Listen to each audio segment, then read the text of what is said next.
5 bells. Stand by all stations. Attention, all districts. A 5-alarm fire, 5 bells. Move in immediately. That's it. Let's roll. Let's go. Firefighters.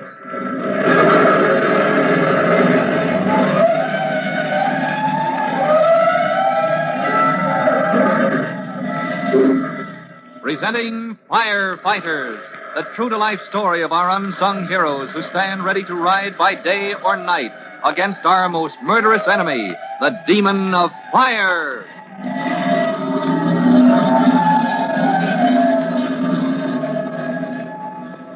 In just a minute, we'll bring you the story of a rookie fireman's first fire and a thrill-packed ride on the giant aerial truck on Firefighters.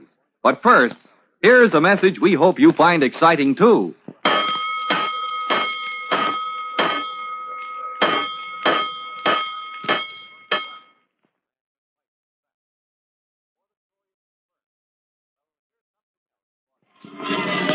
Tim Collins, an ex-GI and the son of Ben Collins, firefighter hero, who years ago lost his life in the line of duty, had just completed the training course for rookies. Has been assigned to the relief squad to await his first call. It's midwinter, and a snowstorm has been raging all day as Tim returns home. Hi, Mom. Is dinner ready? I'm starved. Mercy, son, you want to freeze us? Brush the snow off and shut the door quick. Okay, Mom. There. Well, that's better. Goodness, it must be down to 0. Oh, pretty near, Mother. It was 2 above an hour ago, and they say it's going to 5 below by morning. Why? Hey, but say, let's not talk about the weather. What I'm interested in is food and lots of it. You're always interested in food and lots of it. You'll just have to wait a few minutes. Trudy and Jim aren't back from skating yet. We'll eat just as soon as they get in. Oh, hello, children. Hi, Mom. When do we eat? I'm starved. There's another one, Mom. Hi, Jimmy. Hi, Hello, Tim. Trudy. Mother, can we eat early tonight? Marge and Betty want me to go to the show with them. Yes, dear. Everything's ready to put on just as soon as you wash. Oh, boy, I'll hurry. Come on, Trudy. Coming. Oh, Tim, dear, I almost forgot. There was a phone call for you a while ago. Oh, I wonder who it was. I don't know. But they said it was very urgent that you call Cody at this number. Mm-hmm. Here, I wrote it down for you. Say, that's Chief Cody down at fire headquarters. I better call him right away. I wonder what in the world he could want at this time of night. I don't know, but I'll soon find out. Hello, Chief Cody speaking. Hello, Chief. This is Tim Collins of the relief squad. Did you call me, sir? Oh, Collins, yes, it's this blizzard. I'm calling all department personnel out for 24-hour duty until the emergency is over. We can't take a chance on a bad fire in this kind of weather. Oh, yes, sir. I'll be right down. Where do I report? I'm assigning you to Aerial Truck Company number 1. Oh, yes, sir. I'll be there right away. Goodbye. Well, what was it, son? Oh, I got a report for duty at Truck Company number 1. Oh, my goodness. Hope you don't have to make a run on a night like this. Oh, got to, Mother. This is when I'm needed the most. But, son, it's so dangerous. I just can't help but think how I used to worry about your dad when the weather was bad. I know, Mother, but I'll be all right. Golly, it was a lot colder than this back there in Belgium during the Battle of the Bulge. I know, son, but I just can't help worrying. And it was a lot more dangerous, too, but I got along all right. Oh, so you just quit worrying. And who knows? This may be the chance I've been waiting for to show Chief Cody what I can do in action. All right, son. Now I guess you'd better hurry and report for duty. I'll send Trudy over to the firehouse with a good warm dinner for you. Oh, Mom, you're wonderful. Don't forget to dress warm.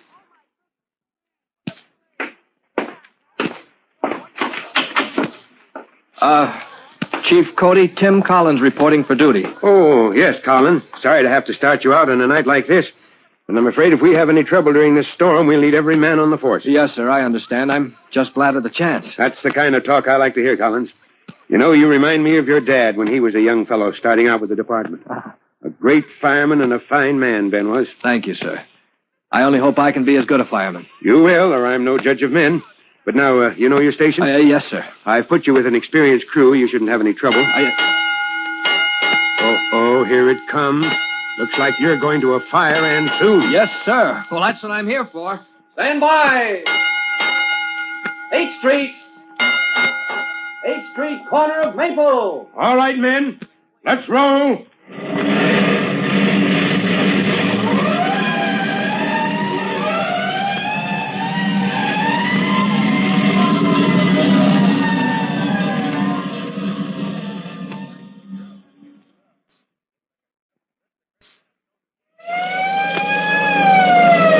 You okay, Tim? Yeah, I'm all right. Hey, you better hook your arm over the bar. You can hold on better in case we skid, and your fingers will get so Oh, cold. thanks. Your first fire? Yeah. You suppose it's a big one? Well, you never can tell till you see him, Tim. We'll find out pretty quick. It's around this next corner. Then it's straight down Maple. Oh. Hey, watch out! God. He cut that one close, didn't he? Yeah, a little. But you can count on Mac.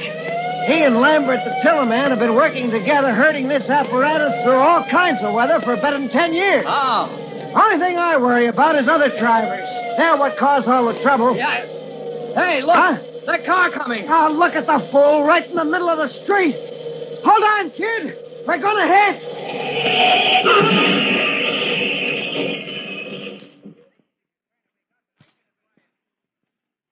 Nurse, I'm Chief Cody. I want to inquire about one of my boys they brought into the hospital here about an hour ago. Oh, yes, Chief. You mean Collins in 508. Yes, is he badly injured? No. Luckily, he's going to be all right.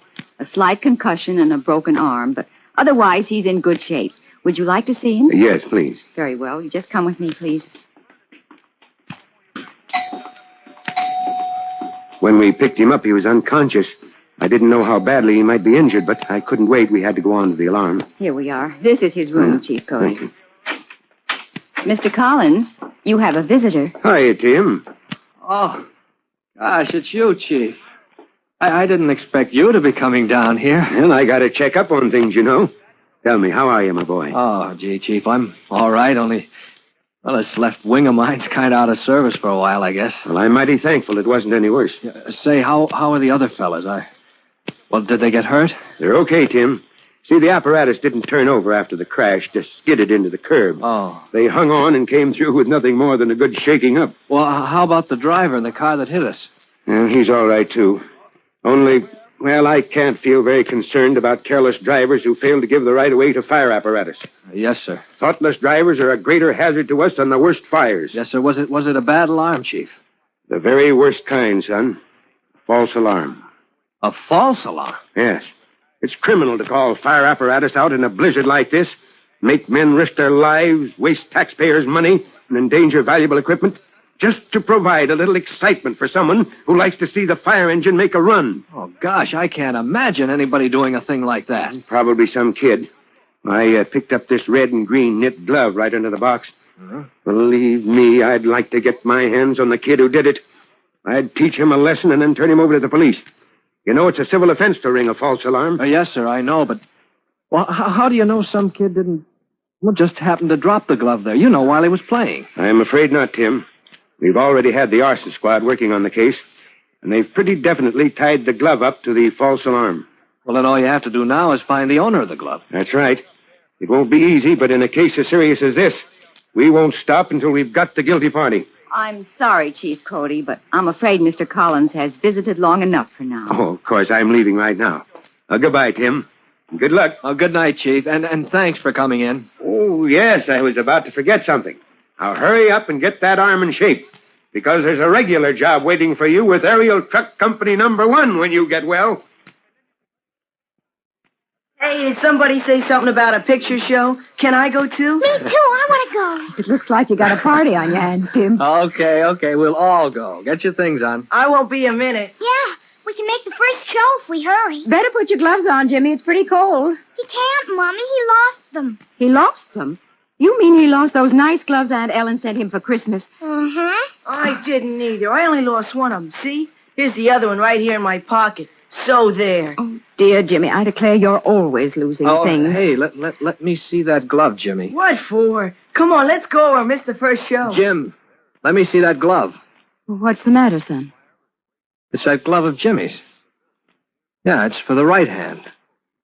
And the other one fitted the left hand. The other one? Well, what other one are you talking about, son? The glove Chief Cody found. Under the fire alarm box the night I was hurt.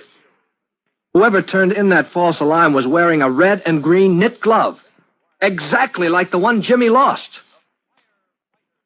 Well, it looks like Tim's own brother Jimmy may be responsible for the false alarm that almost cost him his life.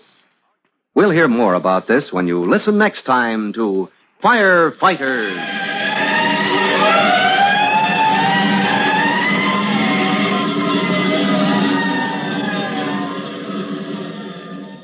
In just a minute, Chief Cody will tell you, boys and girls, how you can help the firefighters in your own town. But first, here's a message of interest to all of you.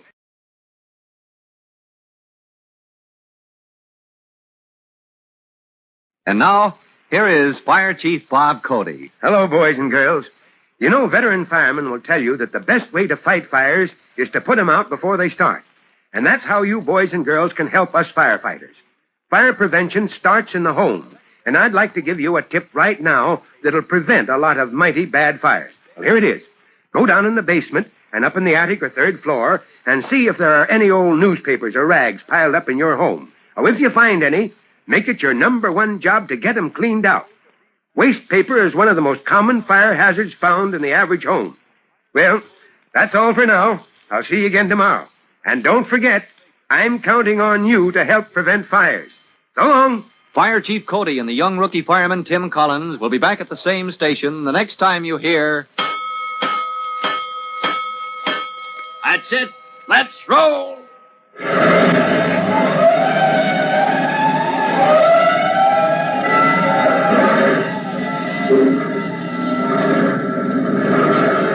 Let's go, Firefighters!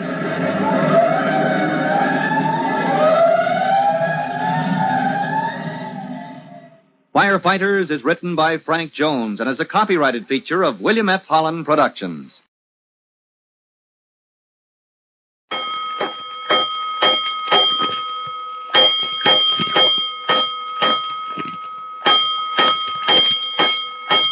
Five bells. Stand by all stations. Attention, all districts. A 5-alarm fire. 5 bells. Move in immediately. That's it. Let's roll. Let's go, Firefighters!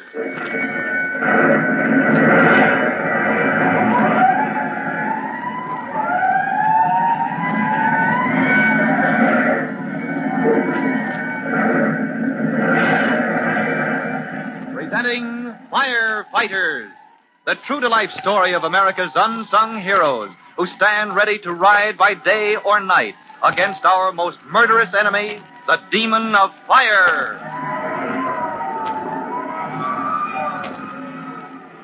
In just a minute, we'll take you to the home of young Tim Collins, rookie fireman, at a moment when it looks as if he's about to lay hands on the culprit who rang in the false alarm that nearly cost Tim his life when, you remember, Tim was thrown from the ladder truck and sent to the hospital with a broken arm. Evidence has just turned up right in the Collins home. But first, here's something you'd like to know.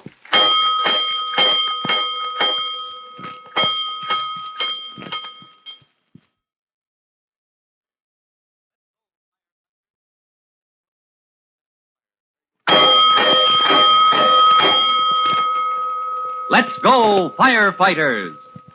Tim Collins, rookie fireman, has recovered from his broken arm and will soon be ready for service. Meanwhile, like every other man in the city fire department, he's looking for the owner of a certain red and green knit glove, the glove that was found under the firebox from which the mysterious culprit rang in the nearly fatal false alarm. To celebrate his recovery, Tim has invited his family, including brother Jimmy and sister Trudy, to go to the movies. As they prepare to leave the house, Mrs. Collins, Tim's mother, says to 14-year-old... Better put your gloves on, Jimmy. It's pretty cold. Oh, he can't, Mummy. He lost them. I didn't either. Only lost one of them. See, here's the other one right here in my pocket. Jim, let me see that glove. What's the matter, son? Well, this glove of Jimmy's. Yes, it's for the right hand, and the night of the blizzard, somebody dropped a glove, a red and green knitted glove for the left hand, under the box where he rang in that false alarm. Jimmy, what does this mean? Oh, Mom, I lost my glove. That's all it means. You lost your glove where? I know, Tim. I know, Mummy. Why, he lost it. Don't you dare say a word. Keep still. They think I'd pull a false alarm. I don't care what they Oh, think. now, Jimmy, wait a minute. This is serious business. We don't want to think anything like that, but there's the evidence. If you can clear yourself... Look, just tell us where you lost that other glove. Oh, if I knew where it got lost, it wouldn't be lost, would it? Let me, Tim. Now, Jimmy, look at me. Yes, Mom. Jimmy, you're a truthful, helpful, honest boy. Oh. Yes, you are. And I'm going to ask you just one question, Jimmy. Do you know anything at all about that false alarm the night of the blizzard? No, Mom. Honest, I don't. Well, then. Tim? All right. I believe you, Jimmy. And, well, I won't even mention to Chief Cody that you have or had a glove like the one the arson squad is trying to trace. At least I won't mention it yet. Glory be, that's over. Now, Tim Collins, you invited us all to the movies. Are you going to take us, or are you not?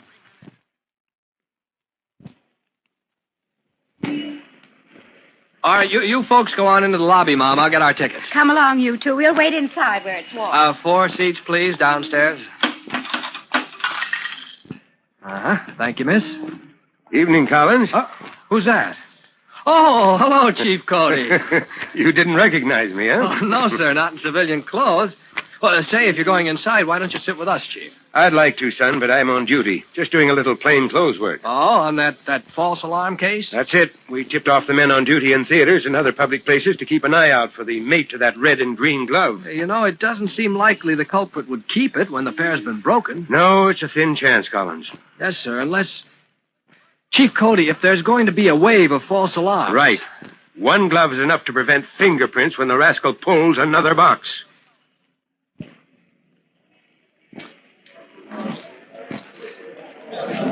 Now, we'll wait right here till Tim gets the tickets.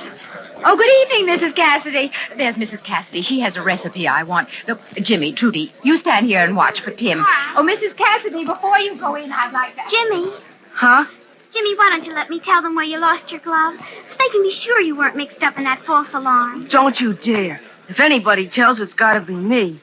Besides, I don't know where I lost it. All I know is how. Besides, plenty of kids wear gloves just like mine. I bet they lose them all the time. Huh? Where'd you ever see anybody wearing gloves like that? I forget, but I did see somebody. I bet I'll remember who in a minute. Hey, look at Jimmy Collins. Look at Jimmy out with his kid sister. Yay, Jimmy's gonna take his kid sister to the movie. You watch yourself, Droopy, and never mind that fresh talk about my sister. Silly old thing. Always pushing in where you're not welcome. Oh, hey, you don't have to get sore. Can't you take a joke? All right, but watch yourself. Hey, look, some movie tonight, huh? Yep, there's a big fire in the main feature. That's why we came. It's all about firemen. Me too. I've seen it twice before.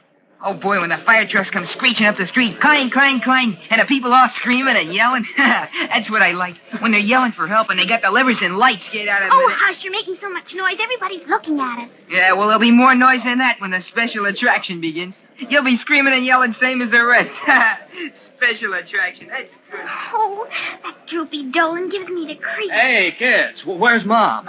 Oh, there she is with Mrs. Cassidy. Hello, Mrs. Cassidy. Come on, kids. Let's pick up Mom and go get our seats. I was delayed talking to Chief Cody out at the ticket office. Now, motorists, here's a special idea for you. Long-distance touring... Jimmy, stop wiggling around. Yes, Mom. Travelers in strange cities... Trudy, not make the mistake... I just thought of something. I remember who had gloves just like mine. But if I tell Tim, maybe he'll think I'm making it up. Oh, Shh, don't say anything, but maybe Chief Cody should know. but Tim saw him at the ticket window just Hey, now. what's the matter with you two? Can't you keep still and watch the picture? I'm thirsty. Well, go get a drink then. And you better hurry or you'll miss the part in the picture where the fire starts. All right, then. Let me out. Excuse me, Mom. And now here's a very special safety idea for you. Here's something I know. Chief Cody, could I see you a minute? Well, Jimmy Collins. Chief Cody, I knew somebody who had a pair of gloves like the ones you're looking for. What's that? Who is it, son? It's a fella that goes to Northside School with Trudy and me. Golly gosh, Chief Cody, I don't want to be a squealer. I understand, Jimmy, but this isn't squealing. This is detective work. Well, if somebody goes around pulling false alarms, he's got to be stopped. And if I know something about the case, I guess, maybe it's a kind of duty to tell. It is your duty, son. It's your duty to help protect your neighbors and your own family, too. You understand what I mean? Yes, sir, I do. Well, tonight, when Mom left Trudy and me waiting right over there, I was just trying to remember where I saw a pair of gloves like that, and... Golly, what's that? Oh, just the movie, son. That's the big fire scene in the picture. All right, go ahead now. Oh, I'm gonna miss it. Oh, well, never mind. Well, the fellow I was trying to remember walked right up to Trudy and me, and he said... Fire! Fire! Run for your lives! That didn't sound like a movie, Chief Cody. Hold it a minute, Jimmy. Fire! The theater's burning! Run! Everybody run! You're right, Jimmy. That's some maniac spreading a panic. Everybody run! Jimmy, there's the manager's office there behind that door. Now get inside that office and wait until I come for you. I'll be back as soon as I can.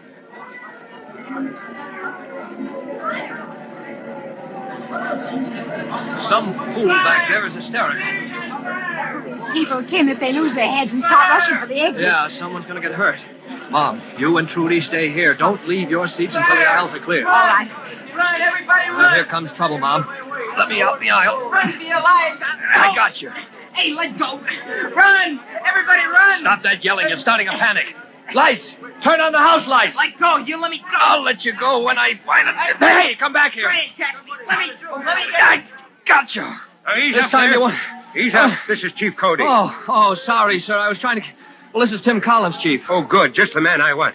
We've got to calm these people down. Where'd the fire start, Chief? There's no fire at all. What? Just some lunatic driving the audience wild with fright. Oh, Chief, I had my hands on him. He broke away. Never mind that. We'll get him in time. Now, Collins, you get up on that stage. Tell these people there's no danger before they kill themselves jamming the exit. Yes, sir. I'm on my way. All right, let me through. All right, fire department, mister. Let me by. All right, now, take your seats.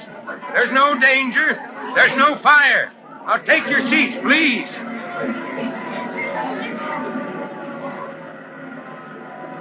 Oh, great Scott, another false alarm. That fiend has fouled up half the fire department with another false alarm.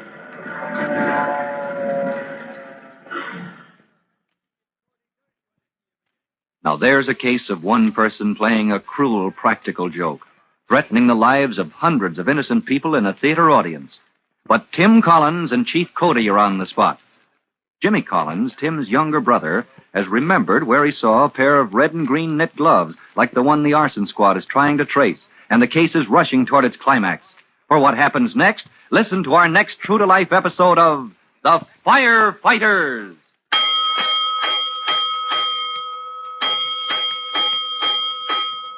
In just a moment, Chief Bob Cody will tell you, boys and girls, how you can help the firefighters in your own town. But first, here's a message you don't want to miss.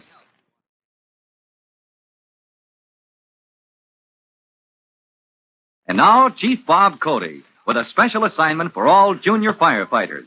Chief Cody. Hello, boys and girls. This is Chief Cody calling you to attention for your special assignment. Attention, firefighters. You are to take special precautions next time you go to the movies or any place where crowds assemble. Make special note of the emergency exits. Make a plan in your own mind of how you would walk to safety and lead others in case of fire. And boys and girls, promise me this. If you are ever in such a place when fire breaks out, keep your heads. Keep cool and walk. Do not run. Now, I repeat, do not run. Walk to the nearest exit. Well, that's all. Goodbye for now, and you'll be hearing from me soon. Fire Chief Cody and the young rookie fireman Tim Collins will be back at the same time on the same station when you hear... That's it. Let's roll. Let's go! Firefighters!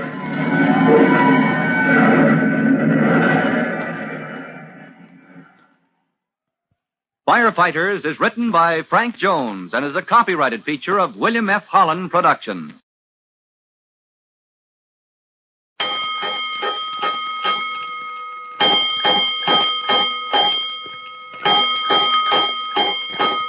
Five bells. Stand by all stations. Attention, all districts. 5-alarm fire. 5 bells. Move in immediately. That's it. Let's roll. Let's go! Firefighters!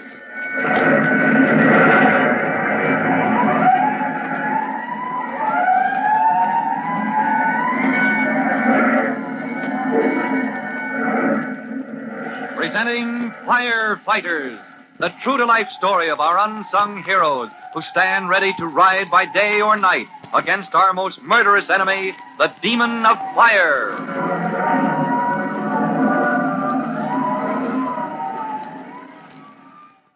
In just a minute, we'll transfer you to the movie theater where Tim Collins, rookie fireman, finds himself in the midst of a panic, a wild stampede of terror-stricken men, women, and children toward the exits, driven mad by the fear of fire.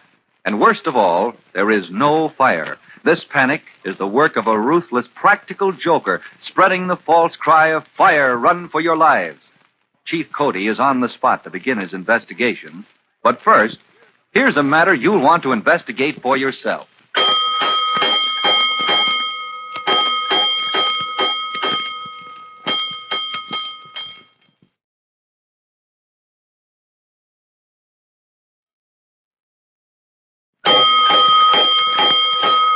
Let's go, firefighters! Tim Collins, rookie fireman, has just fought his way to the aisle in a panic-filled movie house and grappled with a mysterious culprit whose idea of fun is to spread the false cry of fire. As Tim's grasp closes on the unknown prankster, we hear... Ease up there. This is Chief Cody. Oh, sorry, sir. I had my hands on that fellow. I was trying to see who he was. Never mind that now, Collins. We've got to calm these people down. Yes, sir. Now get up on that stage. Tell them there's no danger before they hurt themselves jamming the exit. Yes, sir. I'm on my way. All right, let me through there. This is the fire department. Now take your seats, everybody. There's no danger. There's no fire. Take your seats, please. Oh, great Scott, another false alarm. That fiend has fouled up half the fire department with another false alarm. All right, take your seats, everybody. This is a false alarm. Oh, there's Tim. There's Tim on the stage, Mommy. Please, ladies and gentlemen, sit down. There's no fire. Glory be. It seems so much safer with the lights on. There now, people are going back to their seats. Northside School. Who's here from Northside School? Raise your hands, please. Well, that's you, Trudy. Well, here I am. Oh, there's Sadie Kramer and Ben Laurie. Listen to your brother now. All right, Northside School.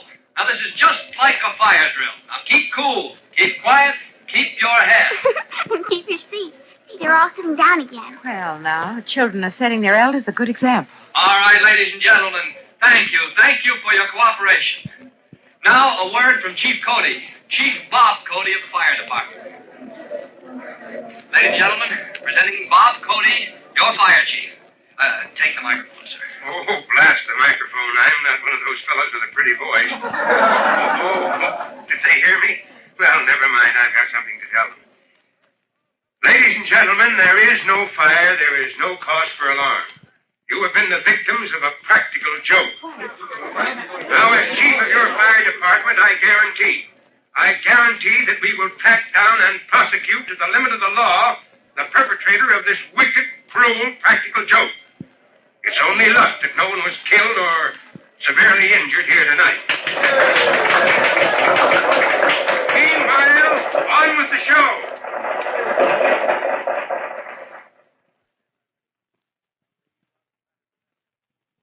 To think I had my hands on that rascal, Chief Cody. I had my hands on him, and he broke away. Now, don't blame yourself, Collins. And don't worry. We'll get him soon. He's getting reckless. Yes, sir, I see what you mean. He's getting careless, and maybe he'll take a chance that'll drop him right into our hands. That's what I'm hoping. Well, I'm going out to the street. I've got to tell the boys from the fire companies that this is another false alarm. Yes, sir. You wait for me in there, Collins. Here in the manager's office? Yes, go on inside. All right. There's somebody in there we want to talk to. I'll be back as soon as I've ordered the recall. Excuse me. Chief Cody said I was... Jimmy, Hiya, Tim. what are you doing here? Just sitting here, that's all. Who let you in here? Chief Cody. He said I should stay here till he gets back. So you're the somebody he wants to talk with. Well, I'll be... What do you mean? Jimmy, back there at the house, I thought you were out of this case. You told Mom you didn't have anything to do with these false alarms. Gee, golly. I don't, only just sort of. Yeah, only just sort of. The night of that first false alarm, you lose a red and green knitted glove. The left-hand glove from the pair Aunt Ellen gave you. And that same night, a glove is picked up under the box where the false alarm was pulled. Well, I said I lost my glove somewhere, didn't I? And tonight, Mom and Trudy and I are all sitting together watching the movie when somebody pulls a false alarm from the box here in the theater. Well, where were you? Well, didn't I say I was thirsty? Yes, you said you were going out to get a drink, Jimmy. All right, I'm asking you, did you get it or... No, I didn't get a drink of water. Well, then where were you when that false alarm was pulled tonight? He was out in the lobby, Collins, talking to me. That's where he was. Right, Jimmy? Oh, gee. Yes, Chief, and thanks. Golly, I thought Tim wanted to be a fireman. Now all he does is play detective. Wait a minute, I don't get it. 1 minute all the evidence points one way, and before you know it's all Well, that's pointing... the trouble with detective work. You never know where you are until you look back at the case afterwards. Now then, let's get to work. Jimmy, you've got something to tell us, but I want to hear your brother's report first. Mine, sir? Yes. What about that fellow you grabbed in the dark? Oh. Well, I never heard that voice before, sir, but besides, well, I'd say about the size of Jimmy here. So it's a boy about 14, more or less.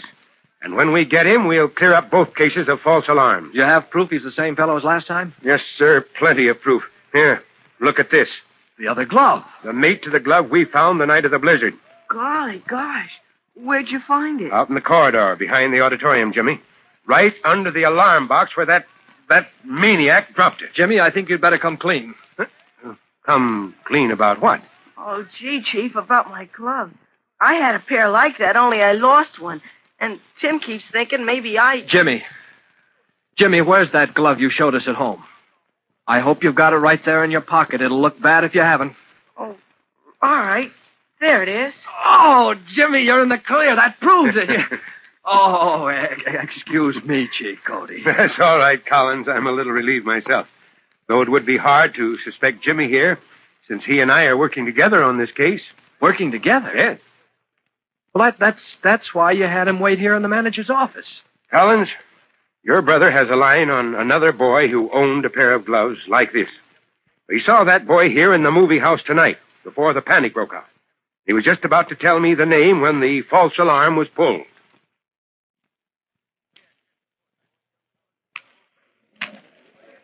Wait a minute, Trudy. Let me fix my hat in the mirror. Thank goodness there's fresh air out here in the lobby. Mommy, I'm going over by the door and wait for you where the air is even fresher. Wonder if I should change the ribbon on this hat. All right, Trudy, don't get cold. Oh, excuse me. Oh, it's you, Droopy Dolan. Hiya, Trudy. How'd you like the show? What did I tell you? Didn't I say something might happen? With that scare about fire and people trying to run out of the theater and...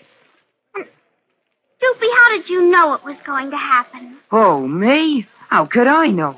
I just had a hunch, that's all. Clang, clang, clang, when them engines come roaring up the street, and all the people were screaming and yelling in the movies here. And that's the most revolting thing I ever heard. Oh, yes, ma'am. Gee, wasn't that awful? Oh, well, I'd better be going, huh? Gosh, I'd have been home long ago. I did go home. Only my mother, she made me come back. Your mother sent you back here to the theater, young man? Oh, yes, ma'am, she did. After the fire engines left, I went all the way home. All the way. And then she makes me come back, just because I lost something. And how am I going to find anything when the theater's all full of people and dark and all? The lost and found is in the manager's office, Droopy. Everybody knows that. And here's the door of the manager's office. Oh, well, maybe tomorrow. Maybe my mother won't be sore if I tell her I looked and it wasn't there. You don't want to tell fibs to your mother, do you? Oh, no, ma'am. It wouldn't be the first time. Hush, Trudy. Well, young man, you just knock on that door and tell the manager what you lost. Well, if he's busy or... Now, you're just bashful. Shall I knock on the door for you? No, ma'am, Well, if I gotta do it, I guess I gotta. Oh, gosh, all the time there's somebody picking on me. That's right. You knock until somebody answers. Now, what do you suppose Droopy lost in the theater tonight that his mother sent him back to find and bring home? And what will happen when the door of the manager's office opens to his knock and Droopy Dolan is confronted with his schoolmate, Jimmy Collins? You'll hear the outcome in our next true-to-life episode of The Firefighters.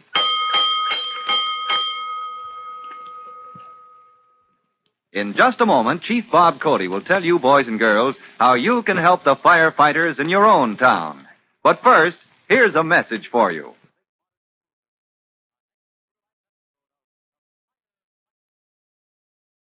And now, Chief Bob Cody with a special assignment for all junior firefighters. Chief Cody. This is Chief Cody, boys and girls, and here is your special assignment. Attention, firefighters. You are to bear this in mind next time you see fire equipment passing along the streets. Don't chase the engines and trucks. Don't get in the way. Just stand still and use your eyes. Watch the drivers. I repeat, watch how the driver on each piece of equipment keeps his eyes on the road ahead, on the crossings he approaches, and at the same time how he watches both traffic and people on the sidewalks. Watch these men drive. And remember, they are specially trained to avoid accidents. This is all, firefighters. So long for now. Fire Chief Cody and the young rookie fireman, Tim Collins, We'll be back at the same time on the same station when you hear... That's it. Let's roll!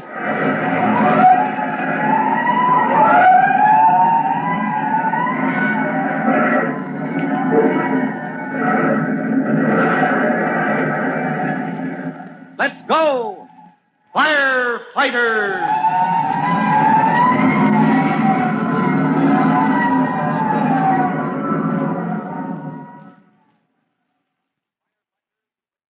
Firefighters is written by Frank Jones and is a copyrighted feature of William F. Holland Productions.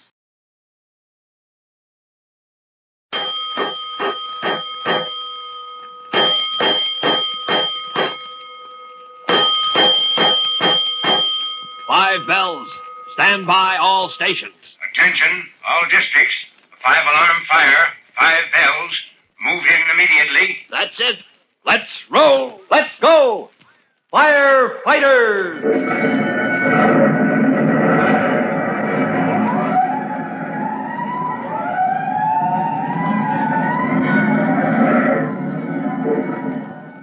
Presenting Firefighters, the true-to-life story of our unsung heroes who stand ready to ride by day or night against our most murderous enemy, the demon of fire.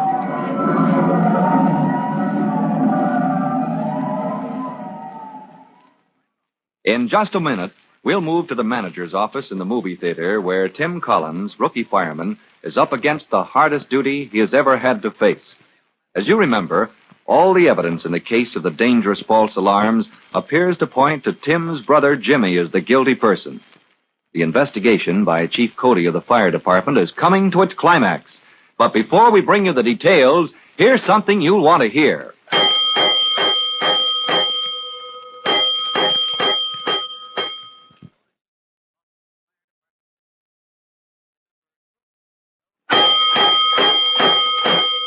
Let's go, Firefighters! Droopy Dolan, standing in the lobby outside the manager's office at the movie theater, has just admitted to Mrs. Collins and Trudy that his mother has demanded he come back to the theater with strict orders to find a mysterious something he lost during the excitement that was caused by tonight's false alarm. Droopy hangs back, but Mrs. Collins insists that he knock on the door of the manager's office and claim his property. Meanwhile, inside that office, Tim Collins confronts Chief Cody and his own brother Jimmy. You see, Chief, I know one family with a boy in it who had a pair of red and green knitted gloves just like this one. Before the false alarm the night of the blizzard, he had a complete pair.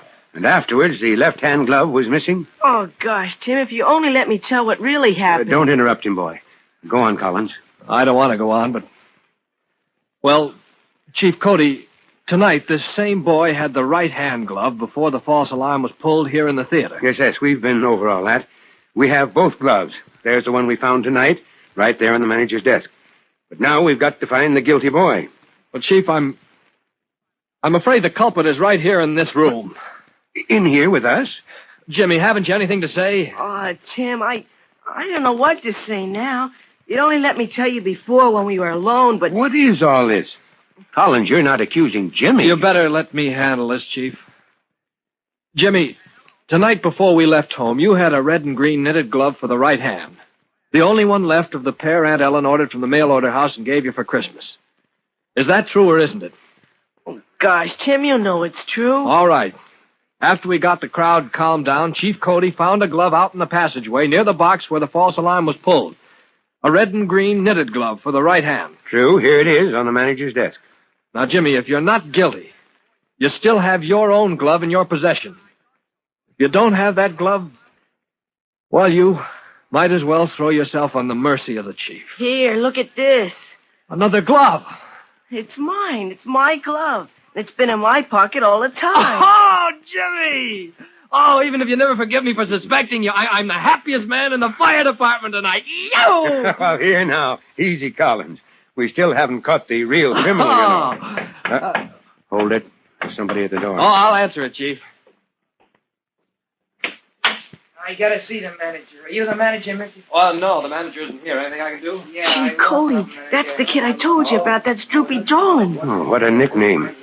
It just fits him the way he is. But, Chief, don't you remember? Oh, that's the boy who spoke to you in the lobby of the theater tonight? The one who said something was going to happen, and then it did. The false alarm was rung in. Well, maybe this is just the break we need in this case. Now, Jimmy, don't let him see you. Where can I Quick, hide? the manager's washroom. Get in there, Jimmy, and don't make a sound. Okay. Well, what's the trouble here? Somebody want to see me? Here's a young man wants the lost and found. Mr. Cody. Well, bring him in. Yeah, says he lost something in the theater tonight during the panic. Chief, that's the fellow I grabbed in the dark, the one that was yelling fire. I know his voice. Don't let on. Just follow my lead. Well, come on over here, son, and let's hear the story. Gosh, I don't want to make no trouble. I wouldn't have come, only my mother, she made me, and... Well, I guess I better go now, huh? Oh, now, what's your hurry? What was it you lost in the theater tonight, huh? Well, what's the use? I only had one. I lost the other a long time ago. Only my mother, she don't know I lost it. She thinks I still got the pair. I see. She thinks you still have a pair. Mm-hmm. I never told her, see. So when I come home and she wants to take and wash them, well... I get it. What did you say it was you lost? What's the odds? I'll tell the old lady I asked Mr. Cody, is it? And they wasn't found yet. And... Hey, what do you know? There it is. What? Oh, this glove here on the desk? Yeah, sure, that's it. Gee, what a break. You said it. What a break for the fire department. Hold it, Collins, not yet. What's that guy talking about? Your glove. You say this is your glove? Listen, it's the one my mother ordered from the mail order house. She picked it out in the catalog her own self, and that's why she burns up when it gets lost. Then you can identify this glove as your property, can you? Well, I guess I can, all right. Mm-hmm. Look. Here, when I shake the glove, you see that dust? Hey, a cloud of fine black dust. Mr. Cody. Say, smells like... Well, this glove is impregnated with soft coal dust. Yeah, you said it, soft coal. My mother's always beefing about that coal dust. Well, what's the odds? She's always beefing about something. I don't pay her no mind. Fine way to talk about your mother. You ought to hold it, Collins. Now, as far as I'm concerned, boy, you've practically proved ownership to this glove. Okay, then I'll be going. Just a moment. Jimmy! Yes, sir? Collins, what are you doing here? What are you snooping into my business for, Jimmy Collins? Never mind that. Jimmy, you know this fellow. Have you ever seen him wearing gloves like this? Yes, sir, I have. He wore those gloves to school right after Christmas. Yeah, so what? It ain't any crime wearing gloves in cold weather. No, but it's a crime to ring in false alarms, and it's a crime to spread panic by yelling fire in a public place, like this movie theater. Well, I never done it. I don't admit nothing. You've admitted enough. I charge you with maliciously and knowingly ringing in false alarms. No, I never. I won't do it again, honest. Just give me a chance. You will be handed over to the police for prosecution. My heart goes out to your father and mother, boy. The law must take its course.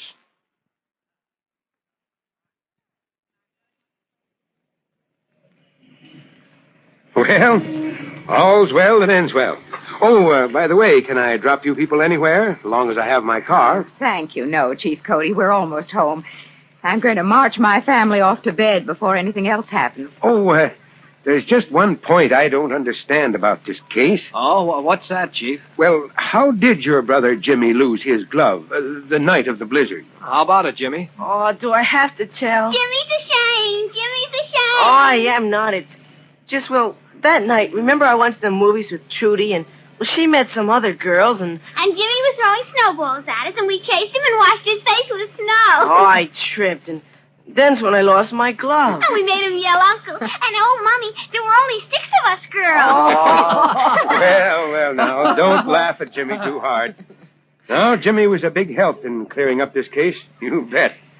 And, I think we'll need him in the fire department one of these days. Just like my Tim, following in his father's footsteps. Oh, yes, that reminds me. Tim. Yes, sir. As you know, your class of probationers, that is, you fellows who went through training school together... Yes, sir. ...are up for permanent appointment to the fire department. Oh, yes, sir. I've been waiting for my notice in the mail, sir. Yeah. Well, I have nothing to do with that. But I understand those notices were mailed today. What? Oh, Tim, then you'll know tomorrow. You'll know for sure that you've been appointed as a fireman. Well, it's never sure until you have your notice in your hand. But If you get it, son, come in and see me at headquarters, huh? Yes, sir. All right. Well, good night, all. Good night, Chief Cody. Good night, Chief.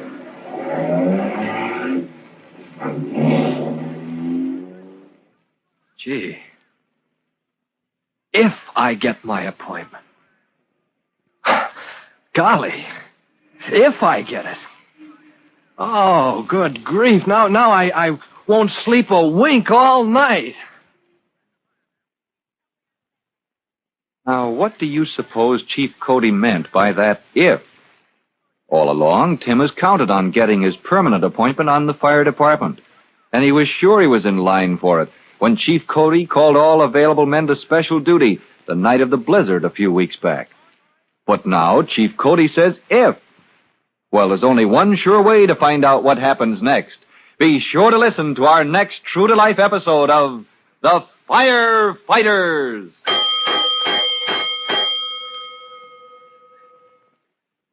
In just a moment, Chief Bob Cody will tell you boys and girls how you can help the firefighters in your own hometown. But first, here's a message.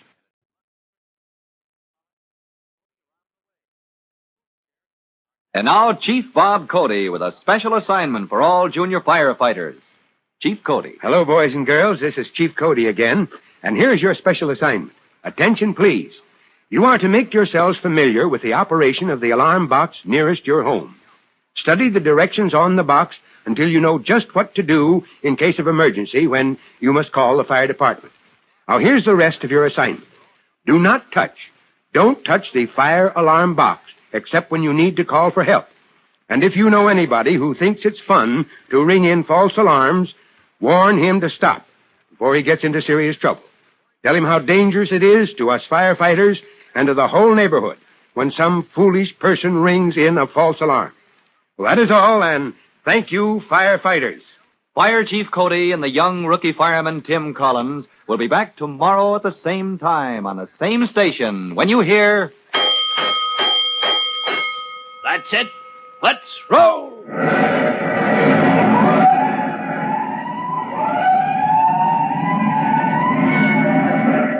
Let's go. Firefighters.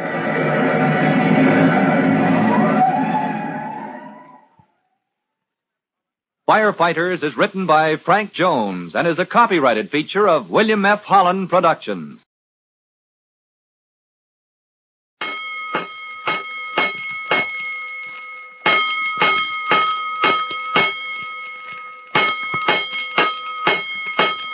Five bells. Stand by all stations. Attention, all districts. A 5-alarm fire, 5 bells. Move in immediately. That's it. Let's roll. Let's go! Firefighters!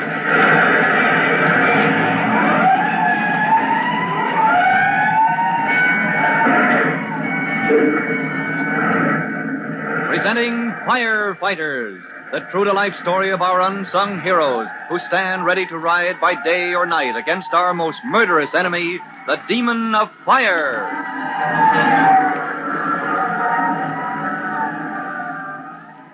In just a minute, we'll visit the home of Tim Collins, rookie fireman, who is wondering if he will ever become a full-fledged member of the fire department. True, he has passed his probationary training. He has even made a special run on the aerial ladder truck in an emergency when all men available were called for special duty. But now, he is waiting for an important letter. The letter that will, or maybe will not, tell him he has won permanent appointment to the fire department. We'll find out what happens in just a moment. But first, here's something you'd like to know.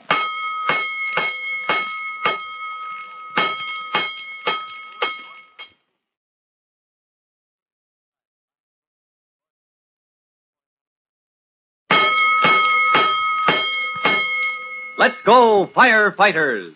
Let's go to the home of Tim Collins, son of famous Ben Collins, fire department hero who lost his life in the line of duty when Tim was only a boy. Tim is at home today, waiting for official notice of his permanent appointment to the city fire department, and dreading that his appointment may not be confirmed. Before breakfast, we find him asking his mother. Hey, Mom, what time does the mail get here? Now, Tim, every day the mail gets here at the same time. That's the same time I told you 5 minutes ago. Oh, yeah, about 11, you said. I guess I'm a little jumpy today. You're as jumpy as a cat in a hot oven, Tim. Oh, gee, nothing could go wrong, could it, Mom? Now, what could go wrong? Didn't you do as well as the next one in your training course? Well, you never know. As if they'd failed to appoint Ben Collins' boy. Why, your father was the most looked up to, the most generous, the bravest. Well, you know what Bob Cody said. Chief Cody? Well, all he said to me was I'd have a chance to make good if I've got the stuff. And if I get my appointment, I'm to go down and see him at headquarters. Well, then stop fretting and wait for the mail. Call up the stairs for Jimmy and Trudy if you want something to do. Oh, sure, Mom. I'll get them down for you. They'd better get down if they want some breakfast before school. Hey, first platoon, chow call. Hit that pole, you two. Hit that pole, Judy.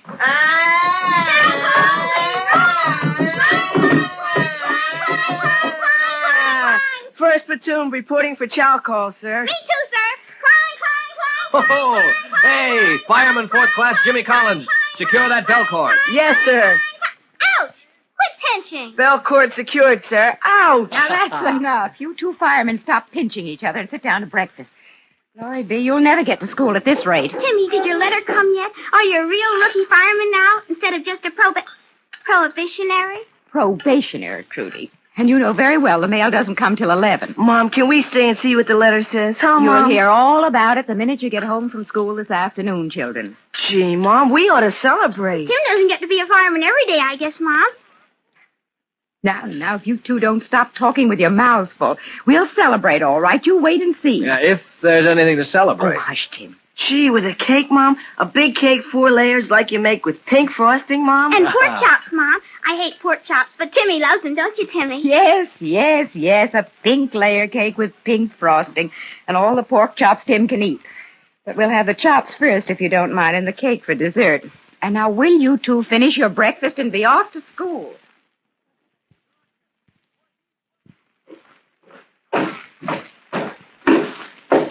Hey, was that the mail, Mom? It's time, and I thought I heard the bell. Yes, it was the mail, son. See, he left these letters. Ooh! Let me have my notice, Mom. No, you open it and you read it first. Huh? Tim, there's nothing here from the fire department. Oh, but my notice of appointment. Well, may I look for myself? Yes, you'd better, son. Oh. Nothing but bills and advertisements. Mom, you don't suppose I didn't get my appointment? Oh, no, Tim. Why, your letter's in the afternoon mail, that's all. You'll see. You'll get your notice this afternoon. Oh, yeah. Yeah, sure, Mom. Well, I guess I'll finish cleaning the rooms upstairs. Why don't you go for a walk, Tim? Get some good fresh air. No, I'd rather help you with the housework, Mom. Besides, first platoon always does the committee work. You know, cleans up around the station.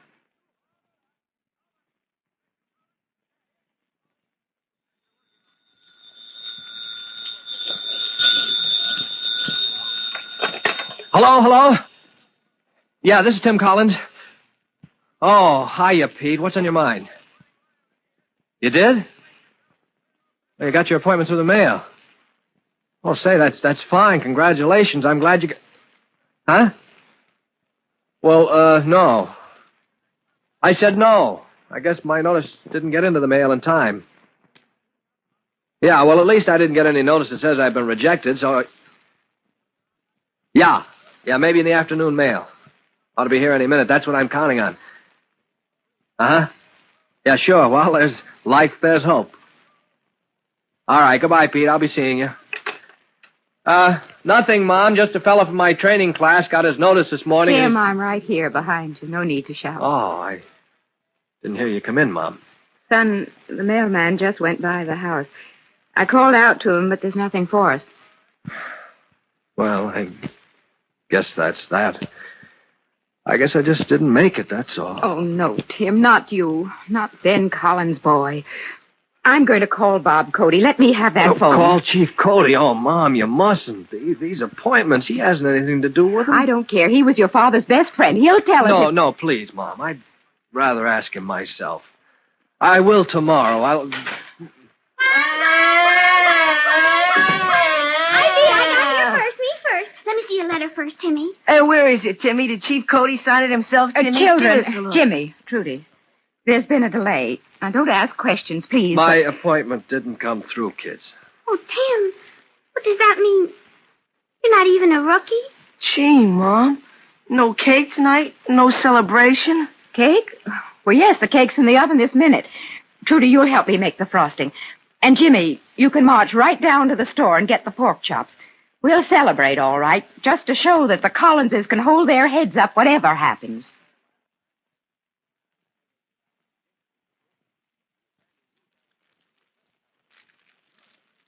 Glory be, that's the biggest pan of chops I've ever had on this old stove, even in your father's time. Oh, look at the juice. It's spouted right into the gas flame. Oh, we must be careful, Trudy. The fat could flare up in a minute and set fire to this place.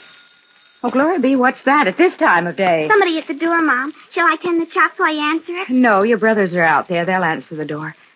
Oh, that sizzling fat's a nuisance. Trudy, get my pink frosting up for the cake out of the refrigerator. Okay. I'll begin to fix it now. Mom, you better come into the living room. I'm busy, dear. Who was that at the door just now? Mom, it's Chief Cody, the chief of the whole fire department himself. Bob Cody. Oh, Mom, can I go talk to him? Talk to him. That's what I want to do this very minute. Jimmy, you stay here and help your sister. Oh, Mom. Not a word now, young man. Trudy, put my big apron on and stop frosting that cake. Oh, boy, pink frosting. And behave yourselves, both of you, until I get back. You let that frosting alone, Jimmy Collins. Mom said I should help, didn't she? I'm helping, aren't I? You watch the old pork chops while I frost the cake. Jimmy Collins, you give me that mixing bowl. Hey, let go. Ouch. You watch what you're doing, Judy Collins.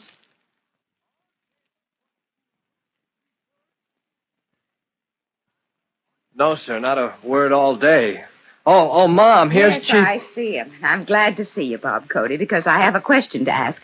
And I hope you'll give me a straight answer. Well, now, Mrs. Collins, when I know the answer... Did or did not my boy pass his training course for the fire department? And if he did, why haven't we had so much as a postcard from the Department of Health? What? What's that? Oh, the kid. Something's wrong in the kitchen. Help! Fire! Fire! The stove's on fire! Come on, this way, Chief. Jimmy, help! Judy, take my hand. Judy, we've got to get out of here. From the stove. Glory be, it blazed up. The whole kitchen's aflame. Oh, get back, Mom. Give us some room. Follow me, Collins. Yes, sir. Jimmy, Trudy, it's all right now. We'll get you out.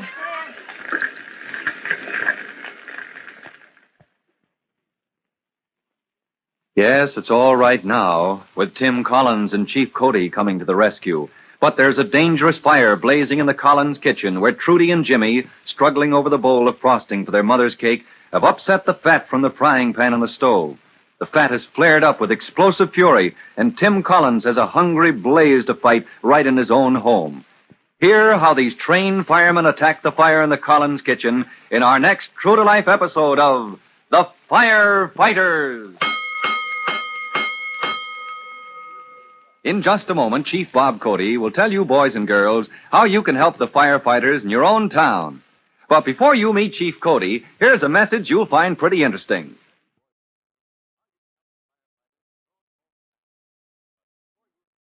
And now, Chief Bob Cody with a special assignment for all junior firefighters. Chief Cody. Hello there, boys and girls. This is your friend, Chief Cody. And here's your special assignment. I want you to do a little teaching for me, the kind we firefighters do all the time. You're to pass the word around to your friends. Tell them to show a proper respect for fire. That's right, respect for fire. Tell them how dangerous it is to take chances with fire, whether it's in a stove or a fireplace or an incinerator where folks burn papers, or still locked up in a match where some little fellow might let it out and set fire to his clothing or even burn down the house. So fight fire by teaching your friends to respect fire. And we firefighters will be grateful to you. Well, that is all, and goodbye for now. Fire Chief Cody and the young rookie fireman Tim Collins will be back tomorrow at the same time on the same station when you hear... That's it. Let's roll.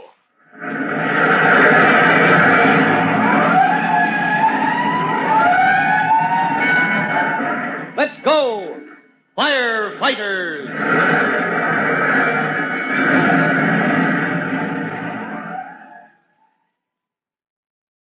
Firefighters is written by Frank Jones and is a copyrighted feature of William F. Holland Productions.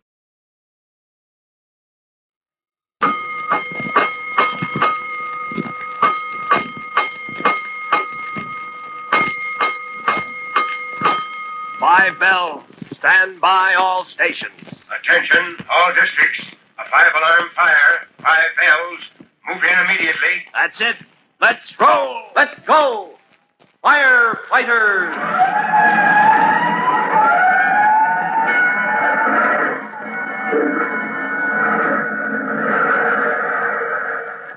Presenting Firefighters, the true-to-life story of our unsung heroes who stand ready to ride by day or night against our most murderous enemy, the demon of fire.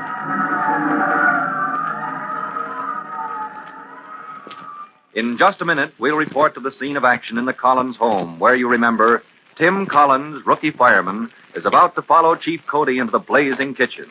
Trudy and Jimmy, Tim's younger sister and brother, are groping through the smoke toward the doorway in safety. It's a thrilling moment. But first, here's a message we hope you'll find exciting, too.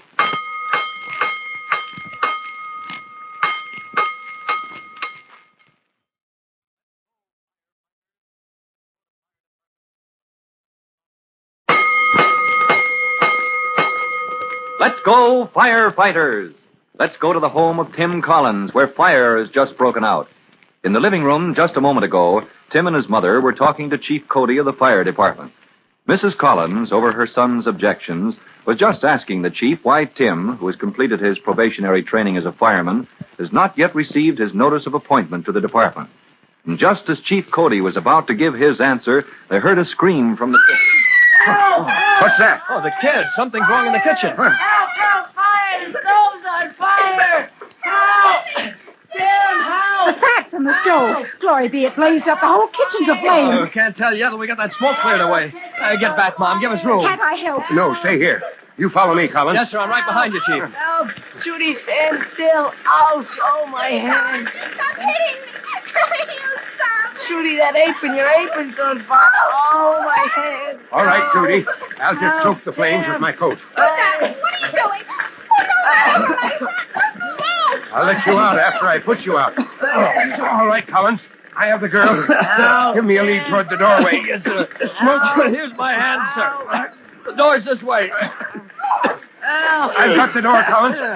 Get the boy out of that smoke. Yes, sir. Get him out. Jimmy, where are you? Here, Tim, here. It's the All right. All right, I've got you, boy. It's all right. Now just come along. No, Tim, wait. Wait a minute. What's this? What are you carrying? Water to throw on the stove. You crazy kid.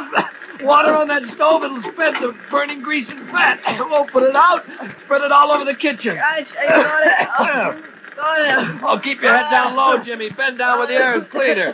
Keep your mouth closed. Try not to breathe in the smoke. Oh.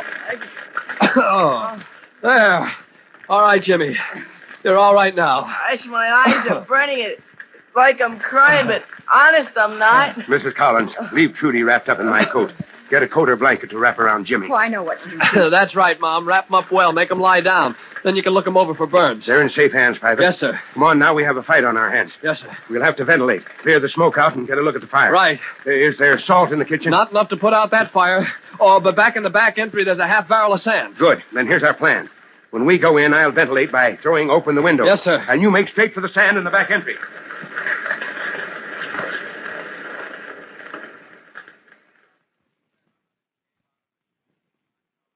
Well, it's all over, ma'am, and there's no damage except for scorching the wall behind the stove. Oh.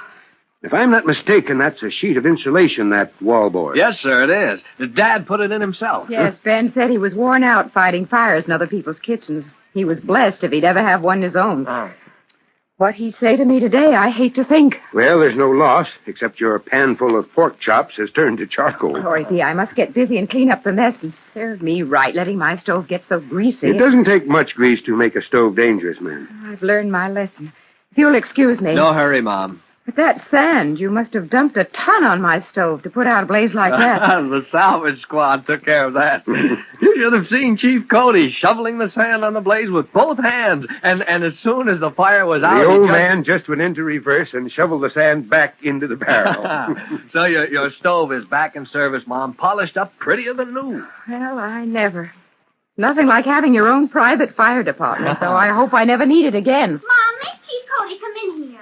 Oh, dear Chief, you'll have to pacify that young one. I have the pair of them wrapped and resting in the living room. Though Trudy's that fretful, it was all I could do to make her lie down. Fretful from the smoke? Inhaling smoke can poison a person, Mom. No, it isn't the smoke. It's something Chief Cody did to her. She's been hopping mad at him ever since. Come on in and see for yourself.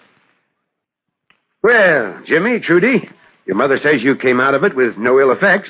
Well, another half hour just taking it easy, and you'll be hungry as hyenas. Huh. Now, Trudy. Jimmy, you did all right, son. I want you to know when you tried to beat out those flames in your sister's apron, that took courage. Oh, I've bandaged his hands, poor lamb. He'll have some blisters before long. Well, we're proud of you, kid. Only I'll have to teach you some of the tricks of the trade. But we're proud of you, aren't we, Trudy? Huh, and double huh. Oh, look here, young lady. Don't you say about your brother. Well, I'm not. I'm saying huh about you. Huh, and huh, and huh, and huh. At me? What did I do? You and your big old coat. My coat? You're still wrapped up in it, I see, under that blanket your mother put around you. Trudy, what's the matter with you? If Chief Cody hadn't pulled off his coat and smothered the flames in that apron, you Smothered might... the flames? It was me that almost got smothered. Oh, so that's it. Yes, and I'm still good and mad. I told you I was smothering, but you wouldn't stop. You just went right ahead. So that's it. Well, Private Collins, you'll have to get me out of this. Tell your sister why I wrapped my coat around her head. As if it was my head that was on fire instead of my apron. Hey, wait, Trudy. Tim, is that one of the tricks of the trade? One of the things they teach you firemen? That's what it is, Jimmy. You see, it's this way. If smoke gets in your lungs, that's bad enough. Gosh, I can still taste it. Yes, but flame. If your clothes are afire and you breathe in that live flame... Oh, no, that's awful. Well, I should think it would be. Go on, Tim. Well, Chief Cody flung his coat around Trudy when her apron was ablaze from the head downward. Don't you see why? Oh, I get it. To force the flame down, away from her face. That's right, son. And if I'd had a rug handy instead of my coat, I'd have rolled your sister right up in it. And then she would have felt smothered. Well, for a couple of minutes at least. Gee, don't girls know anything? Maybe I'm dumb, Jimmy Collins, but I can do one thing no boy ever did. What's that, Trudy? I can say I'm wrong when I'm wrong. And Chief Cody, I was wrong, and I'm sorry. So we're friends again, Trudy? Yes, and I'm sorry I scolded you, Chief Cody. Glory be. The chief owes us a scolding if what I suspect is true. Jimmy and Trudy, that wasn't very smart of you, setting fire to my kitchen. After every fire, the department wants to know what started it. Now, what happened out there in the kitchen? Well, Mom said I ought to help Trudy tend the dinner thing. And I was tending the pork chops on the stove, so... So I took the mixing bowl with the cake frosting in it, and, well, And instead of helping me, he started helping himself. Glory be. So you got to wrestling and knocked over the pan of chops and... A fine thing for a fireman's family. Yes, any place where there's a fire, kids, no matter how small or how protected, that's no place to play. Yes, sir. You'll be careful next time, Chief Cody. Gee, poor Tim. It was his special dinner. Now it's nothing but charcoal. Well, it wasn't so very special, on account of how it was supposed to be a celebration, but... But what, Trudy? Well, it doesn't matter. Let's forget all about that. No, Tim, now I've just remembered. Bob Cody, we couldn't be more grateful to you, but do you remember what I said to you just before the fire began? Huh? Before the fire? Oh, yes, Mrs. Collins, you had a question to ask me. I did, and I have. Oh, Mom, gee whiz, after all the chief has just done for us... That will do, Private Collins. Yes, sir. But that's just it. That's what I want to know. Tim isn't Private Collins. He's just my Tim. He isn't appointed to the fire department at all. We've waited all day, and the notice never came. And Bob Cody, I want to know why. Mrs. Collins, this is a mighty serious matter. Yes, ma'am, a mighty serious matter. Oh, good grief, I knew something was wrong. Trudy Collins, I'll thank you to get up and unwrap my coat from around you. Who, me? Yes, I'll thank you for my coat. Because the documents in the case of your brother, Private Tim Collins, are in the inside breast pocket. Well, what do you make of that? What are the documents in the case of Private Tim Collins? And why is Chief Cody, who was the best friend of Tim's father in the old days, turned so serious? You can be sure the Collinses are asking themselves just these questions as Chief Cody takes his coat from Trudy and reaches into the pocket for those mysterious documents he mentioned. And for his answer to Mrs. Collins's question, for the news as to whether or not Tim Collins is now, in fact, an accredited rookie in the fire department, listen to our next true-to-life episode of The Firefighters. In just a moment, Chief Bob Cody will tell you, boys and girls, how you can help the firefighters in your own town. But before you meet Chief Cody, here's something you want to know.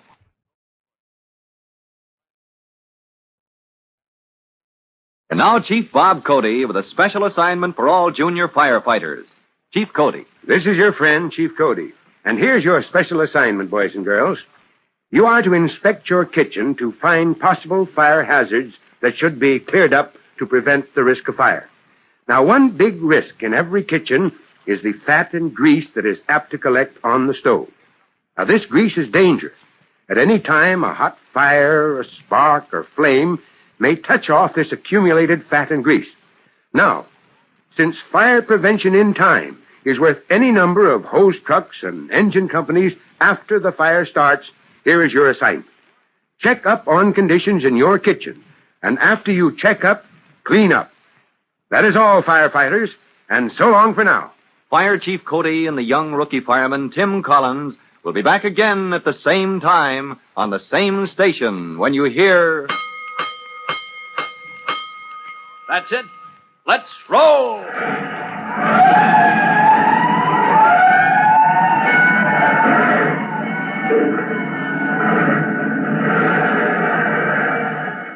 Let's go! Firefighters!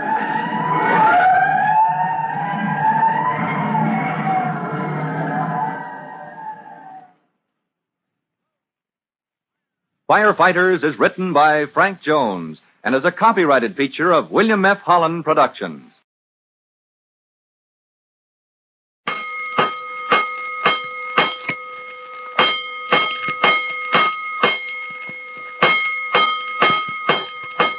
Five bells. Stand by all stations. Attention, all districts. A 5-alarm fire, 5 bells. Move in immediately. That's it. Let's roll! Let's go! Firefighters!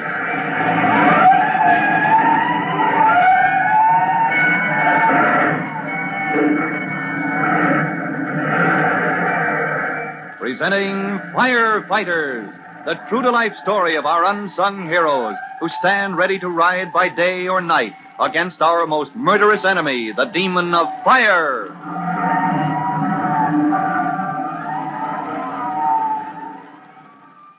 In just a minute, you'll hear the news we've been waiting for, a statement direct from Fire Chief Bob Cody to tell us whether or not Tim Collins, who has recently completed training as a probationary fireman, must give up his lifelong dream of becoming a firefighter, like his father, Ben Collins, who gave his life years ago in the line of duty. Chief Cody is getting out the documents in the case of Tim Collins. But before you hear his statement, here's another matter you'll want to think about.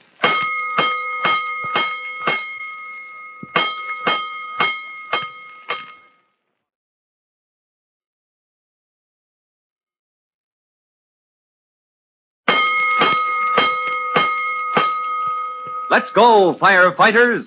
Let's go to the home of Tim Collins, where you remember Chief Bob Cody had just dropped in when fire broke out in the kitchen. And Chief Cody, with Tim at his side, rescued young Trudy and Jimmy from the flames and extinguished the blaze. Then, when the excitement had all died down, Chief Cody reminded Tim's mother. Before the fire, Mrs. Collins, you had a question to ask me. Yes, I did. And I have. Oh, Mom, after all the chief has just done for us, don't bother him about my personal affairs. That will do, Private Collins. Well, that's it. That's what I want to ask about. Ma'am? Tim isn't Private Collins.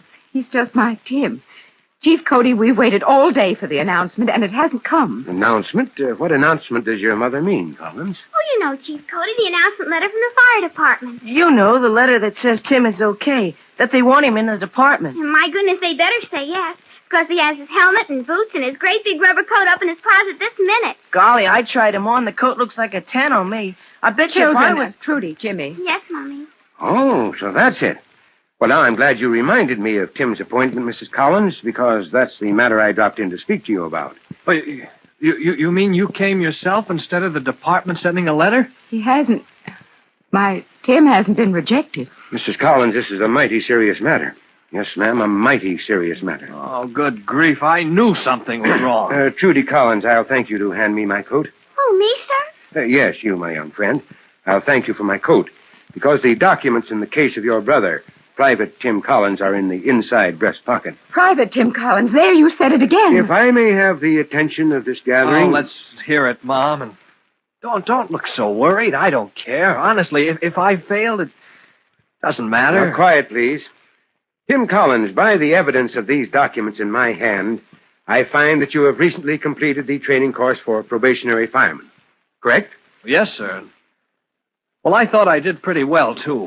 In this course, Tim Collins, you studied such subjects as the duties of an engine man, laying out required lengths of hose, a truck man using ladders of various lengths, including the 85-foot aerial ladder. Ooh, and the scaling ladder, Chief Cody. Tim can take a scaling ladder and climb up a 7-story building better than any monkey you ever saw. He cannot. He can, too. We saw him do it at the training tower. He cannot. Nobody can climb better than a monkey.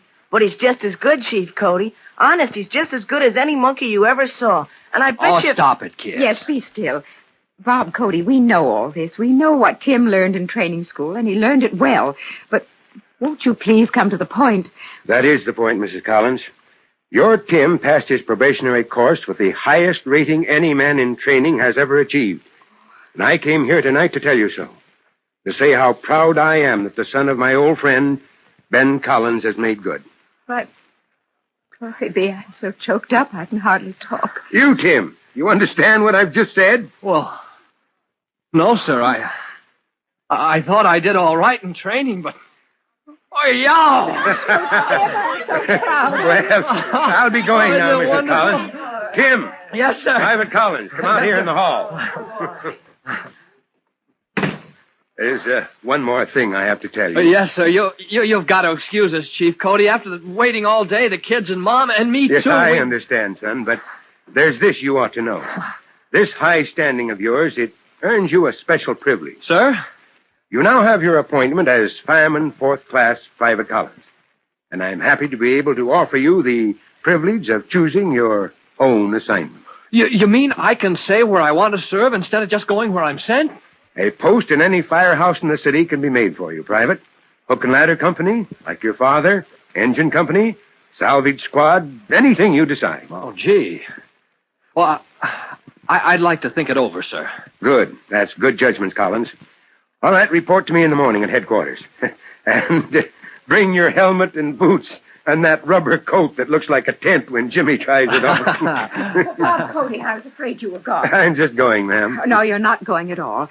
We're going to send Tim to the delicatessen for all the party food he can carry home, and we're going to celebrate his appointment. Oh, won't you stay, sir? Oh, the children will be heartbroken if you don't. And, Mrs. Collins, I'd have felt just as bad as those 2 kids if you hadn't asked me.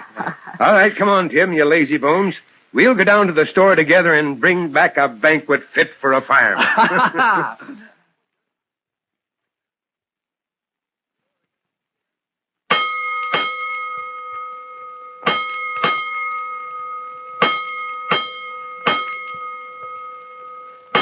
Box 32, Parkin Montague. Not due, we're not due. Oh, you looking for somebody, Rookie? Yeah, looking for Chief Cody's office. Just got your appointment? How'd you know? When a fella shows up at headquarters in a brand new uniform with his boots and rubber coat under one arm and a brand new helmet under the other, we old-timers, we kind of begin to suspect maybe he's a rookie. I guess I do look pretty green. Which way to the chief's office? 2nd floor, right up front over the garage here. Oh, much obliged. Which way to the stairs? Stairs? Yeah. What stairs, Rookie? Well, to Chief Cody's quarters. I said I wanted... Stairs? Oh, Rookie, you sure are green. There's the pole over there. Let's see you go on up the pole. You're supposed to be a fireman now. Oh, me? Climb that pole to get to the chief's office? Hey, Private, maybe I'm green, but I'm not that green. All right, fella, you'll do. You want the stairs? Go right through that door. Tell me, does anybody ever fall for that gag? Try to climb the pole to the 2nd floor? Oh, boy, you ought to see him. Boots, coat, helmet, all.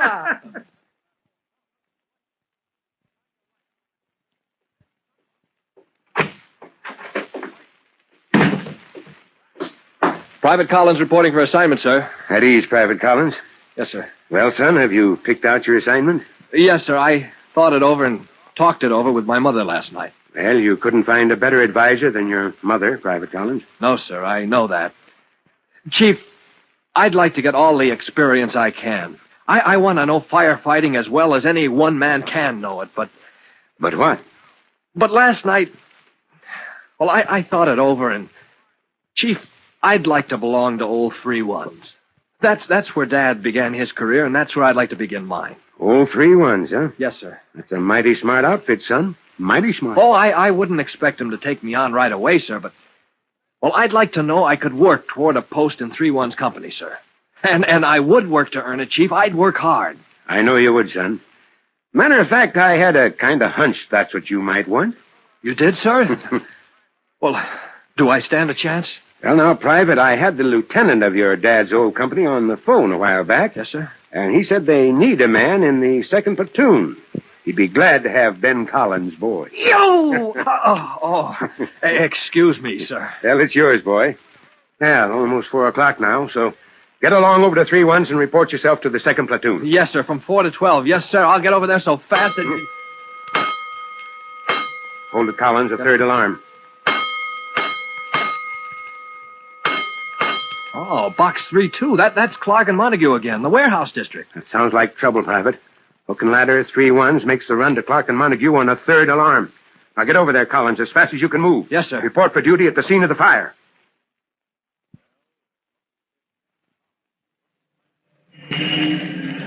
Hey! Stop that car! Pull in here, mister! All right, this is emergency. Fire out of control at Clark and Montague. Get me to the fire as fast as you can.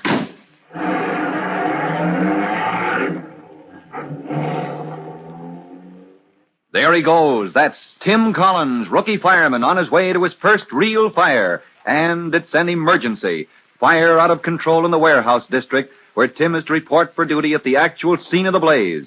Follow Tim right to his thrilling destination in our next true-to-life episode of The Firefighters. In just a minute, Chief Bob Cody will tell you, boys and girls, how you can help the firefighters in your own town. But before you meet Chief Cody, here's a message you'll find pretty interesting.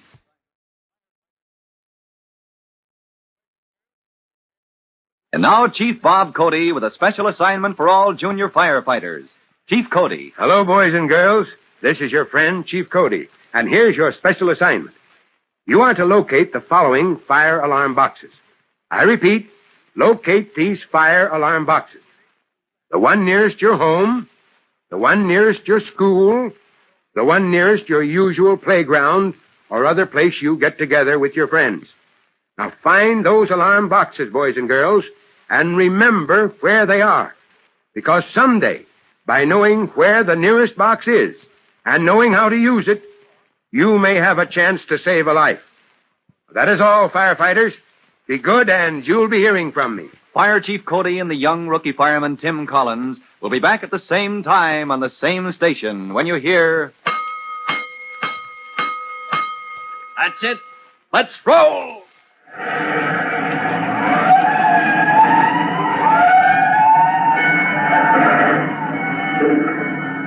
Let's go! Firefighters!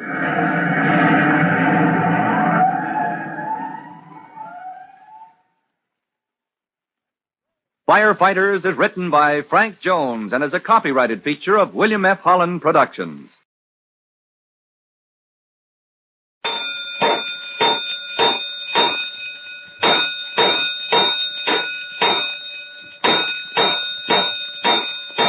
Five bells. Stand by all stations. Attention, all districts. A 5-alarm fire. 5 bells. Move in immediately. That's it. Let's roll. Let's go! Firefighters!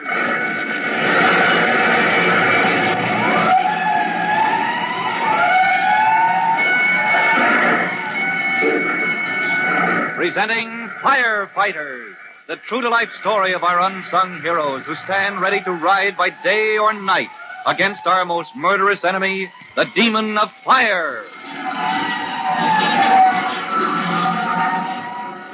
In just a minute, we'll move to the scene of the mystery fire at the waterfront, where Tim Collins, rookie fireman, and the officer of Engine Company 209 are confronted with one of the hardest puzzles a fireman has ever called upon to solve, the problem of a fire they cannot locate. even though clouds of smoke betray its presence at some point unknown beneath the surface of the dock. Before we join the search, here's an important message.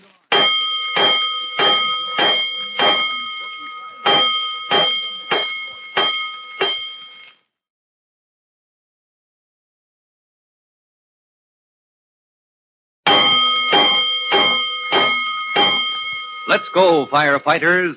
Let's go to the midnight black tunnel under the dock, where you remember Tim Collins, rookie fireman, and Lieutenant Greenspan are poling their boat along, threading their way among huge wooden piles that block their progress and cut them off from the light of day. Just a moment ago, Lieutenant Greenspan... More to your left, Collins. Shove the boat to the left. Left?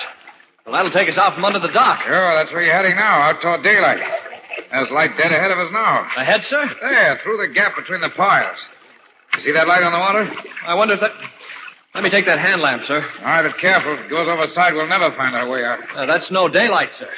Here, what's the idea? Why did you switch that light off? Oh, look ahead. That isn't daylight. That's the glow from the fire. Oh. Hey, you're right, Collins. That is the fire. Pass me that other oar. Let's get over there. There, that's far enough. Can you stop her? Use the oar, sir. Brace it against that pile. Yeah. All right, I can hold her now. All right, follow the drift. Yeah, it's a bed of coals up there, eating the heart right out of this dock. Yes, sir, but no flame, sir. A dozen square feet of smoldering wood, but no flame. Not enough air. Yeah. Well, there'll be air in a minute. That's the boys up there with axes up on the dock. And it's time for us to get out of here, Collins. When air gets in, that bed of coals would blaze up like a bonfire. Yes, sir. Snap on the light, sir. Right. Follow the beam. That should get us out to open water. Yes, sir. Brace yourself. Put your muscle into it, Collins. Come on. Clean on that oar. While Tim Collins and Lieutenant Greenspan are following a treacherous path in the boat under the dock, up on the surface of the dock, Chief Cody and the men are working to pry up the plank. All right, boys. Let's get that pry bar under this plank. Rip it out. That's it. That's where the smoke is coming from. Down below that false flooring. You with the hose. Get that line up here. Ahoy! Ahoy, the dock! Where are you? Here! Down here in the water! In the water. Great blazing blisters. I thought you two were lost or shipwrecked under the dock. We've located the fire, Chief Cody. So have we. But I can't get down to it without dynamite. Those beams are 2 feet square. No way to get between them. I want the fog nozzle, sir. I'll hit it from below. Fog nozzle. Bring up the spray. Anything else, Lieutenant? Stand by with another hose line on the dock, Chief. With you and Collins down below? In that flimsy boat? Or the stream would sink you. Hold the stream until I give the word. We'll be out and away. But I want that water ready in case there's an outbreak. Fog nozzle ready, Chief. Fasten the line on that nozzle and bring it in. Give us a full length of hose, Chief. We've got to get right under the middle of the dock. This is your fire, Lieutenant. You know what you're doing, but there's a thick scum of oil on that water. Yeah, I know, Chief. Fumes are enough to make a man seasick down under the dock. If a blazing ember should fall into that oil... All right, so you'll have a couple of fried firemen on the roster. That's the chance we take. There's the fog nozzle, sir. Lower away. Coming down. All right, got it, Chief. I'll keep feeding that hose line. We'll pay out the hose as you go. All right, Collins, I'll tend the line. Push us back under the dock. 209. Engine 209. Give me another line of hose. Where's the man in charge? I demand to see the man in charge. Who let this man come out on the dock? You, what are you doing here, mister? What are you doing here would be more to the point. Almost an hour since the alarm was rung in and you men began swarming over my dock. Oh, I saw everything. I watched you from my office window. Oh, you're from the towboat company. I am the towboat company. I am Eustace Tinnacombe. Well, now, is that so? It is. You'll find out that Tinnacombe Towboat Company isn't to be trifled with either. And you've been trifling with my dock for almost an hour. You've done nothing. Nothing at all but rip up my planks. Well, I'll tell you how it is, Mr. Tinnacombe. Oh, no. I'll tell you how it is. My tugs, Tinnacombe Company's 4 towboats, use this dock. My 4 towboats are due to dock here in Where's my watch? They're not going to dock here, mister, until this fire is out. And why, may I ask, don't you put it out? Because we just found it, that's why. Mr. Tennacombe, this is the meanest kind of fire we ever run into. The kind you have to search for, maybe for hours, before you can attack it. Well, you have found it, haven't you? After tearing my dock to pieces?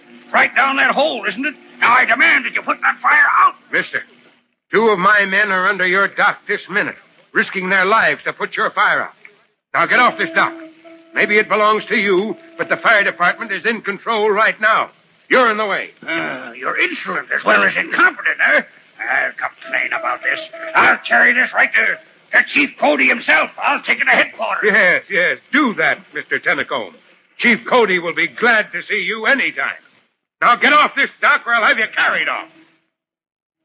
Now let's see what is happening to Lieutenant Greenspan and Tim Collins down in the murky waters below the dock. Keep the boat moving forward, Collins. We'll be ready to hold her. Well, when you give the word. Now, the light is stronger.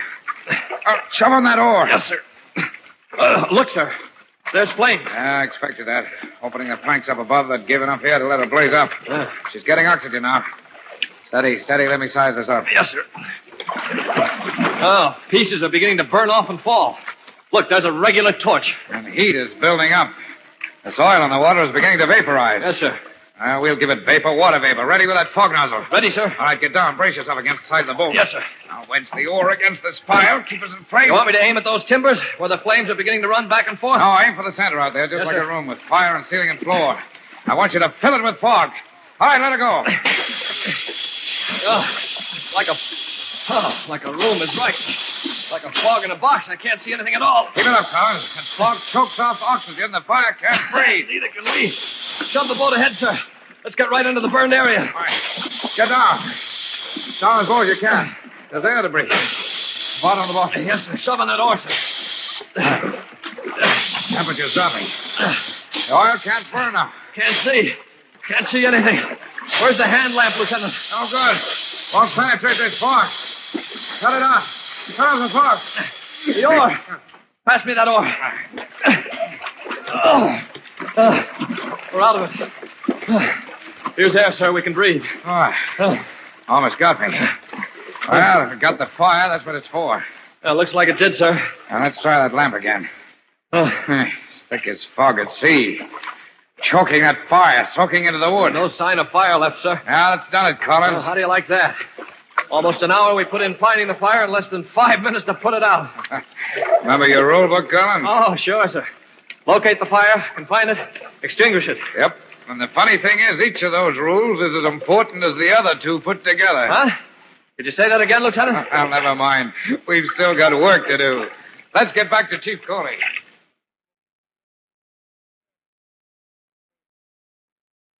Lieutenant, we could tell the minute you hit that fire. From the smoke, Chief Coley? From the smoke. It vaporized. Gave us a cloud of steam and cooled off to nothing in a matter of minutes. No need for your auxiliary hose line. Well, I'll have a man stand by until we complete the overhaul.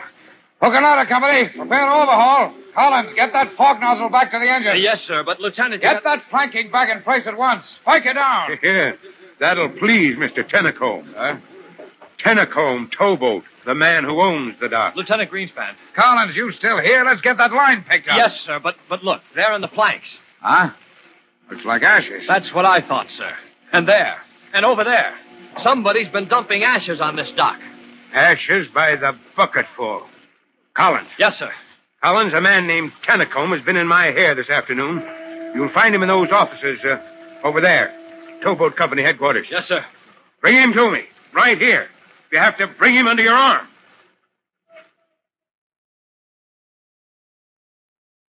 Now, why does Chief Cody want to talk with Eustace Tennacombe, owner of the Towboat Company, when just a few minutes ago he ordered Tennacombe to get off his own dock and stay off?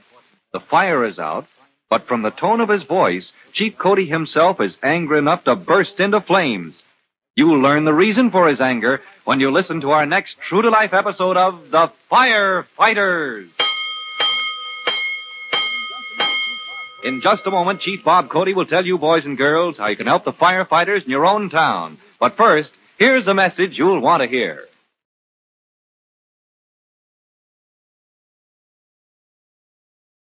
And now, Chief Bob Cody with a special assignment for the Firefighters Brigade.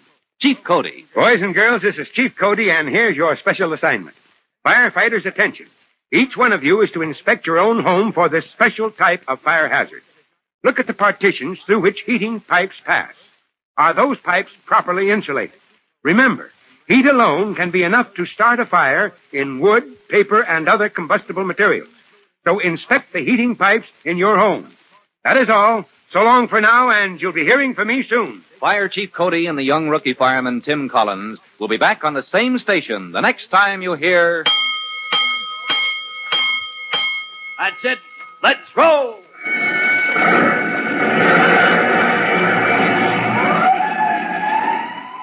Let's go, Firefighters! Firefighters is a copyrighted feature of William F. Holland Productions.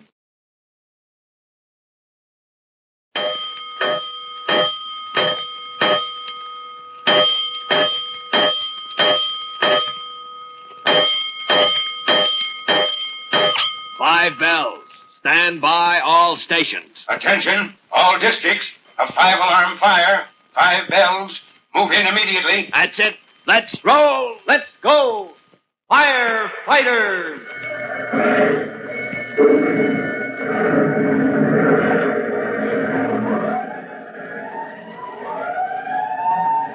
Presenting Firefighters, the true-to-life story of our unsung heroes who stand ready to ride by day or night against our most murderous enemy, the demon of fire.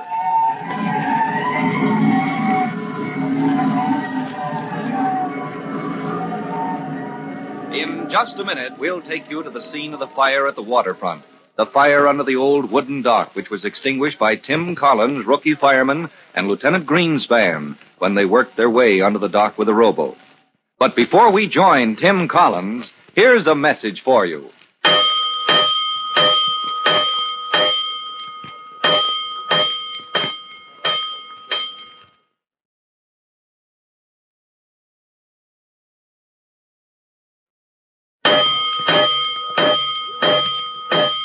Let's go, firefighters. Let's go to the dock of the Tennacombe Towboat Company, where Chief Cody is examining the scene of the recently extinguished fire.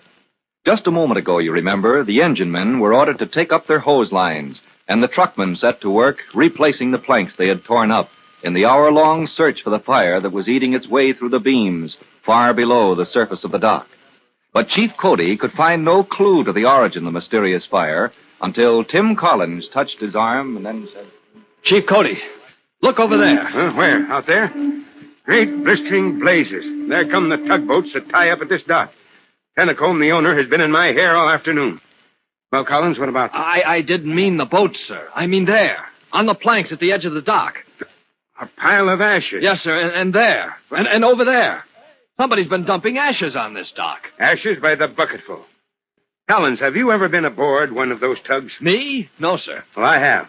They don't have galleys for cooking like larger boats, but there's a little coal stove for coffee and snacks. Well, then they've been dumping the ashes overside, but why not into the water? Why here, on the dock? Because some people don't seem to have the judgment to empty a bucket of hot ashes in safety, even if it had directions printed all over it. Huh. Well, somebody ought to hear about this, Chief Cody. Somebody will. Collins, get me Tennacombe. Who, sir? Tennacombe. You'll find him in those offices over there, the towboat company headquarters. Yes, sir. That man has been raising the roof. He was out here on the dock blasting us up and down because we took so long to find his fire and put it out. Now I'd like to do some talking myself. Get me Tennacombe if you have to bring him out here under your arm. I'll go right up there, right away, sir. Come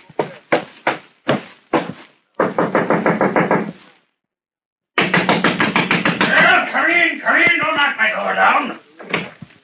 I'm looking for a Mr. Tennacombe. Fireman. Now what is it? Are you Mr. Tennacombe? Of course I am. Who else would I be? And those are my tugboats out there. I saw them. Mr. Tennacombe... Look, here. Look out this window. Well, yes, that's quite a view. Quite a view. You know what that view is costing me? Do you realize that because my tugs are unable to tie up at my dock on schedule, I'll be charged for overtime? But Mr. Tennacombe... Overtime for every man in every crew on every one of my 4 tugboats. There goes my money. Because my boats can't dock on time because you You so-called firemen because you're incompetent. Because you can't find a fire in my dock. And if you could find it, you wouldn't know how to put it out in time to do But it. we did find your fire, and it's out. Well, this isn't the end of it, I can assure you. You'll hear from Eustace Tennicombe. If it's the last thing I do, what'd you say? The fire is out. Oh. But my dock! You ruined my dock! You ripped up 100 yards of plank! Yes, sure, tracing the fire. But we put it back. And your boats. Look for yourself. What, they're tying up the dock. Hey, where's my watch? Say, and on time. Yes. Now, if you're satisfied, Mr. Tennicombe... Satisfied? No, I'm not satisfied. You see that man out there on my dock? That man with the white helmet? Well, yes, that's Chief... That's the man. Well, I won't be satisfied until I report his insolence to the chief. Oh? You're sure you mean the man with the white helmet? I know him anywhere. Why, he dared to... My own fire in my own dock, and he ordered me off. Ordered me off my own property. Said I was in the way. And you're going to report him to the chief? I am. Well, then, will you come with me, Mr. Tennicombe? The chief wants to talk to you as much as you want to talk to him. Chief, what's his name, Cody? He's here? Yes, sir. Waiting for you on the dock, Mr. Tennicombe. If you'll come with me. Yes, a pleasure. What I've heard is Chief Cody is a man of intelligence. Chief Cody isn't the kind of... Careful with that door, you heavy-handed fireman. Here, let me.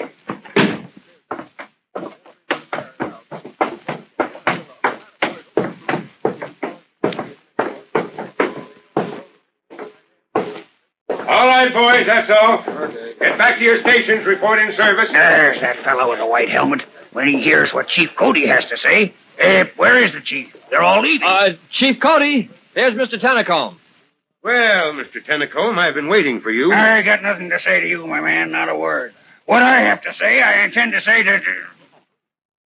Are you Chief Cody? I am.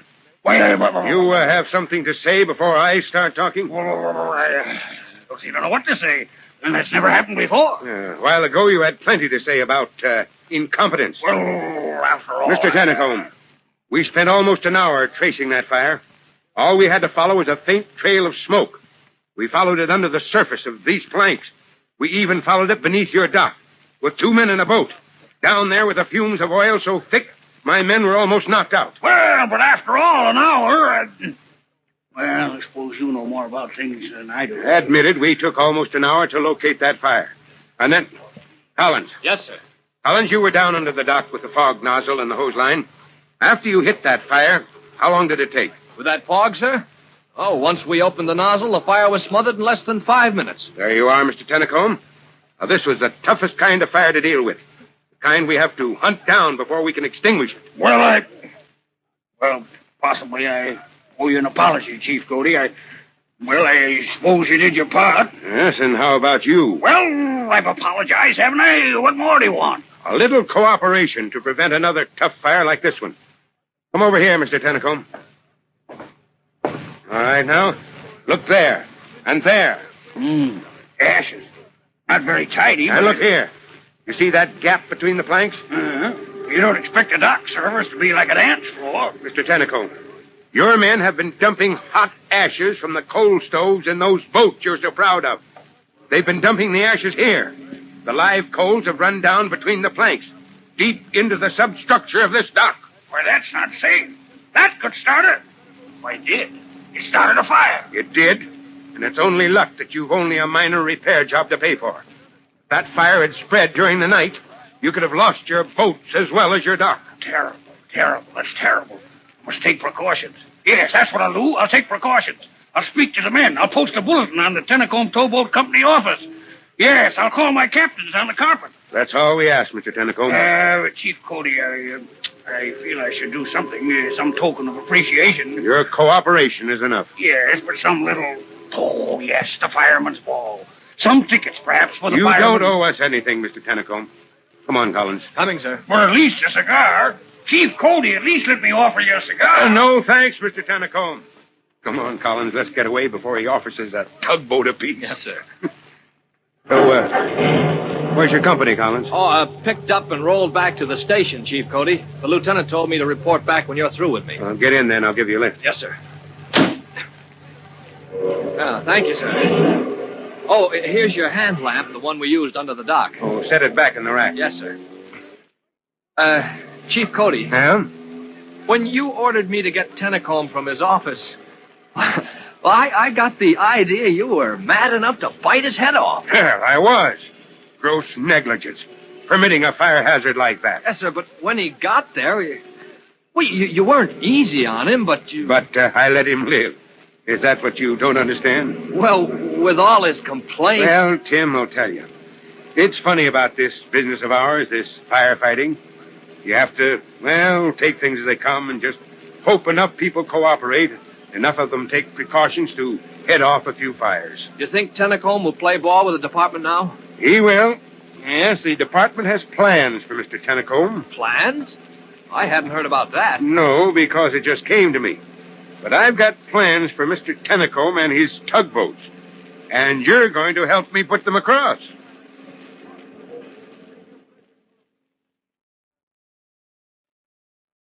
Now, what plans do you suppose Chief Cody is making for Mr. Tennacombe? And what has the fire department to do with tugboats? It's too bad we have to leave just as the chief is preparing to confide in Tim Collins. But you'll be in on the secret before long if you listen to our next true-to-life episode of The Firefighters. In just a moment, Chief Bob Cody will tell you boys and girls how you can help the firefighters in your own town. But first, here's a message you ought to hear.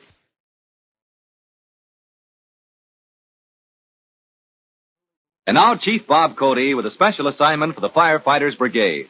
Chief Cody. Boys and girls, this is Chief Cody, and here's your special assignment. Firefighters, attention. Each of you is to inspect your neighborhood to see how people dispose of rubbish. That is, how they get rid of papers and other combustible material. Note the facilities for burning this kind of refuse. Remember, an incinerator should be covered and should be of a type that prevents flaming scraps of paper from spreading around the yard. Note the facilities of this nature in your neighborhood, because one faulty incinerator may be a fire hazard to a dozen homes. That is all, and goodbye for now. Fire Chief Cody and the young rookie fireman Tim Collins will be back on the same station the next time you hear... That's it. Let's roll.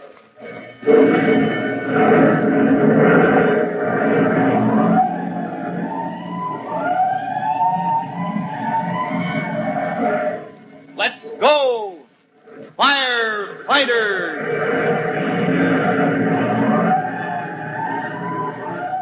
Firefighters is a copyrighted feature of William F. Holland Productions.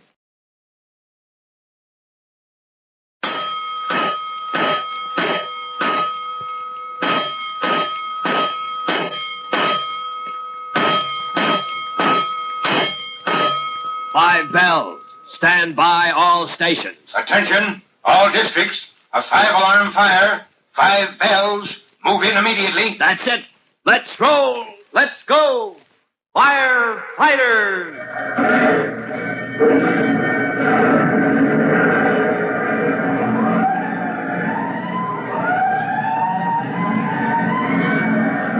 Presenting Firefighters, the true-to-life story of our unsung heroes who stand ready to ride by day or night against our most murderous enemy, the demon of fire.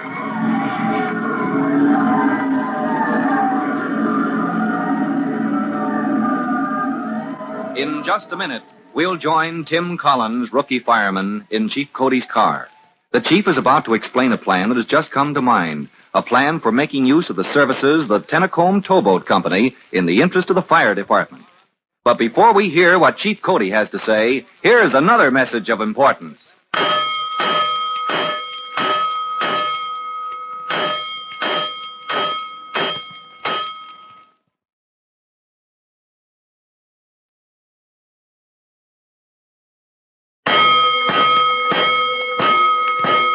Let's go, firefighters. Let's go to meet Chief Cody and Tim Collins as they ride in the chief's car toward the rookie fireman's post of duty with Engine Company 209. Only a few moments ago, you remember, Chief Cody exchanged hot words with Eustace Tennacombe, owner of the Tennacombe Towboat Company. And now, Tim wonders out loud about...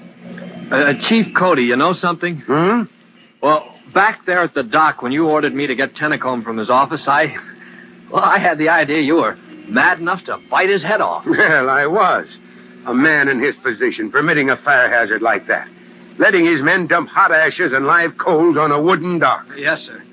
You think Tentacombe will cooperate now? He will, when he realized that his carelessness might have cost him one of his precious tugboats. You saw how he changed his tune. Oh, that's right, sir. He couldn't do enough for us. Yeah. Oh, Tim, there's a story in the afternoon papers about the fire department. The fire department, sir? Well, not really. It's about a man or a group of men. They're out to make trouble for the department. For me. For you, Chief Cody? We have to fight more than fire sometimes. Oh, if anybody's looking for a fight, sir, just point him out. And it's not as simple as that, son. You know the Rainbow House. Rainbow House? Down in the center of the city. Oh, you must have eaten there at one time or another. Rainbow House. Oh, yes, sir. That's the big restaurant, kind of a nightclub, and they have half a dozen different rooms for dinners, class banquets, and things like that. Yeah, that's the place. Huh? Belongs to a man named Lippett. Yes, sir. He does a lot of business there. He's an important man, and he's out to make trouble. Oh. Could you give me a size up on the situation, Chief? Not yet, Collins. I'm going to need your help, and you'll see why when I ask for it. But first, you can size things up for yourself. Oh, but even a hint, sir. Collins, before I ask your help in this matter, you've got to make up your own mind about whether I deserve it. Oh, Chief Cody, you can count on me anytime, for anything. No, son. You've got to see that story in today's paper before you decide. Now, as soon as you go off duty, get along home and study that paper. You'll see what I mean.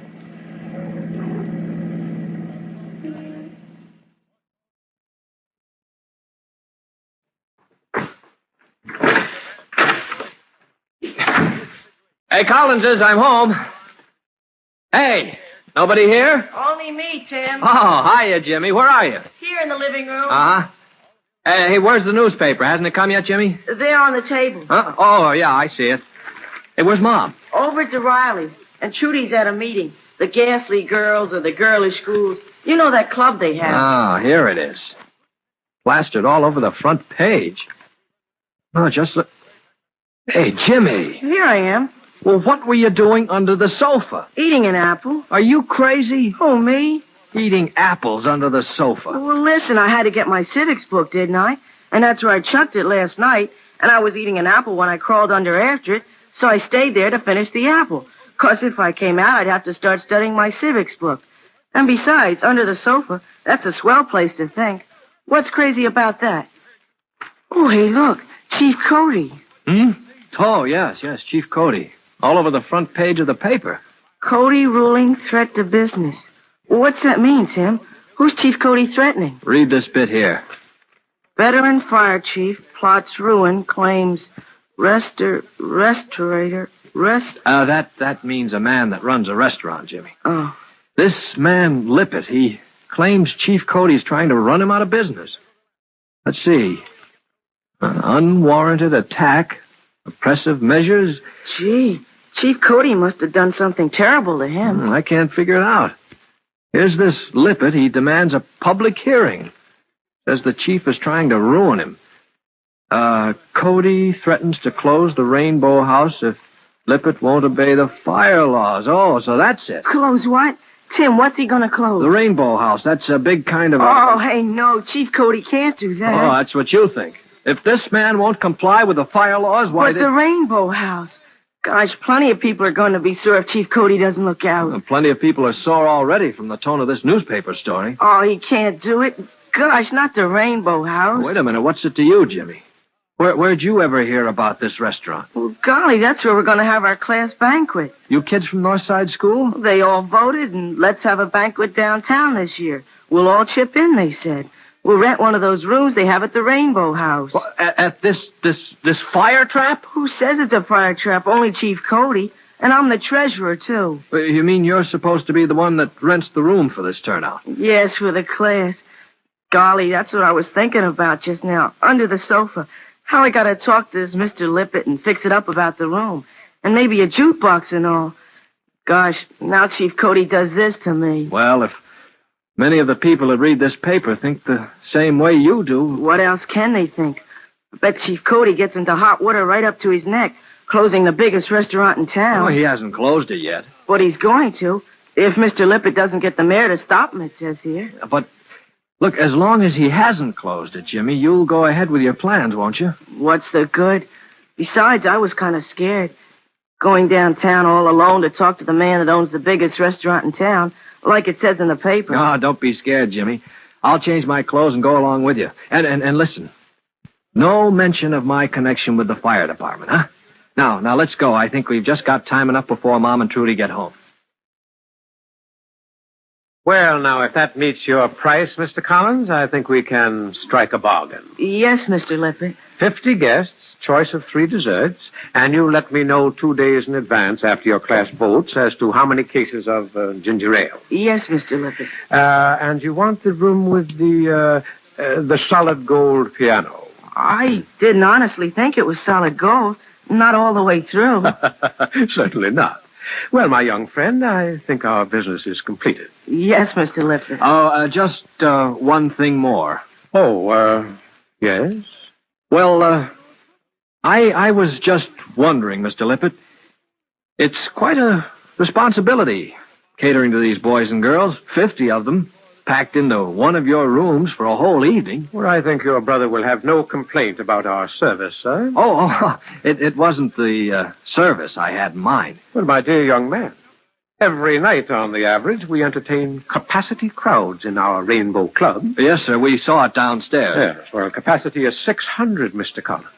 And in these rooms upstairs, as many as 600 more. And I may say that no complaint about our service. Oh, I've heard all about your service, Mr. Lippett. It's the decorations that I was... Oh, the decorations, yes. The rainbow motif. Yes, our decorators have carried it out throughout the building. Golly, it's beautiful. Those draperies and... Gosh, I never saw ceilings like that before. All shiny cloth. Just like a real rainbow. And just about as flimsy. They've been fireproofed, of course. I beg your pardon? Well, those flimsy draperies all over the place. You must have had them treated with fire-resistant chemicals. I see. You've been reading the papers. Oh, why, yes, I have, Mr. Lippett. And I wondered if You've been reading these ridiculous charges, this malign attack on my enterprise by that... Who's he mean, Tim? What's he mad about? Golly, we didn't do anything. Well, the man has gone too far. If you want the facts, I'll tell you what I think of that jack in office. I'll tell you what that conceited, overbearing scoundrel did to me. I'll tell you the facts about Chief Robert Cody. Now there's a situation. Mr. Lippett, proprietor of the Rainbow House, has let his tongue run away with him. Not knowing that Tim Collins is in reality a member of the fire department in civilian clothes, and far from suspecting that Tim and his brother Jimmy are close friends of the department chief, the infuriated Mr. Lippett is about to heap scorching condemnation on the absent Chief Cody. For the next development in this conflict of rising tempers, listen to our next true-to-life episode of The Firefighters. In just a moment, Chief Bob Cody will tell you, boys and girls, how you can help the firefighters in your own town. But first, here's a message you ought to hear. And now Chief Bob Cody with a special assignment for the Firefighters Brigade. Chief Cody. Boys and girls, this is Chief Cody with your special assignment. Firefighters, attention. Each of you is to inspect the wiring of floor lamps and other electrical equipment in your home. Pay special attention to the wiring of lamps. Remember, a lighting cord which is worn or badly twisted is a hazard, and also a lamp cord which passes under a rug, subject to the wear and tear of passing feet, is particularly dangerous. Electricity is a good friend, but defective lighting and other electrical cords of any type turn this good friend to a dangerous enemy, ready to strike in the form of fire. That is all. Goodbye for now, and you'll hear from me soon. Fire Chief Cody and the young rookie fireman, Tim Collins, will be back on the same station the next time you hear... That's it. Let's roll.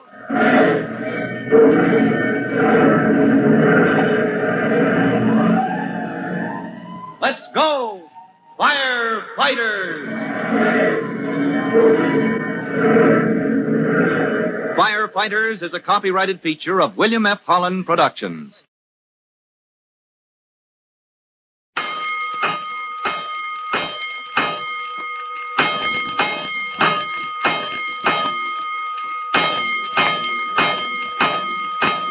Five bells. Stand by all stations. Attention, all districts. A 5-alarm fire. 5 bells. Move in immediately. That's it. Let's roll. Let's go! Firefighters!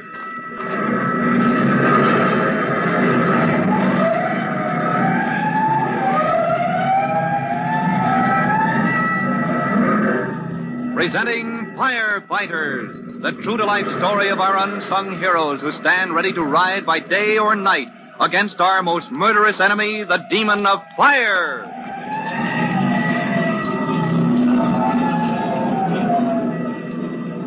In just a minute, we'll join the heated conference in the office of the manager of Rainbow House, where Tim Collins, rookie fireman, and his brother Jimmy have just asked Mr. Lippett a significant question. But before we hear Mr. Lippett's hot-tempered charges against Chief Cody, here's an important message for you.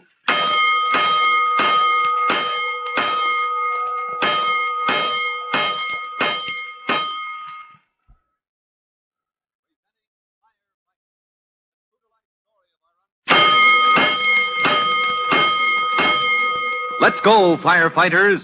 Let's go to the office of Mr. Lippett, proprietor of Rainbow House, the city's leading restaurant. Now, Mr. Lippett, you remember, has just begun an open attack on Chief Cody. And Tim Collins, changing from his fire department uniform into civilian clothes, has accompanied his brother Jimmy on a visit to Rainbow House. Tim's intention is to inquire into the truth of Mr. Lippett's accusations against Chief Cody, while Jimmy has school business to transact. Lippett has just told him. Now, let's see. As I understand it, your class at Northside School intends to rent one of our rooms for, what was the occasion? Our class banquet, Mr. Lippett. Oh, yes, your class banquet. Now, 50 guests, you said, and you let me have your final decision on the menu well in advance. Yes, Mr. Lippett. Well, my young friend, I think that completes our business, doesn't it? Yes, Mr. Lippett. Oh, just one thing more. Oh? Yes? Well, this is my brother's business, and I don't want to butt in, but... Well, since I'm here, Mr. Lippett... You, have a question, Mr. Collins? I was just wondering. It's quite a responsibility, catering to these boys and girls, 50 of them, packed into one of your rooms for a whole evening. Well, I think your brother will have no complaint about our service, sir. Oh, it wasn't the service I had in mind. My dear Mr. Collins, every night on the average, we entertain capacity crowds in our Rainbow Club. 600 guests, Mr. Collins, and as many more in our special banquet rooms upstairs. And I may say that no complaint about our service. What about the decorations? Oh, yes, the rainbow motif. What about it? Golly, it's beautiful. Those draperies and... Gosh, I never saw ceilings like that before. All shiny cloth, just like a real rainbow. And just about as flimsy. What? Those draperies and ceiling fabrics, you have them all through the building. They've been fireproofed, of course. Fireproof? Oh, so that's what's on your mind. You've been reading the papers, huh? Why, yes, I have, Mr. You've been reading these ridiculous charges, this malign attack on my Rainbow House by that jack in office. Well, if you want the facts, I'll give them to you. I'll tell you what that scoundrel is trying to do to me. Now, just a minute, sir. Who's this scoundrel you're talking about? Cody. Robert Cody, the chief of the fire department. Tim, don't let him say things about Quiet, that. Jimmy. But he can if you don't stop him. That's enough. Mr. Lippett, before Jimmy came down here to see you on business for his class at school, we both read the afternoon papers. You did? Well, then you know what that man is trying to do. That he means to put me out of business unless I consent to pour colossal sums of money down the drain. For what purpose? To change all my decorations, to cut new doors, rebuild old doors, put in stairways. I don't remember half of it. Nobody could. Hello? Hello, what is it? Who? Cody? He's downstairs? Well, send him right up. No, wait. Let him cool his heels. Tell him Mr. Lippett will consent to see him in 20 minutes or so. Well, did you gentlemen hear that conversation? Yes, we heard it. The man himself, Chief Cody, crawling here on his hands and knees. Gosh, I think you're about to... Jimmy.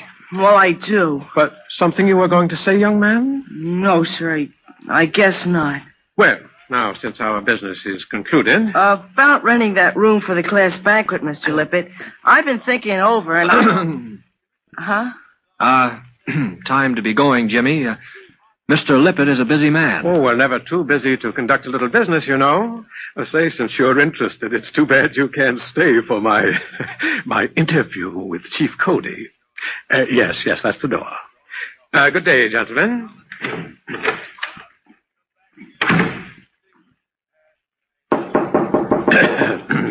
Come in. Put the tray here on my desk, will you? I'm busy with these books. Well, what's the delay? I'm not one of your waiters, Mr. Lippett. You're not... Oh, I'm so sorry. I was expecting a little snack. Well, what can I do for you? Let's cut out the smoke screen, Mr. Lippett. You know who I am. You kept me waiting downstairs long enough to impress me with how busy you are. Oh, do let me apologize. I should have realized that the well-known Chief Cody should never be kept waiting. You're bitter about this, aren't you? Bitter? When some cheap-jack official threatens to close my establishment unless I rebuild, redecorate, reconstruct the Rainbow House to suit his taste? Now, just a minute. I can see a shakedown coming as well as the next man. A shakedown? I knew what was coming when that inspector of yours handed me his list. Mr. Lippett, that was a list of precautions. A list of changes you've got to make to protect the patrons of your establishment. From what? From fire. From being caught in a fire that could rage through every floor of this building before anyone could escape. Listen, you can't frighten me, Cody. I know how you fellas work. Oh, you do? Well, would you mind telling me? I made my stand clear enough in the newspapers. You sent that inspector here to cook up a fake list of violations. Then you order me to make certain changes, or you close my building. But I know what you mean. All right, come on, let's have it. You mean that if I don't want to make those changes, that all I have to do is cross your palm with silver, line Bob Cody's pocketbook with cash? Mr. Lippett, If you lay a hand on me, you're through in this town. All right. I came here to talk this over, to explain the items in that list of violations. You came here to collect, but you can't bulldoze me, Cody. You read my challenge in today's paper. I demand an open hearing. All right, then you'll get it. You'll get your hearing, and I hope you enjoy the results. Good day, sir.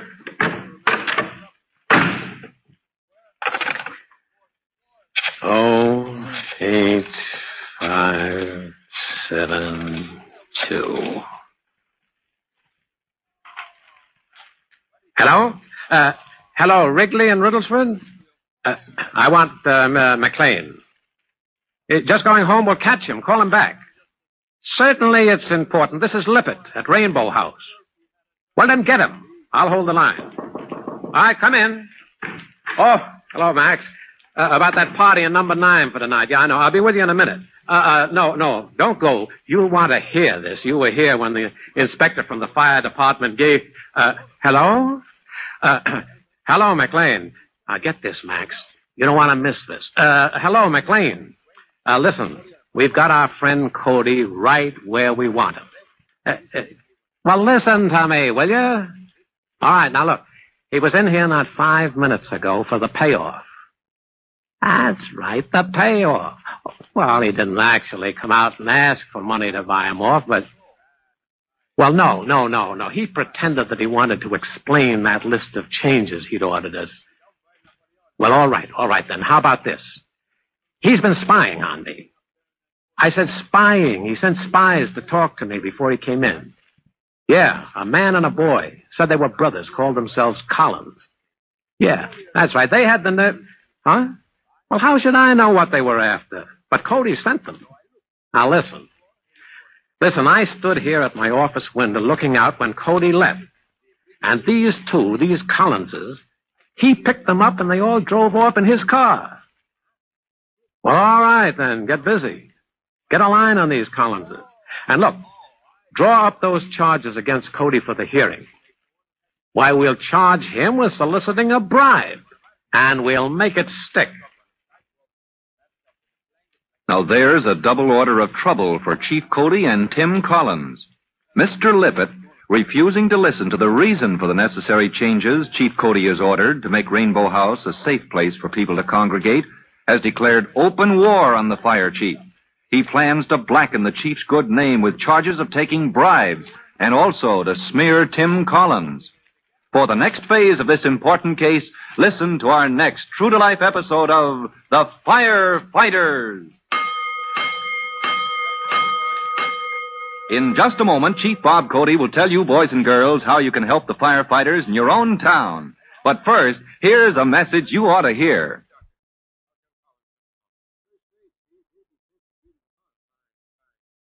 And now, Chief Bob Cody with a special assignment for the Firefighters Brigade.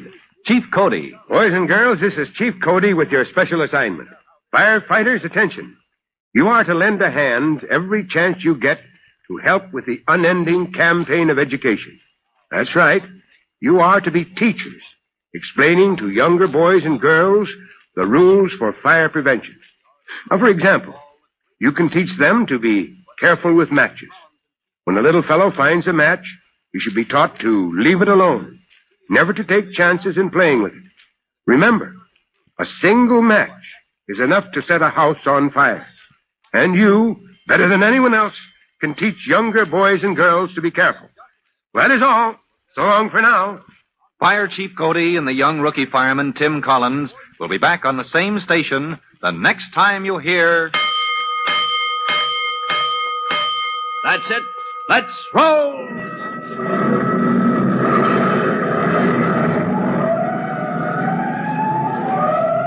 Let's go! Firefighters!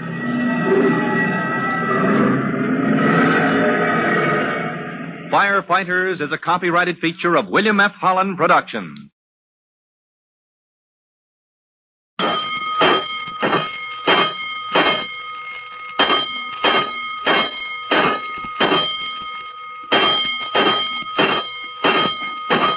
Five bells. Stand by all stations. Attention, all districts. A 5-alarm fire. 5 bells. Move in immediately. That's it. Let's roll. Let's go. Firefighters.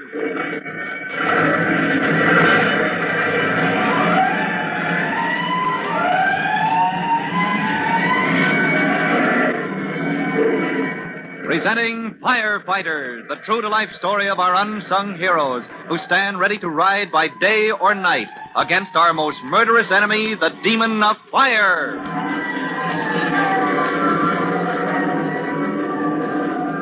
In just a minute, we'll take you to Fire Department headquarters, where Tim Collins, rookie fireman, and his brother Jimmy have just arrived in the company of Fire Chief Cody. The chief is planning to defend his fire prevention campaign against a vicious attack by the proprietor of the city's largest restaurant. We'll hear his plan as soon as you've noted this message.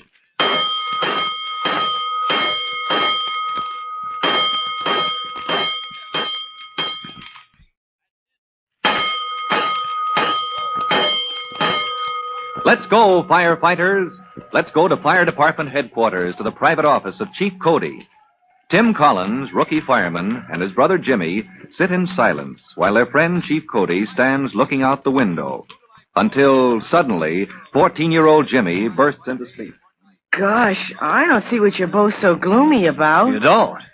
When this man Lippett is out to get Chief Cody? Jimmy, you're a little young to understand the spot I'm in. You see, lots of people don't understand the importance of fire prevention. This man Lippett is one of them. And when the inspector reported a dozen different fire hazards at Lippett's restaurant, the Rainbow House, all right, instead of fixing them up, he starts a slow burn. Well, yes. And instead of talking it over with the chief, he goes to the newspapers. He claims the fire department is running a racket. Me, running a racket. That's what hurts, Jimmy. After all my years in the department with never a black mark. I don't get it. Listen, kid. Lippett claims Chief Cody and the inspector don't care about having him fix up those fire hazards. He claims all they want is to annoy him, threaten to close the Rainbow House unless he pays him a bribe. But that isn't true. Of course it isn't. Then who cares what Lippert says? Well, he's important enough in this town to swing a lot of public opinion, Jimmy. People who don't know the facts are going to follow his lead. And there goes our fire prevention work. Don't you see? When people lose faith in the fire department, Jimmy, it's going to be hard to win them back. And when they lose faith in me, well, I don't know. Oh, gosh. Why is this so different from any other fire you have to fight? Oh, now, Jimmy, this is serious. No, I mean it.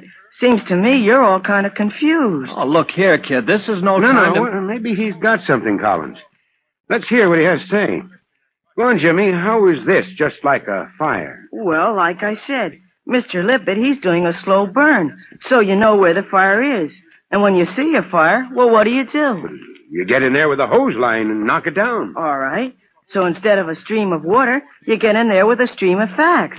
You knock old Mr. Lippert's fire out with... With the truth. Now, he's publishing slanderous accusations, starting a blaze of misstatement that can gut the fire department. Well, so we drown him out with the truth. Where do we start, Chief? In the Inspection Bureau. We'll charge our hose line with facts from Inspector Buckram's report on Rainbow House. All right, come on, boys. Let's call on the inspector.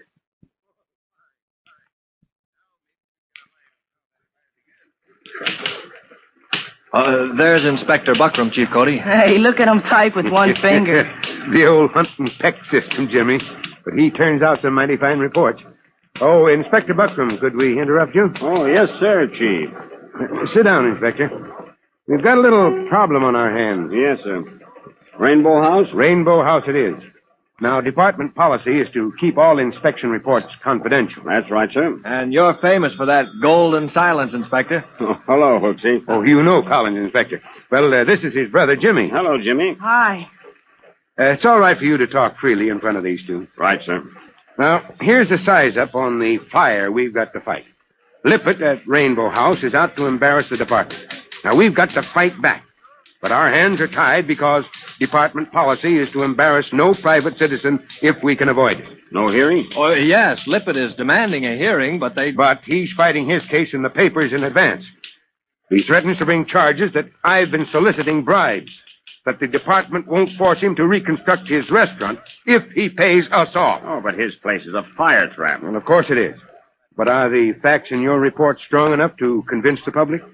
Here's my report. All right. Look it over, Collins. Tell me what you think. Yes, sir. Oh, good grief. Jimmy, to think that that's the place your class wants to hold its banquet. Look at this list. Now, tell me, Collins, knowing how many fire hazards exist at Rainbow House, would you want your brother to risk his life there? Not me, sir, but then I know the score. Well, that's the trouble. You know how fast a fire can spread through a place like that. But other people, well, I don't know. Well, let's tell the public the facts. Ask them if they would want to spend the evening in a place like that. Oh, gee, I know. I know just where we could try it and see what people think when they know the facts. Oh, the report is confidential. But we wouldn't tell them it's the Rainbow House you're talking about. You wouldn't have to. You mean to divulge any confidential data? It might be worked out. And if I'm helping you with your problem, Chief Cody, this would get me out of mine. You could help me. Huh? You have a problem? You bet I do. Gosh, my class at Northside School, they sent me down to fix it up with Mr. Lippert to have our class banquet at the Rainbow House. Now I wouldn't do it, not for anything. Gosh, I don't want to get the whole class burned up. Well, then tell them it's against your judgment. Oh, my judgment. They just fire me out of my job as treasurer. Go ahead and have their banquet there anyway. But if Inspector Buckram would back me up... A Firefighters Brigade? Well, why not? Inspector, that Firefighters Brigade is a smart crowd. I'll call a special meeting for tomorrow. Look, that'll be a test, won't it? That'll show what people think when you tell them about the facts about a bad fire hazard. Jimmy, we'll do it. Test the effects of the inspector's report on your Firefighters Brigade. And on the results, we'll base our campaign of defense. And so Jimmy calls the Firefighters Brigade for a special meeting in the high school. Let's listen now as he introduces Inspector Buckram. Firefighters, attention. Boys and girls of the Firefighters Brigade, this is our guest for this special meeting, Inspector Buckram. He's head of the Fire Department's Bureau of Inspection. Firefighters, be seated. Inspector Buckram, sir. May we have your report? Boys and girls, I have here a sample report, and I'd like to know what you think of it. Inspector. Yes, Jimmy? I wanted to tell them.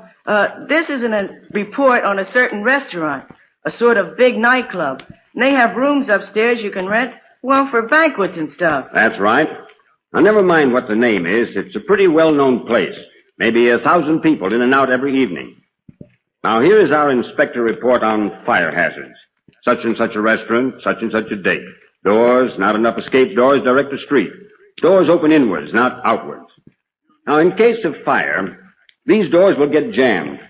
Folks won't be able to get out. Stairways, narrow and steep.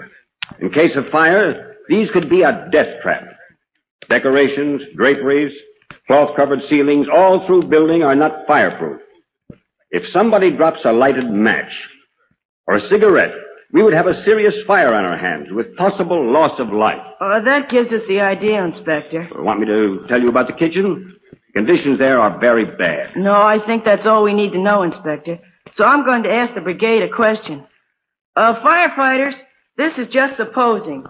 Suppose you had to make arrangements for a party. You know, maybe a class banquet or something. Well, would you take your friends into a place like that? Would you risk their lives in a restaurant like the inspector just told about? No, you bet you won't. And you boys and girls in my class, you gotta trust me. You gotta trust me. When I say there's a reason we can't have our class banquet at the Rainbow House. Later that day, Jimmy makes his report on the Firefighters Brigade meeting to Chief Cody. Gee, Chief Cody, if you could have heard them, you'd think I was trying to make them have the banquet in that old fire trap. The way they yelled at me. That's so, Inspector Buckram? It was a fair test of what kind of reaction we could expect from the public? Yes, sir. If you tell the public the facts, you'll have no trouble. Great billows of smoke. That's just what we'll do. Jimmy, get busy with that telephone. Sir, the telephone? Go on, get busy. Hello? Oh, the switchboard. Chief, it's the switchboard downstairs. Gosh, what number do I want? Tell him to get the editor of the Daily News. You've got a story to release to all the papers in town. Well, you can't blame Jimmy Collins for being startled when Chief Cody orders him to phone the editor of the Daily News. But Jimmy is right in the thick of Chief Cody's fight to defend the fire department. And this is the first step of the Chief's counterattack against the forces that have made serious charges against him. For his statement to the newspapers, listen to our next true-to-life episode of The Firefighters. In just a moment, Chief Bob Cody will tell you, boys and girls, how you can help the firefighters in your own town. But first, here's a message you ought to hear.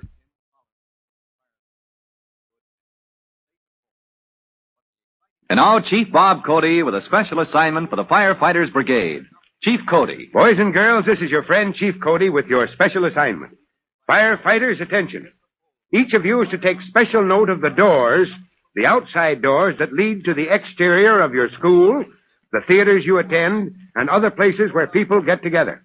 Remember, these doors should open outward, so that in case of emergency, people can escape from the building without danger of being trapped by a door that refuses to open. Make special note of these doors, and you'll know that escape doors, opening outward, are one sign of a safe building. That is all. Goodbye for now. Fire Chief Cody and the young rookie fireman Tim Collins will be back on the same station the next time you hear... That's it. Let's roll!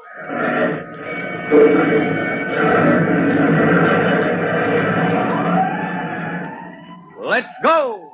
Firefighters! Firefighters is a copyrighted feature of William F. Holland Productions.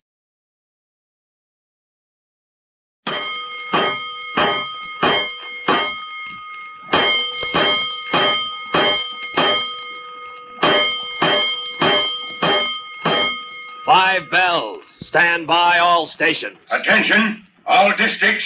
A 5-alarm fire. 5 bells. Move in immediately. That's it. Let's roll. Let's go! Firefighters!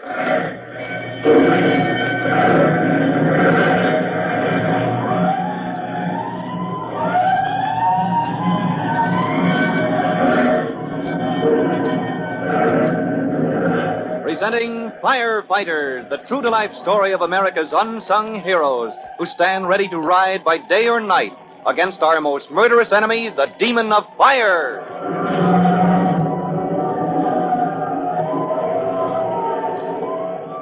In just a minute, we'll take you to the office of Fire Chief Cody, where Tim Collins, rookie fireman, stands by for orders as the chief launches his counterattack against the forces that seek to destroy his program of fire prevention.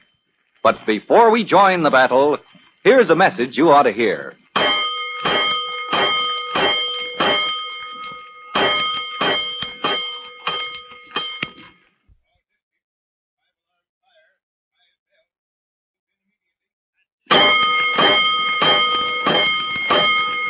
Let's go, firefighters.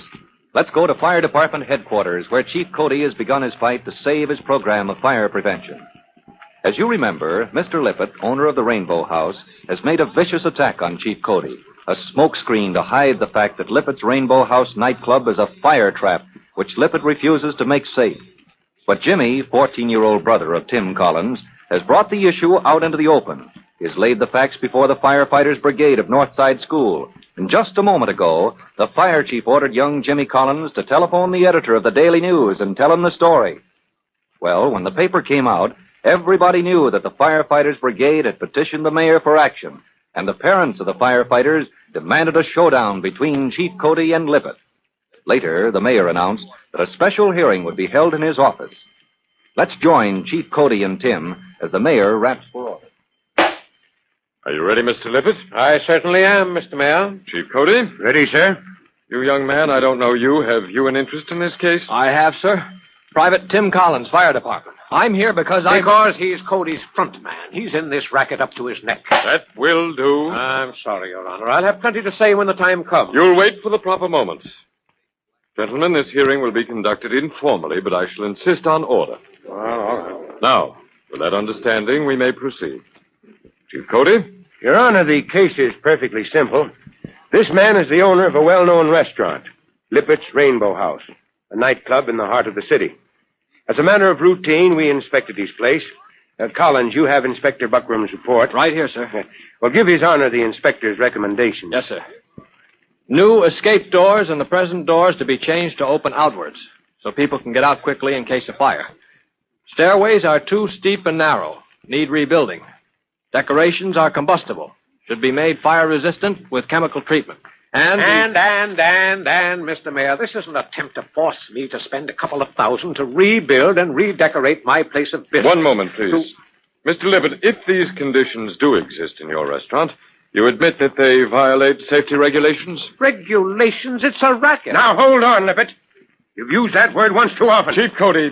All right, Your Honor. I'll hang on to my temper. You may proceed, Mr. Lippett.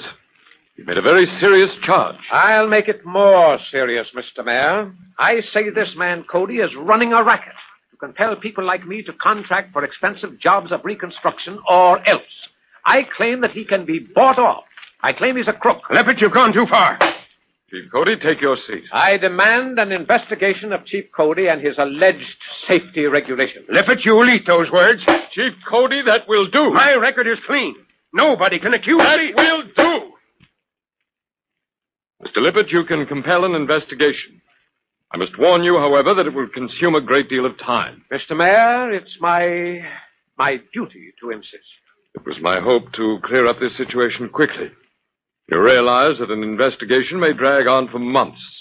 If you can't make good on your charges, you'll have ruined Chief Cody's reputation and accomplished nothing. Well, that's all he wants. Your Honor, the fact is... Chief Cody, for the last time as your superior officer, I order you to... Your Honor, you have my resignation. What? Chief Cody, let's not act hastily in the heat of the moment. Your Honor, I stand by what I just said. For the good of the service. But this I cannot, Chief Cody. I beg you to reconsider. Sir, I've given my life to the department. Now, if I can serve better as a private citizen, well, you'll receive my formal resignation through the mail. I have no choice but to accept it, Chief. Mr. Cody, with the greatest regret. Lippett, you're to be congratulated. Well, thank you, Mr. Mayor. I knew he couldn't take it. Yes, you won your fight. At who knows what cost to our city. Now we may as well adjourn. No, no. No, not yet, Your Honor. The hearing has just begun. Yes, but this is... Well, you have no standing now that you've resigned your post. I have, sir, as a private citizen. And, Lippett, I'm going to talk to you as one citizen to another. For the protection of all our citizens. Cody, you're through. You resigned under fire. I did, and that's why you lose. Your Honor, Lippett wanted an investigation. He knew it would drag on for months, until the public forgot what it was all about. And meanwhile, Lippett could have his own way.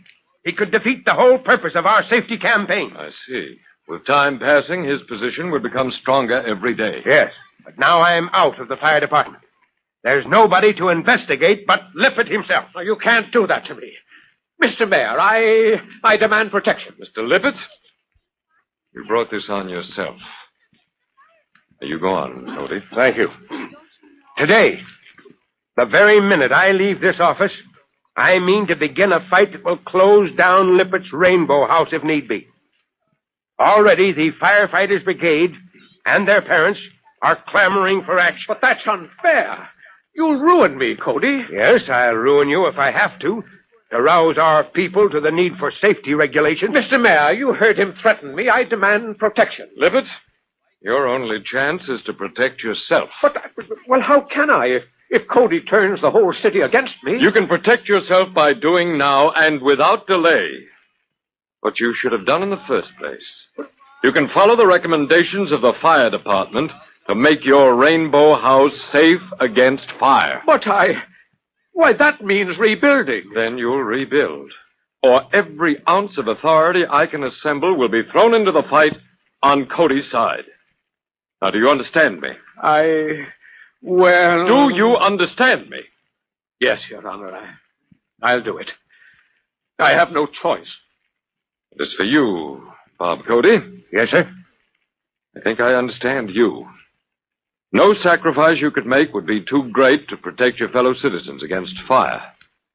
We honor you for it. I thank you, sir. But if I hear any more from you about resigning your post, I'll send you back to probationary training, but I won't let you resign. Yes, sir. I'll get back to headquarters where you belong. This hearing stands adjourned. In the crowded lobby outside the mayor's office, Chief Cody and Tim Collins pause for a handshake and a few quick words. Oh, good grief, sir. That was a close shave. Yes, close enough, but it's all over now. Chief Cody, did you really mean it? Would you have really resigned from the fire department? You heard me, Collins. I meant every word of it. Oh, but, sir, if the people don't care enough about fire prevention, if they weren't wise enough, except for a few like Lippett, to back up your program, sir... Son, it's our job to risk anything to fight fire. Oh, yes, sir, sure. Of course it is. And preventing fire is one of our chief ways to fight that old fire demon. So, well, yes, I would have resigned, Collins. It means a lot to me being chief of the department, but I'd risk even that for as good a reason as I had today. Well, for me, sir, I'd rather fight a 5-alarm blaze any day than men like Lippett. Yes, so would I. Well, let's get back to our real work. And, Private Collins. Yes, sir. You're relieved of special duty. Report to your post. Get back to Engine Company 209. Yes, sir. I'm on my way. Tim makes his way across town as fast as he can, heading for his post with Engine Company 209. As he enters the firehouse, he hears...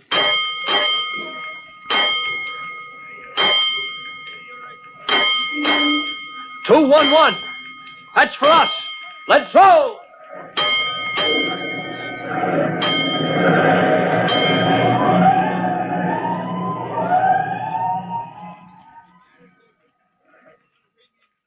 So Tim Collins, rookie fireman, returns to duty. But before he can report to his officer, he hears an alarm, and he leaps aboard 209 as the great engine prepares to roll. Tim doesn't know it, but he is on the verge of a thrilling adventure. For the story of this exciting alarm, listen to our next true-to-life episode of The Firefighters. In just a moment, Chief Bob Cody will tell you boys and girls how you can help the firefighters in your own town. But first, here's a message you ought to hear.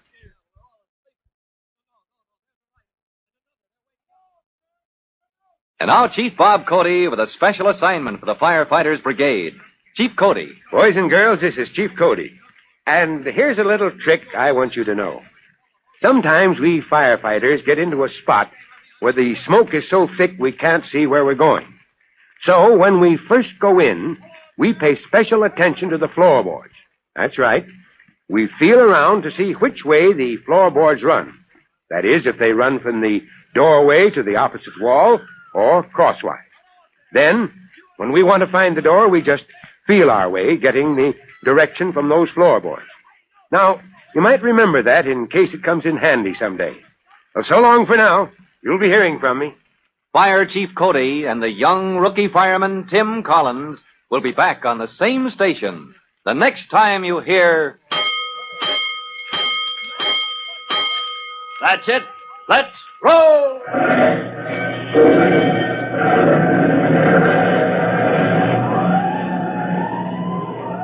Let's go! Firefighters!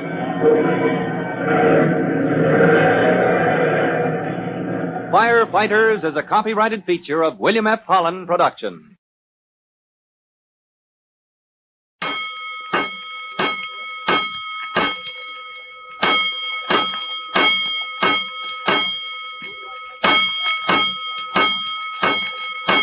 Five bells. Stand by all stations. Attention, all districts.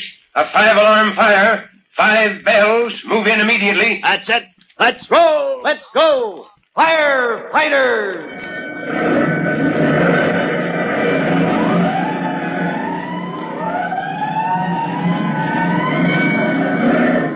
Presenting Firefighters, the true-to-life story of our unsung heroes who stand ready to ride by day or night against our most murderous enemy, the demon of fire.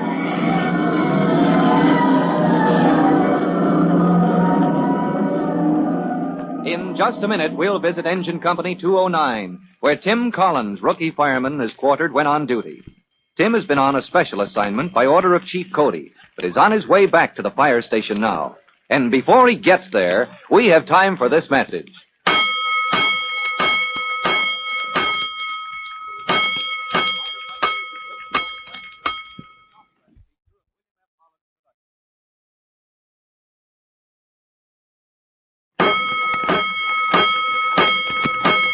Let's go, firefighters. Let's go to the fire station where Engine 209 stands waiting for the next alarm. Gonigal, the driver, is grumbling to himself as usual as he polishes the fenders of the big engine. Hearing Gonigal's voice, Lieutenant Greenspan comes out of his office and calls. Collins! That you, Collins? Oh, it's just me, Lieutenant. Where's Collins? Isn't he back yet? Nope. I guess he's still with Chief Cody. Well, he's hoping the chief lets us have him back soon. You gotta do something about those grass fires. You think Hooksy Collins can handle it? Well, I'm hoping he can get hold of those kids. I'd like to get hold of them. Burning off the grass in the vacant lots. Every day this week we've had a row because some kid got to playing with matches. There ought to be a law. There is a law, but those youngsters never heard of it. That's why I hope Collins can get in touch with them. Or maybe he'll catch a few and dust their jackets. I don't know, Gonigal. Maybe that's the way to handle it, and maybe not. Why don't you let me handle it, Lieutenant? I'd get me a big paddle. I'd go out in the lots where all these fires start. I'd take my paddle and I'd let the... 211! That's 211! Pearson Veazey! That's us, Gonigal. Turn out, you lazy bones. We roll! Pearson Veazey. Sounds like another grass fire. Hey, wait for me. All right, hold it, Gonigal. Here comes Collins. Reporting for duty, sir. Just in time, Collins. Get up in that cab. Yes, sir. You man back there, all clear behind. All clear. All clear, Gonigal. Move over, Hooksy. Make room for the lieutenant. Let's go.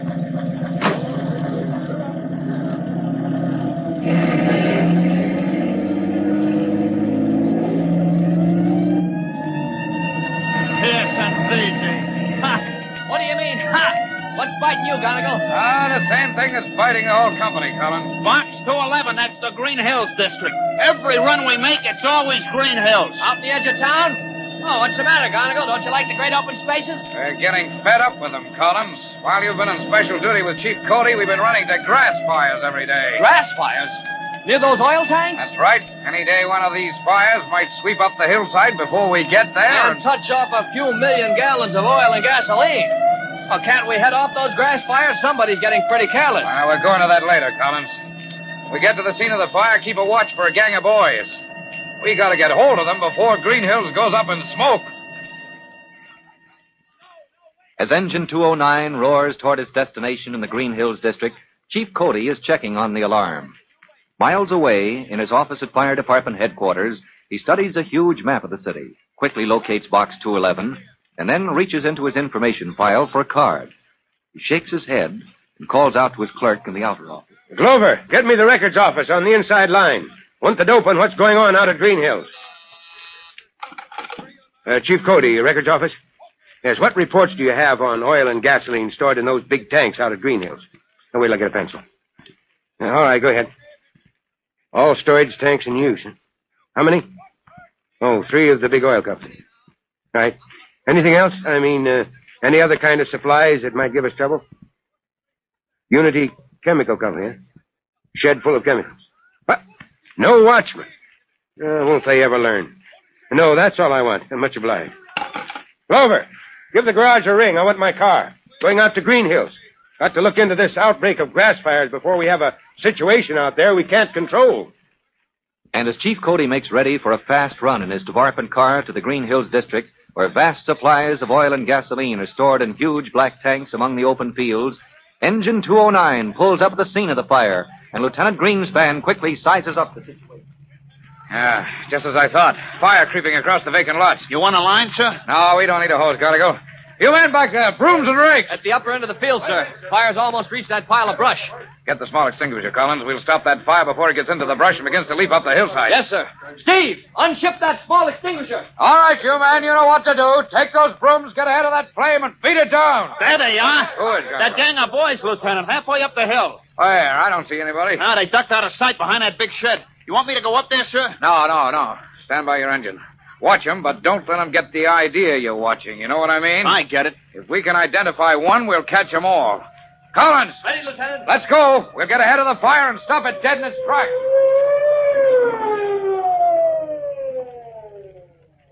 Well, driver, where's your company officer? Huh? There he is up there, Chief Cody. Oh, it's you, Garnigal.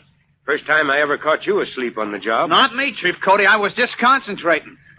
You know, concentrating? On what? What are you squinting for? For trying to see out of the corner of my eyes, Chief. I'm concentrating on that shed up there. Uh-oh. Don't look now. Garnigal, are you getting funny in the head? Me, sir? No, sir. No more than usual. The lieutenant, he told me to watch that shed. There's a gang of boys, Chief. Gang of boys, so that's it. Yes, sir. We keep getting these alarms for grass fires, Chief, and all the time there's a gang of boys hanging around. Only they don't hang so close that you could get your hands on them. They've taken cover behind that shed? That they have, sir. Whisked out of sight soon as we got here. But I've been watching. They haven't gotten away. Couldn't make a break for it without me seeing them. All right, keep on watching, Garnigal. I'm going to talk to your lieutenant. Sing out if you see anything. Garnigal told me the situation, Lieutenant. So it's a gang of boys, huh? Well, we've seen them often enough, Chief. And they've been starting these fires? Yeah, I'm sure of it. Oh, excuse me, Chief. All right, Collins, we're through with that extinguisher up there. Yes, sir. Take it down below. Use it to smother any coals the men can't beat out with a broom. Okay, Lieutenant. Thing about these grass fires, Chief. Not one of them we've seen yet has caused any real damage. But any day now... Yeah, let's get hold of those kids. Garnigal says they're still up there behind that storage shed. They're faster on their feet than I am, Chief. But where can they run to? Higher up, there's the oil company fence, 9 feet high, with a wire mesh only a squirrel could climb. Yeah, so if we separate, if we each go around one side of the shed... I'll drive them toward you, or you'll drive them toward me. We can't miss. All right, let's get started. But remember, we don't want to scare those boys. We've got to get a hold of at least one of them and get the idea across to him that playing with fire isn't safe. I'm with you, sir. No rough handling. This is the time to use our heads and teach those boys to use theirs. Oh, we'll separate here, Lieutenant. Now, you go on that side, I'll go on this.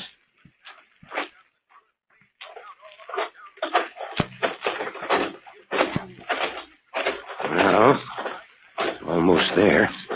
I'm going to scare the kids. No, sir, that won't help. Collins, what's the idea? Well, I didn't mean to startle you, Chief. Coming up behind a man like that might as well shoot me and scare me to death. Oh, sorry, sir. I thought you heard me. I thought it was me you were speaking to. No, Collins, you just caught the old man talking to himself. Now, what's on your mind? Well, the fire's completely extinguished, Chief. I came to report to Lieutenant Greenspan, and then I saw you creeping along. Well, creeping is right, boy. Well, come on, creep along with me. We're trying to round up that gang of kids. Oh, hold it, Chief. We're at the corner of the shed. Yeah. Easy now. I heard somebody moving. Yeah, coming this way, just sneaking along. Be ready to grab him if you have to. Here he is. Collins, let go of my arm. Oh, but of course. I hope I didn't hurt your arm, sir. Hey, what happened, Lieutenant? I thought you were one of those kids. We've been stung, Chief. You thought I was one of those boys. I heard you. I thought the same thing. But where are they? We've been all around the shed and not a sign of them. Well, they didn't go over that 9-foot fence. Somehow they give us the slip. Well, if they ran away, why didn't Gonigo sing out? He was watching down there by the engine. So was the whole company, sir. Maybe they can tell us how we lost out. All right, back down the hill. Maybe Gonigo saw them.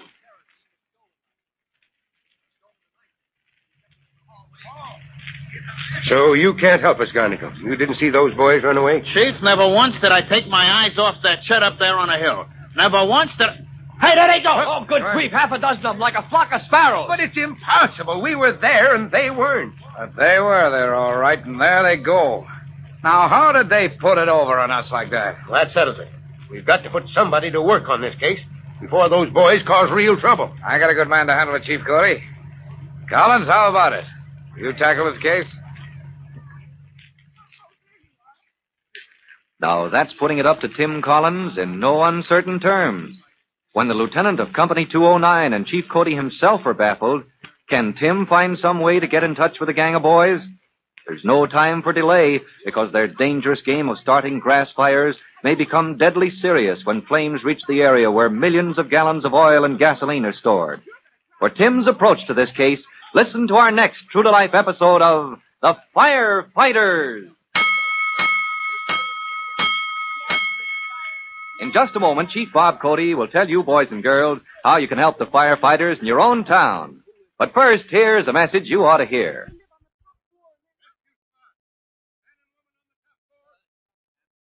And now, Chief Bob Cody with a special notice for the Firefighters Brigade. Chief Cody. Boys and girls, this is your friend Chief Cody, and here's something we ought to think about. I've been noticing lately that some people are careless about burning rubbish and leaves and grass and so on. They don't realize how fast fire spreads and how quickly it gets out of control. So I'm going to ask you to check up on this. Now, just pass the word along that no fire at any time should be left to burn outdoors with nobody watching. Remember, fire can't be trusted. So when you see rubbish burning, just look to see if anybody is in charge of the fire. If not, you know somebody is taking a pretty serious chance. Well, that's all for now. So long, everybody. Fire Chief Cody and the young rookie fireman Tim Collins will be back on the same station the next time you hear...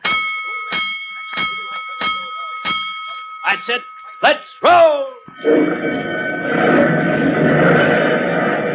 Let's go! Firefighters! Firefighters is a copyrighted feature of William F. Holland Productions.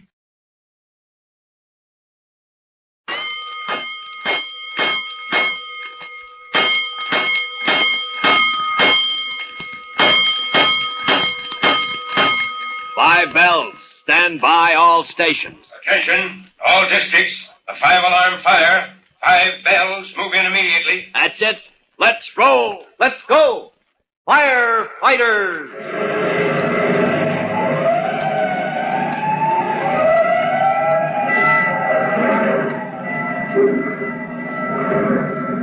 Presenting Firefighters, the true-to-life story of our unsung heroes who stand ready to ride by day or night against our most murderous enemy, the demon of fire.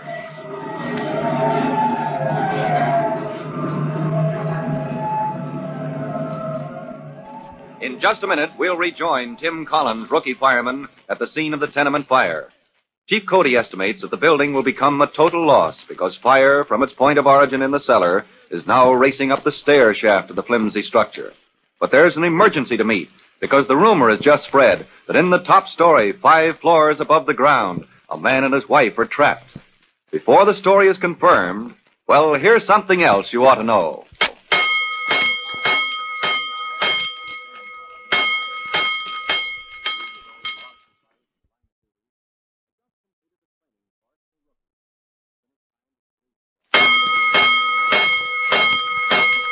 Let's go, firefighters. Let's go to the intersection of Broad and Main Streets, where you remember Tim Collins and Chief Cody were discussing the possibility that the terrific fire in the tenement house was caused by arson. And just a moment ago, as they stood talking, a woman ran up. There were 12 families asleep in that building, Chief Cody, when somebody started the fire. It's worse than arson. It could have been murder. It's only luck that we got everybody out in time. A few minutes more and half of them wouldn't have had a chance for their lives. Yes, sir. Oh, Mr. Fireman! Yes, well, what is it, ma'am? I know this woman, Chief. We took her out of the second floor along with her baby. Oh, Mr. Fireman, it's terrible. Well, now, madam, you ought to stay with the others we let out of the building. You'll be safer there where everybody else is across the street. But everybody isn't there. That's what I'm trying to tell you. What's that? You don't mean that I talked to everybody that's there, Mr. Fireman, and I looked everywhere, but they're not in the crowd. Who isn't? Quick, tell us. Joe Ferguson and his wife, they live on the top floor. Rescue squad.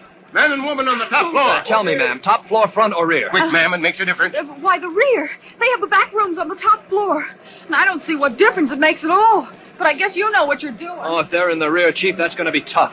With the angle the buildings make, we'll never get a ladder to the top floor. Then how did you get this woman and her baby out of the second floor back? Well, Murphy just barely made it with a straight ladder, Chief Cody. He could never reach the third, let alone the top floor. And the chances are the rescue squad can't work through from the front of the building because that blaze in this stair shaft cuts off the way. What about a scaling ladder, sir? If it came to that, I could go up the rear of the building with a scaling ladder. I'll go round the rear and size it up myself. All right, you'll need a light, sir. It's pitch black there, where the buildings come together. I'll take an order to the commander of the searchlight engine, Collins.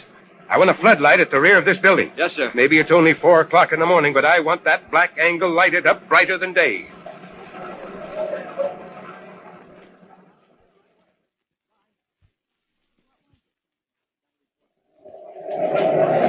Hey, Mrs. McCollum! Who's that? Who's yelling my name? Over here, Mrs. Mack. Look, it's me, Joe Ferguson. Joe Ferguson. Why, whatever are you doing there in that crowd? Oh, the cop wouldn't let me go back there where they got you folks. Tell them who I am, will you? Tell them I got a right to be with you folks that was in the tenement. Officer, that's Mr. Ferguson. Yeah. Why, he ought to be over there at the first aid station this minute along with the rest of us. Well, I guess that's better. Come on, Mrs. Mack. I'll go over with you and join the folks. My goodness, it don't seem right roaming around in the middle of the night all wrapped up like this in mostly a blanket. But my baby's all right. The folks at the first aid, they're taking care of him.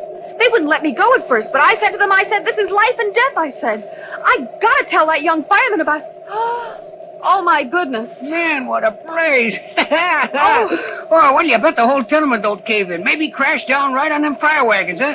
What a sight, huh? Joe Ferguson. Huh? What'd you say? Joe Ferguson, it was on account of you and Amelia I left the first aid station and had to come out here. I had to tell him you were up there on the top story getting burned to death, but you're back there behind the fire lines all the time. Well, so what? Come on, I gotta find Amelia. She's starting worrying. Well, Mr. Fireman! Oh, Mr. Fireman, I found him. Hey, cut it out. You got no call. Is that you again, ma'am? Here he is. I found him. He was down here in the street all the time. Who?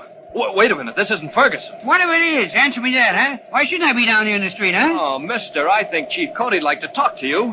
Isn't it wonderful here? We all thought they were in such danger, him and his wife Amelia, and here they are. Yes, madam, you better get back to first aid and look after your baby. And, mister, yes, you've got some explaining to do.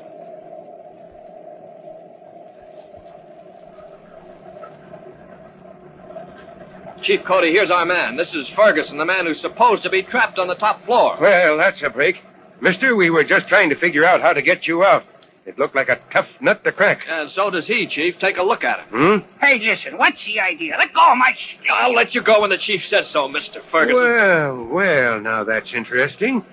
Yes, sir, Private Collins. That's a mighty interesting exhibit you've got there. Hey, who you calling an exhibit, huh? That's a pretty smart outfit you're wearing, Mr. Ferguson. Overcoat and hat. Yeah, even had your shoes shine for the big event, didn't you? What big event? He's completely dressed, Chief Cody, even to his necktie. So what? What do you think I am, a hobo? Ferguson, look at those people over at the first aid station. Huh? Yeah, I looked. I saw them before. That's the folks from the other tenements. Well, look again. You notice how they're dressed? You call that dress, huh? They look like a bunch of those, what do you call them, those refugees or something. Well, they are refugees, Ferguson. They've just fled for their lives in the middle of the night from the threat of fire. And there's not one of them had time to get fully dressed. Well, listen, if you're trying to make out that I should have been... Quiet, you. Chief Cody will ask the questions. Now, Mr. Ferguson, suppose you tell us how it happens You had time to get dressed and out of the building when nobody else did. Say, listen, you got no call to treat me like I was a crook or something. You want to know something? It was me rung in the alarm. Yes, sir. It was me rung in the alarm. If it wasn't for me, every one of those people over there could have been burned to death in their sleep before you guys woke yourselves up and got over here. How did you know there was a fire? Huh? Well, I smelled smoke, that's how. And got yourself fully dressed before you pulled the alarm? You expect me to believe that? Well, Chief, tell you the truth. We're moving, see? Tomorrow we're moving clean out of the state. So I sends the missus to bed and I stays up to pack our things. Well, if that's so, Chief, he must have lost all his property. Is that right, Ferguson? You stayed up to pack your stuff for moving, but now you've lost everything in the fire? Yeah, ain't it a shame? Practically everything we had. Every stick of furniture we owned gone up in smoke. Well, that's the breaks, I guess. Let him go, Collins. Well, Chief Cody, there's just one Let question. him go. Yes, sir. That's more like it. No hard feelings, Chief. I guess you gotta ask questions and all. Well, I'll go on over to the first aid station. Gotta find my wife, see how she come out of it. I'll be seeing you, boys. Collins, what's that question you wanted to ask him? Well, if he knew there was a fire, Chief Cody, why didn't he rouse the neighbors, or at least his wife, before he pulled in the alarm? Yes, that's what I'd like to know. But I want to give him enough rope. Maybe he'll hang himself and save us the trouble. What's that? What's up? Oh, that's at the rear of the building, Chief. Come on, we'll find out. Follow me. Yes, sir. What's up? What's the trouble? There, Chief Cody, up there in that window. See the top floor? The way this floodlight shows it up, great blistering blazes. Yeah, it's a woman, Chief. All this time, she must have been hanging there half over the sill. That fellow Ferguson's wife. So she was up there in their tenement after all. Yeah. The rat left her there. And we'll never get a ladder up, Chief. I see what you mean. We can't work in that narrow space. Help, Chief! Chief! Hey, Chief! Oh, here comes Ferguson. I wonder if he knew she was up there all the time. Collins, get a scaling ladder. Yeah, Chief, my wife will meet you. She didn't come out. I thought she was with Mrs. McCullum. I thought she got out safe. I thought she was... Look up there, Ferguson. No. Yes, everybody else got out safe, Ferguson. It would be strange if the only one we lost should be your wife. No. You gotta save her. You gotta. Look. I got money. I'll give you all I got. We don't need your money for doing our duty, Ferguson. No. Take it, Chief. Take it, will you? Look. It's the insurance policy. What? Let me see that. Sure. The insurance on my furniture. $500, Chief. As soon as I collect the money for what got burned up, you can have it. Sure, I'll collect the dough first thing in the morning, and then you can... Ready with the scaling ladder, Chief. That's enough from you, Ferguson. I'll see you about this later on. No, Chief. No. You gotta listen to me. I don't care what happens to anybody else. I don't care what happens. That's enough, you. Now get back there and keep still. Yes, sir. Yes, Chief. Yes, sir, I will. Collins. Yes, sir. Ready, sir. Send that woman down to us on a lifeline. Yes, sir. There's not much time. Now, when it's your turn to come down, you may have to jump. Well, that's all right, sir. You just stand by with a net. That's all I ask. Good. All right, Tim. You have your scaling ladder, and you know what to do. Good luck, and up you go. Well, now, there's a tough spot to be in. The tenement fire is raging out of control. The building is near collapse. But Chief Cody places his trust in Tim Collins, rookie fireman, to save the unconscious woman in the top floor window. And Tim places his trust in his skill with a scaling ladder. For the details of his thrilling climb, listen to our next true-to-life episode of The Firefighters. In just a minute, Chief Bob Cody will tell you, boys and girls, how you can help the firefighters in your own hometown. But before you meet Chief Cody, here's something else you want to hear.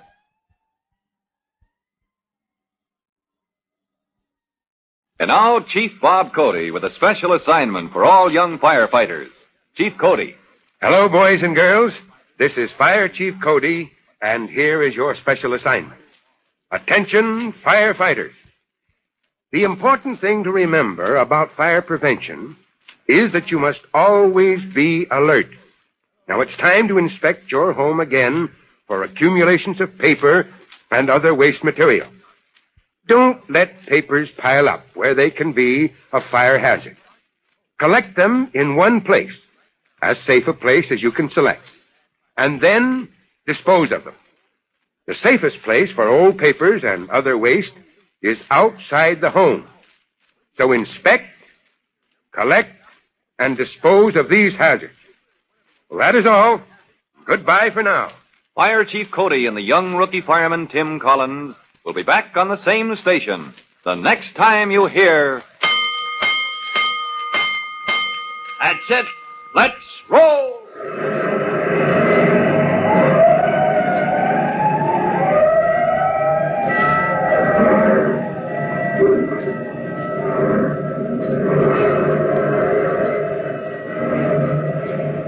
Let's go. Firefighters.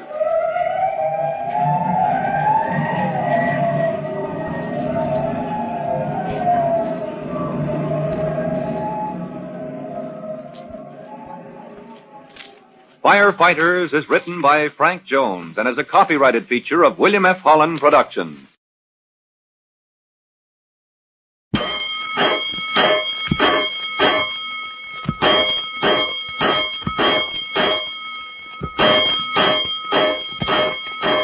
Five bells. Stand by all stations. Attention, all districts. A 5-alarm fire. 5 bells. Move in immediately. That's it. Let's roll. Let's go. Firefighters.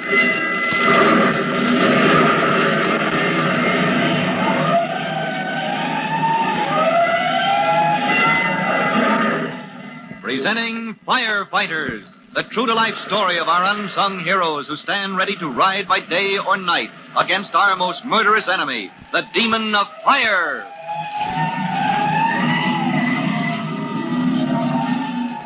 In just a minute, we'll join Chief Cody and Tim Collins, rookie firemen, in the cold glare of the floodlight at the rear of the burning tenement building, where an unconscious woman lies across the sill of a top-floor window. If she is to be saved, Tim Collins must move fast. And while he makes ready, here is a message you ought to hear.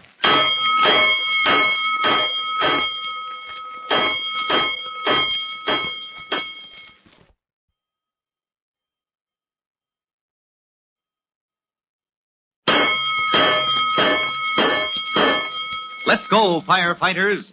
Let's go to the scene of the tenement fire, where you remember Tim Collins and Chief Cody suspect that dapper Joe Ferguson knows more than any honest man should know about the origin of the blaze. Just a moment ago, the firefighters learned that Mrs. Ferguson is trapped in the top floor of the tenement at the rear of the burning building, and Ferguson cries out, Chief Cody, my wife, she's up there still. I thought she got out. I thought she got out safe like the rest. Everybody else got out safe, Ferguson. Be strange if the only one we lost should be... No, Chief, you gotta save her. You gotta... Look, I got money. I'll give you all I got. We don't need your money for doing our duty, Ferguson. No, take it, Chief, take it. Look, it's the insurance policy. Huh? Let me see that. Sure, the insurance on my furniture. $500, Chief. As soon as I collect the money for what got burned up, you can have it. Ready for the scaling ladder, Chief. That's enough from you, Ferguson. I'll see you later. No, listen, you gotta listen to me. I don't care what happens to anybody else. I don't care what happens. That's enough, you. Now get back there and keep still. Yes, sir. Yes, Chief. Yes, sir, I will. Collins. Ready, sir. Send that woman down to us on a lifeline. There's not much time. Now, when it comes your turn to come down... Stand by with the net, sir. That's all I ask. All right, Tim. You have your scaling ladder. You know what to do. Yes, sir. Good luck, and up you go. You men with that hose. There's a man going up. Wash down those buildings next door. But watch it. Man on the ladder. And a good man, too, Chief. One of the best. What's that? I said one of the best, Chief. Look at him climb. Now, me, I don't like a scaling ladder. You climbed on one often enough, Murphy. Keep a going, Hooksy. Only 2 more floors.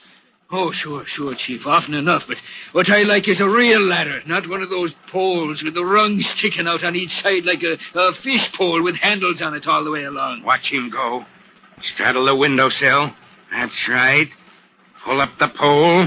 Reach it up overhead. Clinch the hook over the windowsill above him, and up he goes like a monkey. Murphy, we're out of our minds standing here like this. Yes, sir. I'll go get the net for Hooksy. Hey, that Ferguson. Huh? Where is he? Slipped away whilst we were watching Hooksy Collins. I'll get him when I want him. Call that rescue squad, Murphy. Bring the net. Yes, sir.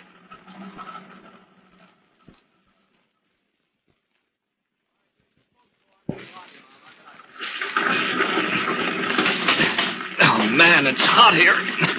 This place won't stand much longer. Floors are due to collapse. Now, straddle the sill. There. Pull up the ladder. Heavy. My arms are heavy. Run her up so the hook goes in the window above. Now, this is the risky one. She's lying half over the sill. Can I get the hook on the sill without hurting her? Careful now. Ease it down slow and up. Oh, she's moving. Mrs. Ferguson, can you hear me? Mrs. Ferguson, move to one side. Get off that sill. There goes the hook. And here goes Collins.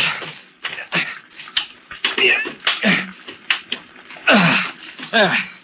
Mrs. Ferguson, where are you? Oh, good grief. She wandered back into that smoke. I'll have to go in after her. Oh, it's all right, Mrs. Ferguson. This is the fire department.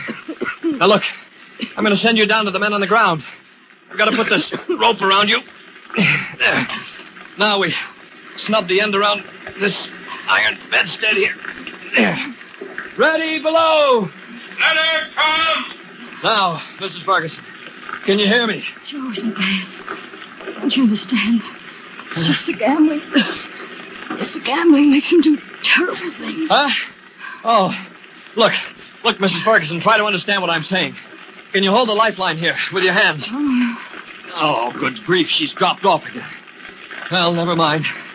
Look, if you can hear me, Mrs. Ferguson, don't be afraid. I'm going to let you down like a dozen eggs in a basket. You won't feel a jar. Hurry it up there. Here she comes.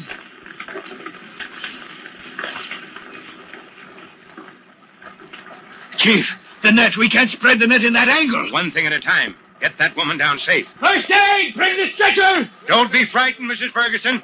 You're almost down to the ground. Ready with the blanket first aid. She got singed coming past those windows. Fire's working through to the rear. Okay, Collins, throw it away. Slack that rope. We got her now. That's it. What's that she's saying? Joe, you're not really bad. You just do such terrible things. Something about Joe, Chief Cody. Poor woman. That husband of hers will break her heart when she comes to. Turn her over to the first aid boys, Murphy. Yep. All right, here's your package, first aid. Take her away. Collins, can you hear me? Ready with the net. Collins, we can't open the net in this angle. No room. No room. Hey, Chief Cody, the stairs have collapsed. The floors are getting ready to go. Collins can't get through to the front of the building where the ladders could reach him. We can't spread the net for him under that window because the other building backs up too close. The lifeline, Chief. If he comes down in the lifeline. Look at the flame through those windows below him. The woman just barely got past. He'd be burned to a crisp if he tried it now. Oh, if he could... Up below. Hey, look, Chief. He's reached his ladder straight across to the next window. No, past it. He's hooked the sill on the corner window. Now, what in blazes? He's going to swing. He's going to try to swing on the ladder. Chief, if he Rescue squad, get that net spread right here. The ladder swings him out far enough we can push him. Below. Here I go. He's swinging out, Chief. He's out of the angle. Watch your grip on that net. Here he comes. Oh, good bang. Murphy, get him out of this. Come on. You made it, Hooksy. You flew like a bird. Searchlights. Kill that light. Pull out and fast. Hose company, this building is going to fall. Now give me water and close in when she falls. Come on, Hooksy boy. Time to get out of here. Lean on me. The woman. She's all right, Murphy? The flame from the windows. She's all right? Oh, sure, kid. She's fine. She's sleeping like she was in her own bed over at first aid. All companies pull back. You truckmen, save your ladders. Back across the street. All commanders, pull back, save your ladders. Back! Get that crowd back! She's gonna fall! There she goes! There she goes!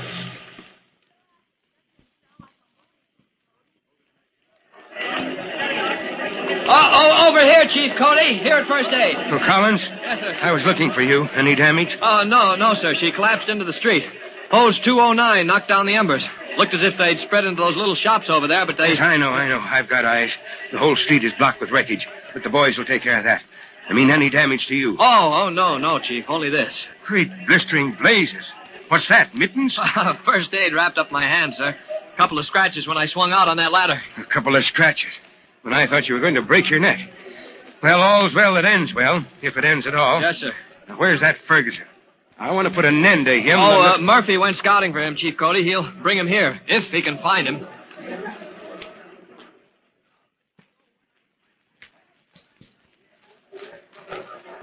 Hey, Officer Martin.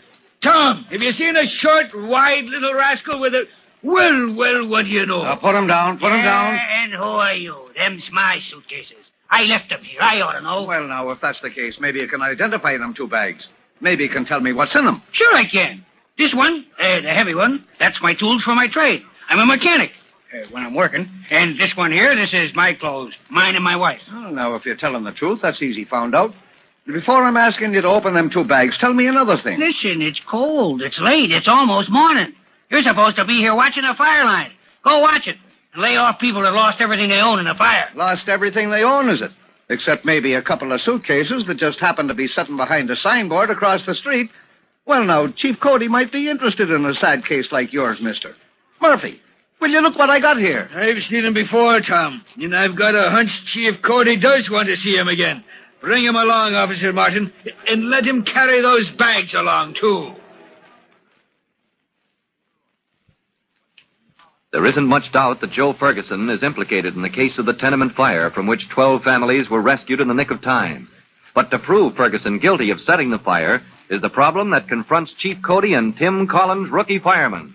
Keep step with this important investigation in our next true-to-life episode of The Firefighters. In just a minute, Chief Bob Cody will tell you boys and girls how you can help the firefighters in your own hometown. But before you meet Chief Cody, here's something else you want to hear.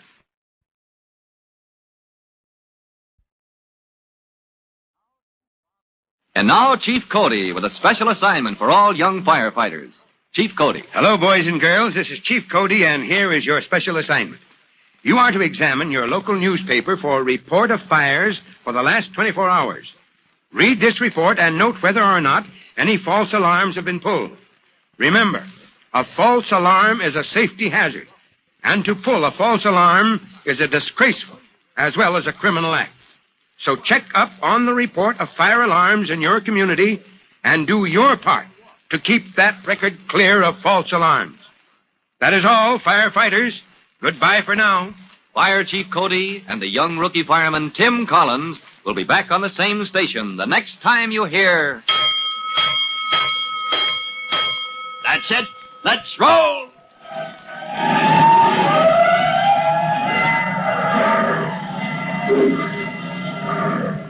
Let's go! Firefighters!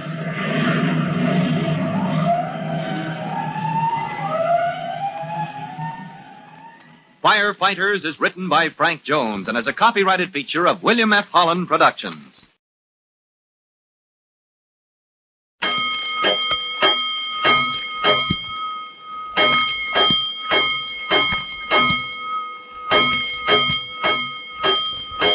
Five bells. Stand by all stations. Attention, all districts. A 5-alarm fire. 5 bells. Move in immediately. That's it. Let's roll. Let's go. Firefighters!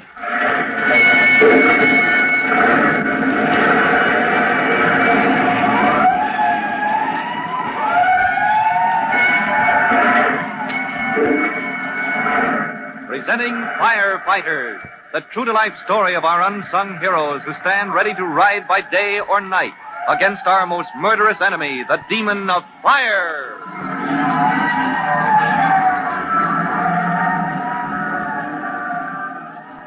In just a minute, we'll join Chief Cody and Tim Collins, rookie fireman, at the scene of the great tenement fire, where the ruins of the building, now smoldering in the dim light of early dawn, lie collapsed in the street. As the hosmen from the engine companies drench the charred timbers with streams of water, Chief Cody hunts Joe Ferguson, suspected as the arsonist who caused this desolation. But before we join the manhunt, here's a message.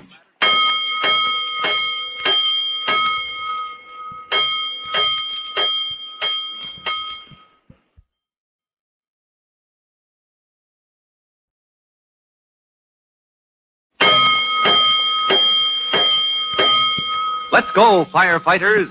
Let's go to the scene of the tenement fire, where you remember Tim Collins and Fire Chief Cody are about to start searching for missing Joe Ferguson, the man who is suspected of having set fire to the tenement in the dead of night.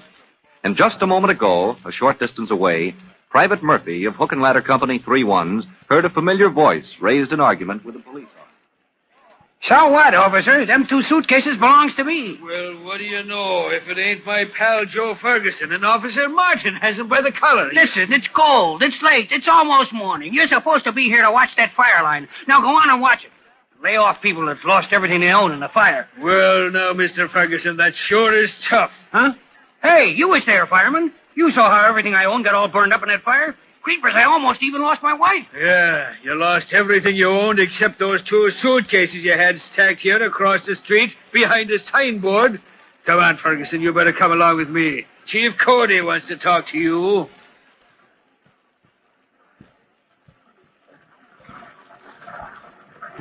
Collins, how is Mrs. Ferguson coming along? Well, first aid wants to take her to the hospital, Chief Cody. She's had a bad shock, but, well, they don't think they'd better move her yet. She's hurt?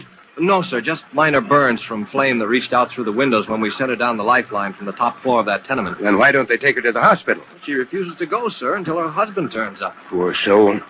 He's a bad actor, that husband of hers. Stand by the first aid station, Collins. Let me know as soon as Murphy finds Ferguson. If he does. Yes, sir. I'm going to order the 2nd and 3rd call companies back to their stations. 2nd and 3rd call companies. 2nd and 3rd call officers, attention. Pick up and pull out.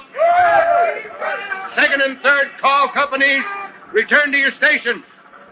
1st call company, begin to overhaul. Come on, get along over here. Come on. Who's that? It's me, Chief. It's Murphy. Well, what luck? Did you find? Come on, you. Step out of those shadows. Quit shoving, will you? All right, get up there where the chief can see you. Oh, Ferguson. Nice work, Murphy. I'll remember this. So will I. Don't you forget it. Quiet, you. Murphy, I'll take charge of this man. Yes, sir. Report to your company commander. Yes, sir. Tell him 3-1's company is to rope off this street at both ends of the block. I'll keep everybody out until the arson squad is through with the wreckage. Yes, sir. Lieutenant Kennedy. Right to the chief. You, Ferguson, stand by there till I'm ready for you, or I'll lay you out flatter than that tenement. You hear me? You can't do this to me. I'm a citizen. I'm a taxpayer. Oh. Searchlight company. Give the overhaul companies more light. Engine 209. Drop a line into that cellar. Now pump out that cellar. All right, Ferguson. I'm ready for you now. Listen, I got a train to catch. My wife, she's waiting at the station for me right now. She ought to be. Oh, she is? Look, Chief, I told you hours ago. She and me were leaving town. That's why I was up in the middle of the night getting packed to move, and then I smelled the smoke, and I run out and pulled the alarm. It saved everybody's life. Creepers, some folks would call me a hero. Ferguson, I'm not going to waste time on you. Look at the case we have. A hot case you got against me. That fire was set. We know a full bottle of kerosene was stolen from the 2nd floor tenement and used to start a dozen fires throughout the cellar and in the air shaft. We find you, fully dressed in the middle of the night, lurking in the crowd, watching the fire. I told you 20 times it was me pulling the alarm. Quiet. What's more, you had an insurance policy in your pocket.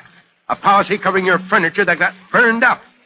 And, my friend, those details add up to arson in any court. Yeah? Would I run out and leave my own wife to burn to death? Well, that's where you miscalculated, Ferguson. You expected her to wake up in time to escape when we cleared the others out of the building. Yeah. The one sign of human feeling you showed tonight was when you thought your wife was doomed. Well, Media's a good kid. Most times she does just what I tell her. Now, listen, I told her she should be at the station. We got to get that early train. Now, look, Chief, don't make me keep her waiting. You're right, Ferguson. She's been waiting long enough. Come on with me. Huh? I can go now? You cannot. Come over here to the first aid station and bring those 2 suitcases with you.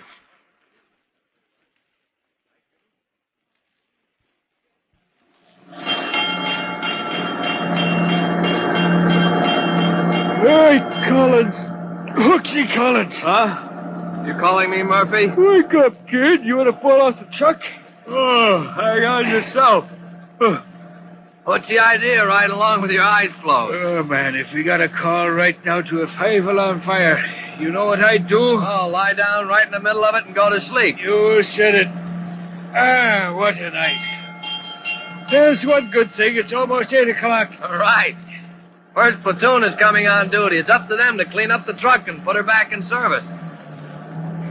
Well, here we are, Hooksy. Home again.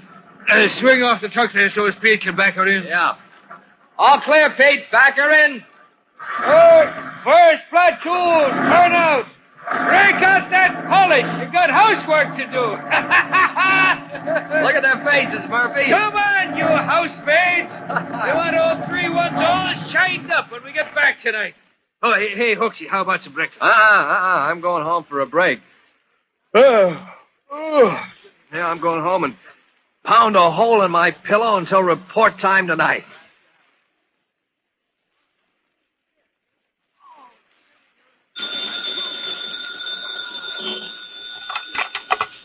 Fire Department headquarters. Chief Cody speaking.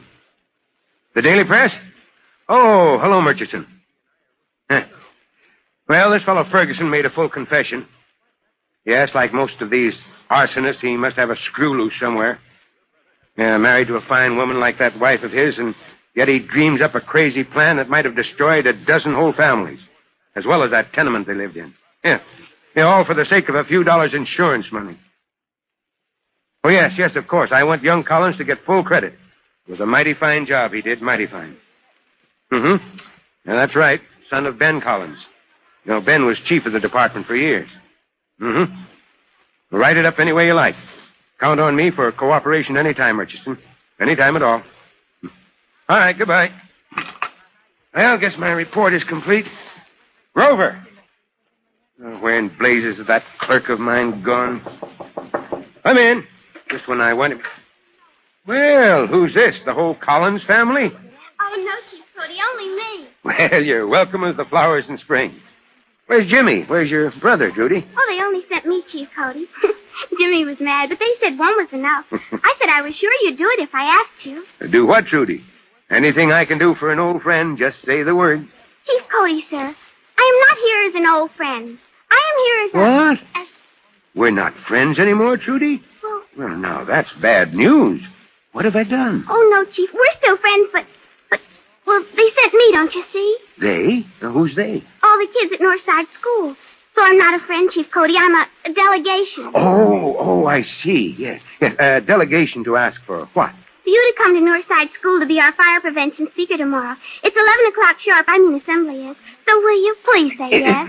Now, don't get the old man all mixed up. You say the boys and girls at Northside School want a speaker for assembly. A speaker from the fire department? Yes, sir. So they sent me on account of knowing you so well. Trudy, I wish I could, but tomorrow at 11 I'll be meeting with the Fire Prevention Committee of the Commerce Club. Oh, Chief Cody. Oh, dear, now what'll I do? No, don't give up. I'll get your speaker. Oh, but I promised it would be you. Hello, switchboard. Get me Private Timothy Collins. That's right, Tim Collins. Yes, I have a special duty for him tomorrow at Northside School. Oh, you're going to send Tim. Oh, next to you, Chief Cody. I'd rather have Tim best of all. Hello. Oh, hello, Mrs. Collins. This is Chief Cody. Yes, I'd like to speak to Private Collins, if you please. It's very important. Well, what do you suppose Tim Collins, rookie fireman, is going to think when he hears of this special duty at Northside School? Tim is a firefighter, one of the best. And maybe he'll think things will be pretty quiet up at the school Trudy and Jimmy attend. But where Tim Collins goes, action follows. So don't miss the excitement at the big modern school building in our next true-to-life episode of The Firefighters. In just a minute, Chief Bob Cody will tell you boys and girls how you can help the firefighters in your own hometown.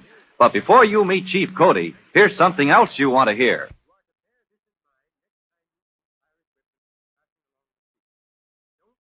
And now, Chief Bob Cody with a special assignment for all young firefighters. Chief Cody. Hello, boys and girls. This is Chief Cody with your special assignment. Attention, firefighters. You are to make a checklist of methods of fire prevention that have come to your attention. You know, most of the common fire hazards can be found in your home and school. Now, put together what you know. Jot down a list of steps you can take to make your home and your school safer places for yourself, your friends, and your family. Make that list and keep it handy for constant reference. That is all. Goodbye for now. You'll be hearing from me soon. Fire Chief Cody and the young rookie fireman Tim Collins will be back on the same station the next time you hear... That's it. Let's roll.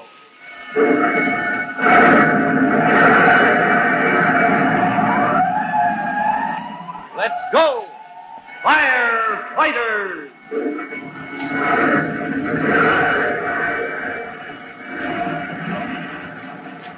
Firefighters is written by Frank Jones and is a copyrighted feature of William F. Holland Productions.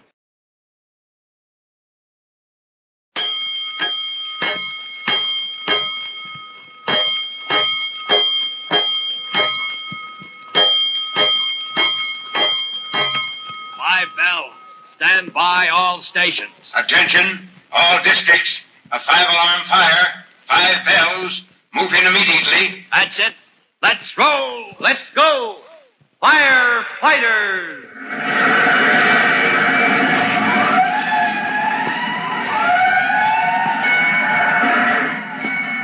Presenting Firefighters, the true-to-life story of our unsung heroes who stand ready to ride by day or night against our most murderous enemy, the demon of fire.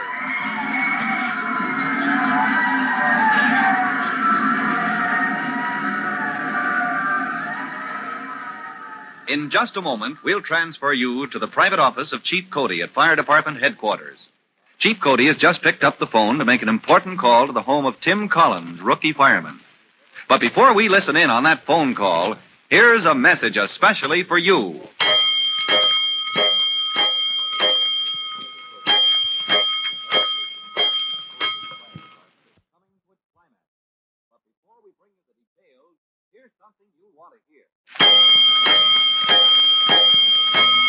Let's go, firefighters. Let's go to Chief Cody's office at Fire Department Headquarters, where you remember Trudy, 12-year-old sister of Tim Collins, rookie fireman, has just dropped in to ask the chief an important question. Just a moment ago, Trudy revealed to Chief Cody her reason for visiting him in his office. So I'm not here to see you as an old friend, Chief Cody. I was sent here as a delegation. A delegation, Trudy? Was sent by whom? By all the boys and girls at Northside School. We're going to have a fire prevention assembly at school tomorrow, and we want you to be our speaker. Well, now, Trudy, that's a real honor. What time is that assembly of yours tomorrow, Trudy? 11 o'clock. Oh, doggone. Just when I'll be meeting with the Fire Prevention Committee of the Commerce Club. Oh, dear. Well, now what'll I do? I've got it. Sit tight, Trudy. I'll get you a speaker. The switchboard. Get me the home of Timothy Collins. That's right, Tim Collins of Hook and Ladder Company 3-1s. Oh, you're going to send Tim. Never say Chief Cody let an old friend down, Trudy. Oh, next to you, Chief Cody, Tim will be best of all. Hello. Hello, this is Bob Cody, Mrs. Collins. Yes, I want to speak to your son, Tim, on some very important fire department business. Yes, I'll hold the line, Mrs. Collins. Hello. This is Private Collins. Oh, yes, sir, Chief Cody. What can I... Oh, special duty? Oh, of course, Chief, if you'll notify my company commander, sir. Yes, sir. Somebody's going to give me my orders? Oh. Hello. Private Collins speaking, yes. Go ahead. A little louder, please. What? I'm to report tomorrow at 11 o'clock at Northside School to give a speech to the... Oh, good grief. One minute, please. Look, I didn't catch your name, miss, but, I think maybe I've heard that voice before. I thought so. Trudy Collins, when you come home, I'll... Oh, she hung up. Mom, what kind of a way is that to bring up your kids? That youngest child of yours is in Chief Cody's office, and she talked him into sending me to the school assembly tomorrow. Oh, good grief, how will I ever know what to say? Mom, you've got to help me.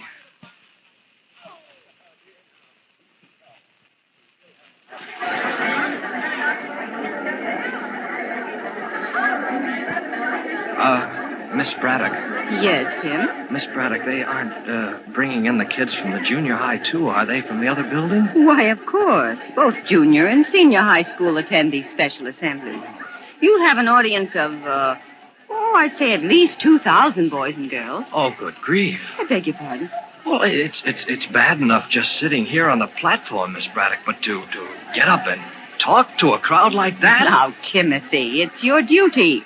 And stop tugging at your collar.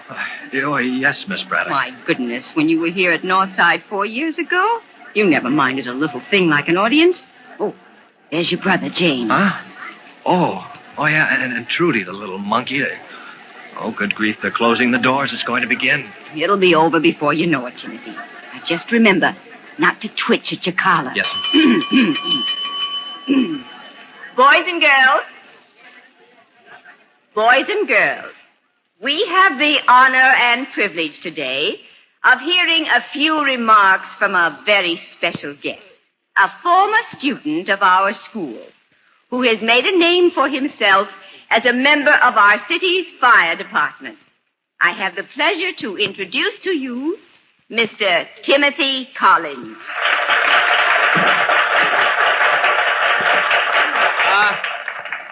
Thank you, Miss Braddock. Boys and girls, members of the faculty of Northside School.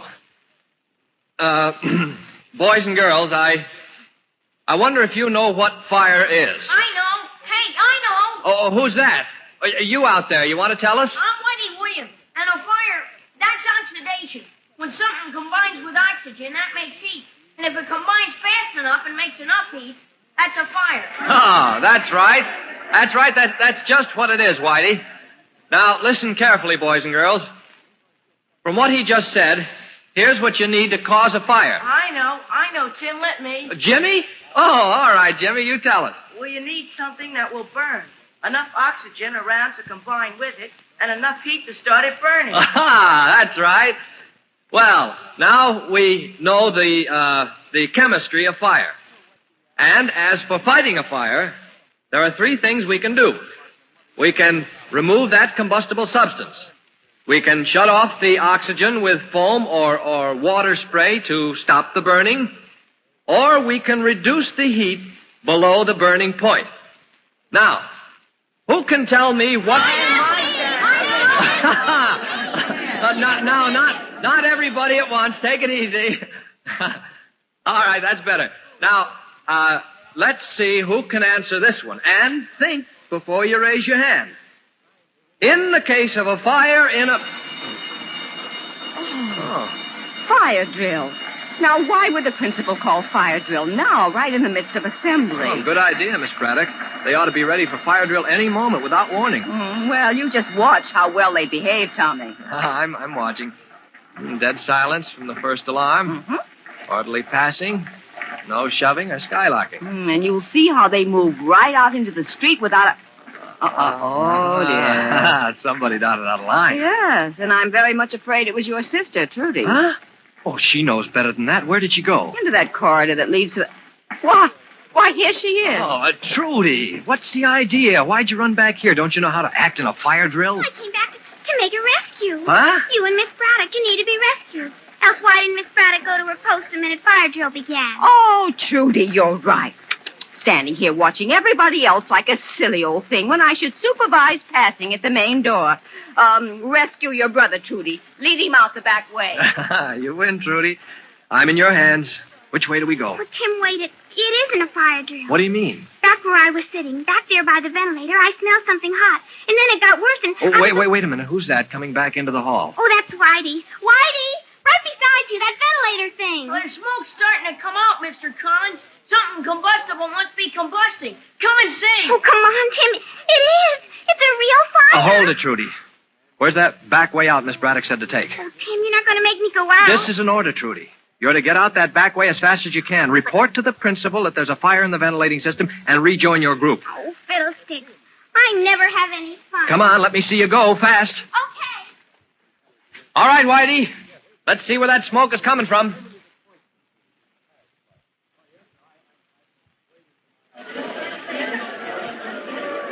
Hey, you watch out there. Cut out that talking in line. James, Jimmy Collins. Yes, Miss Braddock? Admit Whitey Williams to his group, please. Yes, ma'am. Hey, Whitey, where you been? Inside. Gee, it's the ventilator. All of a sudden, big clouds of smoke out of the ventilator. And your brother was right there, too. Hey, that's from the air conditioning thing. Way up on the top of the school. Golly gosh, I bet there's a fire in the motor. What's your brother gonna do? He told me to go tell Miss Braddock he was going up and looking. Gee, he went up the stairs like on skis, only going up instead of down. You know what I mean. Hey, look at the fire engine. Oh, fire engine. That's a hook and ladder truck. That's no engine. Engines are pumps and hose carts and stuff. This way, Chief Cody. Where's the fire, ma'am? It's somewhere in the ventilating system, Chief. Electrical fire. Bring that carbon dioxide. Chief Cody, maybe you should know that... What's that, ma'am? Well, all the boys and girls and teachers and janitors are accounted for. Everyone, that is, except the principal. Principal? Yes. Where was he seen last? Running up the main stairway inside. Come on, boys. There's a man missing and we've got to find him.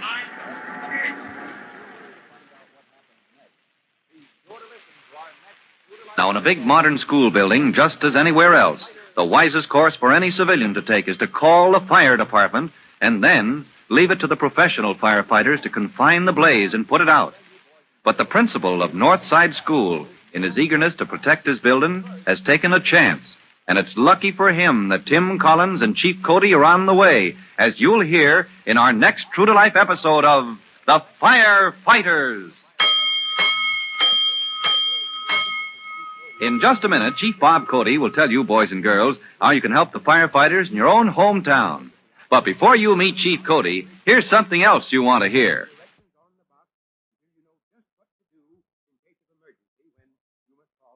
And now Chief Bob Cody with a special assignment for all young firefighters. Chief Cody. Hello, boys and girls. This is your friend, Chief Cody, and here is your special assignment. Attention, firefighters. You are to grade your own class at school on its performance at fire drill. As soon as the signal is given, do the boys and girls form a good line? Do they keep a strict silence? Do they pass quickly and quietly? Do they listen for orders and obey them promptly? Remember, good performance at fire drill may save your life someday. That is all. So long for now. Fire Chief Cody and the young rookie fireman Tim Collins will be back on the same station the next time you hear... That's it. Let's roll. Let's go. Firefighters. Firefighters is written by Frank Jones and is a copyrighted feature of William F. Holland Productions.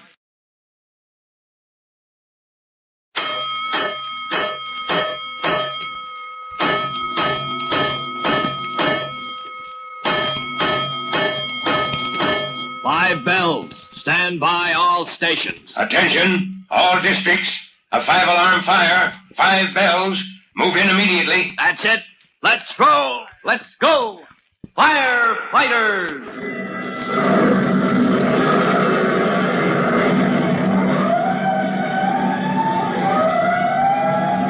Presenting Firefighters, the true-to-life story of our unsung heroes who stand ready to ride by day or night against our most murderous enemy, the demon of fire.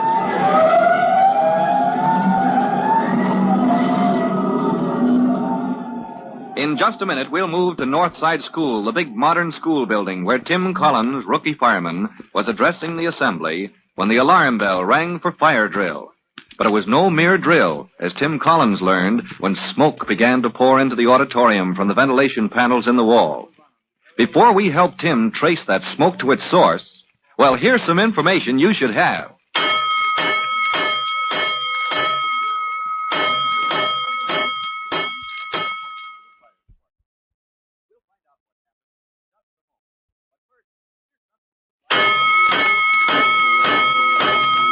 Let's go, firefighters. Let's go to Northside School.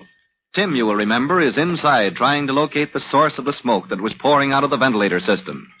The boys and girls of the senior and junior high divisions stand in silent ranks outside on the sidewalks, watching the fire apparatus roar into position.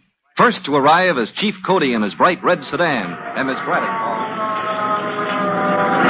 This way, Chief Cody. Where's the fire, ma'am? It's somewhere in the ventilating system, Chief. Electrical fire! Bring that carbon dioxide. Where's the principal, ma'am? The last I saw of him, he was running up the main stairway inside. Come on, boys. There's a man missing, and we've got to find him.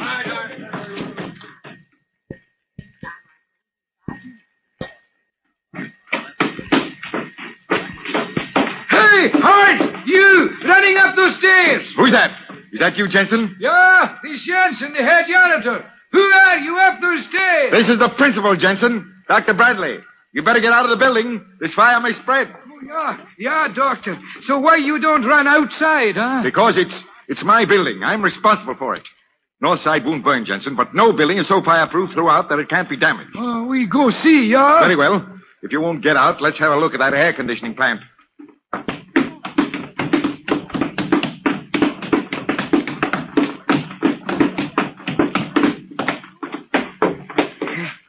Can we open that fire door, Jensen? Yeah, he's never locked. Dr. Bradley, you should stand back. Motor just inside. Maybe smoke, maybe flame. Well, open it up, Jensen. Easy now. Shut that door. We'll never get to the switch. Yeah, maybe should cut off all the use in main switchboard, yeah? There's no time to go all the way back downstairs, Jensen. If that smoke and heat are being pumped all through the school, it may be starting fire in a dozen places while we stand here. Yeah, the fire hose is in the corridor, Dr. Bradley. That's it. Come on, Jensen.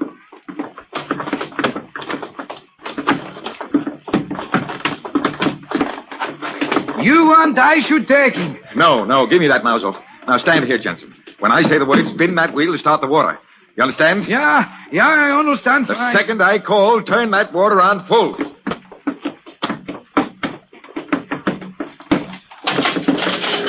All ready, Jensen. Turn on the water. Here she comes.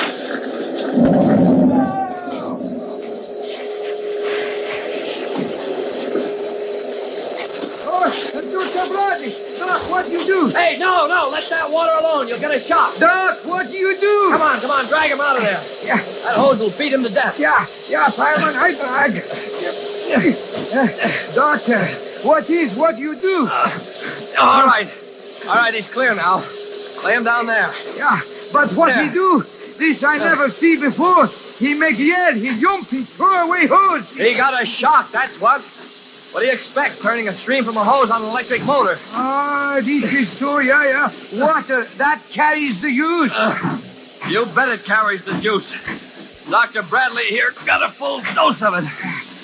Here, what you do? Artificial respiration. Got to start him breathing again. Maybe I should turn off hose. Maybe I turn little wheel off now. No, let it alone. I can't work on two of you at once. If that hose is charged. Look, you get down to the main switch. Yeah? Turn off all the electricity in the building. Yeah, so. And move as fast as you can. Yeah, I go fast. Hey, look, some more firemen. Yeah, well, get downstairs. Pull that switch, will you? This way, boys. Yeah, I go. No need to holler at me. Collins! Is that you, Collins? Yeah, here, Chief Cody. Who's that you're working on? The principal. He turned that hose on the electric motor. Knocked himself for a loop. Oh, won't people ever learn? You, Carmody! There's a fire hose running wild in here. Insulate yourself and turn off that water wheel.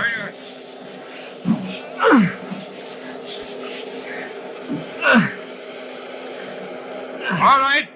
Now bring in that carbon dioxide extinguisher. Who's sitting on my back? Who's doing that to me? Coming around, Doctor? Good. Here, I'll let you sit up a little. Oh. Now, don't talk. You're lucky to be able to breathe. Give me that phone. Carmody, nudge that door open. Just a crack. Careful. Tell them. Be careful. Oh, they're being careful, Doctor. That's a carbon dioxide extinguisher. Pulls the temperature fast. Smothers the flame. Let her go, Carmody.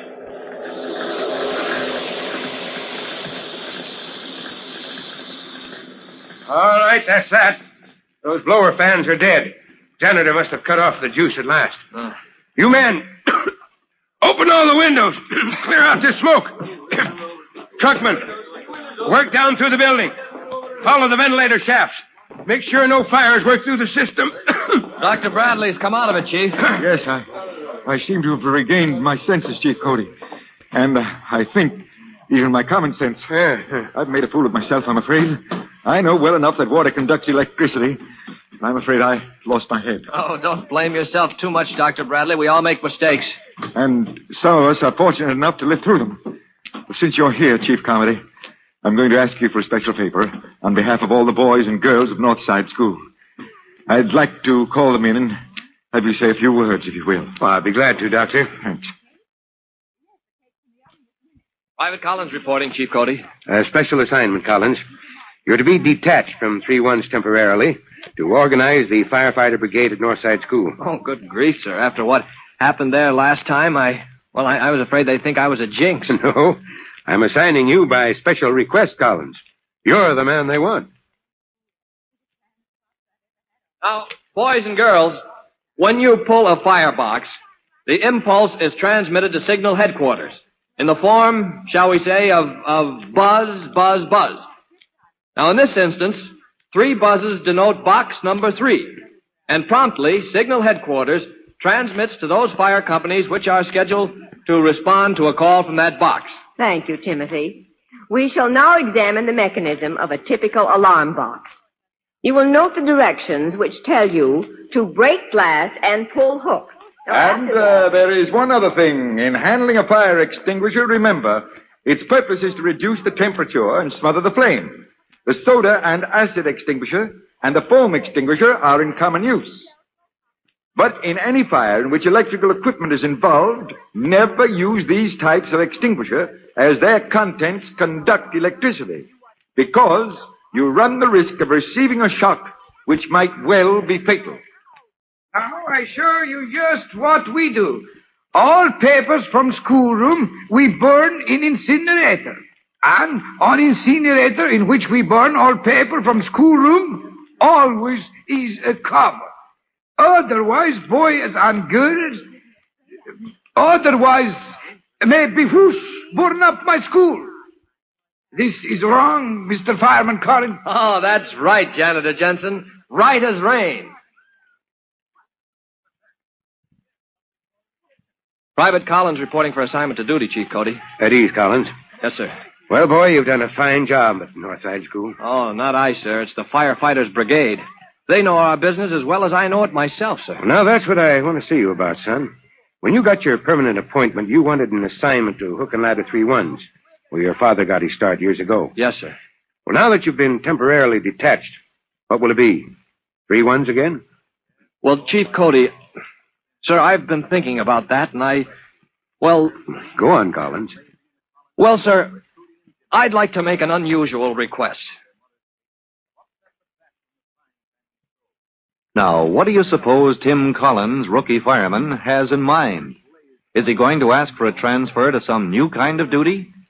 Whatever his plans, you can be sure he'll get back into the thick of firefighting after his tour of duty as advisor to the junior firefighters at Northside School. For Tim's unusual request, listen to our next true-to-life episode of The Firefighters. In just a minute, Chief Bob Cody will tell you, boys and girls, how you can help the firefighters in your own hometown. But before you meet Chief Cody, here's something else you want to hear.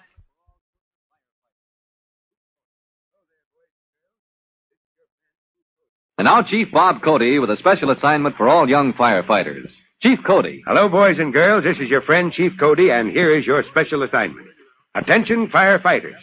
You are to inspect electrical appliances in your home. Give special attention to the cords attached to lamps, heaters, fans, toasters, and all other such appliances. Note the condition of these cords. And remember, any cord, if it shows signs of wear and tear, should be replaced. Defective cords are a fire hazard. Protect your home from this type of hazard. That is all, and goodbye for now. Fire Chief Cody and the young rookie fireman Tim Collins will be back on the same station the next time you hear... That's it. Let's roll.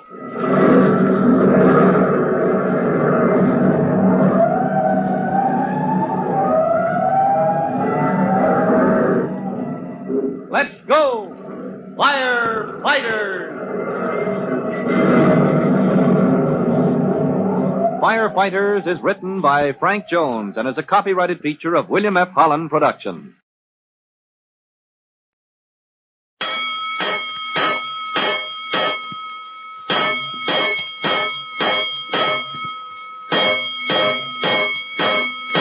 Five bells. Stand by all stations. Attention, all districts. A 5-alarm fire, 5 bells. Move in immediately. That's it.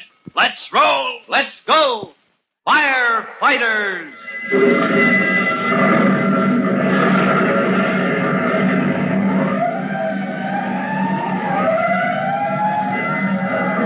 Presenting Firefighters, the true-to-life story of our unsung heroes who stand ready to ride by day or night against our most murderous enemy, the demon of fire.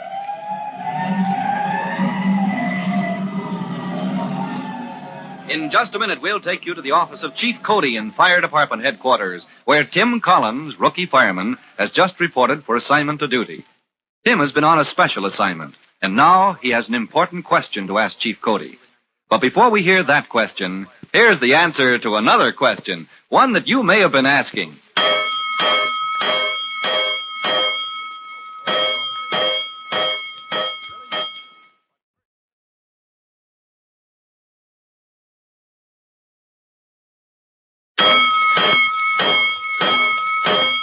Let's go, firefighters. Let's go to Fire Department headquarters, right to the office of Chief Bob Cody himself. Just a moment ago, you remember, Tim Collins, rookie fireman, saluted his commanding officer. Private Collins reporting for assignment to duty, Chief. At ease, Collins. Well, boy, you've done a fine job at Northside School. Oh, not I, sir. It's the Firefighters Brigade that's doing a great job. Why, those boys and girls know our business as well as I know it myself. Well, don't forget that experience counts, too. I don't think we're ready to turn the department over to the kids yet. Oh, no, sir, but, well, some of those kids ought to be turned over to the department when they get a little older. Well, who knows? Maybe we'll get some mighty fine recruits from the Firefighters Brigade a few years from now. But, about yourself, Collins. Sir? When you finished your probationary training, you were assigned to Hook and Ladder 3-1s. Oh, yes, sir. That's what I asked for because that's where my dad got his start years ago. Mm-hmm. And from 3-1's company, he climbed right through the department to this office. Yes, sir. This was your father's own desk when he was chief. I know, Chief Cody. But he made the grade because he knew firefighting better than any other man in the department. Chief Cody, I'd like to make an unusual request. Yes, a request? Well, I hate to leave old 3-1s, but I'd sort of like to follow in Dad's footsteps. I want all the experience I can get. And I sort of expected you would. Sir? I expected you'd want to follow your father's way to the top. That's why I've already transferred you to an engine company, son. You're to report to Greenspan. Well, that's Lieutenant Greenspan, Engine Company 209? 209. Our big new 1,000-gallon pumper, Collins. Report immediately and give a good account of yourself. Well, Collins, there she is. Newest engine in the department. Oh, she's a beauty, Lieutenant Greenspan. Gotta go. Gonagle's our driver. Not coming, Lieutenant. Gonagle gets us to the scene of the fire, and then he stands by the pumps to give us water at the pressure we need. Hey, who's been marking up my engine with his big paws? What's that? Fingerprints? Where? There, right on the edge of my fender. I don't see it. You, Collins? Well, now that Gonagle mentions it, if you stand so the light falls from an angle, you can see a kind of a smooch. Come inspection time, the lieutenant would see it all right and eat my head off. Yeah, that does it. Ah, she's bright as a mirror. Collins, as I was telling you, Gonagle is as fussy about this engine as a hen with only one chick. Well, when a man puts in his whole shift trying to keep his equipment looking the way it ought to... Meaning it ought to look better than it came out of the shop. Collins don't mind his growling. 209 is the best driver in the department. Who's this? The new man they're going to send us? That's right. I want you to show him where to store his gear. Hey, this is the guy they call Hooksy Collins. Hey, you're a truckman off a hook and ladder. What are you doing hanging around my engine? He's an engine man now, Gonagle. Show him the ropes, will you? I'm going back to my report. Hey, is that straight, Collins? You're joining 209? Well, you heard what the man said, Gonagle. It takes more than a transfer to teach a hook and ladder man how a pumper works. You know your water pressure table? Like a book. Want to give me a test? Don't worry, I will, as soon as we have time. Where's your helmet and turnout coat? Stow them right here. Oh, and my boots? In the same compartment. And don't forget where you left them. Oh, now, Gonagle, truckmen know their way around, too, you know. Oh, yeah? Let's say you give me a size up on 209 here. Well, she's a beauty. 1,000-gallon capacity. That means she can deliver 1,000 gallons of water a minute. Yep. And what's that good for if you know your pressure table? 1,000 gallons, that's enough to feed 4 streams of hose at a pressure of 160 pounds. Am I right? Right, my left foot. What about the deck pipe? 4 lines of hose and a deck pipe, fella. Oh, sure, the deck pipe. Yeah, there it is, that nozzle up on top of the apparatus. Say, you know something, Gonagle? I know plenty, but trust a man off a hook and ladder to know it all. What's wrong with my engine? Oh, hey, now, pull in your horns. All I was going to say was that deck pipe up there shining like silver and, well, the whole engine gleaming like a piece of jewelry or something. Yeah? Gonagle, I've seen plenty of fire apparatus, but I never saw any that was better cared for than engine 209. Are you kidding? Oh, what do you think? Well, you want your equipment to look the way she ought to. You got to keep after it. Of course, some fellas don't know enough to... Oh. Huh? Oh, gosh, I got so interested, I leaned my hand right on your fender, Gonagle. Oh, that's all right, Hooksy. Yeah, but I made a big smear with my hand. Oh, how do you like that? Think nothing of it, Hooksy. Nothing at all. Just a little rub with this rag, see? Comes off slick as a whistle. Don't give it another thought, old-timer.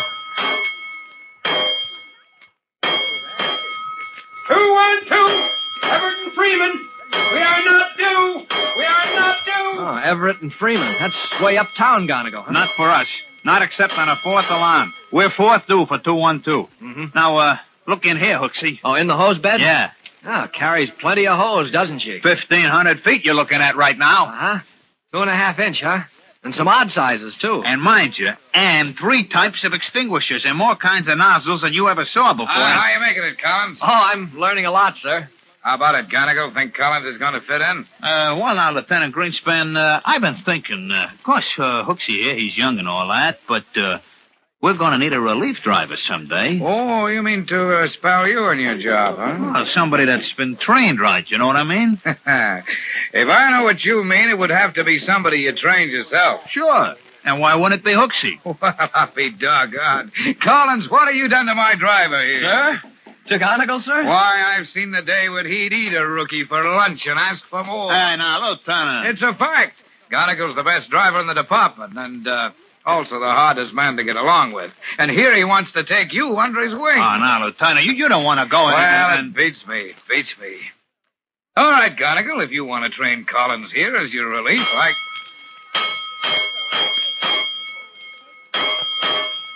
1, 4, 2. Find an arch. Push down. We roll. That's us. Out of my way. Grab your gear, Collins. Yes, sir. You're right in the cab with Gonigal and me. Oh, yes, sir. Come on, you man. Take your station. Climb in here, Hooksy. Make way for the officer. All clear behind. All clear, Dan. All clear, Gonigal. Let's roll.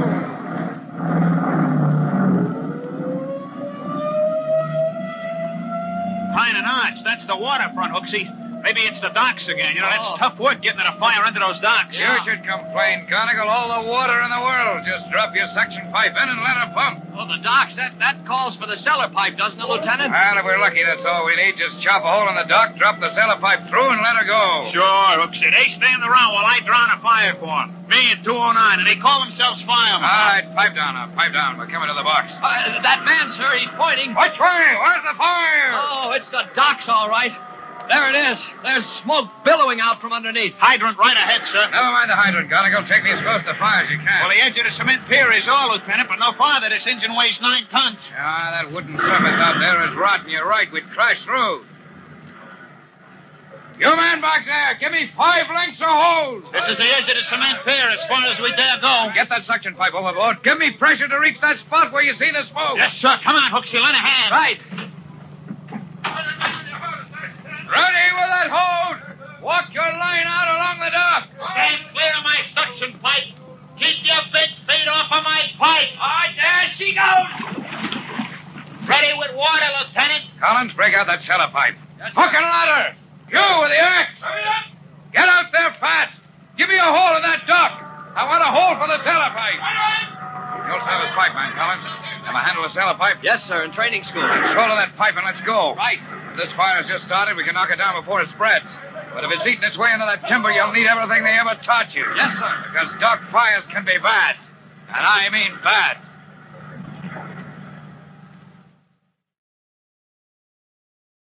So Tim Collins, rookie fireman on his first day with Engine Company 209, is going to see action.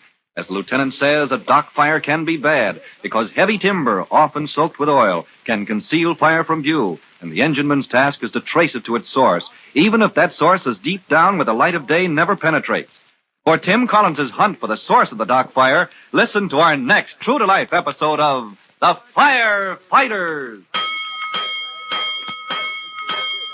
In just a moment, Chief Bob Cody will tell you, boys and girls, how you can help the firefighters in your own hometown. But before you meet Chief Cody, here's something else you want to hear.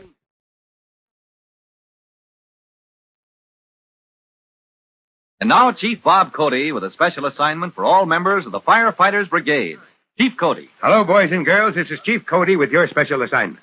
Attention, Firefighters Brigade. You are to inspect your home for common fire hazards. Especially look for piles of papers, rags, and other materials that burn readily. Remember, for the safety of your family and the protection of your home, each of you must see that papers and other combustible materials are stored with care and disposed of at regular intervals. That is all. Goodbye for now. You'll be hearing from me soon. Fire Chief Cody and the young rookie fireman Tim Collins will be back on the same station the next time you hear That's it. Let's roll.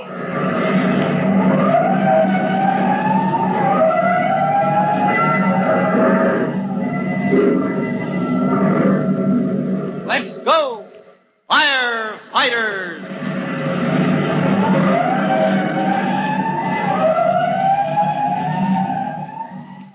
Firefighters is written by Frank Jones and is a copyrighted feature of William F. Holland Productions.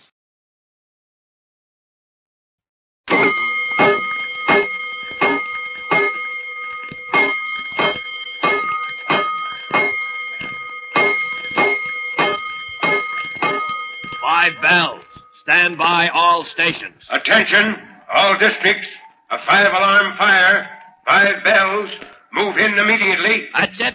Let's roll. Let's go, Firefighters!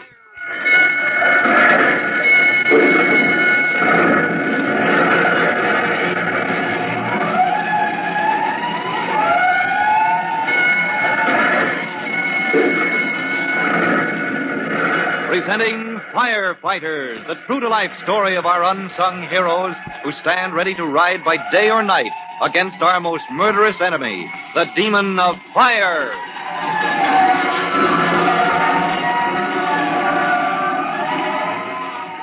In just a minute, we'll take you to the scene at the waterfront where Tim Collins, rookie fireman, and the officer of Engine Company 209 are hastening along the dock. Their eyes are fixed on the point where smoke puffs out from the oil-soaked planking. But before they can reach that spot, here's a message you'll want to hear.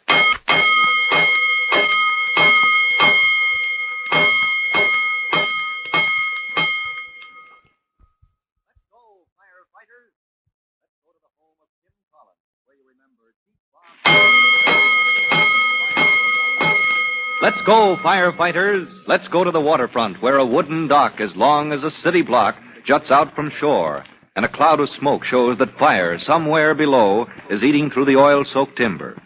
Just a moment ago, as you remember, Lieutenant Greenspan ordered Tim Collins, rookie fireman. All right, Collins, you'll serve as pipeman. Break out that cellar pipe. Yes, sir. Hocanada, you with a pry bar. Coming up. I want you to rip up those planks for the cellar pipe. Right away, sir. Ready with the cellar pipe, Lieutenant. You know how to handle it? Attach it to the hose line in place of a regular nozzle. Drop it down through a hole in the dock and let her go. That's right. Chances are we can't get at that fire head on. But the cellar pipe will shoot water anywhere under the dock, up or down, right or left. They've got the hose lined out, sir. All right, then shoulder that pipe and let's go. Hey, Lieutenant, there's trouble here. There'll be trouble if I don't get that hole I ordered. I can't find a hot spot. What do you mean, hot spot? There's the smoke. Get busy with the bar. Get me down to that fire. Yes, sir, but where's the fire? Where do I pry up the plank? He's right, sir. Huh? Feel the planking. Yeah, the way that smoke pours out, we could be standing on a volcano, but these planks are cool. There's no heat underneath. So like I say, where's the fire? Oh, with this construction, it could be anywhere. And it could smolder for hours before the smoke showed. Yeah, well, let's see now. The way they build these docks, first they sink the big piles, then they lay a rough floor on top. And above that floor, they build this surface that we're standing on now. With space enough between sometimes for a man to stand upright. Or for smoke to travel the whole length of the dock before it breaks out. All right, let's get to work. Well, shall I hook up the cellar pipe, Lieutenant? No, stand by till we know what we're doing, Collins. You, Private, rip out one of those planks. Here, sir? No, where the smoke is coming out. I want to get a line on the air currents under this flooring. I get it. Watch yourself now. Look out for spikes. They cut out like bullets. All right, that's good enough. That vent is smoke, all right. It's thinning out, sir. Yeah, thinning out. That means it was building up for a long time before it showed. And it's moving toward us from offshore. And that fire is out beyond toward the end of the dock. There's company coming, Lieutenant. Huh? That's the chief's car. He's driving out here along the dock. Well, I won't say I'm not glad to see him. This is a tough nut to crack. All right, you men, patrol out to the end of the dock. Yes, find that hot spot if there is any. Or any trace of smoke anywhere. If you get a line on that fire, raise a yell. I'll wait here and report to the chief. What's the situation, Lieutenant? Well, it's a puzzle, Chief Cody. Fire under this dock, but we haven't found it yet. You want more men? What? Aren't you taking charge, sir? Why should I? You're the first officer on the scene. By rights, you take command. Unless there's a special reason for me to take over. I came out to tell you the towboat company is raising the roof. Sir? Because this is the dock they use. Yeah. 4 of their tugs are due to tie up here in another hour. What shall I tell them? Oh, tell them to keep out of my way. I got a fire to fight. If I can find it. And, Since you're not taking charge, Chief Cody. Any orders you want me to carry? Yeah, one for you, Chief. Get this car off the dock and keep it off. What's that? Well, if the piers below us are being eaten away, your car might take a sudden dive when the dock gives way. No apparatus allowed out here, Chief, not even yours. Yes, sir, Lieutenant. And send me truckmen with axes and hooks. Enough men to rip off the whole top surface of this dock if they have to. Hook and ladder man, right, Lieutenant? And I want a light. I'm going under that dock myself. Oh, here's my hand lamp. I always carry it in the car. All right, sir. I'll get it back to you. That's all, is it? Well, unless, any suggestions, Chief Cody? None at all. It's your fire, Lieutenant. You find it and put it out. Hey, Lieutenant! Yeah, what's that? Look, there's a ladder nailed to the end of the dock. I'm going down. Maybe I can see under the dock. Watch your footing, Hooksy. You slip off that, you'll take a swim with your boots on. Private, you get back to where we ventilated that smoke. Tell them to pry up a line of flanking. I get it. We follow the current of smoke out this way. Follow that smoke to the source and all turn to at once. We're losing time. Hey, Lieutenant! Yeah, what do you see? There's a boat down here. A boat? All right, hang on to it, Collins. You and me are going for a ride. All right. Easy when you step off the ladder, Lieutenant. Try to hit the boat dead center or she'll tip. All right, take the axe, Collins, will you? Yes, sir. Chief Cody's lamp. I got him. Oh, this is a break. Boat tied to the ladder. She drifted under the dock, but... steady. Yeah. Well, I'm no sailor, Collins. You know how to row one of these things? Well, if we're going under there, we won't be able to row. But I can push her like this. With the oar against the piers. Hey. Black as a pit. I'll give you some light. Ah, that's better, sir. You, smell anything? Oil. Oil on the water. No smoke? No, sir. No smoke. All right, keep pushing her along. Hey, it's dark in here. Beyond reach of daylight now. Yes, sir. Hey, up there, sir. Huh? Where? Fire? You see a glow? No, sir, no. I thought I saw something move. Up there on that stringer.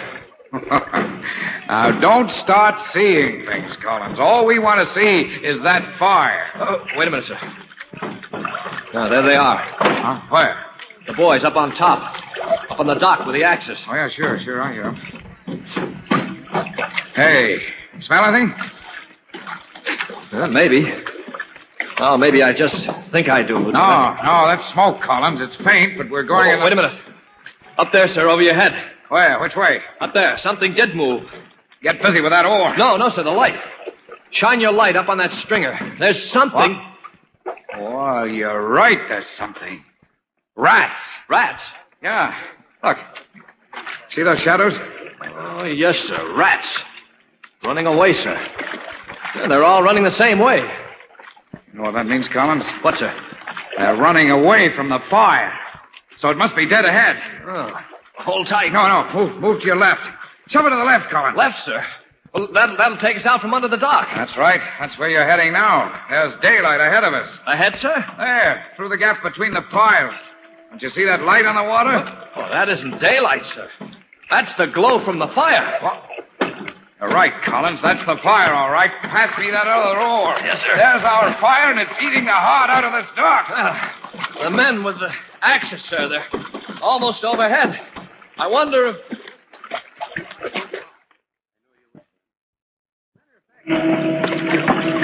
All right, boys, hold on. Slide that pry bar under here. Rip out that plank.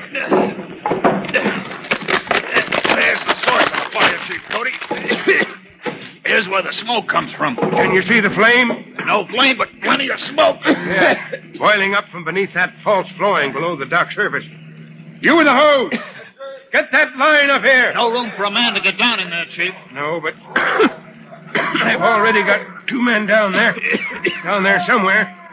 And I can't cut loose with the hose until I find them. That stream from the hose... Chief Cody, somebody yelling for you. Look, they're pointing down at the water.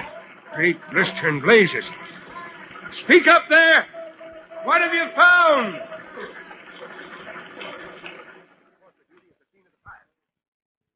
Well, it looks as if Tim Collins, rookie fireman, in the eerie darkness below the dock, has discovered the source of the fire. At the same time, the Chief Cody's men, wielding axes and hooks, have reached the same spot from up above.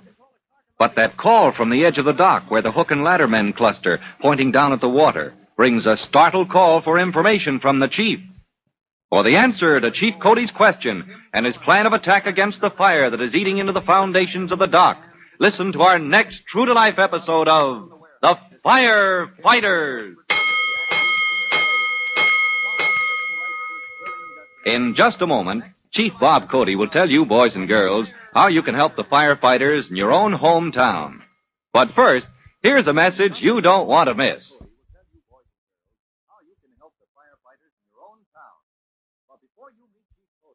And now Chief Bob Cody with a special assignment for the Firefighters Brigade. Chief Cody. Boys and girls, this is your friend Chief Cody with a special assignment for the Firefighters Brigade. Firefighters, attention. You are to inspect the kitchens in your homes for a particular type of fire hazard.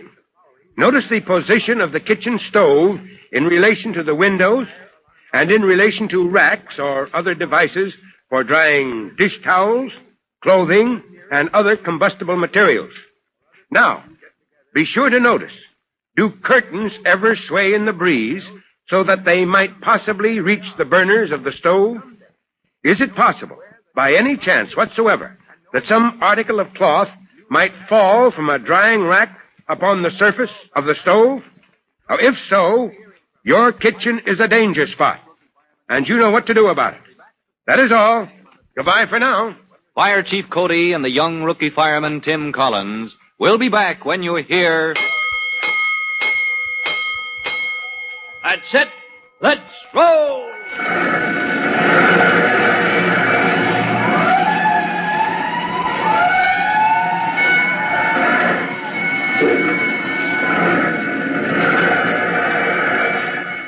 Let's go! Firefighters!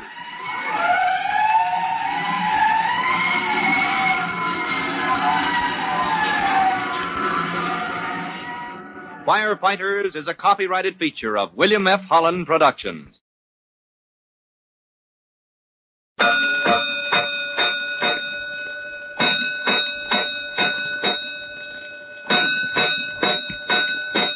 Five bells. Stand by all stations. Attention, all districts. A 5-alarm fire. 5 bells. Move in immediately. That's it. Let's roll. Let's go! Firefighters!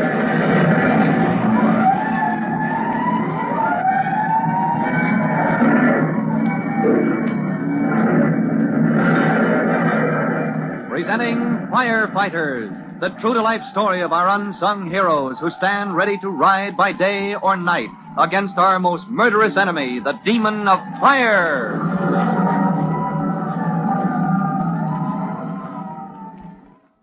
In just a minute, we'll join Tim Collins, rookie fireman, in his wild dash to the scene of his first real fire. You remember that Chief Cody has just assigned Tim to one of the finest hook and ladder outfits in the whole fire department, Old 3-1s, the company in which Tim's father began his great career many years ago. And now Tim is racing to report for duty at a fire in the warehouse district, to which his company has been called by a third alarm. Before we join Tim Collins, rookie fireman, here's a message for you.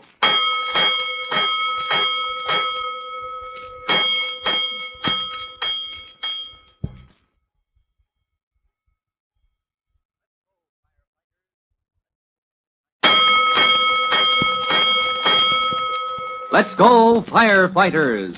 Let's go to the fire department headquarters, where Chief Cody has just assigned Tim Collins to the hook and ladder company of his choice, the famous Old 3-1s company. Tim has his boots, helmet, and firefighter's coat. He's all ready to report to 3-1s at 4 o'clock sharp for duty with the 2nd platoon when suddenly the call bell at headquarters begins to ring. Hold it, Collins. That's the third alarm. Box 3-2, that's Clark and Montague in the warehouse district. And the third alarm from that box, the headquarters company turns out. What in blazes is keeping? Oh, there they go, Chief. Yeah, that's more like it. 30 seconds can make all the difference when a fire threatens to get out of control. Yes, sir. Sir, may I be dismissed on a second? Old 3-1s is due to roll for an alarm at Clark and Montague, and that was a third. And the third alarm means the battalion chief needs extra help. Get over there, Collins, as fast as you can move. Report for duty at the scene of the fire.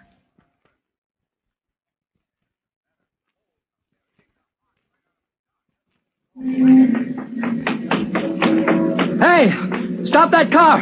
Pull in here, quick. Are you raising your voice at me, young man? This is an emergency. Oh, sorry, ma'am. I'd better get a man to drive me. This may be a dangerous run. A man? Ah, climb in here, Tim Collins. Huh? Oh, Miss Braddock. Get me to Clark and Montague. There's a fire out of control. Jump in here, quick. Yes, sir.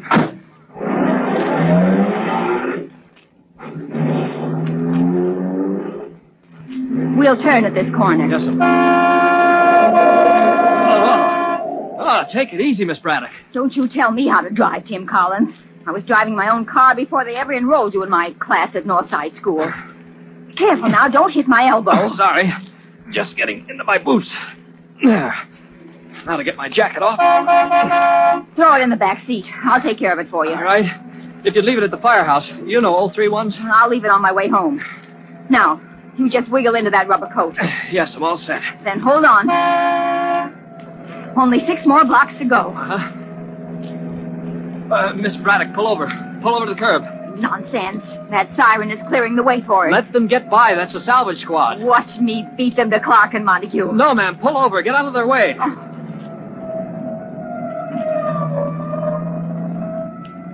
Tim Collins, I could cry. I could have beaten them to the fire just as easily. Look, Miss Braddock, fire equipment gets the right of way. Don't ever forget that. Oh, well, I suppose you're right. Many a department driver has wrecked his truck and injured good men who were needed at the scene of a fire to avoid hitting a civilian car. Look there. What a crowd. Oh, yes. We'll try to work your car through that crowd, Miss Braddock. Careful. That's right. Keep your horn going. It's that warehouse, Tim. Uh-huh. Oh, what a big one. Yes, ma'am. 4 stories. The third, that's the fire floor. See, they're shooting streams through the window. Fire? Why, it seems to be all at this end of the building. Oh, it's hard to tell, Miss Braddock. Third alarm, it must look bad inside. Well, here's the fire line. All right, thanks a million, Miss Braddock. You can leave my uniform at the firehouse. All right, Tim. Good luck.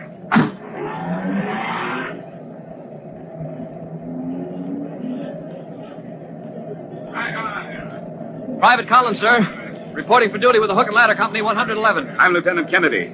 Glad to have you with us, Collins. You're just in time. We're pulling out the first platoon. Kennedy! Lieutenant Kennedy! Over here, Chief Cody.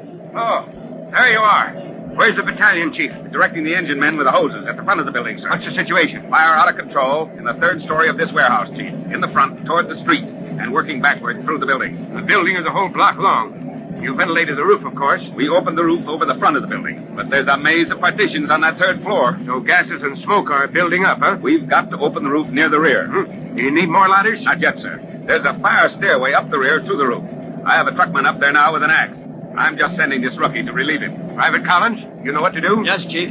I'm to open up the roof to let the gas and smoke escape so the men can get in with the hoses and see what they're doing without risk of suffocation. Give him his orders, Lieutenant. Collins, take the can opener. There's metal sheeting on that roof. Yes, sir.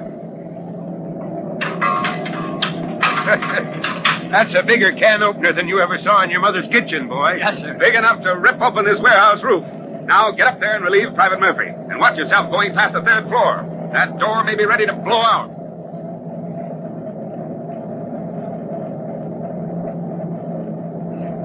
Fire stairway in the rear. Yeah, here's the door. This must be it.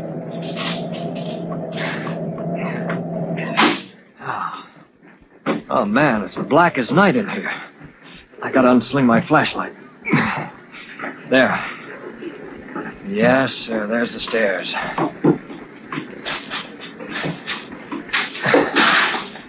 2nd floor. Now let's look at that door. Oh, good, a metal fire door. Look, that's what the door's like up above on the 3rd floor. Well, it should hold for a while longer. Gotta watch it, though.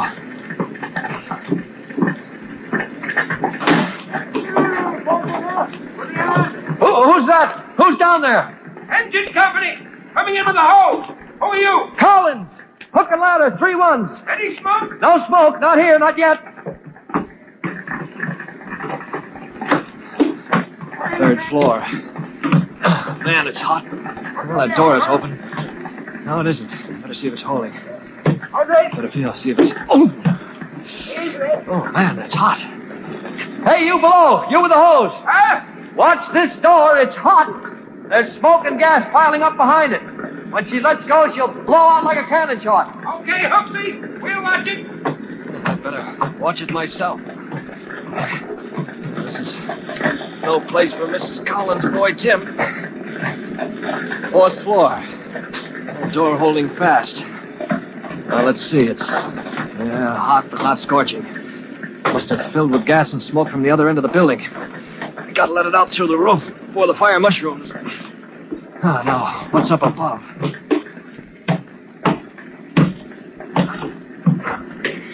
Stairs go up to a penthouse on the roof. Oh, what's his name? Murphy. Yeah, Murphy left the door open. I can see daylight. Glass windows in the side. When that fire door lets go, we'll need all the ventilation there is. There. That ought to do it. Good old can opener opens the windows as well as the roof. Hey, what? Oh, good grief, the fire door. The fire door, let go. Oh, come on, Collins, pull yourself together. Get up off your hands and knees. Gotta open up this roof. Oh, smoke is thicker up here. Let's see. Column of smoke coming up through the roof over there. That's where... What's his name? Murphy. That's where Murphy smashed the skylight with his axe.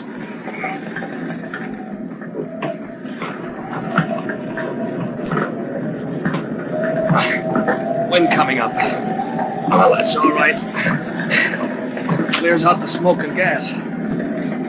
Murphy! Hey, Murphy! Gotta work up into that smoke. Can't see anything here. Hey, Murphy, sound off. Here's your relief. Oh. What's that? Oh, an axe. Murphy dropped it. Hey, Murphy! Murphy, sound off! I can't see you!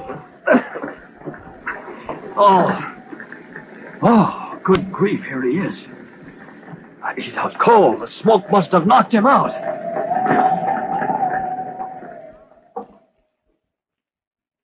Now, does Tim have his hands full, or doesn't he? Ordered to the roof of the burning warehouse to break a hole in the metal roofing with a giant can opener device, Tim Collins, rookie fireman, seeks the man he is supposed to relieve at this important task. He finds him lying helpless, overcome with smoke. But Tim knows what to do, as you'll hear in our next true-to-life episode of The Firefighters. In just a minute, Chief Bob Cody will tell you, boys and girls, how you can help the firefighters in your own town. But before you meet Chief Cody, here's something else you want to hear.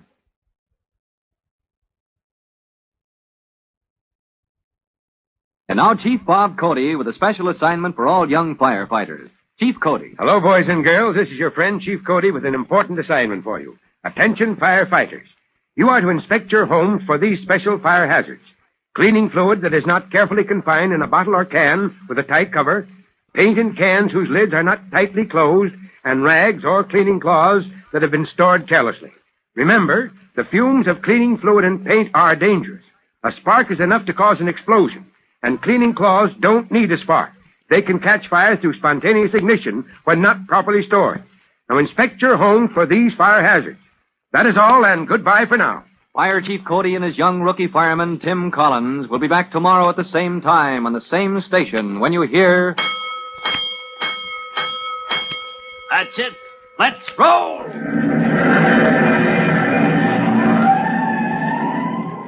Let's go! Firefighters!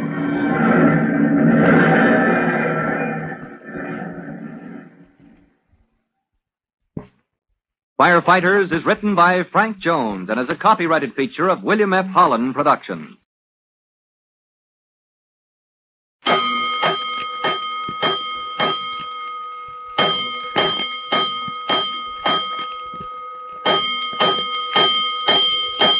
Five bells. Stand by all stations. Attention, all districts. A 5-alarm fire. 5 bells. Move in immediately. That's it. Let's roll. Let's go! Firefighters!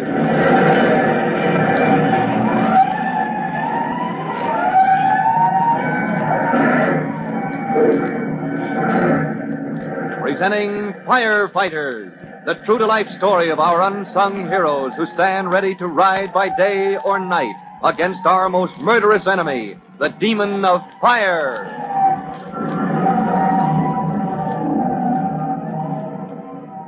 In just a minute, we'll join Tim Collins, rookie fireman, on the roof of the burning warehouse, where Tim has been ordered to break through the roofing to release the pent-up smoke and gas, so that the men from the engine companies can carry hose lines right to the seat of the fire. Every moment counts. But here's a message that's too important to wait.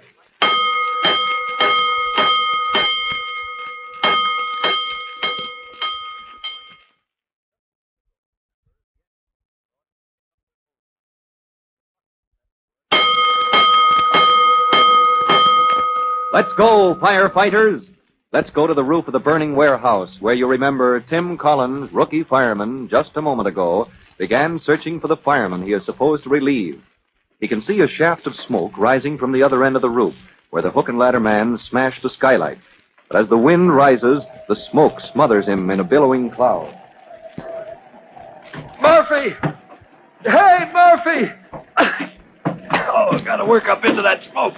Can't see anything here. Hey, Murphy, sound off. Here's your relief. Oh, what's that? Oh, an axe. Murphy dropped it. Hey, Murphy, where are you? Sound off. I can't find you. Oh, good grief. There he is. He's out cold. Oh, let's see. This axe and can opener, I'll drop him right here. I hope I can find him again.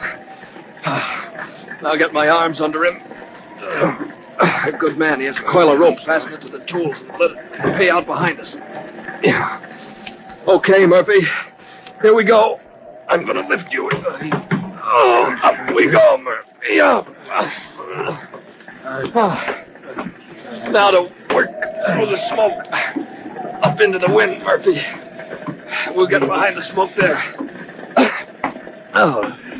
Now it's thinning out. I can see daylight. There's the edge of the roof.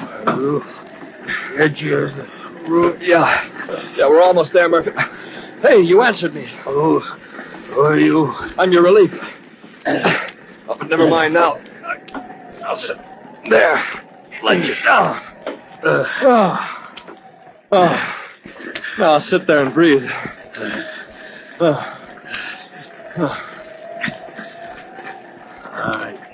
All right, I'm all right, kid. I'm all right. You will be soon. I'll haul in the axe and the can opener and let you down to the ground on the line. You need a little first aid, Murphy. First aid your foot. I'm a smoke eater from way back. Who are you? Tim Collins, your relief. Relief? I don't need any relief. What I need is an extra pair of hands. There's heat building up under this roof, Collins. We've got to let it out. I found you right at the hot spot. That's where you ought to break through. Right.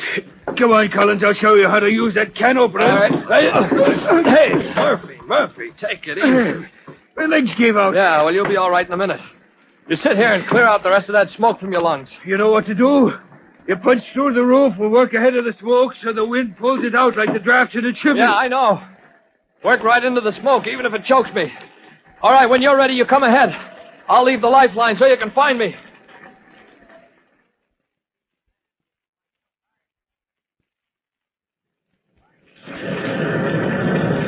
Kennedy. Yes, sir? Who's that man up on the roof? That isn't young Collins. That's Murphy, Chief Cody. Looks as if he got a lung full of smoke. Now he's moving around. He's all right. He's trying his arms and legs. He's an old-timer, Chief. Sooner breathe smoke than air, some of these old truckmen.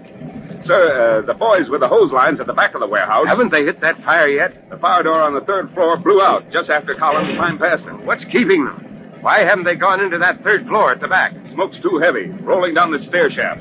4 men have been carried out. They can't get in until the hook and ladder boys open up the roof. I'll give Collins and Murphy a minute more. If they don't control the situation by then, send some more men up a ladder. Yes, sir. Danvers, Garrison, stand by at the truck. Lieutenant Kennedy. Yes, sir. Was anybody in the warehouse when the fire began? Are all workmen accounted for? All but the watchman, sir. We cleared the first and second floors. If he was on the third, he's past carrying now. He may have been on the fourth, right above the fire, but that's full of smoke, Chief, even if the flames haven't yet broken through. If he is on the fourth floor, it's up to Collins and Murphy, and they'd better move fast.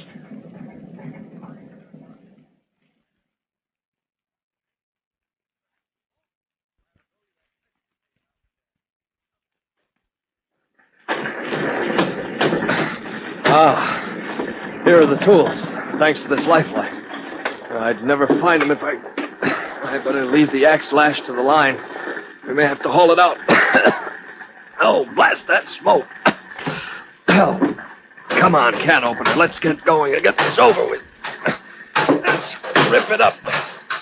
Lucky I didn't run into a beam. There she's coming now. Another line. Straight as I can make it. Get the point under. Pry it up. There she goes.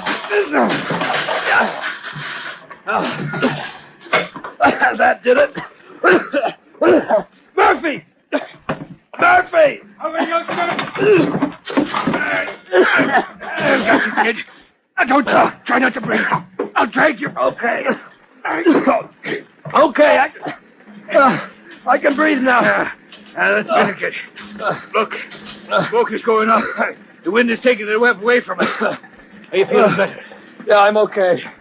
Thanks, Murphy. It's all in the day's work, kid. You pull me out, I pull you out. How are your legs? Oh, all right. I'm fine now. Look, Murphy, we better get down into that fourth floor. Right. Though anything alive in there probably isn't by now. Yeah, but that shaft is smoking like a chimney. We'd better move as fast as we can. Stick together. We can make it. Smoke is thinning out. It's finding the way to that other chimney you cut in the roof. Yeah. All right, all set, Murphy. Here's the stair shaft. Yeah. Let's go. Now down the stairs fast. All right. Here's the landing. Hit the deck. I'm right beside you. There's the door. Better feel it before we open it. Yeah, let's see. It's hot, but not too hot. Yeah, well, here's hoping that door isn't locked. Reach up and see. Now, watch it now. If that door's going to blow open... Look, slide back along the wall, Collins. Right up against the wall where the door is. I'll stay on this side, so if the door blows out, we won't be in line with it. All right. Here, take my can opener. Maybe you can... Yeah, I'll reach up with a point. Juggle the latch. Look out! Look out for what? It's all right. There's no gas behind that door. Okay, let's go. Now keep your head down near the floor. Yeah, it's hot as an oven. But it's cleaner to breathe. Come on. We've got to crawl in there. Yeah. Now keep down and follow me. This place is full of crates and boxes. Yeah. If we get separated, make for the side wall and find a window. That's where I'm heading now. Okay, I get it. We smash out the windows and then look around. What's that, Collins? What'd you say? Oh, me? I thought that was you. Hey, listen. Huh? Hey, there's somebody calling. Murphy, there's somebody in here. Over that way, away from the windows. Come on over. No, Murphy, over that way, more to your left. Never mind that. First we smash out the windows, clear the air, and then look around. No, not me. I'm going to find that man and pull him out. Collins, hold it right where you are. The heck I will. That man, he must be almost done for. Somebody can't move. I'm going to get you out. I'm going to get him out, Murphy. Yeah, who's going to get you out? Huh? You heard me. We need air, Collins. We got to smash those windows and get air. Oh, yeah. Sure, Murphy, you're right. I just lost my head. And save your breath and follow me. Oh, just hold on, whoever you are. Hold on. We'll come for you soon as we can. Here's the first one. Back, Collins. Look out for my axe. I'm going to swing.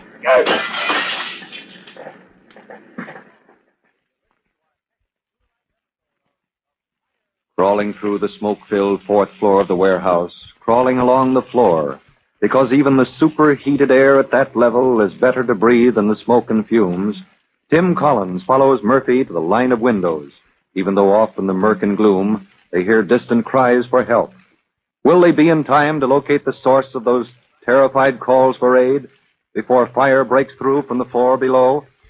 We'll find out in the next true-to-life episode of The Firefighters. In just a minute, Chief Bob Cody will tell you, boys and girls, how you can help the firefighters in your own town. But before you meet Chief Cody, here's something else you ought to know.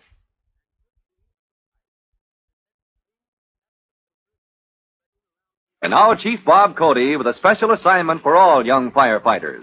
Chief Cody. Hello, boys and girls. This is Chief Cody with your special assignment. Attention, firefighters. You are to close your eyes and imagine that you're in bed in your own home. Now, in case of emergency, how many safe lines of escape can you picture? How would you leave your own room, and how would you lead others to safety? Think it over and plan safe escape routes for your family in case of need. Just as, at school, your teachers plan the shortest, quickest escape routes for you. That is all. So long, firefighters. You'll hear from me soon. Fire Chief Cody and the young rookie fireman, Tim Collins, will be back tomorrow at the same time and the same station when you hear... That's it. Let's roll.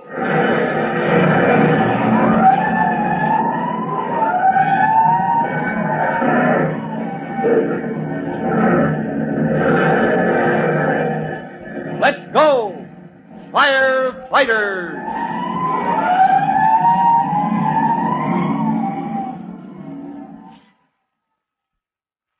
Firefighters is written by Frank Jones and is a copyrighted feature of William F. Holland Productions.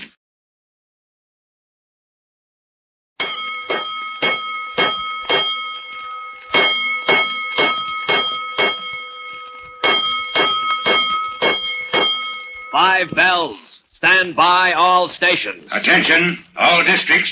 A 5-alarm fire. 5 bells. Move in immediately. That's it.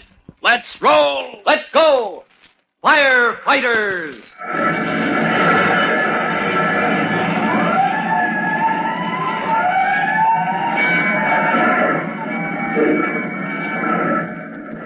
Presenting Firefighters, the true-to-life story of our unsung heroes who stand ready to ride by day or night against our most murderous enemy, the demon of fire.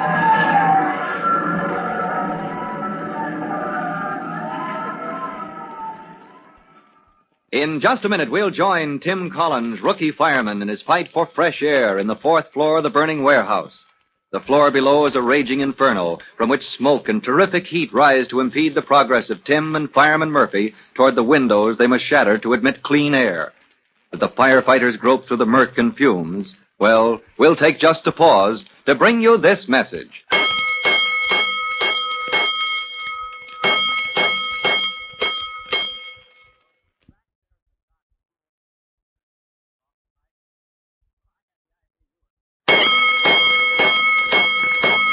Let's go, firefighters. Let's go to the 4th floor of the burning warehouse, where you remember Tim Collins, rookie fireman, has just heard feeble cries for help. And Fireman Murphy exclaimed, What's that, Collins? What did you say? Oh, me? I thought that was you. Listen. That's somebody in trouble, Murphy.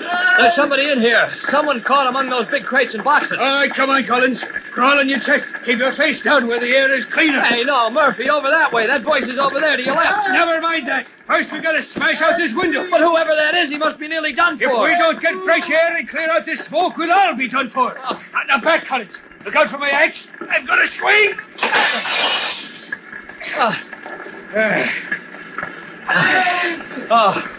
All right. All right, I've got my wind back, Murphy. Now, what's our plan? Oh, we'll hook ourselves up with this lifeline. Uh-huh. Now, you start back toward where you think that voice is located. Uh-huh. At the same time, I'll work along this wall, smash out the windows, get more air, and let the smoke clear out faster. All right, then I'll find out whoever that is that's caught under those crates. And follow the lifeline back to you. Oh, good grief, look there. Where? There. Those crates are beginning to smolder. The fire's working up through the floor. Yeah, I was expecting that. This whole place might go any moment. And now get started, Collins. And keep your face down. No matter how hot it is, keep down so you can breathe.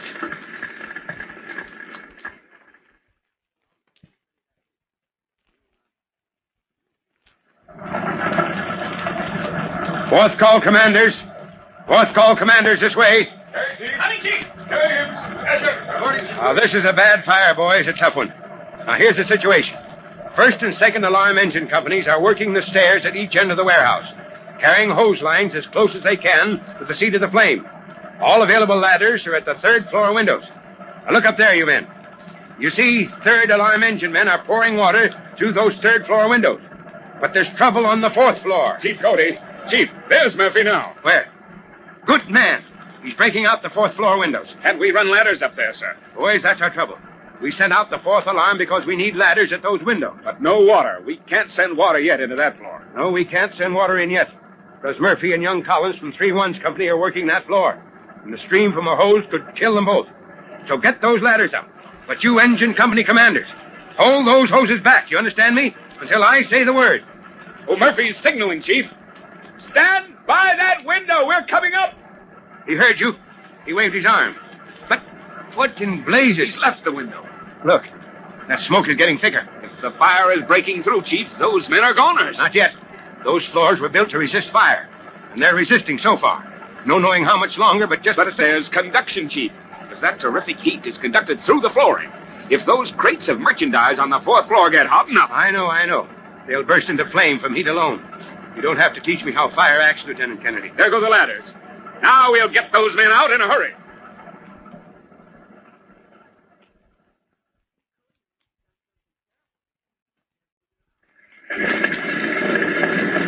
Collins! If you can hear me, jerk that lifeline! Better save my breath. Just tug on the line. 1, 2. Okay, Collins, I got it. Now keep on. Jerk the line if you're okay. I'm okay. I can stand it. Not much longer, but I can stand it. Help, I'm caught. I'm coming. Oh, blast that smoke. He's over here. Somewhere in these crates. Help, I can't move. I got you. All right, now lie still. Try not to breathe. Help, somebody help me. Oh, good grief, he's out of his head. Help. Poor fella. Well, he's lucky. Now, where's he caught? Help me. Oh, that crate. That's right on his leg. Get my hands under it. Help, won't somebody come? Okay, mister, okay. Somebody's here. Help now, me. Heave. And heave again. Help me, somebody help. What? Oh, yeah. Now I remember. Yeah. All right, take it easy, mister. Gotta get out now. Come on, mister. Come on. Climb aboard. Climb aboard for the piggyback ride. Up we go. All right, this way, Collins. Okay. Good, you got your man. That's fine. I'll take him now. Collins, I said I'll take him now. Oh, yeah, sure. I'll take him. I got him. Now, follow me. Here we are, Collins. Get your head over that windowsill. I'm a caught. Murphy, he's out of his head. You're not much better. You keep your head out of that window. Yeah. I can see he's out of his head. Well, his leg's not broken, but it's badly crushed. You, Collins. The ladders are coming up. The way those crates are smoldering there, we can't afford to wait. How do you feel? Me, I'm fine. Yeah, I never felt better. Oh, yeah. Let me look at you. What do you think, Lou? Smoke is going to knock me out? I don't know. Smoke poisoning can do queer things to you. Smoke poisoning? Not for me. I eat the stuff. Okay. Okay, I guess you'll do. Here. Lend me a hand with this knife right here. Holy places. My fingers are all thumbs. What are you trying to do? Bowling, Collins. Make a bowling with a bite in it. Yeah, I get it. Make a bite and a bowling and lower this fella to the ground. Let me have that line, Murphy. I'll give it a few turns around this iron hook in the wall here. There's a little hole. Yeah. I can let you and him down to the ground. That's safe enough. All right, here's your bowling. Now climb into the bite. Collins, I said I'll lower you to the ground. I'll wait here for the ladder. Oh, Murphy, you're weak as a cat. Now you climb into that bite or I'll tie you up like a turkey. Okay, kid, you with it. I can just about make it. All right, that's better. Now get a good grip on this fella. But won't somebody else? I'm secure now. Remember, snub that line with that hook in the wall. All right, step off. Right. Here we go. Throw it away, Collins. All right, use your feet, Murphy. Here, let it go. All right, fend off the wall with your feet. Pay out that line faster. All right, here's your package, Chief Cody. Special delivery. Stand by below there. First aid for this fella. Take your breath, Murphy. You don't look too well yourself. Ease them down, Collins. All right, Murphy. There, I got your foot. Almost out, Chief. There, that does it. You men, take this fellow to first aid. Who is it, Murphy? I don't know, sir. Here, lie down. They'll be back with a stretcher for you. I don't know who it is, Chief. Must be the watchman. I've never called. That's all he keeps saying. Collins brought him out. What was Murphy Collins yelling just now? Something about special delivery? I don't know. I don't like the way he's acting, Chief. Maybe smoke poison. Smoke poison? That's bad. That can make a man crazy. He was... Now, don't try to talk, Murphy. You're in bad shape yourself. Well, stretcher. This way with the stretcher. And get that ladder up fast.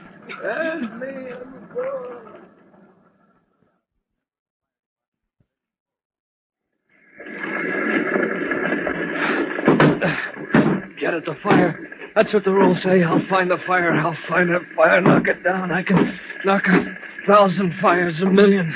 I'm Tim Collins. That's who I am. Who'd you say?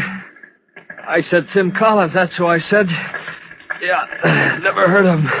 Hey, what am I doing? My head feels funny. Oh, yes, the fire. What's this? An extinguisher. Where'd I get that? Oh, bracket on the wall. Yes, that's it. An extinguisher and a bracket on the wall. Get the extinguisher from the... Oh, no, Tim, you're crazy. You already got it. Come on, Collins, get to work. See those crates? See that flame? Get in there, Collins. Get that extinguisher to work.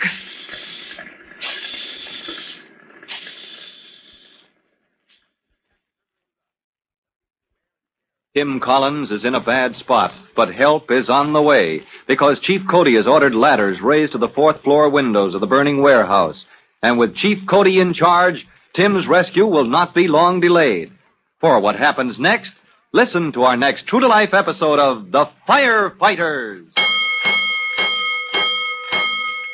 In just a minute, Chief Bob Cody will tell you, boys and girls, how you can help the firefighters in your own town. But before you meet Chief Cody, here's a message you don't want to miss.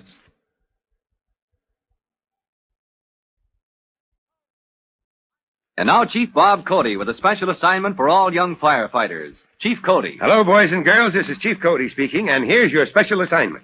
Attention, firefighters. You are to inspect your home for papers and other inflammable materials that are stored near uninsulated heating pipes or flues. Heat in a pipe can raise the temperature of papers nearby until they burst into flame. Now, this is a serious hazard.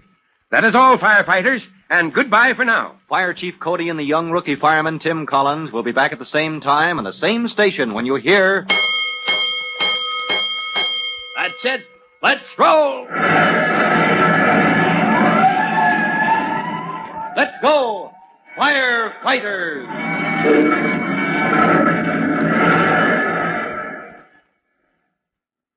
Firefighters is written by Frank Jones and is a copyrighted feature of William F. Holland Productions.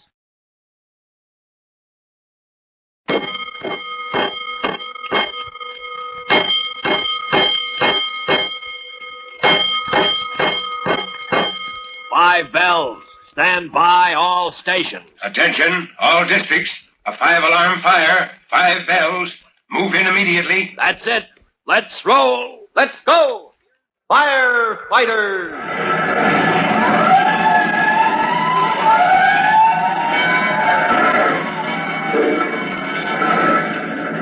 Presenting Firefighters, the true-to-life story of our unsung heroes who stand ready to ride by day or night against our most murderous enemy, the demon of fire.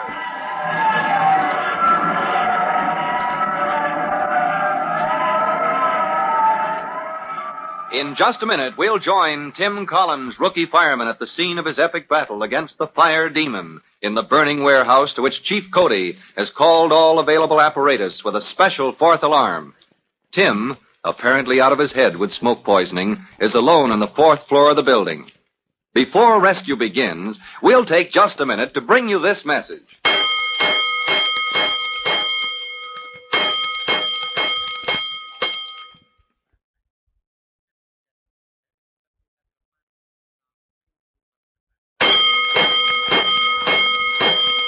Let's go, firefighters!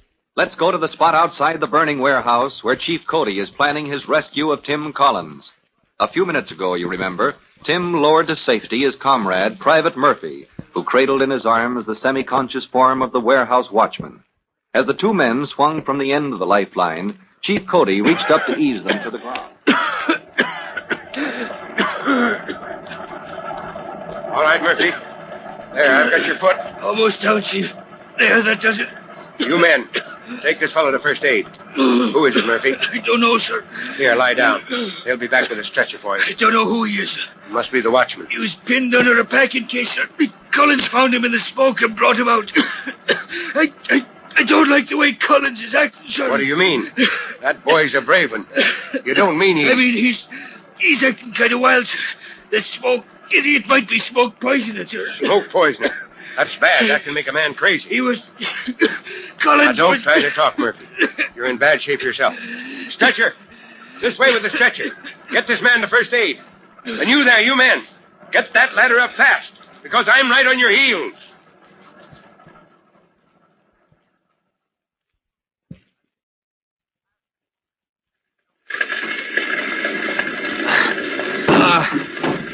Come on. Come on and show yourself. I'm not afraid of fire. I can knock down the biggest fire that ever was.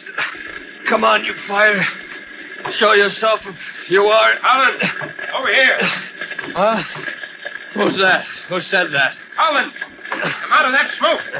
Get down, you fool. Ah, I see you. I see you over by the window. Come on in. Somebody pushed me. How do you know somebody pushed me? Hey, who pushed me? What's the idea? I'm coming after you, Collins. Don't get up. Stay down. Stay out of that. Come on, Collins. Pull yourself together. We've got to get out of here. No, gotta stay. Look, see that stuff smoldering? Was the fire there? Just put him out. You've eaten too much smoke, boy. You're going to be sick. Now, come on out of this. Look, was a fire there. Yeah, sure. Before we get out of here, there's apt to be a lot more. Fire. Because it got so hot, you know? Got so hot from below. Fire start up here. Oh, but I won't let him start. I got fire extinguisher. Sure, I see. And it's empty, boy. So let's start moving. No. Now, come on, will you? Will you listen to reason? No, I gotta stay here. It gets too hot. Tim, boy, I'm an old man. Now, help me get out of here. Huh? Help? Yes.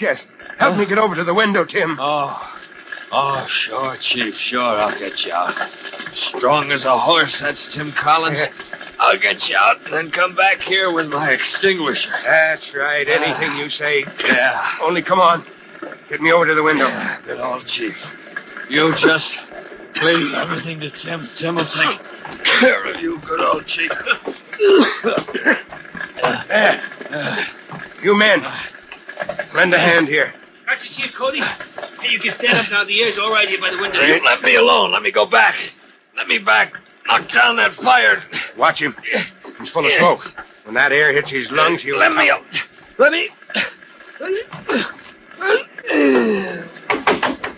Hey, you said it, Chief. 1 minute he's a wild man, then as soon as he breathes in the fresh air, he's out like a light. Is he hurt? No, Joe caught him in time. Broke the fall. That kid's as heavy as a ton of bricks. What a man. Thinks he's a one-man fire department. You now. Stand by with that hose. I want to take Collins down the ladder. There's no fire showing here, Chief. No, but it's overdue. If it wasn't for Collins with the extinguisher, it would be blazing now. Where's it the hottest, Chief? Over there, where Collins was staggering around. Okay. Now, the minute we're out of your way, hit it with plenty of water. All right. Lower that temperature so this floor won't be gutted like the one just below. Standing by, sir. Ready, Joe? Here we go. Heavy is right. Get myself set on the ladder. Ease Collins down between me and the ladder. All right, men. All set here. Open her up and drown her. Yes, sir, Chief. At a fire, Joe.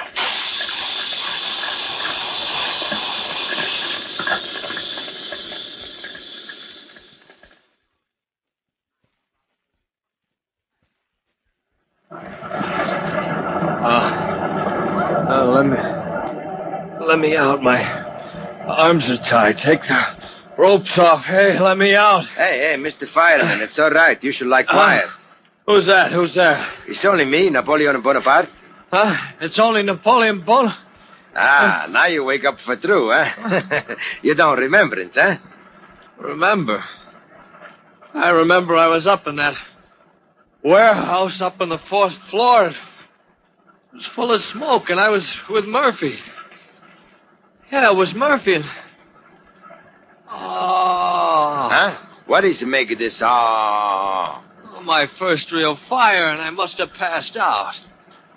Oh, good grief, I must have been overcome just as soon as we went into that floor, and I suppose Murphy had to drag me out. Please, Murphy drag? No, please. It's not Mr. Murphy drag. It's you drag. Huh? It's you find me under the packing case, very sick. It's you drag me to the window. It's you make a rope and throw out of the window Mr. Murphy and Mr. Bonaparte all two together.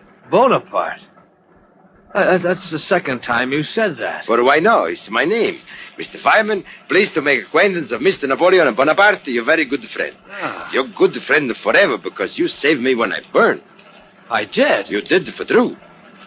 Well, what do you know about that? Oh. Hey, some of the companies are pulling out. Our fire must be under control. Ah, the fire. She's one very bad fire, Yeah. but now she's washed up. She's drowned. She don't burn Napoleon, however she try. Say, come to think of it, what were you doing up there on that 4th floor, Mr. Bonaparte? Me? Yeah. It's my duty that. I'm a watchman, you see. Watchman for this warehouse. I'm in a building way up, high up, and I say, Napoleon, what is this you smell? Fire? Making your rounds, were you? For true. So I look. In the 4th floor? In the 4th floor. I say, me, I'll find this fire, squirt with the extinguisher, be a big hero, maybe get a raise. I think fire may be over in the packing cases. Huh? Sniff. No fire here, but crash. Oh, I get it now. You tipped over that packing case, the one that had you pinned down to the floor. Uh-huh. Crash. So Mr. Bonaparte, he goes to sleep. Wake up on a sidewalk, wrapped up in the blankets like a big baby. That makes a pair of us. Mr. Bonaparte, have you any idea what could have started that fire? That's a great mystery, no? For a whole week, he's shut up tight to the floor. He's waiting for painters to come back, finish up. Painters? There were painters working in that part of the warehouse? Uh-huh, now we're beginning to get somewhere.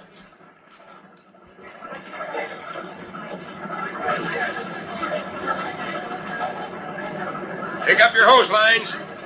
Second and third call companies. Pick up your lines and pull out. First call companies. Overhaul that riggage. Chief Cody? Huh? Oh, yes, Doctor. How's young Collins coming along? First rate, Chief. He'll be fit for duty tomorrow. Fine. And that watchman, can I talk to him yet? Anytime you like. In fact, he's talking a blue streak to Private Collins right now. Well, now maybe we'll find out how this fire began.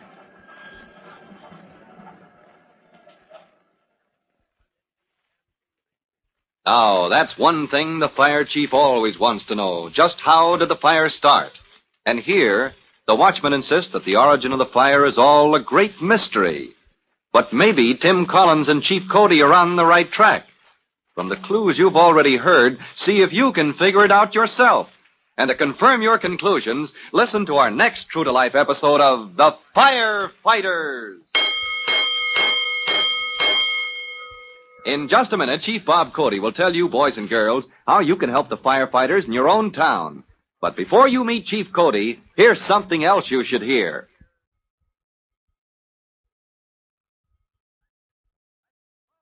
And now Chief Bob Cody with a special assignment for all young firefighters. Chief Cody. Hello, boys and girls. This is your friend, Chief Cody. And here is your special assignment. You are to remember this fact about an emergency caused by fire. If there is smoke thick enough so that you can't see through it easily, get down on the floor. Yes, sir. Get down on the floor and crawl to safety. Because smoke tends to rise, leaving the air near the floor cleaner, safer to breathe. Now, this is an important fact. One of the first important facts we firefighters learn. That is all, and goodbye for now. Fire Chief Cody and the young rookie fireman, Tim Collins, will be back at the same time on the same station when you hear... That's it. Let's roll!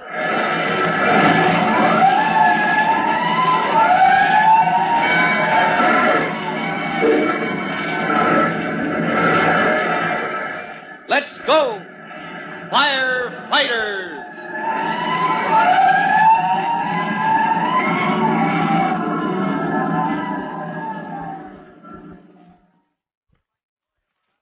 Firefighters is written by Frank Jones and is a copyrighted feature of William F. Holland Productions.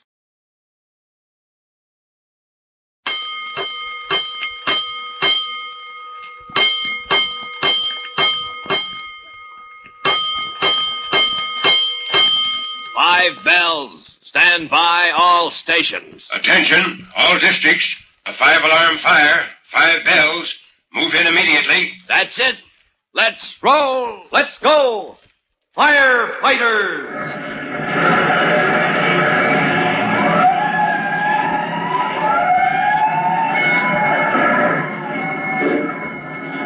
Presenting Firefighters, the true-to-life story of our unsung heroes who stand ready to ride by day or night against our most murderous enemy, the demon of fire.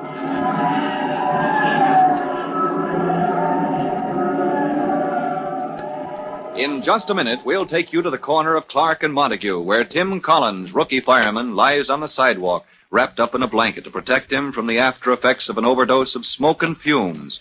And beside him lies the talkative watchman of the warehouse, whom Tim has rescued from almost certain death by fire. In a moment, we'll hear what the watchman has to say. But first, a message.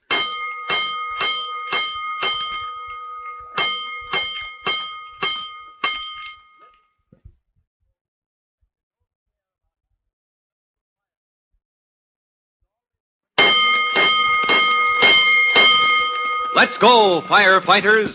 Let's go to the scene of the warehouse fire at Clark and Montague, where you remember Tim Collins, rookie fireman, has been put out of action by smoke and fumes after achieving the rescue of the warehouse watchman. Only a moment ago, Chief Cody ordered the 3rd and 4th call fire companies to return to their firehouses. As the trucks and engines roll away, he ordered... 1st and 2nd call companies, stand by to overhaul that wreckage. Battalion Chief Mandeville reporting, sir. Shall I take over now? All right, Mandeville. I want to get a line on what started this fire. Well, there's no doubt that the 3rd floor was the point of origin, Chief. I'm going to question that watchman young Collins brought out of the 4th floor. When your boys overhaul that building, I want them to watch for signs of arson. Yes, sir. Otherwise, we overhaul as usual? As usual. Make sure that fire is dead. Rip out any walls or partitions where it might be lurking. I'll keep a hose company at hand until there's no more danger of another outbreak. And when you pull out, post a guard to protect this property until the owners take charge. That's all, Mandeville. Yes, sir. You truckmen this way. Bring your hooks. Chief Cody. Huh? Oh, hello, Doctor. How is young Collins coming along? Had a bad dose of smoke, Chief, but he's first rate now. He'll be ready for duty again tomorrow. And that watchman, is he ready to talk yet? He was wide awake and talking a blue streak to young Collins just a minute ago. Oh, fine. Now maybe we'll get a line on how that fire began. This way, Chief Cody. I've got them both wrapped in blankets on the sidewalk across the street.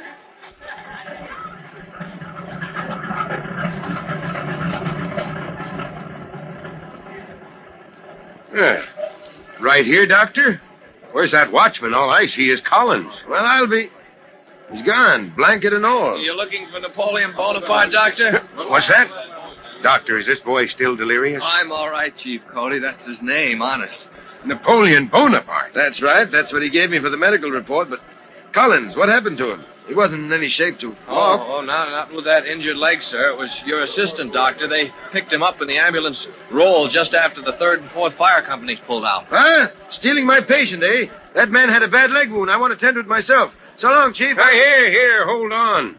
How about Collins here? I'll send him home for a good night's rest. If he isn't raring to go in the morning, I'll eat him alive. See you later, Chief. Well, boy, that's what it is to be young and healthy. Napoleon Bonaparte. I wanted to talk to that fellow, find out where this fire started. Chief Battalion Chief reporting, sir. Oh, yes, Mandeville.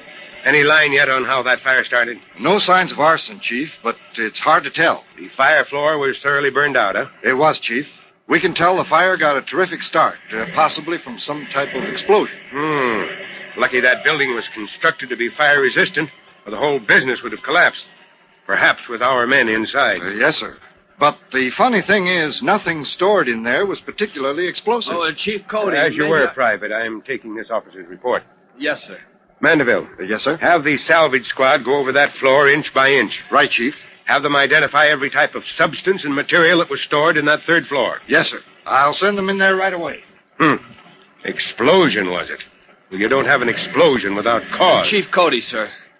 Private Collins reporting. Yes, Private Collins, but you shouldn't be on your feet. I've got to stand at attention to report, sir. Well, you can sit at attention, can't you? Yeah, keep that blanket around you now. Yes, sir. And make it fast. I've got a fire to investigate. But Napoleon Bonaparte, I mean the watchman, sir. He told me all about it. He told me while we were lying here. He did? Well, great clouds of smoke. Why didn't you say so? Well, Well, never mind. What did the watchman tell you? Painters, sir. There were painters working in that floor, and they were supposed to finish the job a week ago. I understood that whole floor had been closed, practically sealed up for the past week. Well, yes, sir, waiting for the painters to come back and finish. Nobody's been in there but Napoleon, the watchman, and he said half a dozen cans of paint had been left uncovered, Chief. Well, why didn't he cover them, if he's the watchman? Well, he said that was the painter's job, sir, to keep those cans covered. He just didn't realize He just didn't realize that fumes were spreading from those paint cans, spreading all through that area, until the third floor of the warehouse was as dangerous as a bomb. Well, that's the end of my report, Chief Cody. A spark from almost any source, was enough to start that fire. Collins, you've completed my investigation for me, lying here flat on your back on the sidewalk. I'm sorry, sir, if I... You see, I didn't mean to butt in. Exceed my duty, I mean. Exceed your duty, Collins? Well, that's one thing no fireman can ever do, because there's no limit to his duty when it comes to preventing or fighting or investigating fire. No, boy, you've done just right. Second call companies, pick up and pull out. Get back to your quarters. Here, what are you doing, Collins? Sit down there. Oh, I'm all right, Chief Cody. See, I can stand. I've got my strength back. Yes, and where do you think you're going? Well, the battalion chief just ordered the second call companies back to quarters. Oh, and you think you're going back to the firehouse with old 3-1s, huh? Well, that's my company, sir. I've got to show the men I can take it. No, you don't. Kennedy. Lieutenant Kennedy. Yes, sir? Lieutenant, you've got a hard case in your hands here. Who's that, sir? Young Hooksy Collins? Young Hooksy? That's what the boys are calling him, Chief, after the showing he made at his first fire. Young Hooksy. Boy, that's what they called Ben Collins back in the old days. That's the name we gave your father. Oh, gee, Well, good grief, I don't know what to say. You don't need to say anything, Collins. Actions speak louder than words, you know. You're in, boy. The men of old 3-1s are behind you solid. Lieutenant, Private Collins is due for a layoff. He's to return to duty sometime tomorrow, at your discretion. Yes, sir. Collins, you were posted for the 2nd platoon, but there's an opening in the 3rd. The late night shift, sir? Midnight to morning? Midnight to 8 a.m. You'll sleep at the firehouse. Yes, sir. Report to me at 3-1s tomorrow night, then. And we'll be glad to have you with us. Hooksy? Yes, sir.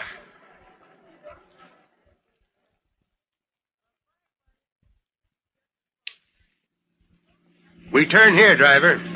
Chief Cody, you shouldn't be driving me home. Why? Well, the chief of the whole fire department giving the greenest rookie in the whole fire department a lift home, it isn't right. Now, Collins, one thing you've got to learn. Sir, what's that? You've got to learn not to tell the chief to do this and do that and don't do the other. I've been running this department well enough since you were in knee breeches. Yes, sir, ever since your father was chief in the old days. I guess I was kind of fresh, sir. Now, don't take the old man too seriously. Besides, I wanted to deliver you safe to your mother. It isn't every day Ben Collins' boy rolls to his first fire and does his family proud. Yeah, well, I've been worrying about that, Chief, about Mom seeing me like this, black as charcoal with a blanket for a cape. Well, your mother isn't the kind to throw up her hands and fall in a faint at the sight of a little soot. Yeah, but maybe she'll be worried. Wait and see, boy. I've been a friend of the family since way back, you know. Wait and see how she takes it when I bring you home.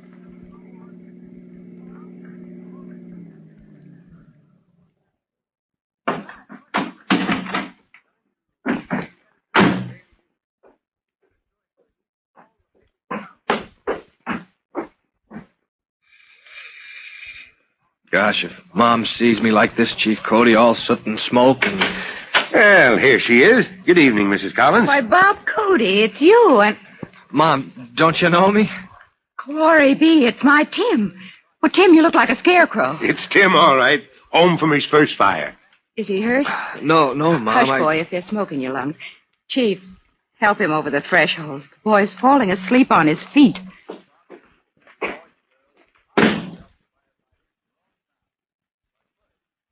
Well, it seems that Tim Collins, rookie fireman, is in good hands and safe at home.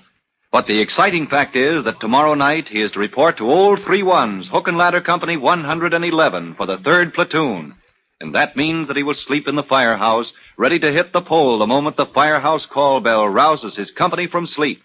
For Tim's experience as a fireman on the late night shift, listen to our next true-to-life episode of The Firefighters. In just a minute, Chief Bob Cody will tell all you boys and girls how you can help the firefighters in your own hometown. But before you meet Chief Cody, here's something else you want to hear.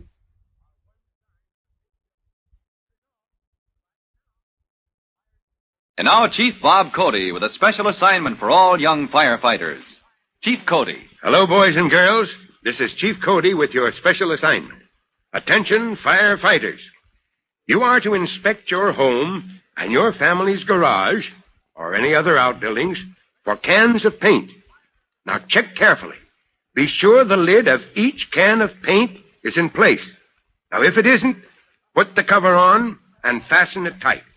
Remember, the fumes rising from a paint can may cause an explosion and a rapidly spreading fire that can be disastrous. Protect your family from this hazard. That is all, and goodbye for now. Fire Chief Cody and the young rookie fireman Tim Collins will be back on the same station the next time you hear... That's it. Let's roll.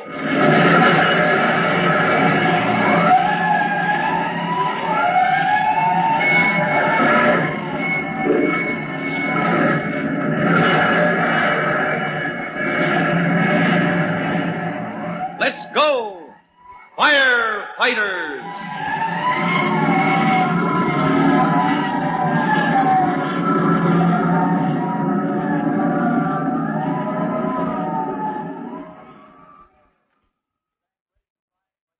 Firefighters is written by Frank Jones and is a copyrighted feature of William F. Holland Productions.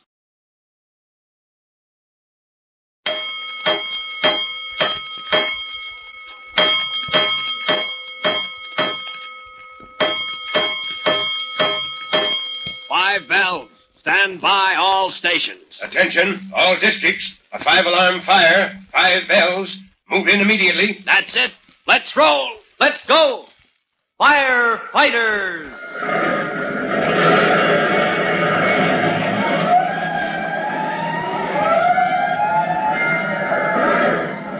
Presenting Firefighters, the true-to-life story of our unsung heroes who stand ready to ride by day or night against our most murderous enemy, the demon of fire.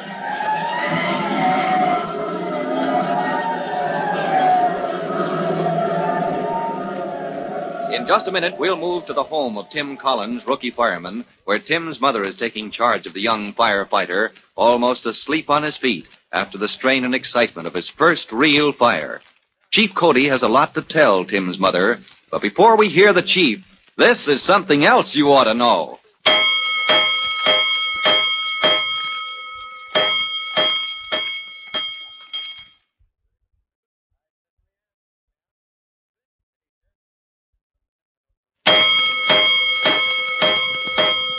Let's go, firefighters. Let's go to the sidewalk in front of the Collins home, where you remember Chief Bob Cody has just brought Tim Collins, rookie fireman, to get a good night's rest. Tim, his face black with soot, wrapped in a blanket to protect him from chill and exposure, leans wearily on Chief Cody's shoulder as they climb the steps. Oh, gosh, if Mom sees me like this, Chief Cody, all suit and smoke... Well, here she is. Good evening, Mrs. Collins. See what I brought you. Why, Bob Cody, it's you. Mom, don't you know me? Glory be, it's my Tim, but... It's Tim, all right. Home from his first fire. Is he hurt? Oh, Mom, Hush, boy, if there's smoke in your lungs. Oh, ma'am, he's in good health and good hands, too, now that he's home. Well, come along in, Tim. Chief, help him over the threshold. The boy's falling asleep on his feet.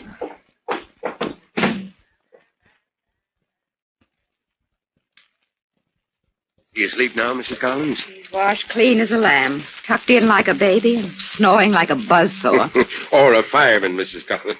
You should hear the Sleeping Beauty chorus in any firehouse in the city when the 3rd platoon is taking its rest. Glory be, it must be terrific. Ben used to laugh about it in the old days. Now, where are you going so soon? Oh, it's late. It's been a long day. Oh, excuse me. I'll excuse you when you've put away a cup of hot soup, Bob Cody. Yeah, well, now, I won't deny that looks appetizing and smells it, too. Well, then sit down and tell me, since this today was Tim's first fire. Tell me, did my boy do all right? Why, Mrs. Collins, I had only one regret. Oh, dear. What did he do wrong? Oh, no. My only regret was this. I could have wished he was my own boy. I was that proud of him. His first day on active duty as a rookie fireman, and already the boys in Hook and Ladder 3-1s have a name for him. Well, I could never guess what. You'll have to tell me. Hooksy. Young Hooksy Collins he is. The same name we had for his father years ago.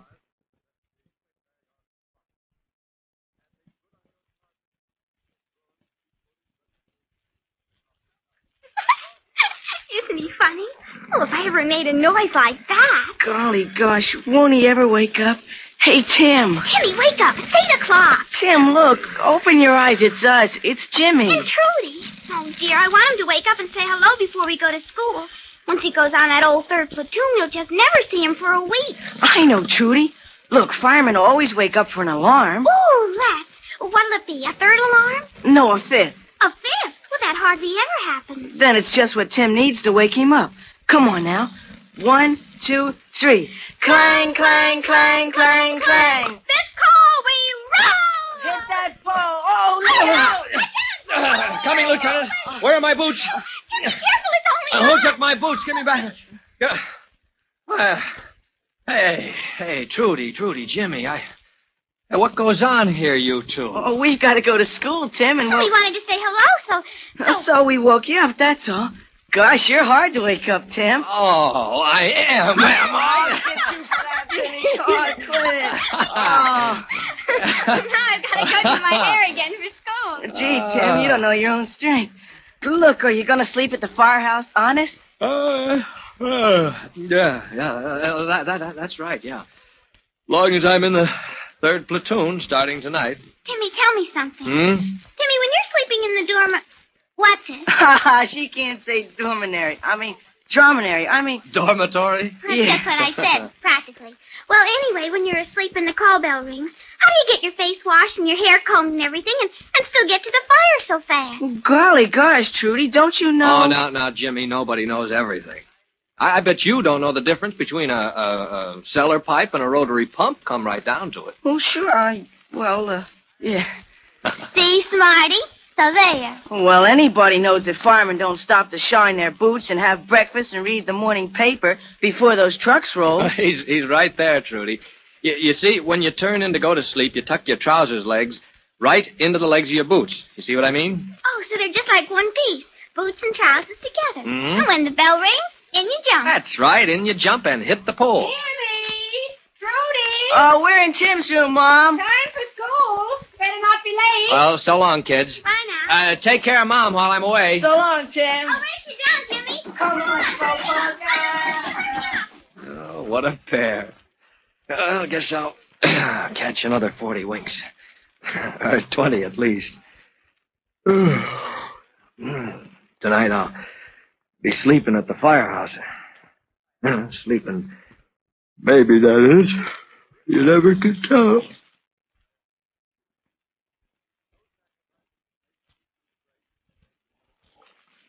Come on, Hooksy. Come on, Hooksy. Who? Who's calling me? Who's calling Hooksy Collins? Eh? That you, Collins? What do you want? You call me, Murphy. What you call me for? I called you. Oh, and you're dreaming. Go back to sleep. Don't let me alone. Somebody's dreaming all right, but it isn't.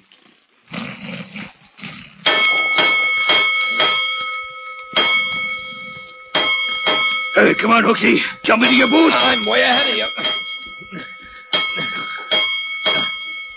2, on main. First do we roll.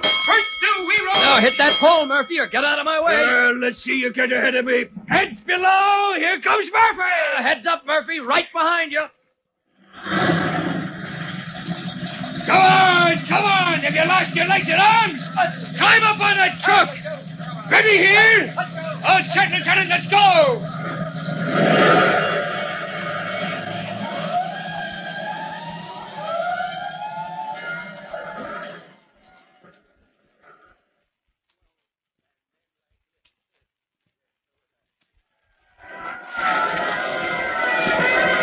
We're almost there, Collins. This might be bad. Broad Main.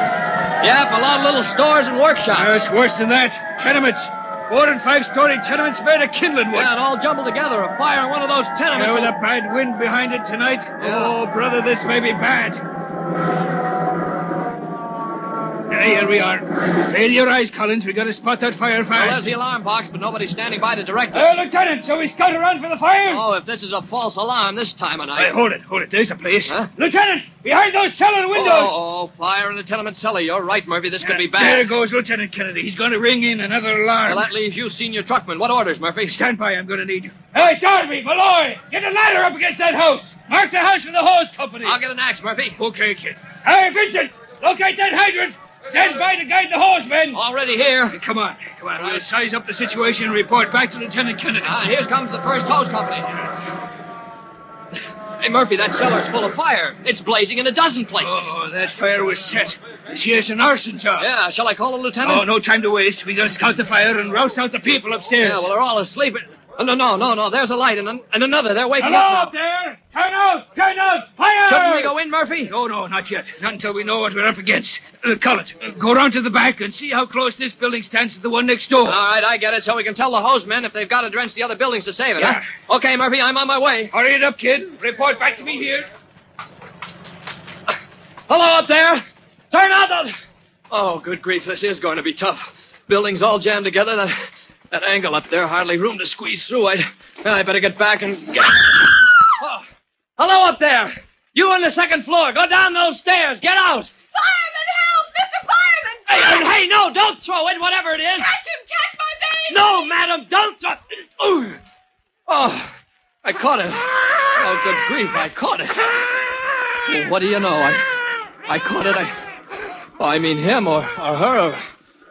Madam, I caught your baby. Hey, hold it. Help! I'm going to jump! No, wait, the baby. See, I have your baby.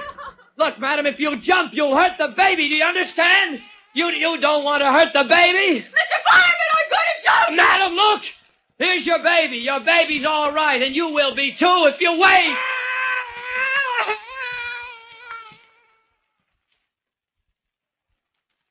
Now, Tim Collins, rookie fireman, is no expert on baby care, but he's wise enough to know that the frightened mother will calm down and wait for help if he can persuade her that such a course is best for her baby. For details of the rescue and Chief Cody's plan of attack on the fire now raging in the tenement, listen to our next true-to-life episode of The Firefighters.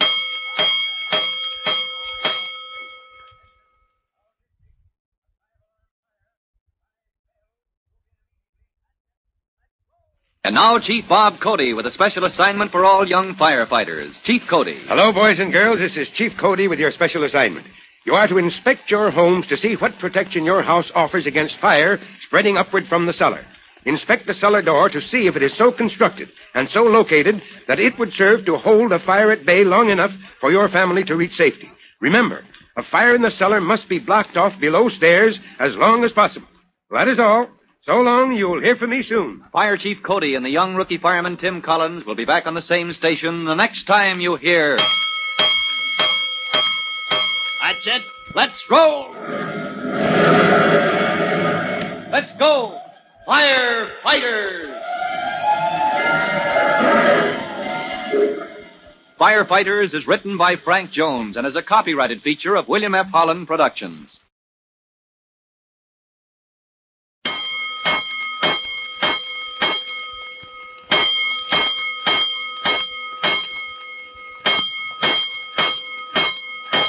Five bells. Stand by all stations. Attention, all districts. A 5-alarm fire. 5 bells. Move in immediately. That's it. Let's roll. Let's go! Firefighters!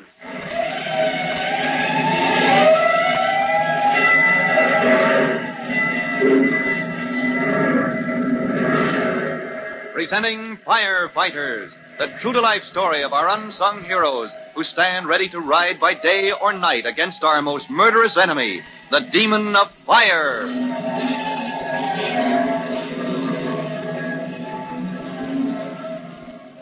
In just a minute, we'll move direct to the corner of Broad and Main, where Tim Collins, rookie fireman, is calling for a ladder to rescue a panic-stricken woman from the second floor of a blazing tenement building. She threatens to jump, but Tim is calming her with his voice. We'll get back to Tim in just a moment. But first, we take time for this message.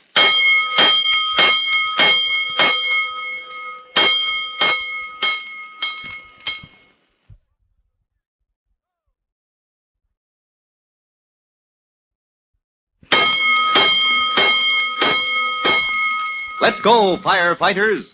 Let's go to the rear of the burning tenement at Broad and Main, where you remember Tim Collins has been sent to check up on the situation. The night is black, but he can see the buildings adjoining the tenement stand much too close for safety. And a moment ago, as he turned to hasten back to the front of the building to report this fact, a window was flung open on the second floor, just above where Tim now... Oh, good grief, this is a tough one. These buildings are jammed together. They could burn like a box of matches. It's all right, madam. We'll get you out. Fireman, help! Mr. Fireman! No, don't throw that, whatever it is. No, don't throw it. Don't. Oh, I caught it. Good grief. I caught it.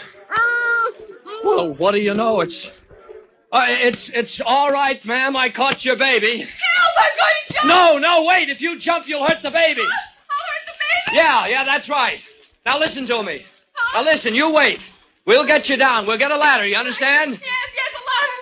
I'll wait, but get me down. Murphy, get a ladder in here. All right, ma'am, here it comes. Hey, what's that woman still in the building for? Well, look, are all the others out? Yeah, we got them out. Chief Cody's out front checking to be sure they're all accounted for. Chief Cody? What's he doing here? Third alarm, Hooksy. This is a tough one. 3 alarms inside of 15 minutes. Okay, Vincent. Lay that ladder flat on the ground there. It's black as a pit here. Watch what you're doing, Murphy. Vincent can raise a ladder with his eyes closed. Yeah. Okay, Vincent. Get that end of the ladder up in the air. Now, walk towards me and raise it as he counts. Steady now. Not much room to work without hitting the building next door. Yeah, we're okay here. What in blazes is that? Just a baby I picked up somewhere. Hooksy Collins, a babysitter. Okay, Vincent. Hold her straight up. Now, swing her around and... She hits the windowsill square as if she was made for it. How do I get down? I never climbed a ladder. I can't do it. I can't. It's all right, ma'am. We're coming up for you. Now, go on, Vincent. Yeah, I'll steady the ladder. Go on, get her, Vincent, before she loses her head and takes a dive. Hurry up. Attaboy. That's Easy a boy. now. All right, can you reach it? That's it. Over your shoulder, Vincent. That's down. All right, there we go. Just hand her to me. Oh, my baby, he's all safe. You saved him. You saved my baby. Yes, first aid. Bringing the blanket. It's all right, ma'am. We'll wrap you both up. There's nothing to be afraid of now. Oh, afraid? Yes. Oh, I should say not. Why, I wasn't afraid for a minute. I knew you'd save us, Mr. Fireman. What? You did? Sure. Well, here, first aid. Yeah, I'll take that blanket. Here you are, ma'am. Now we'll take you over there. See where the other people in the house are all together. Anything you say, Mr. Fireman. Well, my goodness, I suppose lots of people would have lost their heads at a time like that, but I never for a moment was even the least bit concerned. Oh, yes, ma'am. I guess it's like my mom says. Appearances can sure be deceiving. Now, you stay right here, ma'am, with the... Yes, whatever you say. Why, what on earth's the matter? Ma'am, do you smell something? Why, just the smoke and... Oh, there's perfume on these clothes I wrapped my baby in. No, that's no perfume. I smell kerosene. Kerosene? Yes. Oh, coal oil. But there wasn't any, Mr. Fireman. That's why I was up. Wait a minute. You say there wasn't any. Any what, ma'am? There wasn't any coal oil in the stove. Why, my goodness, you don't think I'm up at 3 in the morning every morning, do you? What happened was we had an oil stove in the tenement, and the fire went out and it got cold, and the baby woke up. And I woke up and went to see what was the matter. And there wasn't any. Let me get this straight. Your oil stove has a reservoir. Yes, a great big bottle. And it was almost full a couple of days ago.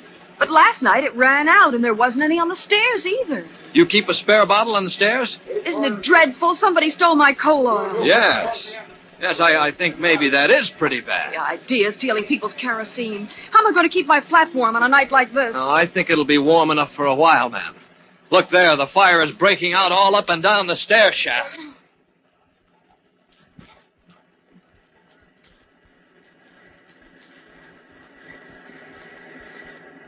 Murphy! Private Murphy! I want you. Coming, Chief. Give me the situation, Murphy. Yes, sir. 3-1's the first truck on the scene. Your officer sent you to size up the fire. Yeah, me and Hooksy Collins, Chief Cody. Chief, that cellar was blazing in a dozen places when we got here. If you ask me, this Just fire... give me the picture, Murphy. I'll put the pieces together. Well, sir, the cellar was blazing like a furnace. So I sent Collins round to the rear to see how close the other buildings are. Yes, we have hoses washing down those other buildings to prevent the fire from spreading out. We've got it confined to this tenement. All right, go ahead. Well, Lieutenant Kennedy, he sent truckmen up the stairs to clear out the people. Right, we're checking now to be sure everyone's out. Go on. Well, the lieutenant, he wouldn't let the hose company open that cellar door till we had the people out. Huh? Then one of the boys ventilated the top of the shaft, opened the roof to clear the smoke, sir. And the engine men went into the cellar. Good. Get ahead of the fire, fight it back, don't let it spread. Yes, but it did spread. Once that heat burst out of the cellar, flame broke out all up and down the stair shaft, burning like a chimney made of wood. Well, Chief Cody, sir, if you ask me... All right, I will ask you. Well, I think this fire was set. I think it's a plain case of arson. Yeah, so do I. But that's easier said than proved. All right, Murphy, report back for duty. Yes, sir. On the double. 207. Engine 207. Give me water in that third floor. 129. Hook and ladder. 129. Oh, there you are. Give me a ladder to that fourth floor. Huh? No room to work at the rear? Well, then go in through the front. Smash out those fourth floor windows. Let the hose men get in. Private Collins reporting, sir. Information you ought to know. Oh, you, Collins. Yes, sir. Boy, take an order to the commander of the area ladder. Tell him I want a water tower. I want a hose carried up his area ladder to play on the roof. Yes, sir. The idea is to flood that stair shaft. You get me? Yes, sir. All right, transmit that order. Report back to me with your information. Right, Chief. Lieutenant Stokes, orders from the chief. Oh, this building's a goner. Only chance is to knock down that fire as fast as we can. Keep it from spreading. With a wind like this, the heat alone could spread fire clean across the street. Aerial ladder's going up, sir, with a hose line from engine 224. Good. Now, what's this report of yours? Arson, sir. Well, it might be arson. Yes, I know that, but, well, where's the evidence? Well, only a suspicion, Chief Cody, but, well, there's a woman who says her spare bottle of kerosene was stolen last night, sir. Or stolen tonight, sir. She kept it in the hallway. Hallway? In a matchbox like this, she keeps her kerosene in the hallway. Stolen, you say? Yes, sir. Yes. And then fire breaks out at half a dozen points in the cellar. Yes, and there's many more in the stair shaft. Yes, sir, and if it was arson, well, there were 12 families in that building, sir, all sound asleep when the fella touched it off. Hmm? It's worse than arson. It could have been murder. Oh, if we only had proof. Tim, I'd give anything to get my hands on the animal in human form who could do a thing like that. Why, I'd give... Where are you? Oh, there you are. What is it, ma'am? I mean him. He's the one I want. I know this woman, Chief.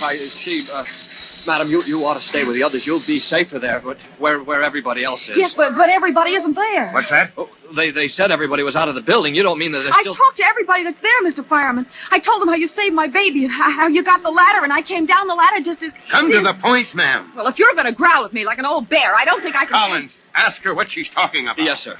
Madam, please tell us, just yes or no, is there somebody missing? Yes, Mr. Fireman, yes, that's what I've been telling you. I've been trying to... I looked everywhere, and they're not in the crowd. Oh, who is it, madam? Joe Ferguson and his wife. They live on the top floor, and they're Rescue squad! Man and woman on the top floor! Tell me, ma'am, top floor, front or rear? Quick, ma'am, it makes a difference. Why, the rear. But I don't see what difference it makes at all. Well, if they're in the rear, Chief, that's going to be tough. With the angle the buildings make, we'll never get a ladder to the top floor. And the blazing stair shaft cuts off the way from the front. Well, that's where they live. I thought you'd like to know, Mr. Fireman. I just know you'll find some way to save the Fergusons.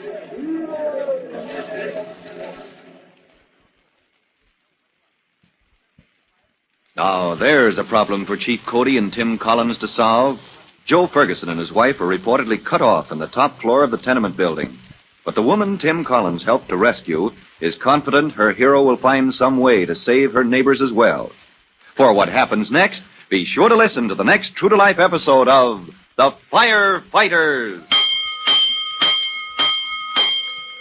In just a minute, Chief Bob Cody will tell you, boys and girls, how you can help the firefighters in your own hometown. But before you meet Chief Cody, here's something else you want to hear.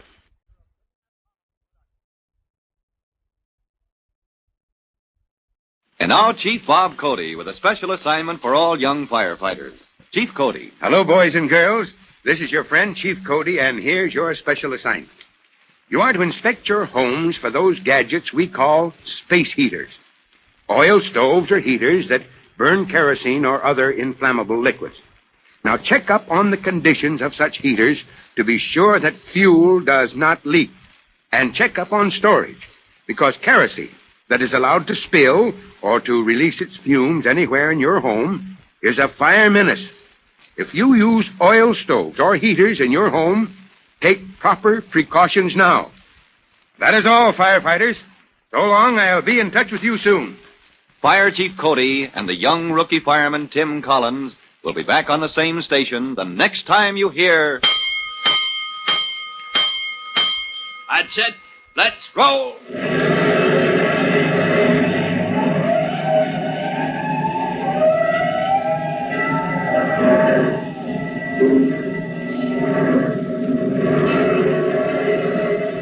Let's go!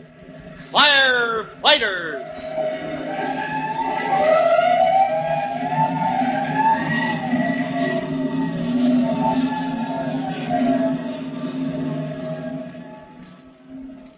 Firefighters is written by Frank Jones and is a copyrighted feature of William F. Holland Productions.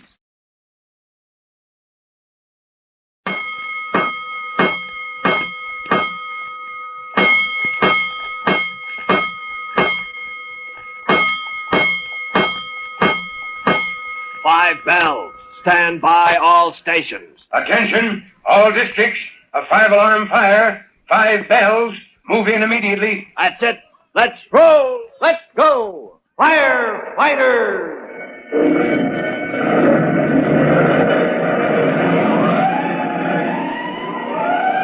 Presenting Firefighters, the true-to-life story of our unsung heroes who stand ready to ride by day or night against our most murderous enemy, the demon of fire.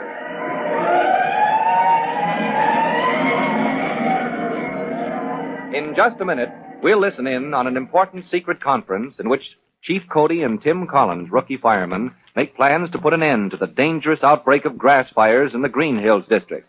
But before we drop in at Fire Department headquarters, here's something you should know.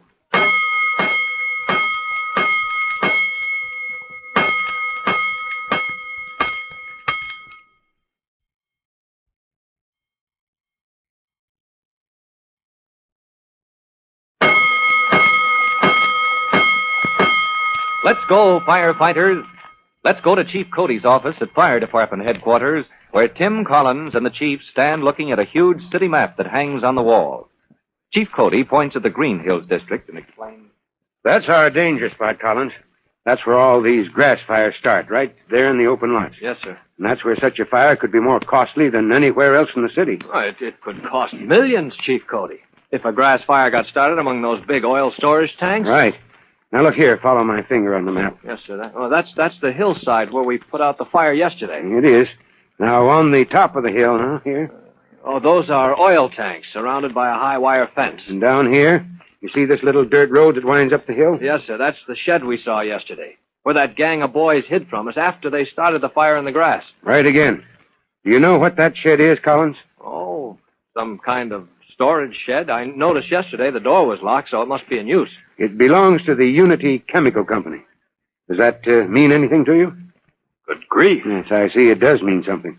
Chief, if that shed is full of chemical supplies, if that fire had reached it yesterday... It might have touched off a series of explosions, Collins. Your whole engine company could have been knocked out of action. And the fire could have spread clean up the hill to the oil tanks. Well, Chief, we've got to stop these grass fires. We've got to get hold of that gang of boys. Well, that's your job, Collins. Mine, sir? Oh, but how... Where do I start? Well, that's up to you. Remember what happened yesterday? You bet I do, sir. We had those kids cornered behind the shed, or we thought we did. Yeah, but when we closed in, they were gone. Yet 5 minutes later, they turned up, right in the very spot where we searched for them. Collins, that gang has some kind of hiding place near that shed. Yes, sir. They couldn't pick a more dangerous place to play with fire. Well, that's the point. You've got to get hold of them before they blow that shed and themselves into 1,000,000 pieces. And as Chief Cody and Tim Collins put their heads together to perfect their plans, another conference is going on. Miles away in the Green Hills district, two boys are walking up the dirt road that climbs the hillside to the storage shed, the shed in which countless crates and drums of chemicals are stored. One of the boys is carrying a sack of potatoes. Hey, Red, give me a hand with the spuds. Oh, go on. You getting weak or something? They're heavy. They're breaking my arm. Listen, it was me you got the man to give us the spuds. All right, now you got to do your share. You got to carry it. Ah, you're smart ideas. You're so smart. When are we going to cook these spuds? We'll cook 'em, all right. We'll cook 'em when the other fellas get here. We'll cook 'em in the cave. Yeah, we start a fire, you know what's going to happen? The firemen, they'll catch us this time and they'll wring our neck. They didn't catch us yesterday, did they? Or the day before? Or any other time? No, but we better lay off starting those grass fires. All right. I already decided that. We lay off until the firemen forget about it. Anyway, starting grass fires, it's only for fun. We don't want to get in trouble. Kickers! Huh? Over at the corner of the shed, something moved. Take it easy. Sneak up to the corner and peek around. You peek, I got the spuds to carry. All right, here we are. Easy now. See anybody, Red? All it was, the wind was blowing the bushes. Gee, I was scared. This is the part that always gets me scared. Yeah, me too. Just before we go into the cave. Anybody ever sees us go in, we're caught for sure. Hey, where's the gap in the bushes? I got it. Here it is. All right, give me the spuds. Yeah, sure. Gee, they were breaking my arm. Now look, Sandy, you duck into the bushes quick, see? You pull the cover off the tunnel that goes under the shed, and I'll slide in with the spuds. Here I go. You got that cover off? Come on. You can slide right into the cave. Watch yourself. Don't let me step on you.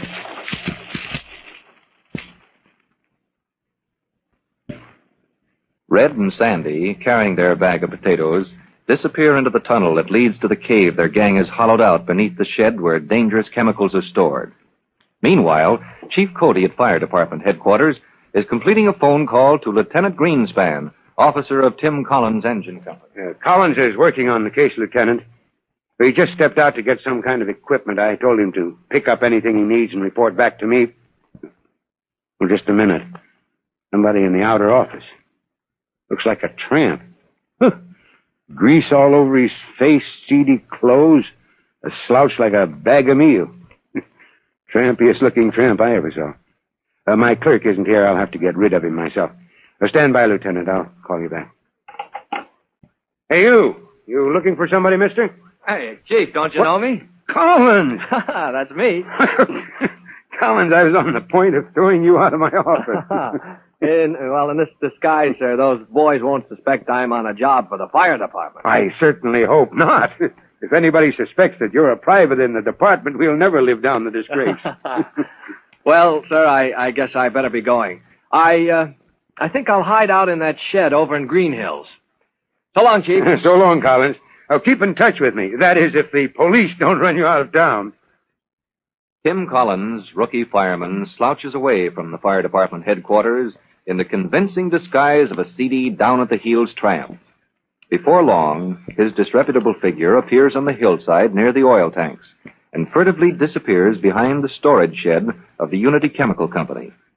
Tim throws himself on the ground, prepared for a long wait, not suspecting that two of the boys he hopes to encounter are at that very moment beneath the shed, snug in their sandy cave.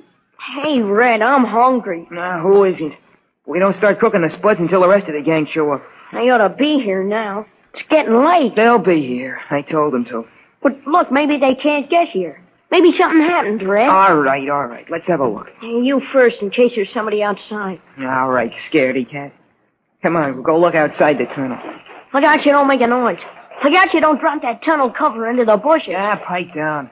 If anybody's out there, why don't you holler and tell them where we are? Go down who you're kicking. Right at your heels. Look, are you going to pipe down? Okay, no, I'm going to lift up the lid. Now I can see outside the... Uh-oh. Watch who you're kicking. Get back in the cave. What is it, Red? Who's out there? What did you see? Just a guy.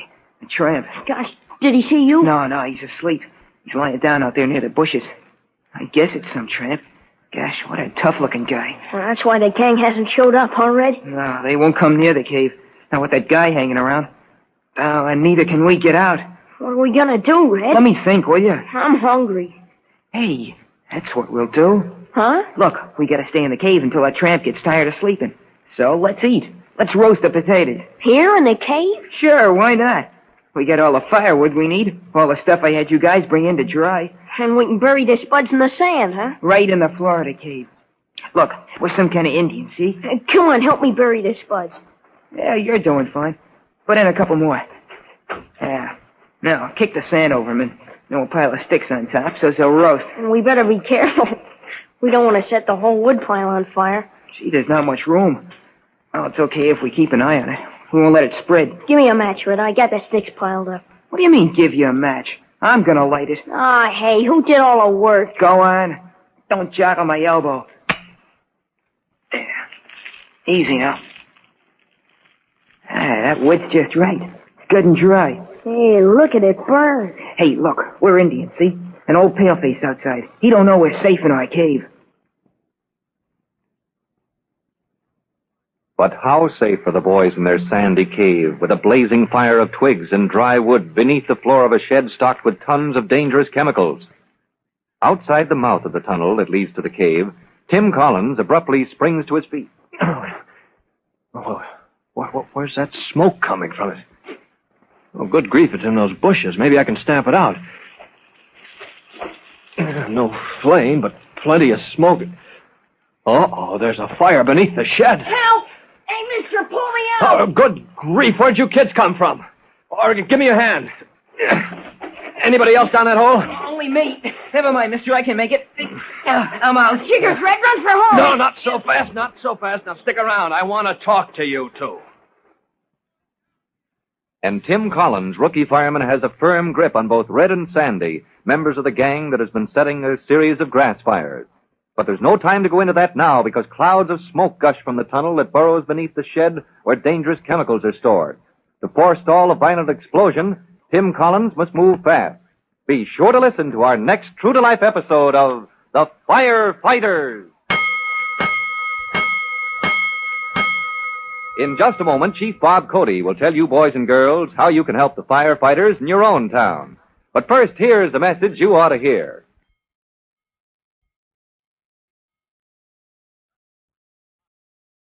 And now, Chief Bob Cody with a special notice for the Firefighters Brigade. Chief Cody. Hello, boys and girls. This is Chief Cody speaking. And I'd like you to check up on a certain fire hazard around your neighborhood. You know how careless people get about throwing things away. Candy wrappers, newspapers, all kinds of rubbish get tossed into the street. Well, when the wind blows, it piles this rubbish into corners or tucks it into places where it's hard to get at, except for fire. Yes, a match or spark of some kind finds that rubbish all right, and then there's trouble. All right, so I want you to do your share. Don't toss rubbish like that into the street. Well, that's all for now. You'll be hearing from me. Fire Chief Cody and the young rookie fireman Tim Collins will be back on the same station the next time you hear... That's it. Let's roll! Let's go! Firefighters!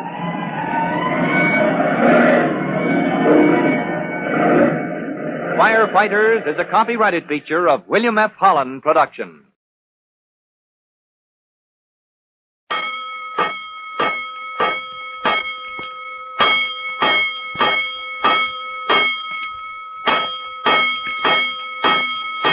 Five bells. Stand by all stations. Attention, all districts. A 5-alarm fire. 5 bells. Move in immediately. That's it.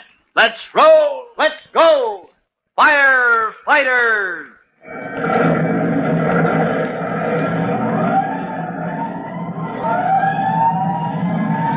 Presenting Firefighters, the true-to-life story of our unsung heroes who stand ready to ride by day or night against our most murderous enemy, the demon of fire.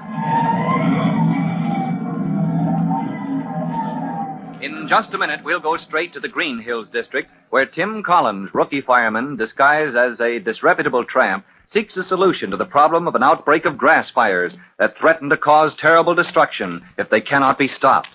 But before we join Tim Collins in his investigation, here's something you ought to know.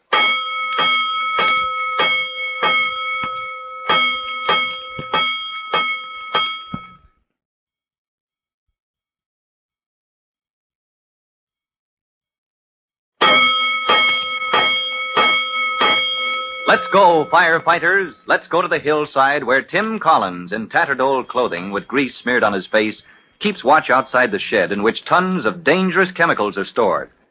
Unknown to Tim, two members of the gang of boys he hopes to encounter are snug in a cave the gang has scooped from the sandy soil beneath the shed. The two boys, Red and Sandy, have spotted Tim, who lies on the ground pretending to sleep, while in the faint light of the cave, Sandy complains. What are we gonna do now, Red? We can't get out of the cave now with that old tramp sleeping outside. I know. As long as we have to stay here, let's roast the potatoes. In here? Start a fire in here? Why not? We get plenty of firewood. Look, we bury the spuds in the sand and build a fire on top, and they'll roast better and home in the oven. We better be careful. We don't want to burn up our whole wood pile. Oh, we'll be careful, all right. Go on, start burying the spuds. Sandy covers the potatoes with sand, piling an armful of twigs and sticks above them, and Red strikes a match. A moment later, Tim Collins, lying on the ground outside the shed, springs to his feet. Oh, where's that smoke coming from? Oh, good grief, it's in those bushes. Maybe I can stamp it out. And as Tim Collins, in his tattered disguise, attempts to find the source of the smoke that pours from the mouth of the boys' tunnel, there is panic in the cave below the storage shed, where the boys choke in the sudden gush of smoke from their cooking fire. Red, I can't see. I can't breathe. Come on, Sandy. We gotta get out. Where's the tunnel? I can't find it. Red, don't leave me here. Nobody's gonna leave you. Here's the tunnel. We can't go out there. Well, let's go. Hurry up, Sandy. Crawl through that tunnel. No, Red, no. Smoke is so thick. It's worse than the tunnel. It's like a chimney. You start crawling or I'll push you all the way. No. All right, Red. All right, quit pushing me. There's the end of the tunnel. Go on outside. Help. Hey, mister, pull me out. Get me out, mister. Give me a hand. All right, out you come. Anybody else down that hole? Only me. Uh-oh, give me a hand, son. Never mind, I can make it. I'm out. Jiggers, Red, run for home. Not so fast. There, stick around, Red. I've got you. Yeah, well, let me go. I'm not gonna run. Sandy, you come back here. Hey, no, Red. Maybe the whole shed is gonna burn. Hey, that's why you gotta come back. Oh, we started that fire, Red. Guys, the firemen will catch us. So what? We did it. We gotta fix it. You come on back here. No, son. You keep on going. Get down to that fire alarm box at Pearson VZ. Pull the box. And son. Yeah? Stand by that box. Don't run away when the firemen come. Gee, I'm scared. Listen to me. Do you know what's in the shed? All kind of boxes and big cans. We look through the cracks in the floor. That's how we get light for the cave. Through the cracks in the floor. Cave, huh? You got a cave under there. That's where you hid. Oh, look, let me go. I gotta go back under there. Sandy, you go pull the alarm like he said. Yeah, and stand by. Tell the firemen the chemical shed is on fire and show them the way. Okay. Gee, I wish we hadn't done it. All right, now, quick, Red. This cave down there, is that where the fire is? Yeah, sure. We were roasting potatoes. Only the cave got full of smoke and we had to get out. Look, will you let me go? All right, you bet. And get away from here fast. When the heat reaches those chemicals, this whole hillside may blow up. Oh, gee, I gotta get back under there. Look, mister, I gotta go back in the cave. I can throw sand on the fire. Maybe I can put it out. No, Red, it's too dangerous. I'm gonna try it myself. Hey, no, you'll get stuck. You could get stuck in the tunnel. I've got to try. Now get away from here, please. Get back where you'll be safe. Oh, gee, he's gonna do it. He'll get stuck in the sand. And it's all my fault. As Red feels for the first time the awful results of his carelessness, Chief Cody's fast car pulls up at the alarm box where Sandy waits to direct the firemen. Where's the fire, boys? Which way? Up there on the hill under the big shed. You stay here, boy. Send the apparatus right up the hill. Tell them Chief Cody is up there.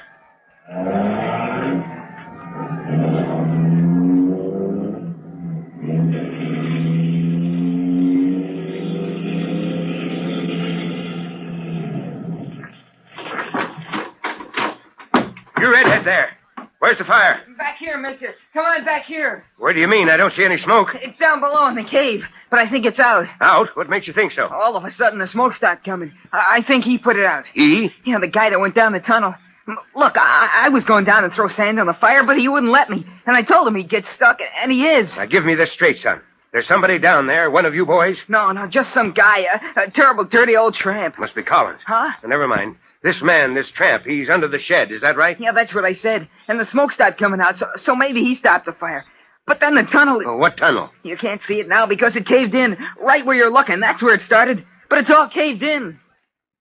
In a quick glance, Chief Cody realizes that Tim Collins has been trapped by the sliding sand, and the fire in the shed may still be smoldering. As the hook and ladder truck pounds up the road that climbs the hillside, the chief waves it to a standstill. Men, get inside the shed here. Gee, mister, the man in the cave, you gotta dig him out. If there's a fire, we've got to stop it before it gets to him. Or before those chemicals blow us all sky high. Oh, but maybe he'll smother. I'll do it myself. Now, hold on, boy. You can't dig him out with your hands. 2 men with shovels. Man buried here. Hooksy Collins is caught in the sand. It's all right, son. We'll get him out. Now stand back. Don't get in our way. All right, now. Easy with those shovels. Clear the sand off his legs. He's all white in the face. Is he hurt bad, mister? You still here, boy. Now let him breathe. Will you stand back? All right, men. I'll finish this with my hands. Brush the sand off him.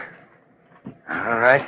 Now, somebody give me a lift. I got his arm. I'll carry his arm. Not you, boy. Will you get out of the way? Hey, look at he's opening his eyes. Hiya, Red. Oh, hey, mister. Listen, you put the fire out. Gee, all the firemen came, but it was you. You did it yourself. Chief? That's true, Collins. You killed that fire. Oh, mister, listen. Listen, can't you? Hey, can't he? He can't hear you, boy. He's dropped off again. All right. Let's slide him onto the stretcher. All right. Gently now. Get that blanket tucked in. All right, there we are. Now take him away, man. I'm going too. Son, you're worse than a mosquito. This man is going to the hospital. And you and I, we're going to have a little talk. Huh? What for? Because a gang of boys have been starting some mighty dangerous grass fires in this district. And I think you can tell me all about it. Oh, gee, sure, it was me. It was all my fault. The other fellas don't count. It was me sort of at first. So you admit everything, huh? Oh, I don't care what you do to me. I thought it was just for fun. But look what happened. Look what I did. And this terrible old tramp, He what, son? Oh, gee, I don't care how terrible he looks. He's an awful brave guy. You're right about that. And maybe he's hurt bad on account of me. I gotta go to the hospital. I gotta find out. All right, son, you win. Call your friend down there at the alarm box. I'll run the pair of you over to the hospital. I was going there anyway.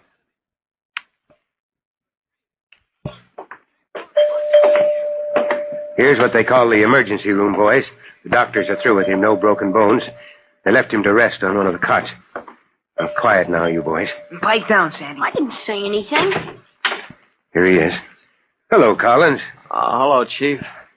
Guess I must have passed out. Well, how do you feel? I don't know yet. I have to get used to breathing again. Do you remember what happened? Oh, not very well, sir. I was throwing sand on a fire, and then the sand began closing in, and, well, Red.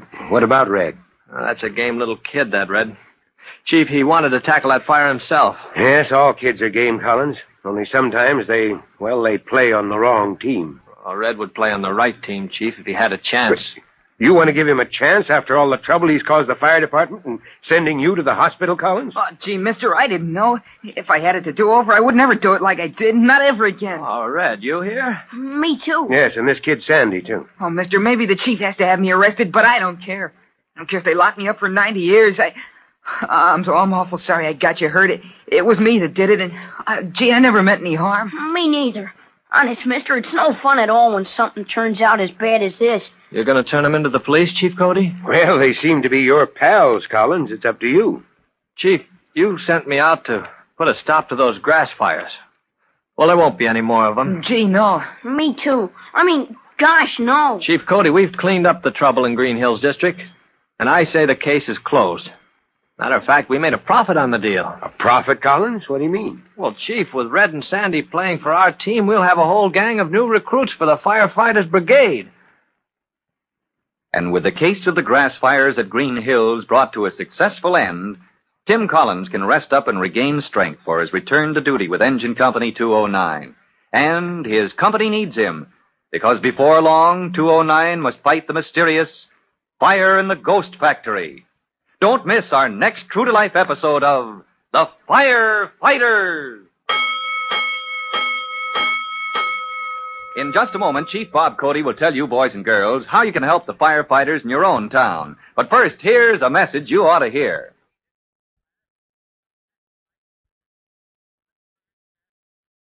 And now, Chief Bob Cody with a special notice for the Firefighters Brigade. Chief Cody. Hello, boys and girls. This is your friend, Chief Cody.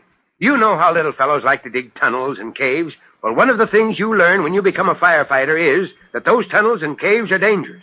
Every so often, the fire department is called to rescue some little fellow who gets caught in a cave-in. So help us, will you, by giving the younger boys and girls some good advice?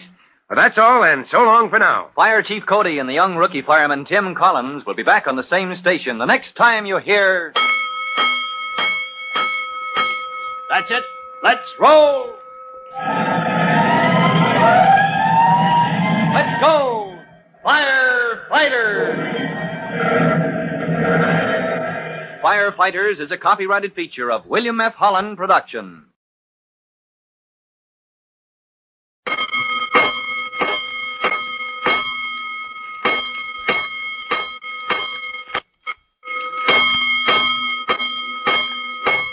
Five bells. Stand by all stations. Attention, all districts. A 5-alarm fire. 5 bells. Move in immediately. That's it. Let's roll. Let's go, Firefighters!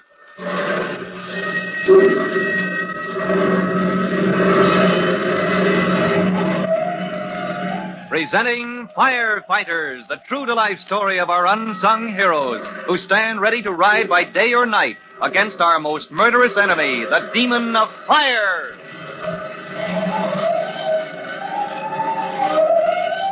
In just a minute, we'll visit Fire Department headquarters to hear the bulletin Chief Cody is preparing to send to all fire stations in the city. A bulletin with which Tim Collins, rookie fireman, has a special connection he does not yet suspect. But before we join Chief Cody, here's an important message.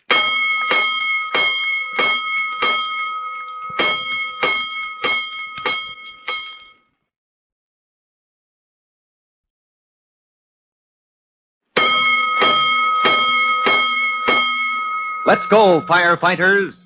With the help of Tim Collins, as you remember, the problem of the grass fires that menaced the Green Hills district of the city has been cleared up. One afternoon, as Tim Collins is going off duty, the driver of Engine Company 209, Private Gonigal, calls him over to the bulletin board. Hi, Hooksy. Come here. Oh, what do you have, Gonigal? What does this mean? What's what mean? This notice the lieutenant just put up on the board. Notice from Chief Cody. Oh, from the chief, huh? What's it say? Hereafter, every man in the department will maintain an alert watch at all times for unusual fire hazards. Well, if that's what Chief Cody says, that's what he means. But why, Hooksy? What's the matter with the Bureau of Inspection? That's all they do all the time is look for fire hazards. Oh, sure, but they can't be everywhere. Besides, it doesn't hurt to keep your eyes open, Gonigal. It says if we see any special hazards, we should report to the lieutenant. All right, what's so hard about that? Haven't I got enough on my mind already? All you have on your mind is your uniform cap. Come on, let's go home. I'll walk you down the corner.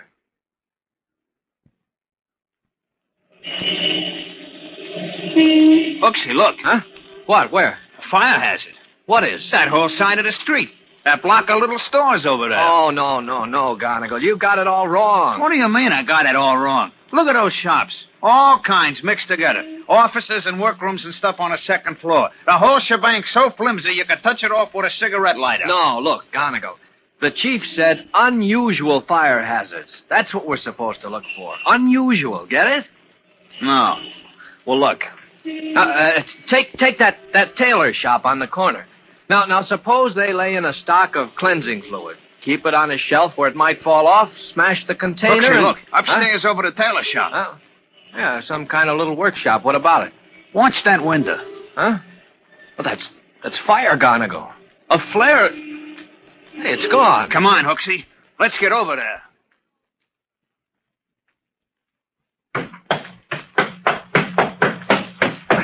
All right, turn right at the top, Gonigal. Okay. Here we are. Yeah. Oh, man, it's black as night. Where's the light? No time for that. This place looks deserted. We gotta get inside. Hold it, boy, hold it. Feel that door before you open it. Yeah. It's cool, Gonigal. No heat behind this door. Good afternoon, gentlemen. Won't you step in? Sure, but... Is this your workshop, sir? This is the outer projection of the inner cubicle, which might be more truly styled my workshop, young man. My workshop is here. Huh? In my skull. My work is performed in the realm of creative thought. You stand on the threshold of the outer projection Look, mister, this is fire department business. Yes, I perceive you wear the uniform of a firefighter. Yeah. Well, just now, out there on the street, we perceived there's a fire in your back room here, mister. Yeah, a flame that flared up and died down again. You better let us take a look in that back room. Why, yes, of course, most certainly. Excuse me, please. Hooksy, stand by. I'm going in. Yeah. Well, your friend is impetuous, eh, Rooksy? Nothing in here. Illusion. There is more to be seen in my laboratory than meets the eye. Your laboratory, Mr. Smith.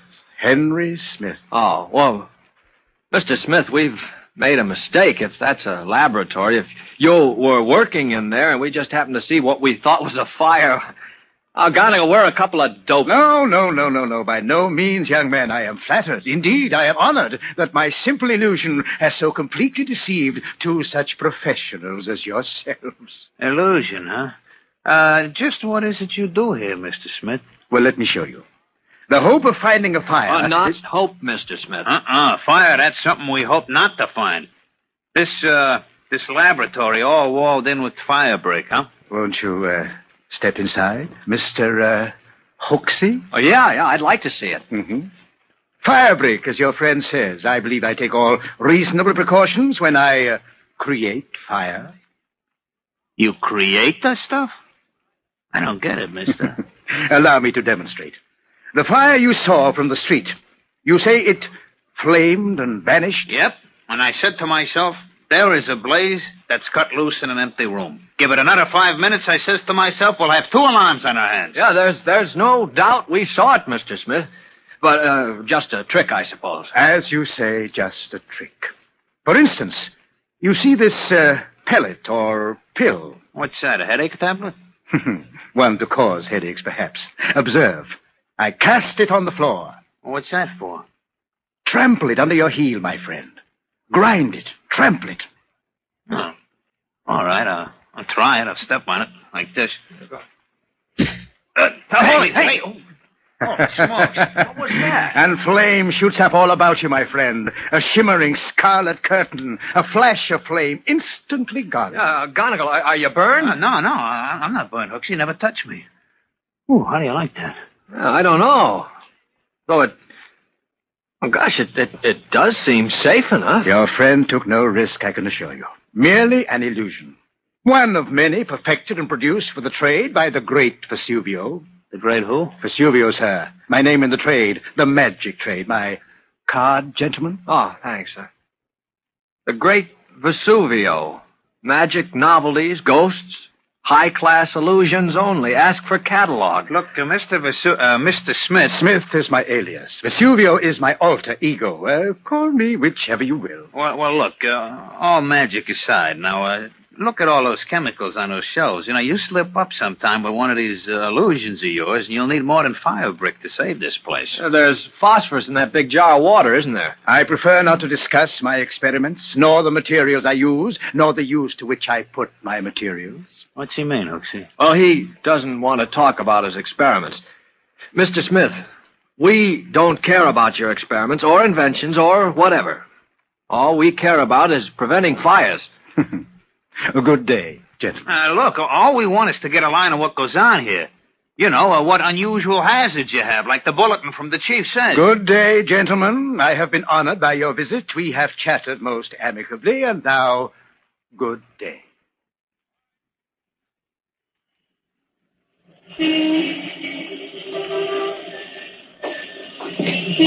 How do you like that, Hooksy? Here we are back on the street. I never got thrown out any place more polite. Polite is right. I never got fewer answers either. Remember what we was talking about, Hooksy? Unusual hazards? What do you think? Is this something the lieutenant ought to know about? What do I think? Look, the guy runs a ghost factory. He's making magic or whatever with phosphorus and who knows what right in our home district. And if he starts something he can't finish, Engine 209 has got to get him out of it, right? Right. Well, then what do you think? I think this. This ghost factory is an unusual fire hazard. Right. So we pass the word to the lieutenant, and he can pass it along to Chief Cody. Come on, let's go. When the officer of Company 209 passes on to Chief Cody the report from Privates Gonigal and Tim Collins, the chief takes a serious view of the activities of the great Vesuvio, such a serious view that next morning he appears in person at the firehouse. Collins, you say this man does some kind of work with chemicals, huh? Well, the way I understand it, he's a sort of manufacturer. Sure, Chief. He manufactures ghosts, all that kind of stuff. I've got it. That's the reason for the phosphorus, of course. Sir? Phosphorus. You know how it acts? Oh, yeah, it sets itself afire in the open air. Unless you keep it in water, it burns like I don't know what. And smoke. Phew, that smoke could poison you. Yes, but more than that. Phosphorus. Glows in the dark. Chief, he's using phosphorus to make his ghosts glow in the dark. How do you like that? That's my guess, Collins. He's trying to make some kind of glowing, luminous paint, some preparation to make his ghosts shine. What, phosphorus? Chief, the way that stuff burns, is it safe? I doubt it, Gonigal. I think this man Smith, or Vesuvio, is taking a dangerous risk, and I am going to tell him so. Now, there's no doubt that Chief Cody is on the right track, but will the great Vesuvio talk with him? When you're the proprietor of a ghost factory and you're engaged in developing a secret luminous paint to make your ghosts glow in the dark, you're apt to be careful about letting the details of your experiments be noised abroad. For Chief Cody's meeting with the great Vesuvio, be sure to listen to our next true-to-life episode of The Firefighters. In just a moment, Chief Bob Cody will tell you, boys and girls, how you can help the firefighters in your own town. But first, here's a message you ought to hear.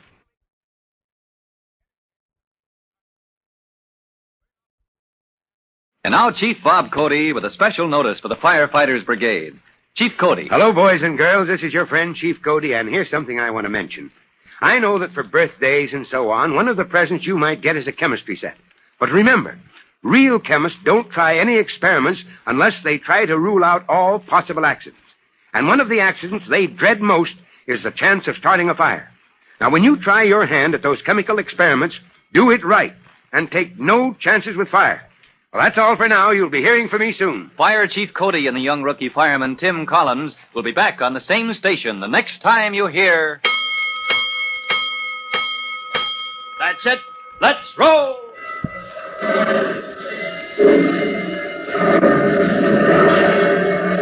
Let's go! Firefighters! Firefighters is a copyrighted feature of William F. Holland Productions.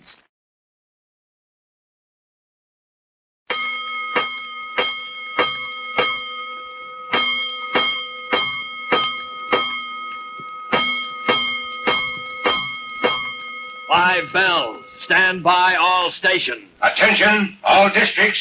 A 5-alarm fire. 5 bells. Move in immediately. That's it. Let's roll. Let's go! Firefighters!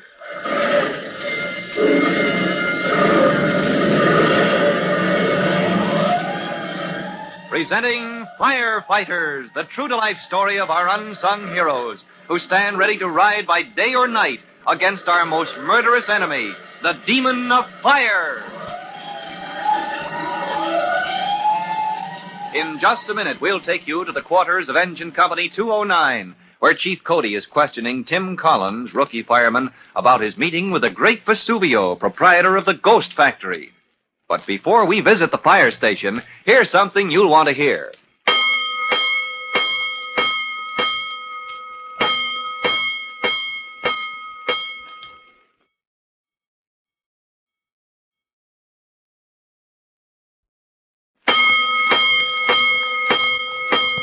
Let's go, firefighters. Let's go to the headquarters of Engine Company 209, where Chief Cody has dropped in to get the facts about the Ghost Factory from Tim Collins.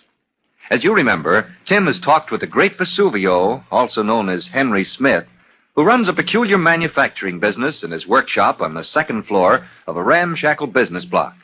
And now the chief asked him, Collins, what makes you think there's an unusual fire hazard in this fellow's business? Well, here's his card, Chief. The great Vesuvio. Yes, sir, or Henry Smith, Chief. He doesn't care what you call him. Magic novelties, ghosts, high-class illusions only. Wonder who buys the stuff he makes. Magicians? Must be, Chief. Most of it's probably harmless enough, but that That laboratory of his, I don't know. You said the layout is in 2 rooms? Yes, sir. A big room for a sort of office, and behind that, this laboratory. Mhm. Oh, it's walled off with fire brick, and at first glance, you'd say it was safe enough. But you mentioned phosphorus? Yes, sir. A big jar in the laboratory, sir. More than I ever saw before in one place. That's bad stuff. Yes, You ever sir. see it burn, Collins? Yes, sir, and I'd hate to see it get started in that flimsy building where Vesuvio has his workshop. Phosphorus. I think I'll go call on Mr. Vesuvio, Collins. I think I'll go over there now. As Chief Cody approaches the building, where on the 2nd floor the great Vesuvio conducts his experiments, the ghost factory is humming with activity. Vesuvio himself bustles back and forth between the laboratory and the outer office, where his wife sits at a table painting with a small brush on a sheet of thin paper. The paint she uses is a creamy liquid, and the figure she paints is the dim outline of a ghost. Henry? Yes, my dear. Henry, this paint makes my head ache. Illusion, my dear. The feminine imagination tricks our nerves. Fiddlesticks. I know when I have a headache. It's that phosphorus in the paint. Walls have ears, you know. Oh, nonsense. Who cares enough to steal your silly old secret? But Maria! Oh, now, Henry, don't get your feelings hurt. Well, there, Maria. Only a momentary twinge. We pioneers must expect the doubt and scorn of a scoffing world. Well, there's your ghost. It's finished, Henry. That makes a dozen samples. We must test our product, Maria. So, I turn out the light. We invite the pall of midnight, and Ooh, it's awful. That nasty green ghost grinning at me in the dark. Stupendous. Oh, turn on the light, Henry. Vanish, foul fiend. I exorcise thee with a flick of the switch. Oh, dear, there, that's better. Now put it away with the other samples. 6, 8, 10, 12. One for each of our guests this afternoon, and a couple for demonstration purposes. Maria, this will make us famous by nightfall. Henry. Yes, my dear. Henry, I think you're counting too much on this demonstration. You've invited the buyers from all the big companies. Why, all the important wholesalers in the world of magic will be represented. Here in our humble office this afternoon. Think of it, Maria. But, Henry. Henry, ever so many people make ghosts that glow in the dark. Oh, but not like mine. You mean yours don't just glow? They do something more? Indeed they do. They do indeed. Oh, Henry, you've got to tell me. Not a word, my dear. Maria, not a word. You shall see when I demonstrate to our guests this afternoon. And then you'll see the orders roll in. Maria, these ghosts will make us wealthy. Henry, somebody at the door. Our guests already? Oh, we can't let anybody in here now. Things aren't ready yet. Put the ghosts away, Maria. Where? On the shelf in my laboratory. Come, just roll them up together. Hide them away on my shelf behind the bottles. Oh, I hope they'll be safe. One moment, please. Now, Maria, get your hat and coat. Are we going out? Time for lunch, my dear, and an excuse to shake off our inconvenient visitor, whoever he may be. Have patience, please. Mr. Vesuvio, this is the fire department. Oh, dear. Are we in trouble, Vesuvio? Just some officious official. Come along now, Maria. Slip out as soon as I open this door. I'll lock it behind us. I'm ready. All right, out you go. We greet you, sir. Yes. I'm Chief Cody. And we, the great Vesuvio, and Mrs. Smith, my wife. A pleasure, ma'am. How do you do? Mr. Vesuvio, I wonder if you'd mind opening your place up again so we can chat for a minute? You would, I surmise, inquire into the nature of my experiments? Yes, I would. Oh, but we were just going out to lunch. Henry, I'm starved. I'm sorry, ma'am, but this may be important. Sir, a demonstration of my art and science would satisfy your interest, would it not? Oh, Henry, that's a good idea. Such a demonstration is in prospect, Chief. He means that he's going to show everything to some people this afternoon. Some buyers from the big wholesale companies. Oh, I see. So, if you would join us then, sir. Why, yes. At 3 o'clock sharp. That's when Vesuvio, is going to show how his new ghosts work. Oh, if you come back at 3, wouldn't that be better than just asking questions, Chief? Yes, it would. A little demonstration of magic right where they make it, huh? Oh, yes, I'd like to see that. All right, I'll be here at 3 o'clock sharp.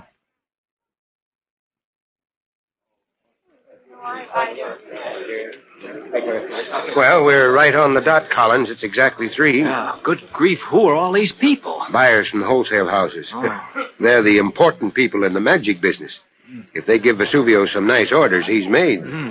Can't be more than a dozen people here when you stop to look, but it sure packs this little office. Here we are. Yeah. Now, the reason I brought you along, Collins. Oh, yes, sir. You've been here before, and you can give me the layout. Oh, well, there's just this front office, Chief, and back there is the laboratory. Where he has all that phosphorus you mentioned. Yes, sir. That's the danger spot. If that phosphorus in there isn't handled with care, the whole building, all the shops downstairs, and all the offices on the second floor here, well, it would be a tough fire to control, Chief. Well, let's see what develops. Yes. Oh, he's going to begin. Ladies and gentlemen, your attention, if you please. Ladies and gentlemen, I shall be brief, as I know some of you hasten to other appointments. Briefly, then, you are about to witness the first demonstration of a novelty that will sell by the million. Now, you observe that I hold in my hand a sheet... Dark. Well, now, that's quite a trick. One moment, my friends. One moment more, and Vesuvio's ghost will vanish in a flash of flame. One moment more, and... Oh, there it goes. What do you know? The lights, Maria. Turn on the lights, if you please. Now, as you see, my friends, Vesuvio's ghost has vanished utterly, leaving not even a trace of the paper it was painted upon. Vanished in a flash of flame. Maybe you've got something there, Vesuvio. Thank you. How does he do that, Chief Cody? I'd like to see one of those ghosts at close hand. My guess is that's where the phosphorus comes in. There's phosphorus in that ghost paint. Oh, of course. He sprays it with something. Somehow the phosphorus can't get oxygen until the spray dries up the moisture in the paint, but... Maria, the samples, if you please. Bring the samples from my laboratory for our guests. Let them see for themselves how this is done. Something's gone wrong, Chief. She opened the laboratory door, but... Maria, the samples, please. Henry, come quick. Chief Cody, there's smoke rolling out from that laboratory door. All right, Vesuvio. Get your wife away from that door. This is where the fire department takes charge. Now, this looks like an end to the great Vesuvio's hope of selling vast quantities of vanishing ghosts. It looks as if even his complete workshop and laboratory are about to vanish, consumed by fire. But Chief Cody and Tim Collins are at this moment pushing their way forward through the crowd, ready to take control. To hear how they handle this problem, listen to our next true-to-life episode of The Firefighters. In just a moment, Chief Bob Cody will tell you, boys and girls, how you can help the firefighters in your own town. But first, here's a message you ought to hear.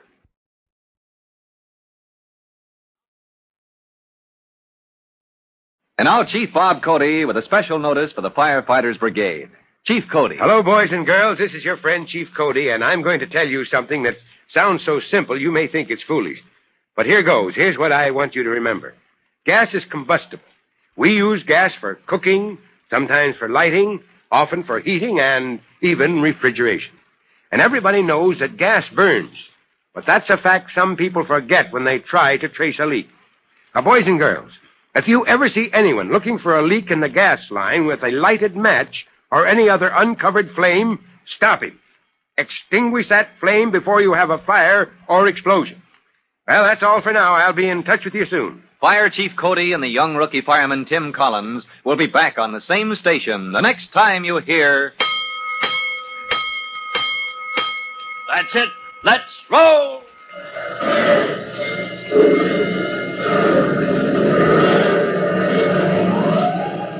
Let's go! Firefighters!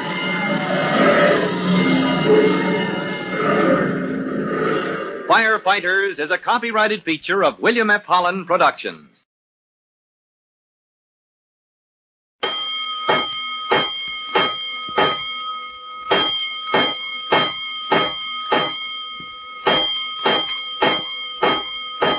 Five bells. Stand by all stations. Attention, all districts. A 5-alarm fire, 5 bells. Move in immediately. That's it.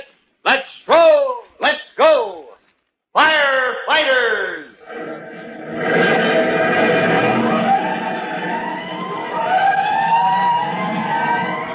presenting Firefighters, the true-to-life story of our unsung heroes who stand ready to ride by day or night against our most murderous enemy, the demon of fire.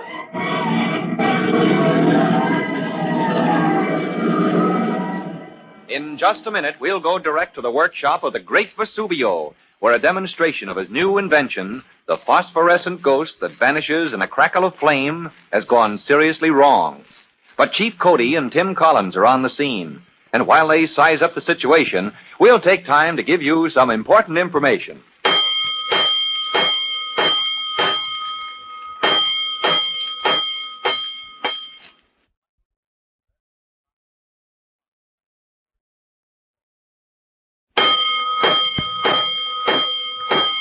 Let's go, firefighters. Let's go to the workshop of the great Vesuvio, his two-room suite on the second floor of a business block, where important guests have assembled to witness a demonstration of a new novelty invented by Vesuvio. Just a moment ago, you remember, in the office where a dozen guests are sitting, Vesuvio ordered the lights turned out. And Chief Cody exclaimed, Collins, look at that thing on the wall. Oh, good grief, it's a ghost. Shining in the dark. Well, now, that's quite a trick. And as they stared in amazement at the grinning, glowing ghost shining in the darkness of the room, the great Vesuvio announced, One moment, my friends, one moment more, and Vesuvio's ghost will vanish in a flash of flame. One moment more, and... Oh, there it goes. Well, that tissue paper, Chief. That paper the ghost was painted on, it flared up and vanished. I don't like this, Collins. I don't think it's safe. The lights, if you please. Turn on the lights. I thank you.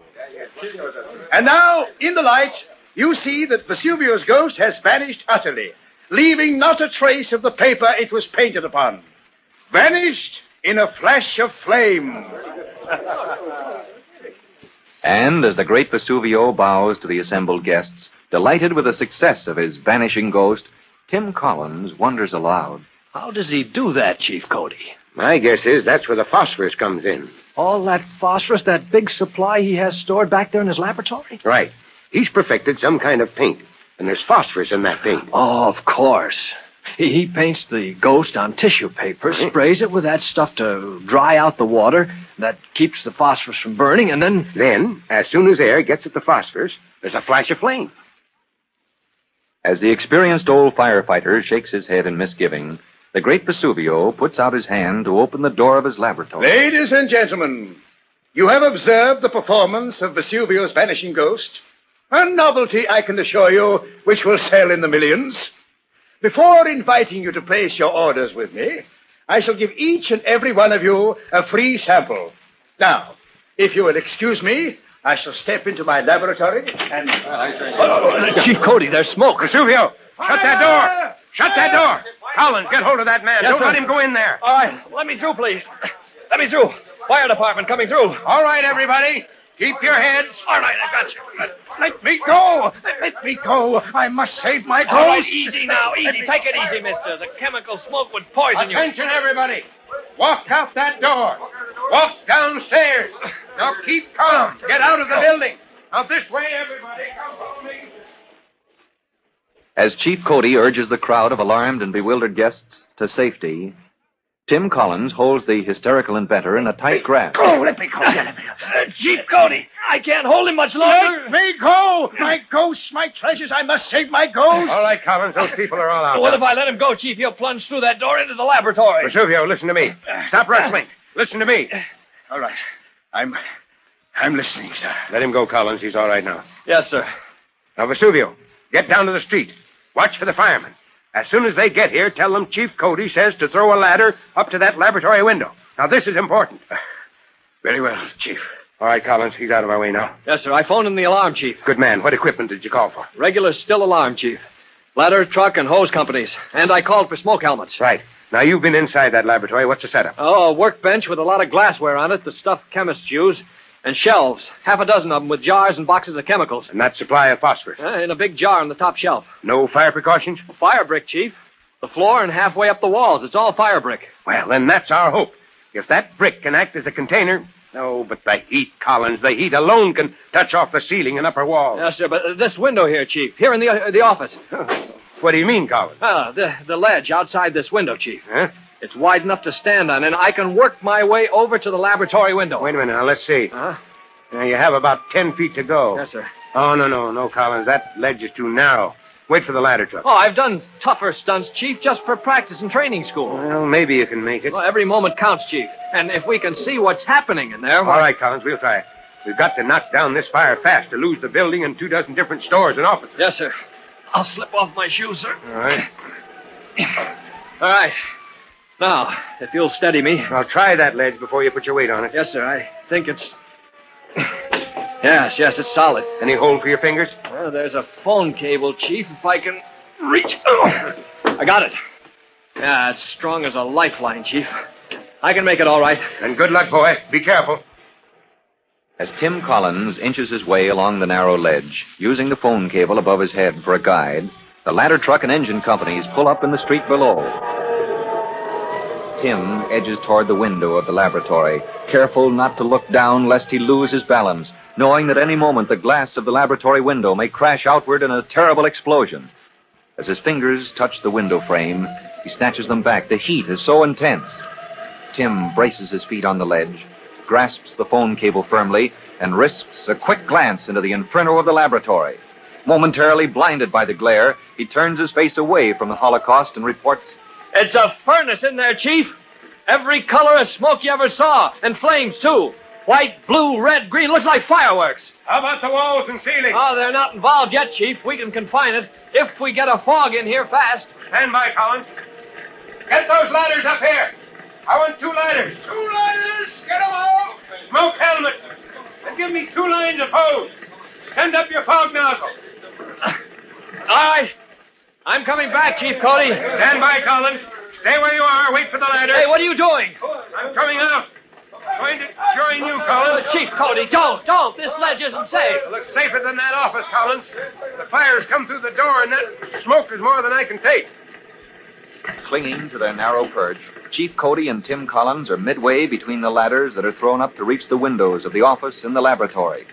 Firemen in smoke helmets swarm up the ladders as the chief shouts his orders. Watch yourself at that window. Get the fog nozzle in and drown those chemicals. You on the other ladder. Get a stream of water into that office.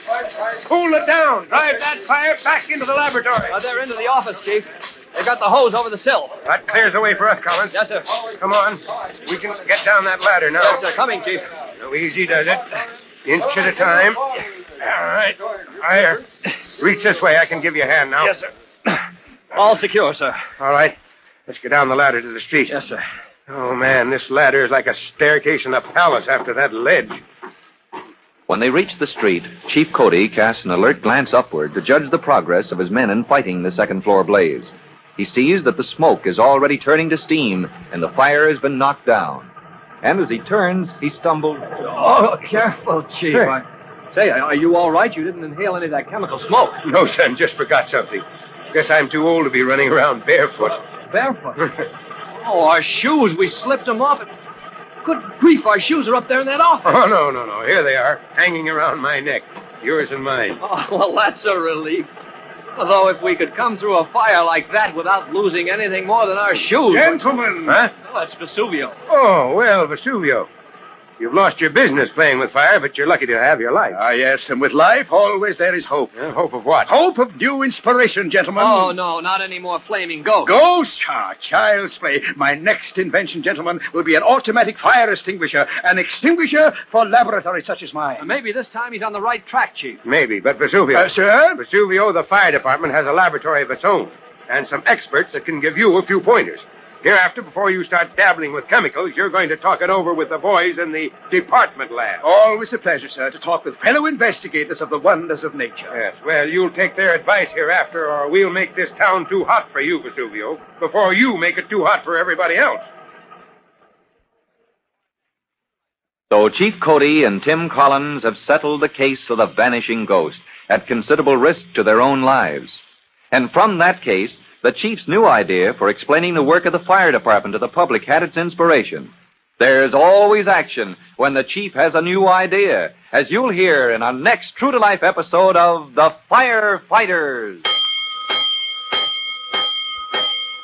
In just a moment, Chief Bob Cody will tell you, boys and girls, how you can help the firefighters in your own town. But first, here is a message you ought to hear.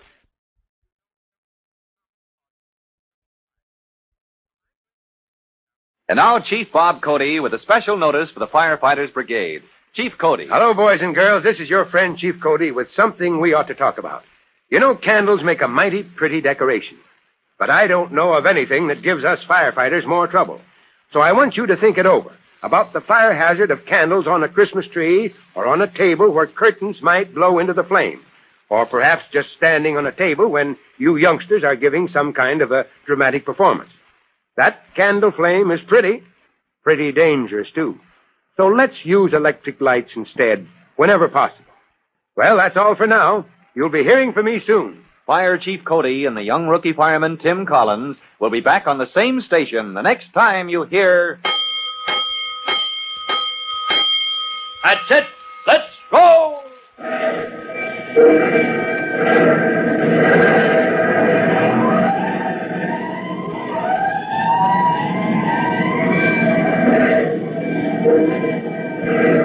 Let's go!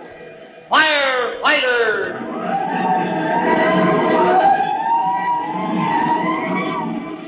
Firefighters is a copyrighted feature of William F. Holland Productions.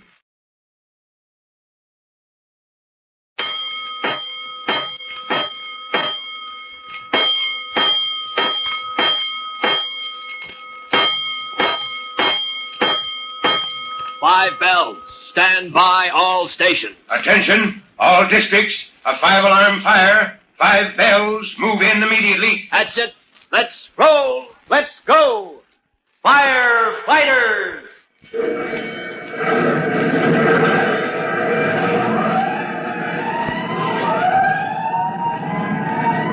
Presenting Firefighters, the true-to-life story of our unsung heroes who stand ready to ride by day or night against our most murderous enemy, the demon of fire.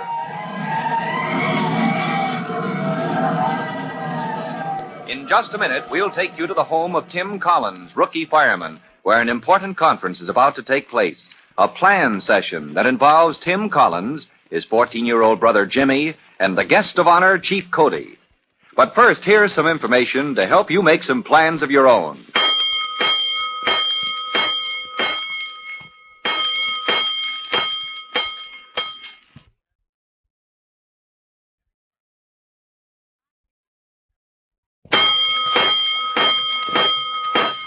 Let's go, firefighters. Let's go to the home of Tim Collins, rookie fireman, where Chief Cody sits in the living room with Tim. The chief, as an old friend of the family, has just been a welcome guest at the evening meal. And now Jimmy, Tim's 14-year-old brother, asks him, Chief Cody, are you sure you can? Oh, I know I can, Jimmy. You tell your mother that's the best cake I ever ate. But one more piece would finish me. Well, for the first time in my life, I don't think I could roll out for an alarm. What a meal. Well, Jimmy and I'll have to roll out pretty soon. Yep, as soon as the girls get the dishes washed. The girls? Mom and Trudy. Yeah, they wash them. We wipe, Chief. Oh. You'll hear Trudy call us the minute it's our turn. As soon as it's time to wipe, Trudy taps in 5 bells. With a couple of saucepans, Chief. What? Oh, these kids, they have more signals than the alarm center at headquarters. What a pair. Well, that's why I need their help. Help? Trudy and me? Mm-hmm. Gosh, anything at all, Chief. Anytime. Oh, hey, how about me? Aren't I in on this? You certainly are, Collins. But let me give you the situation. I bet I know what's on your mind, Chief. Well, there's one thing that's always on my mind, Jimmy. Uh-huh, fire prevention. Oh, pipe down, Jimmy. Let Chief Cody talk. Oh, he's right, Collins. Fighting fires by preventing them. That's the biggest part of our job. Oh, yes, sir, but we can't get anywhere unless every man, woman, and child knows what a job it is. That's it. We've got to get our story across to everybody. Well, gosh, Chief. We kids in the Firefighters Brigade, well, we know the score all right. Well, that's why I'm counting on you and Trudy and your friends, Jimmy. I'm going to put the fire department on display, and you're going to help tell people what it's all about. I don't get it, Chief. Well, son, in the old days, we used to have what we called a fireman's rally. Did you ever hear of it? Fireman's rally? Uh-huh. Yeah, sure, Chief. Some places still have them, don't they? What's a rally, Chief? It's a special occasion. A day when every piece of fire equipment not in actual use was on display. When people could meet their firemen, see them in action, get an idea of what this firefighting is all about. And you're planning a modern rally like that to let people get acquainted with the fire department. Mm-hmm. The Park Commission will let us have all the land we want for a day. We'll show off a ladder truck, a pumper, all our special equipment. What do you think? Oh, it sounds perfect, Chief. Better than a circus. Good. And to explain the equipment, Jimmy, you kids from the Firefighters Brigade will act as ushers, guides, well, whatever you... Hey, what's that? Oh, 5 bells. We roll. Come on, Tim. Collins. 5 bells, Chief. That's Trudy banging the alarm for Jimmy and me. Oh, yes. Time to wipe the dishes. Yes, sir. You sit here, Chief. We'll be right back. Not a chance, Collins. Let me show you how I learned to wipe dishes when I was a youngster. Lead the way to the kitchen, son. When Chief Cody makes a plan, action soon follows. Deciding to show the people of the city how a modern fire department operates, he sets the day for the Monster Firemen's Rally, assigns Jimmy Collins to organize the guide service of the Firefighters Brigade, and, on the day of the great event, he watches a vast crowd swarming across the grounds that have been placed at his disposal in the city All right, park. boys, you know what to do there? You betcha. Oh, Collins. Yes, sir. Collins, pass the word to the Firefighters Brigade. Time to clear the crowd off the drill ground. We're ready to demonstrate how we tackle a fire. Right away, sir. Tim Collins cuts through the crowd in search of Jimmy, makes for the center of the drill ground, where a wooden shack has been set up for demonstration purposes. And at the shack, he finds Jimmy explaining to an interested group. Well, pretty soon they're going to set this shack on fire. Then you'll see just what happens. How the ladder truck comes along, and the axe men and the plaster hook men jump off. There, one moment, young man. Sir? Plaster hook? What's a plaster hook? Well, that's for pulling down a ceiling, sir, to see if there's fire above all the plaster and laths and stuff. I mean, pull down the ceiling? That sounds destructive, young man. Oh, no, sir. It's the fire that's destructive. Any damage the firemen do, well, you can just bet they had to do it to prevent worse. Jimmy, it's time to clear the field. All set, Tim. We're all organized. Soon as I blow my whistle.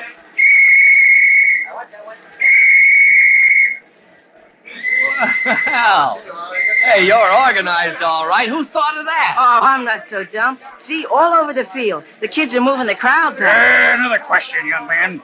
On this ladder truck, axe men and plaster hook men, you say? Yes, sir. When they roll up, there's a man with the door opener and another with the claw hook.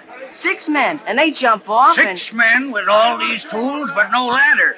Why do you call it a ladder truck when there's no ladder? Oh, yes, sir. Half of different kinds of ladders. Isn't that right, Tim? Over 500 feet of ladders. Tim, who's Tim? I am, sir. Tim Collins, this boy's brother, and...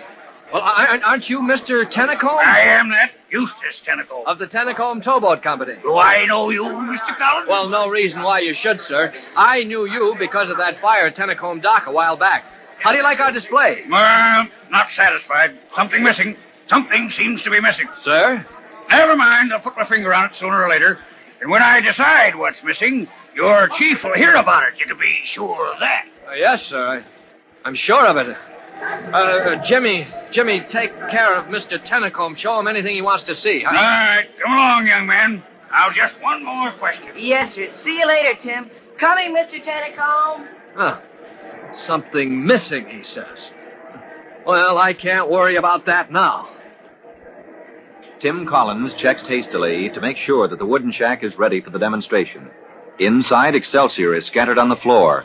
Oil has been poured over it to make a quick blaze. The windows and doors are secure. Everything is ready. Tim looks across the field and sees that the crowd has moved back behind the ropes that mark the safety lines. He waits for the signal from Chief Cody, and at the signal, he lights a match, uses the match to ignite a torch of paper, and tosses the flaming brand through the door of the wooden shack. The fumes of oil burst into flame with a force that rattles the windows of the shack, and Tim Collins runs to safety because, as his brother Jimmy across the field is explaining to Mr. Tennacombe, Gosh, that's dangerous. Tim's awful careful, but a place full of oil like that can blow up in your face. What's all this? Oh, the ladder truck. Remember I told you. Now what? Oh, yes. All those men with axes. But they're not using them. No, they're going to throw a ladder. Throw a ladder? Put it up, I mean. They've got to get up on the roof. See, there goes the roof ladder. They've hooked it over the ridge of the shack. Yes, but the fire's inside. Can't they see the door? Oh, they don't dare open it yet. Gosh, if they opened that door, half the house might blow out. Fumes. There's a man with an axe. Trust me, he's chopping a hole in the roof. Yes, sir, to ventilate, to let out the gas and smoke. Destructive, destroying property. Oh, no, saving property. Ridiculous. That man's amusing himself. But don't you understand? He's got to let the smoke and fumes out so the men with the hose can get at the fire. Hose? What hose? There it goes. That's the pumper. Hey, Callan, they're losing their hose. It's falling off. Oh, no, sir. They let it run out on purpose. You'll see. Now, that man there. Why does he wave his arms like a maniac? Oh, he's calling for water, sir. The hose is all hooked up and they're ready to go in and... Trust me, this time they mean business. They're at the door with the hose. Yes, sir, they're going in. Now they'll knock it down. Bravo! He kicked the door in. They'll knock down the fire and... Bravo! Hooray! Knock it down. Yeah, they're drowning the flame. Good. Do it again.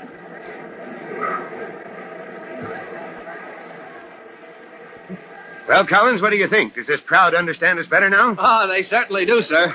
They've had a good look at our equipment. They've seen us in action. Oh, but... Huh? But what? Well, how many people would you say turned out for this rally? How many? Oh, good many thousand, Collins. Your estimate is as good as mine. Well, then, sir, I'd say we put the story across to a good many thousand, Chief.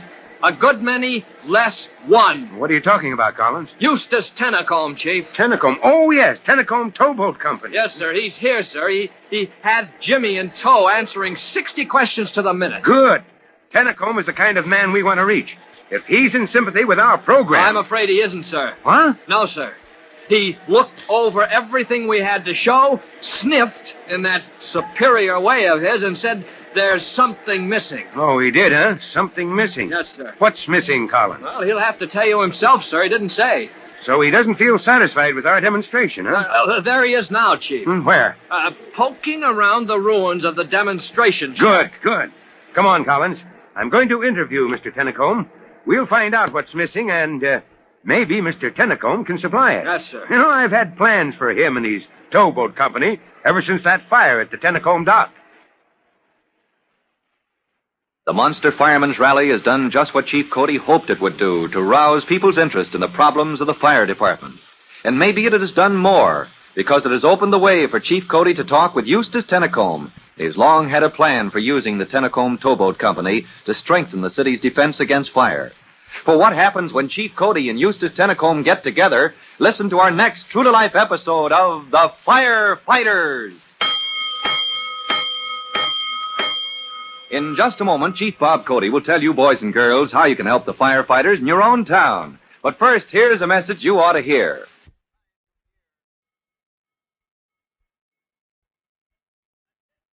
And now, Chief Bob Cody with a special notice for the Firefighters Brigade. Chief Cody. Hello, boys and girls. This is your friend, Chief Cody, with a special hint about how to handle a certain kind of fire. Now, suppose a fire starts in your kitchen on the top of the stove or in the oven. Almost always there is grease. And when that grease catches fire, you can't throw water on it, because water splashes the flaming grease far and wide. So throw on sand or salt to smother the fire. But don't take chances with water. Well, that's all for now. You'll be hearing from me soon. Fire Chief Cody and the young rookie fireman Tim Collins will be back on the same station the next time you hear... That's it. Let's roll! Let's go! Firefighters!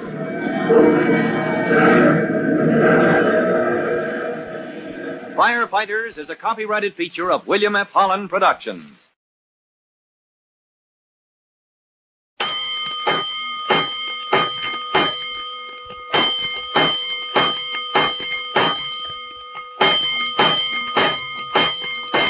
Five bells. Stand by all stations. Attention, all districts. A 5-alarm fire, 5 bells. Move in immediately. That's it.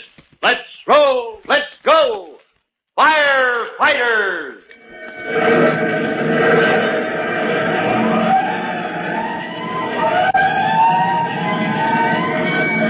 Presenting Firefighters, the true-to-life story of our unsung heroes who stand ready to ride by day or night against our most murderous enemy, the demon of fire.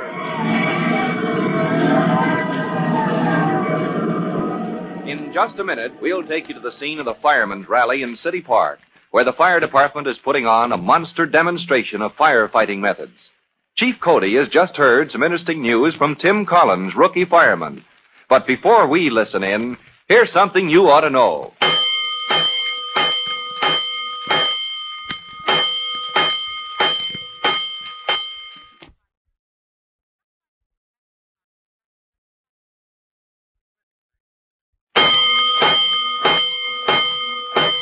Let's go, firefighters. Let's go to City Park, where a great crowd of thousands of men, women, and children is just breaking up. Today, they've watched a thrilling demonstration of modern firefighting methods, part of Chief Cody's campaign to remind the public of the menace of fire.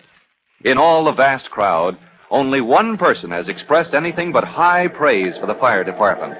And that one person, as Tim Collins tells Chief Cody, is a very important person to know. It's Mr. Tennecombe, Chief.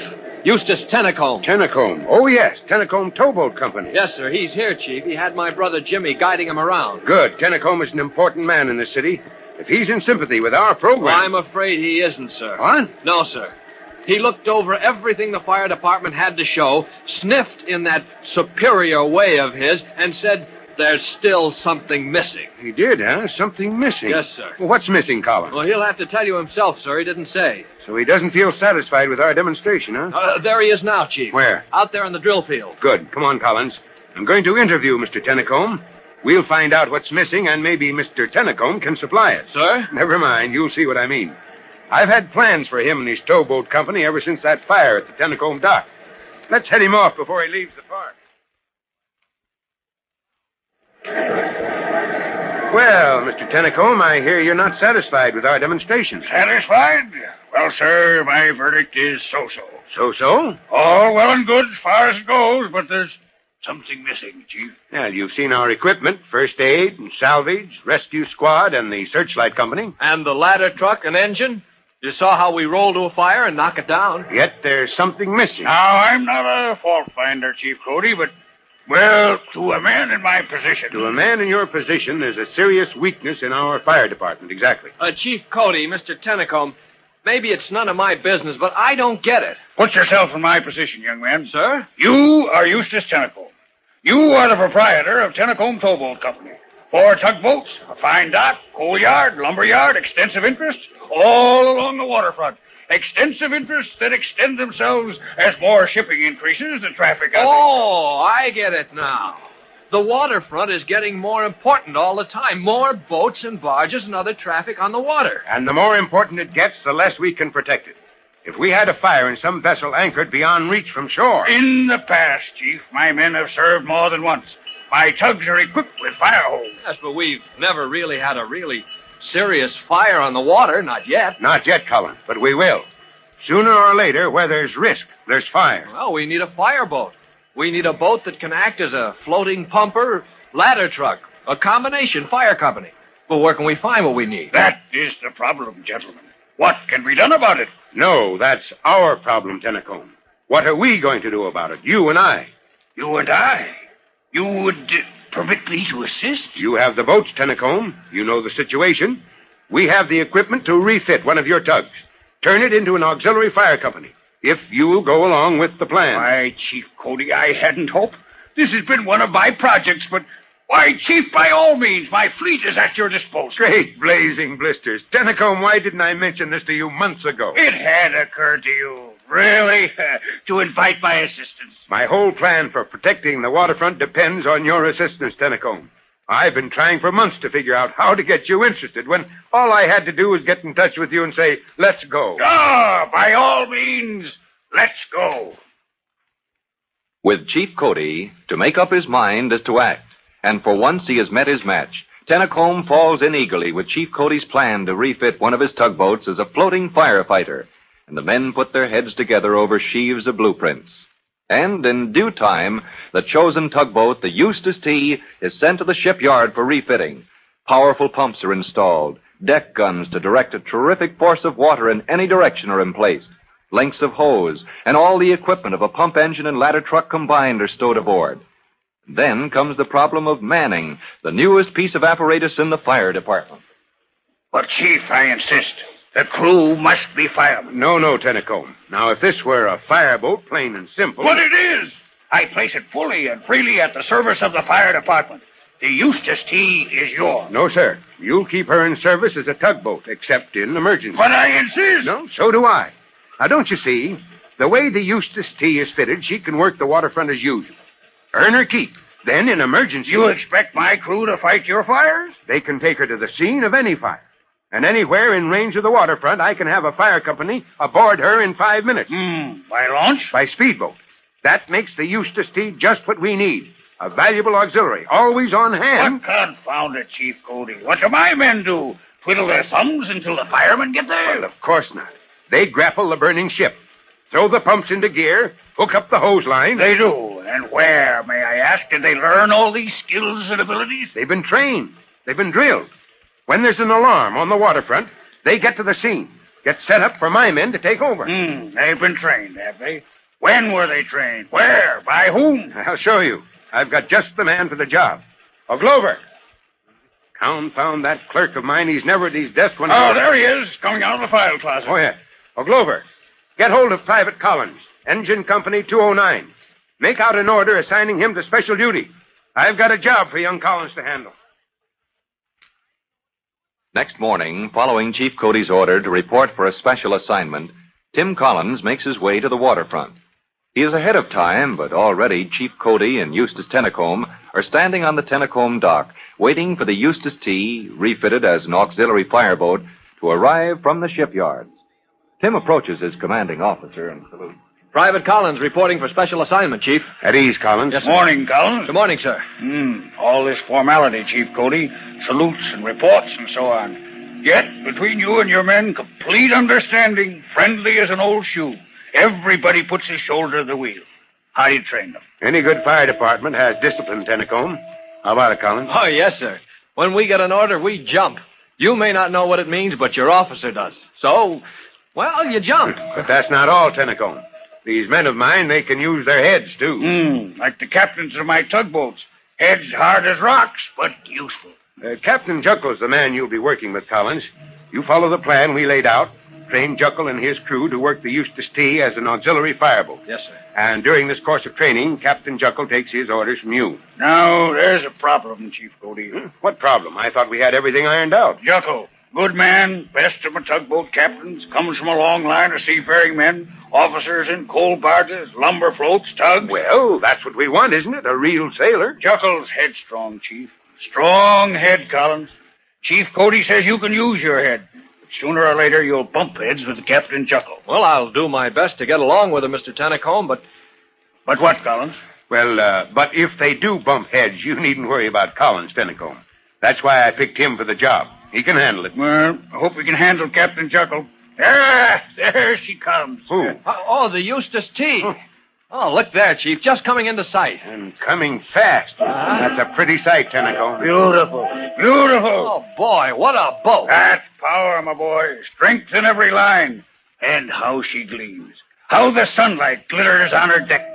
They ought to be covered, sir. They need protection when the Eustace T is in service as a tug. Well, that's something you can take up with the captain. Oh, good grief, who's that? On the foredeck, that man heaving those hawsers around. Looks like the whole crew rolled into one. Who is it, Tennacombe? Oh, didn't I tell you? That's Captain Juckle. Oh, so that's the hard-headed Captain Juckle, huh? Well, Collins, if it comes to bumping heads with that human battering ram, you'd better wear your helmet.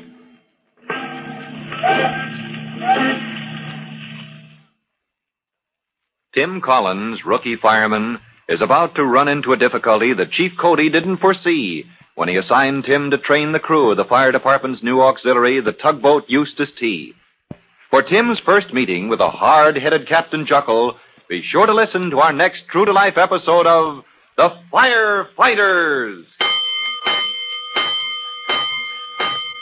In just a moment, Chief Bob Cody will tell you, boys and girls, how you can help the firefighters in your own town.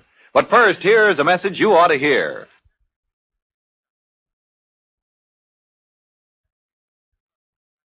And now, Chief Bob Cody with a special notice for the Firefighters Brigade. Chief Cody. Hello, boys and girls. This is your friend, Chief Cody. And here's something I hope you'll remember. If you ever have to send in an alarm in case of fire, don't delay. Now, as soon as fire breaks out, call the fire department.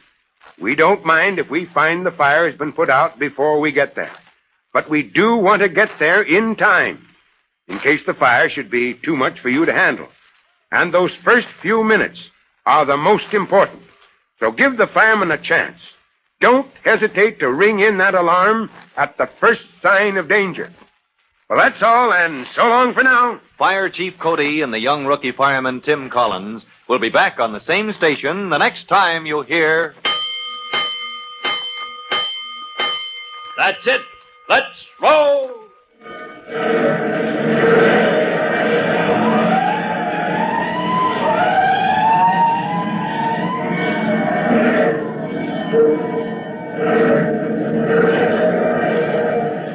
Let's go! Firefighters!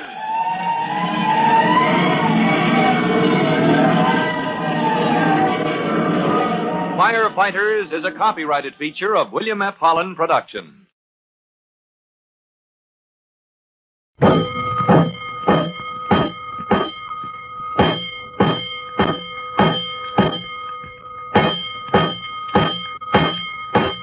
Five bells. Stand by all stations. Attention, all districts. A 5-alarm fire. 5 bells. Move in immediately. That's it.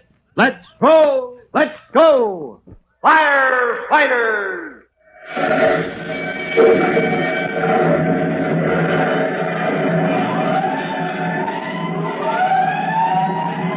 Presenting Firefighters, the true-to-life story of our unsung heroes who stand ready to ride by day or night against our most murderous enemy, the demon of fire.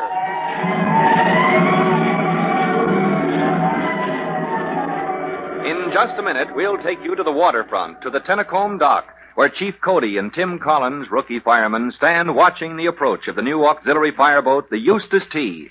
Tim is about to meet the skipper of the boat, hard-bitten Captain Juckle. But before they get together, here's something you should know.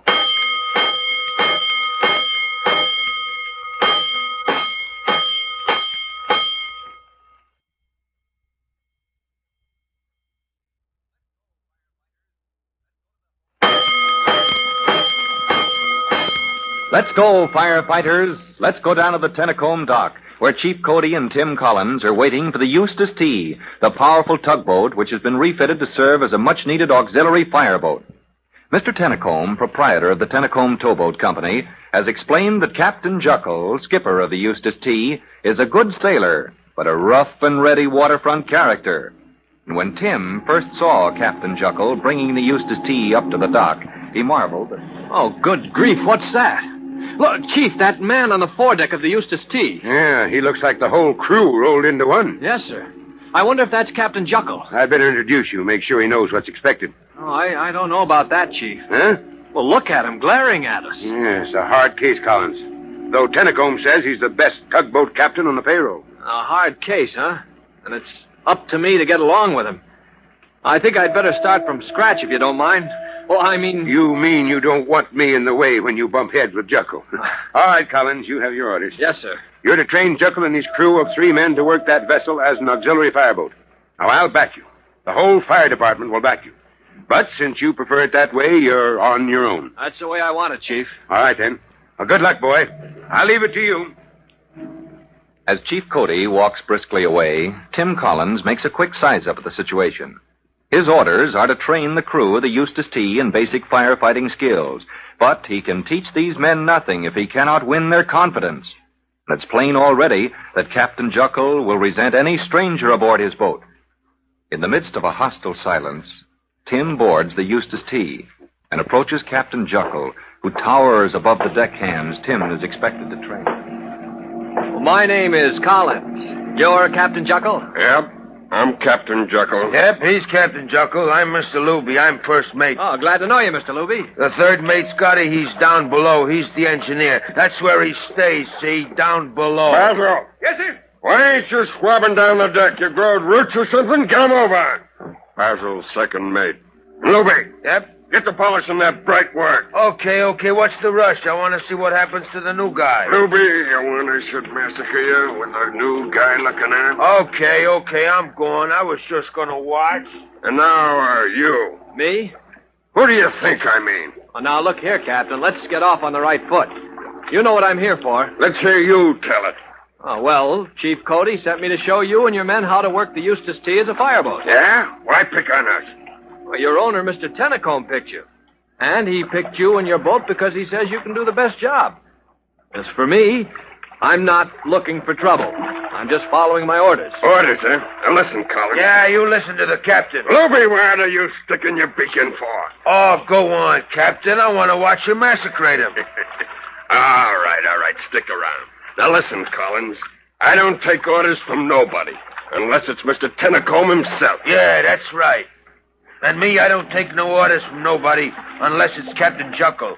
And Basil, he don't take no orders neither. Now, you listen yourself, Captain Juckle. Look, the guy's getting sore. A tough guy, huh, Captain? Oh, good grief. How'd this get started? Spouting to me about orders. I said I'm only following orders. My orders are to report to you and start training your crew. We don't need no training. We can squirt a hose without no training. And besides, we ain't got no crew. Nope. All we got is officers. These guys, they've been with me so long, they're all mates. I had to promote them 10 years ago because they know almost as much as me. And there ain't no young kid out of the fire department can train us. Captain Juckle, I don't want to cause trouble. You ain't gonna cause no trouble, Collins. A young kid like you. If they had to send somebody aboard my boat, they ought to send somebody that was grown up. Yeah, go on home and get growed up, Collins. You're lucky you ain't grown up. If you was, why, I'd massacre you here and now. Just a minute now, Captain. You got a minute to get off my boat. You go tell whoever sent you, okay. We'll take care of any fires in the water. Okay? We'll run their fireboat. But we don't need no kid firemen telling us how. And I'll tell Mr. Tennacombe so, too. If you won't listen to reason. Luby. Yeah? Bazzer. Yep. Escort the kid fireman off my boat. Well, I don't know, Captain. I'm staying here until I do my job. He's kind of big for a kid, Captain. Okay, then I'll escort him myself. Come along, you, and come quiet. Not me. Come quiet, or you'll get hurt. I'm sorry, I have my orders. Hey, that ain't fair. Captain, look out. You gypsum, huh? Okay, Collins, I'll bust you in two. Oh, yeah? All right, come on, Captain. Let's see who gets off the boat. Over the side, Collins. Yeah. Here you go. Hey, no, not me. Well, how do you like that? All right. You fellas want to swim, too? How about it, Luby? You too, Basil. No. Take it easy, Collins. Creepers. Nobody never done that before to Captain Juckle. Not never. You, Juckle. Come on up here and take another dive. You, Luby, can't the man swim? Him? No, he can't swim a stroke. Oh, good grief. Why didn't you say so? Well, you done it so fast. Hey, Basil, a line. Throw the captain a line. No time for that. I'll get him out. My coat, shoes. All right, out of the way. Hey, look at the kid fireman swim. Here. Huh? Yes, the line. Throw him the line, Basil. Yeah, okay. The kid's got the captain. All we got to do is haul him in. What do you say, Captain? Have another donut? No. Give it to Collins. Oh, thanks, Luby. I'm full up to here. Now, look, Collins, you want to keep your strength up. Pipe down, Luby. Okay, Captain. When do we start this here training? When Collins says so. Oh, when you men are ready. You're sure you... Now, don't get me wrong, Captain, but you're sure you don't need to rest up after that exposure? How about it, Captain? You got trun in? You got pulled out? That stuff can make a guy tired. Pipe down, Luby. You guys take orders from Collins like it was me. You do what the kid fireman says or I'll massacre the two of you. And don't never get no notion I can't. And at those words from Captain Juckle, Tim knows that the worst part of his special assignment from Chief Cody is over. He has won his place aboard the fireboat the hard way by fighting it out with Captain Juckle, the huge, heavy-handed, hard-headed skipper of the converted tugboat. And at the day's end, Tim Collins can report to his chief at Fire Department headquarters.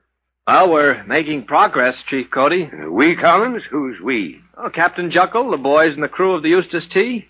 They're catching on fast. No little problems to iron out? Oh, no, sir. The boys are as fine a bunch as I... Did I say something funny, sir? No problems, eh? Collins, I was watching from Tennacombe's office window this morning. Oh, you were? Tennacombe and I watched that high diving exhibition. Oh, well, Well, Chief, you said you'd let me handle the captain my own way. I did. You'll get no interference from me, Collins. Only, Only what, Chief? Tennecombe wants to know if you'd be willing to duck a few of his other men overboard. He says it would do them good. I'm sorry, sir. I'll have my hands full with the Eustace T. Yeah, so I told him. What are your plans? Well, sir, next I'm going to take the Eustace T on a trial run. Hmm? We'll give the boys some practice out on the water. Can you speed up that training schedule? If you say so, Chief. I think you'd better. There's a big increase in shipping and more to come. Yes, sir, I know, sir. We need protection against fire on the waterfront. We do, and we may need it much sooner than we think. We want that fireboat ready, Collins, and I'm counting on you to see that we get it. Well, Chief Cody can't complain that Tim Collins has lost time so far, but there's a big and steadily growing need for the protection of the fireboat along the waterfront. Tim is under orders to put on full speed to complete the training of Captain Juckle and his men. And like Chief Cody, he has a feeling that the fireboat may be needed sooner than anyone suspects. You'll hear the story of the boat's first fight against the fire in our next true-to-life episode of The Firefighters. In just a moment, Chief Bob Cody will tell you, boys and girls, how you can help the firefighters in your own town. But first, here's a message you ought to hear.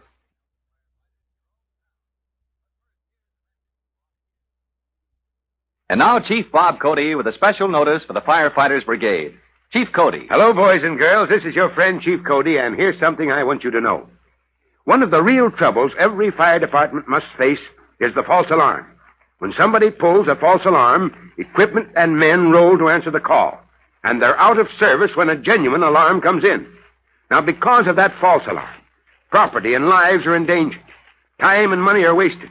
And all to give somebody the poor satisfaction of playing a foolish practical joke. Now, if you know anybody who likes to play that dangerous game with other people's lives and property, just tell him the truth. Tell him that false alarms are never funny.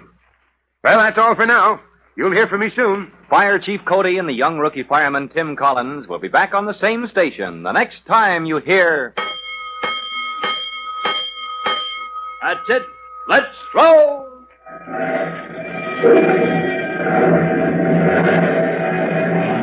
Let's go! Firefighters!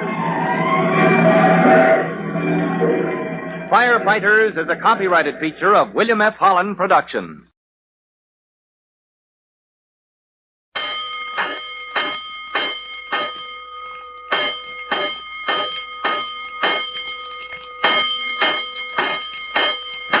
Five bells. Stand by all stations. Attention, all districts. A 5-alarm fire. 5 bells. Move in immediately. That's it. Let's roll! Let's go! Firefighters!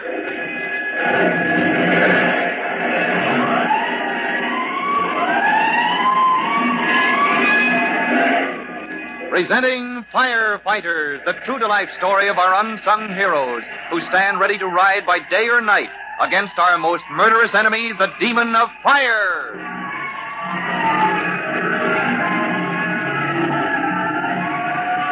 In just a minute, we'll see Tim Collins in action aboard the auxiliary fireboat, the Eustace T., which you remember, Chief Cody has assigned Tim to place in readiness to meet any threat of fire along the waterfront or among the ships lying at anchor. But before we join Tim Collins, here's a message for you.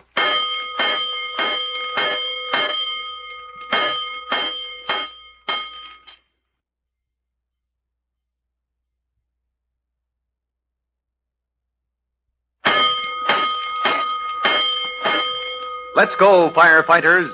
Let's go aboard the auxiliary fireboat Eustace T., the powerful tugboat which has been refitted with pumps and hose outlets, deck pipes, and other firefighting equipment to serve as a floating fire engine.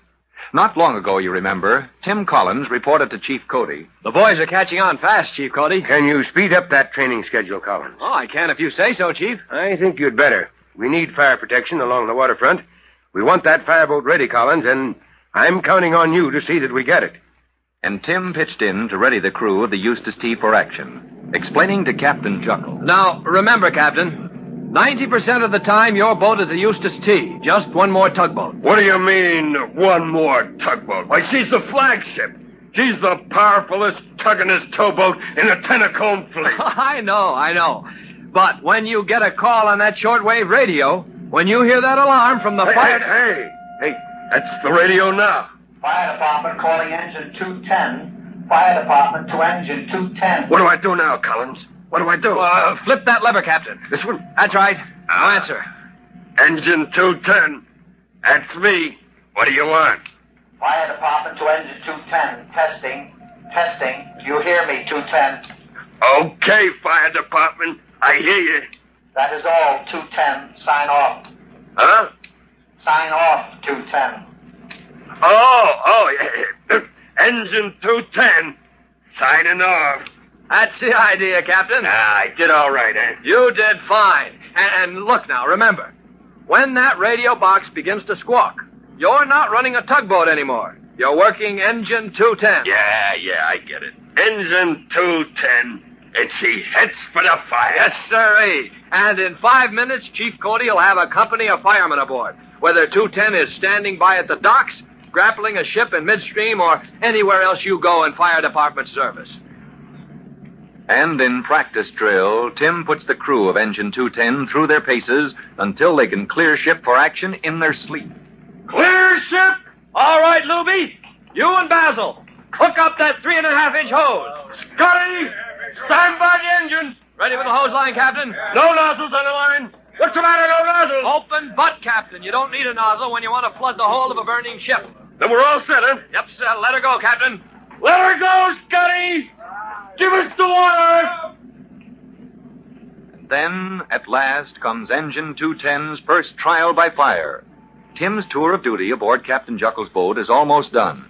He's driving home a few final points of instruction. Now, remember. Yeah?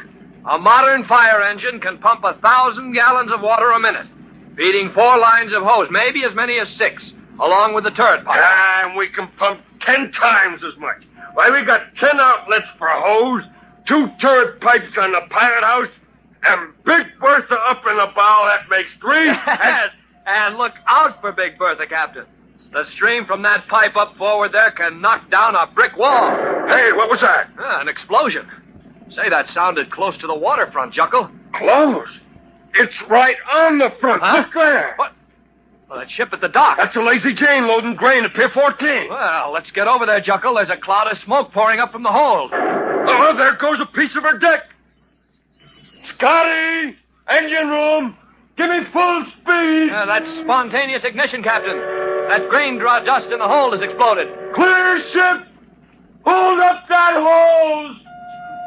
Fire department calling engine 210. Fire department. Engine 210, standing by. This is Private Collins.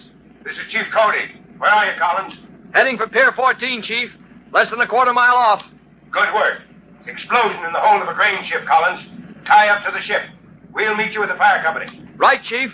But that second blast, it blew flame onto the big shed. The roof is blazing. All right, Collins.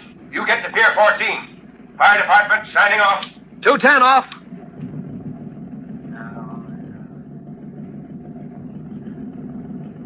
All right. I'll leave it to you to hook onto the Lazy Jane, Captain. That's your trade. Okay. Engine slow! Stand by, Scotty!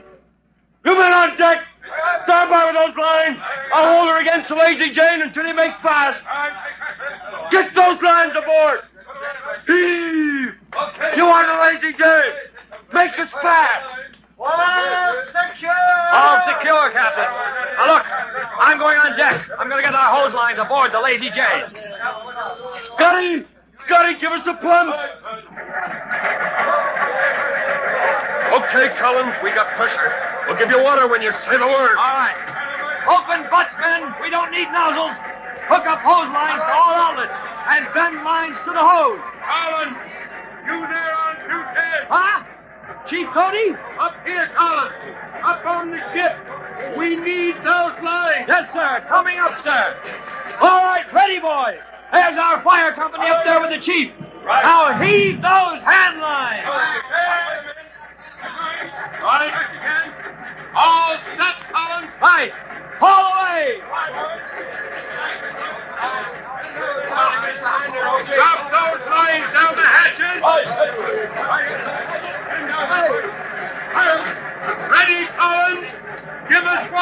Ready for water, Captain. Let her go, boy!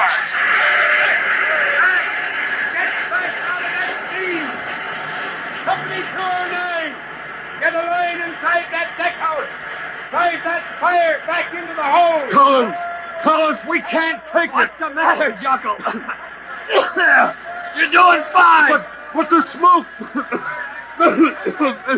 the smoke and the heat... That's firefighting, mister. But the heat...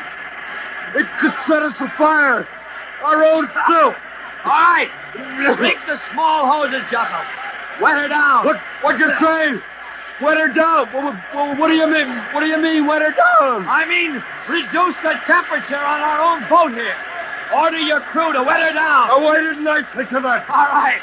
A curtain of water. That's right. Now keep a curtain of water playing over it. Snoopy, Basil, break out the small hose. Jump to it, you monkeys. You want to see it catch fire? Collins, is that you? Wow. Chief Cody. How'd you get down? I came down the lifeline, Collins. How's it going? Juckle and his crew? Yeah. Oh, they're first rate, Chief. Like old hands at fighting fire. Would you trust them to try a difficult maneuver? Well, they aren't firemen, sir, but if it's anything I've trained them to do... Oh, we'll take care of the firefighting, you and I. Yes, sir. But this calls for cool heads and good seamanship. Yes, sir. Well, then, these are your men, Chief. Now, what's the plan? Well, here's the size-up, Collins. Yes, sir. Now, we've knocked down the fire above deck. Uh-huh. And those hose lines you sent aboard can take care of the blaze below in the hold. Yes, sir, but the shed on the pier, Chief, why, that's... Well, it's at least a block long. Yes, and... I know. And it's flaming out of control. Out of control? Yes. Well, then the loading equipment, the grain storage, thousands of dollars worth. It's all doomed? No, not yet. We've sealed it off with a curtain of water. Good, sir. Deck pipe, hose lines, everything the department could turn out is in use. I see.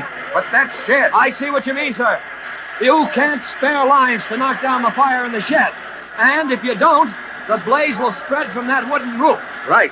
It could spread halfway across the town. Yes, sir. Collins, we've got to stop it. Well, sir, we've got the power, sir. We've got the men. You just give us the plan.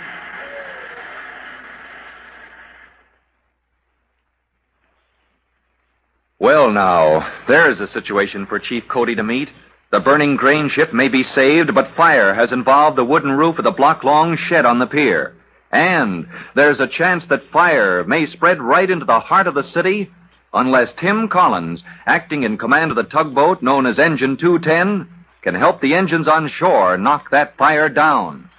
For Chief Cody's plan of action, a daring and violent piece of strategy, listen to our next true-to-life episode of The Firefighters! In just a moment, Chief Bob Cody will tell you, boys and girls, how you can help the firefighters in your own town. But first, here's a message you ought to hear.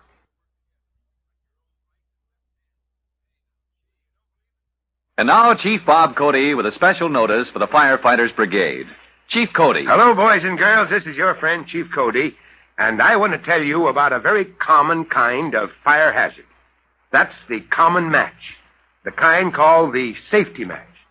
Those that strike only on the box are best, but some are so poorly made that they break when you strike them. The heads fly off, spurting flame. So for protection against fire, be sure you know which kinds of matches are truly safety matches for use in your home. And remember, no match of any kind is safe in the hands of a small child. Well, that's all for now. You'll be hearing from me soon. Fire Chief Cody and the young rookie fireman Tim Collins will be back on the same station the next time you hear... That's it. Let's roll!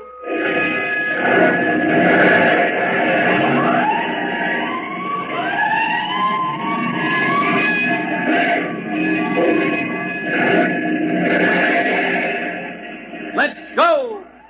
Firefighters!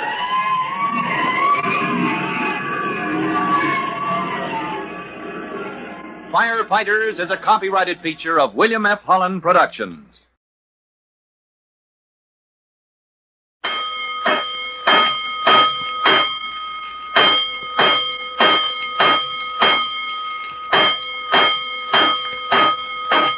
Five bells. Stand Stand by all stations. Attention, all districts. A 5-alarm fire. 5 bells. Move in immediately. That's it. Let's roll. Let's go. Firefighters!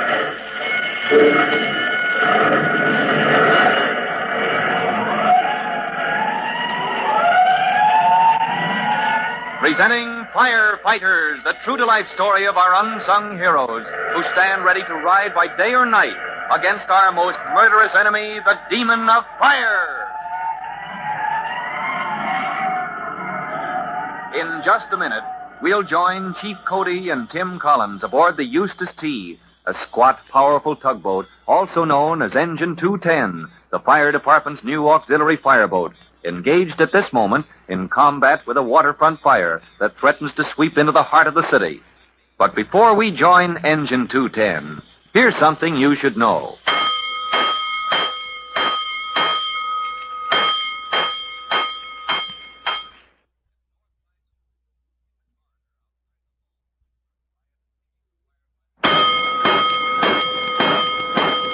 Let's go, firefighters. Let's go to the waterfront where the fireboat known as Engine 210 is lashed to the burning grain ship, the Lazy Jane. Smoke, thick as fog, hangs over the whole district. And in the pilot house of Engine 210, which is equipped with shortwave radio, Chief Cody has set up his post of command.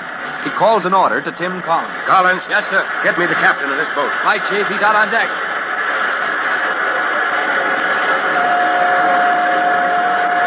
Fire department. Fire department.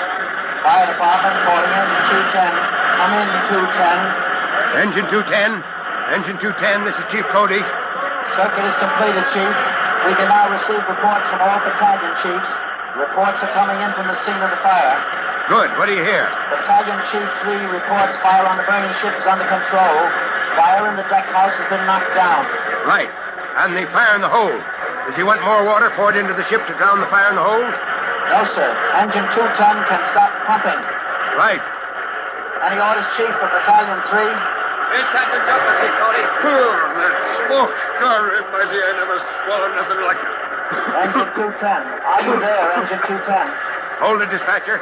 Fire department, stand by. Fire department, standing by. Juckle? That's me. Captain, order your men to shut off the water. Stop pumping. The fire in the hold of the grain ship is under control. We must have turned that grain to mush. All the tons of water. Uncouple all hoses from the outlet here on the fireboat, Captain. We're going to cut loose from the Lazy Jane and pull out into the stream. Aye, Chief. And then? Report back to me. Collins, you stand by. I want you. Standing by, sir. I won't take but a matter of minutes, Chief. Be right back. Fire department. Fire department standing by. Engine 210 to fire department. Come in, Chief. Orders for Battalion 3. Have engines 209 and 207 stand by in case the fire on the Lazy Jane flares up again. Engines 207 and 209. Gotcha, Chief. Send men into the hold to overhaul, but lower them on lifelines. Repeat, use lifelines. That grain is turned to mush. Gotcha, Chief Cody. Any more? Orders for Battalion 2 and Battalion 4. Orders for Chiefs of 2 and 4. Pull all men and equipment away from the shed on the pier, but warn them to stand by. They'll be called to close in fast. Gotcha, Chief Cody. Any more? That is all. Signing off. Fire department, signing off. Now, that wooden shed, Collins. Yes, sir. I can't spare engines to knock down that blaze. They're needed to protect the grain loading and storage here on Pier 14. Yes, sir, but Chief, the wind is picking up great pieces of flame, throwing them right into the buildings across the square. That square out front. I've ordered it cleared. Now, my plan is... We're getting underway, Chief. Good. Collins, get up forward in the bow of the boat. Yes, sir, up by the big deck pipe, Chief. Big Bertha? Yeah. Now get that pipe ready for action. We'll knock that shed right into the square, flames and all. As the tugboat casts off from the Lazy Jane, Captain Juckle eases her upstream to a point near the great wooden shed, whose roof is a tangle of raw flame whipped by the wind.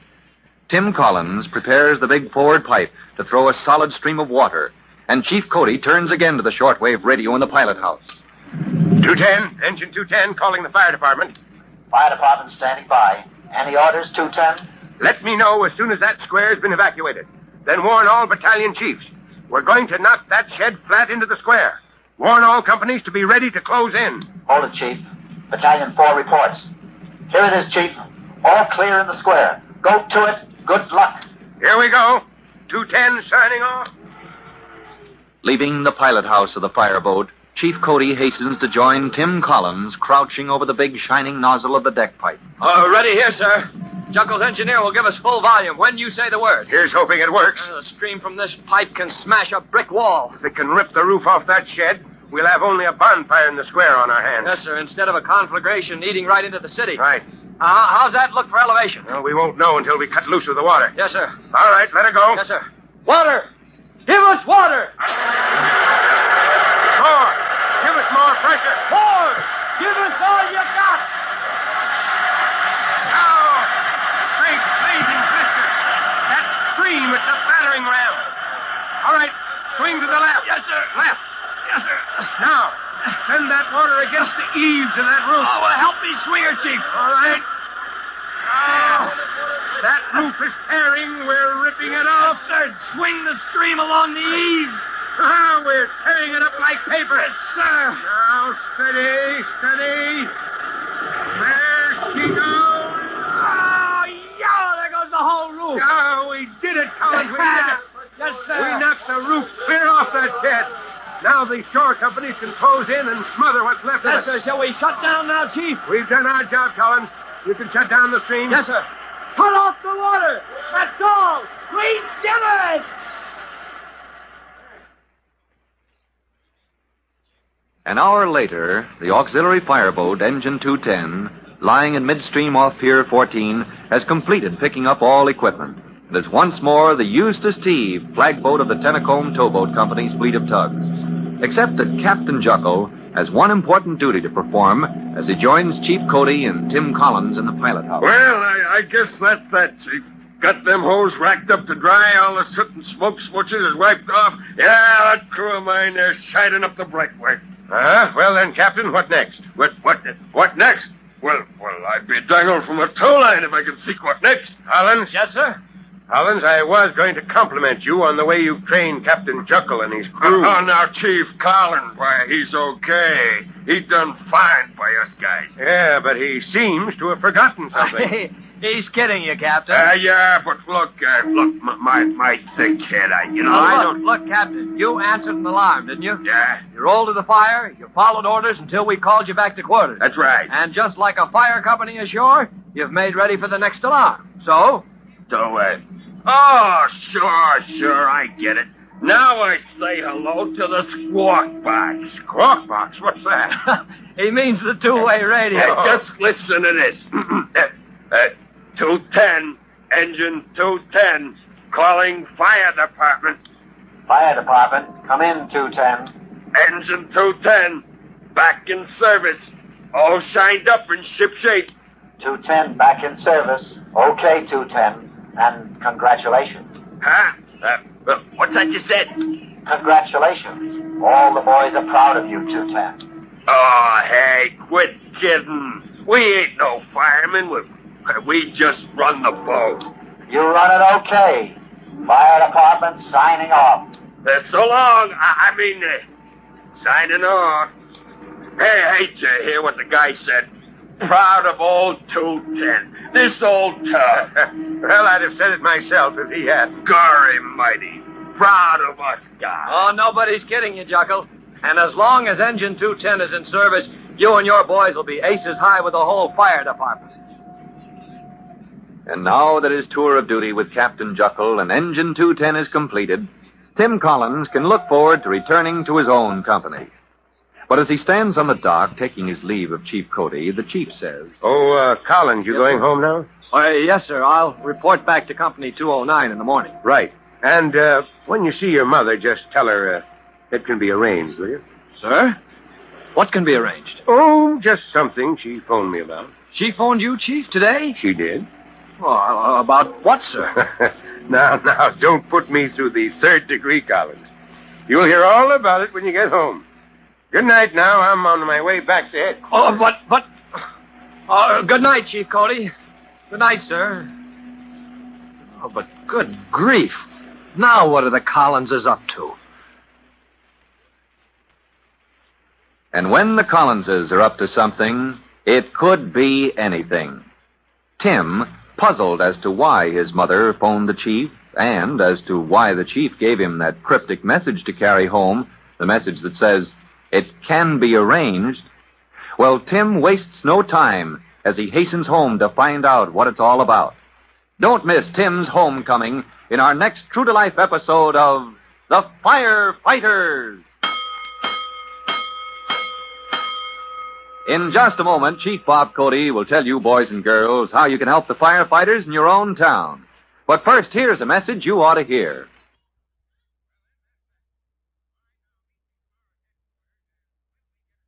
And now, Chief Bob Cody with a special notice for the Firefighters Brigade. Chief Cody. Hello, boys and girls. This is your friend, Chief Cody, asking for a little help. You see, there have been a lot of fires caused by electric irons. A mighty useful thing the electric flat iron is, but it can be dangerous like everything else if you're not careful. So I wish you'd check up. Be sure nobody you know ever sets an electric iron down and leaves it turned on when not in use. Now, the safest way is to pull the cord out of the wall plug, and then you know that electric iron can't get into mischief. So just pass the word to be careful. And so long for now. Fire Chief Cody and the young rookie fireman Tim Collins will be back on the same station the next time you hear... That's it. Let's roll!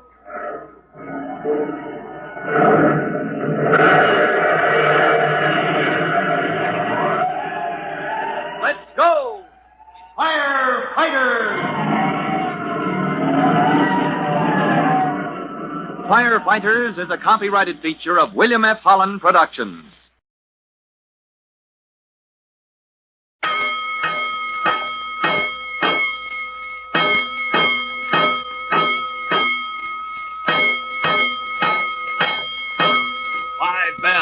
Stand by all stations. Attention, all districts. A 5-alarm fire. 5 bells. Move in immediately. That's it. Let's roll. Let's go. Firefighters!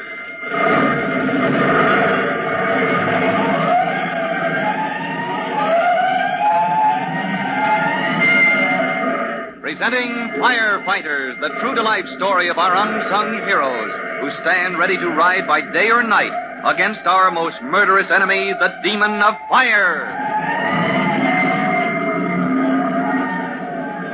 In just a minute, we'll join Tim Collins as he delivers to his mother a personal message from Chief Cody. Tim is concerned about the message because he doesn't know what it means, nor does he suspect that he's on the threshold of a new firefighting adventure. As he hastens homeward, we'll take time to give you this information.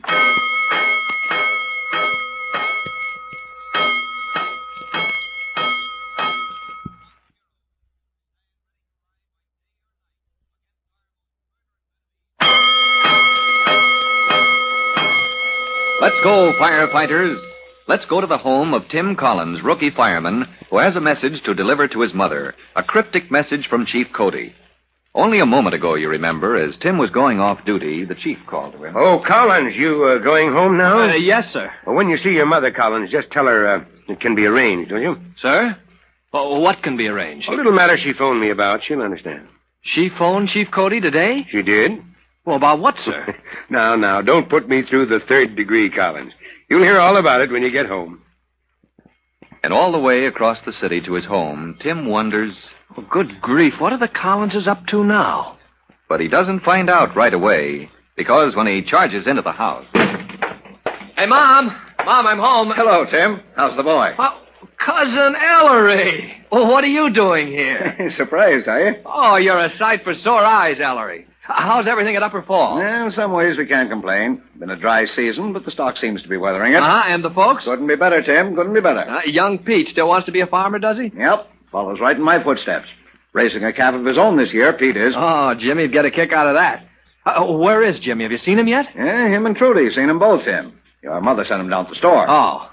You're staying here overnight, of course. Oh, yes. Yes, been here most of the day, matter of fact.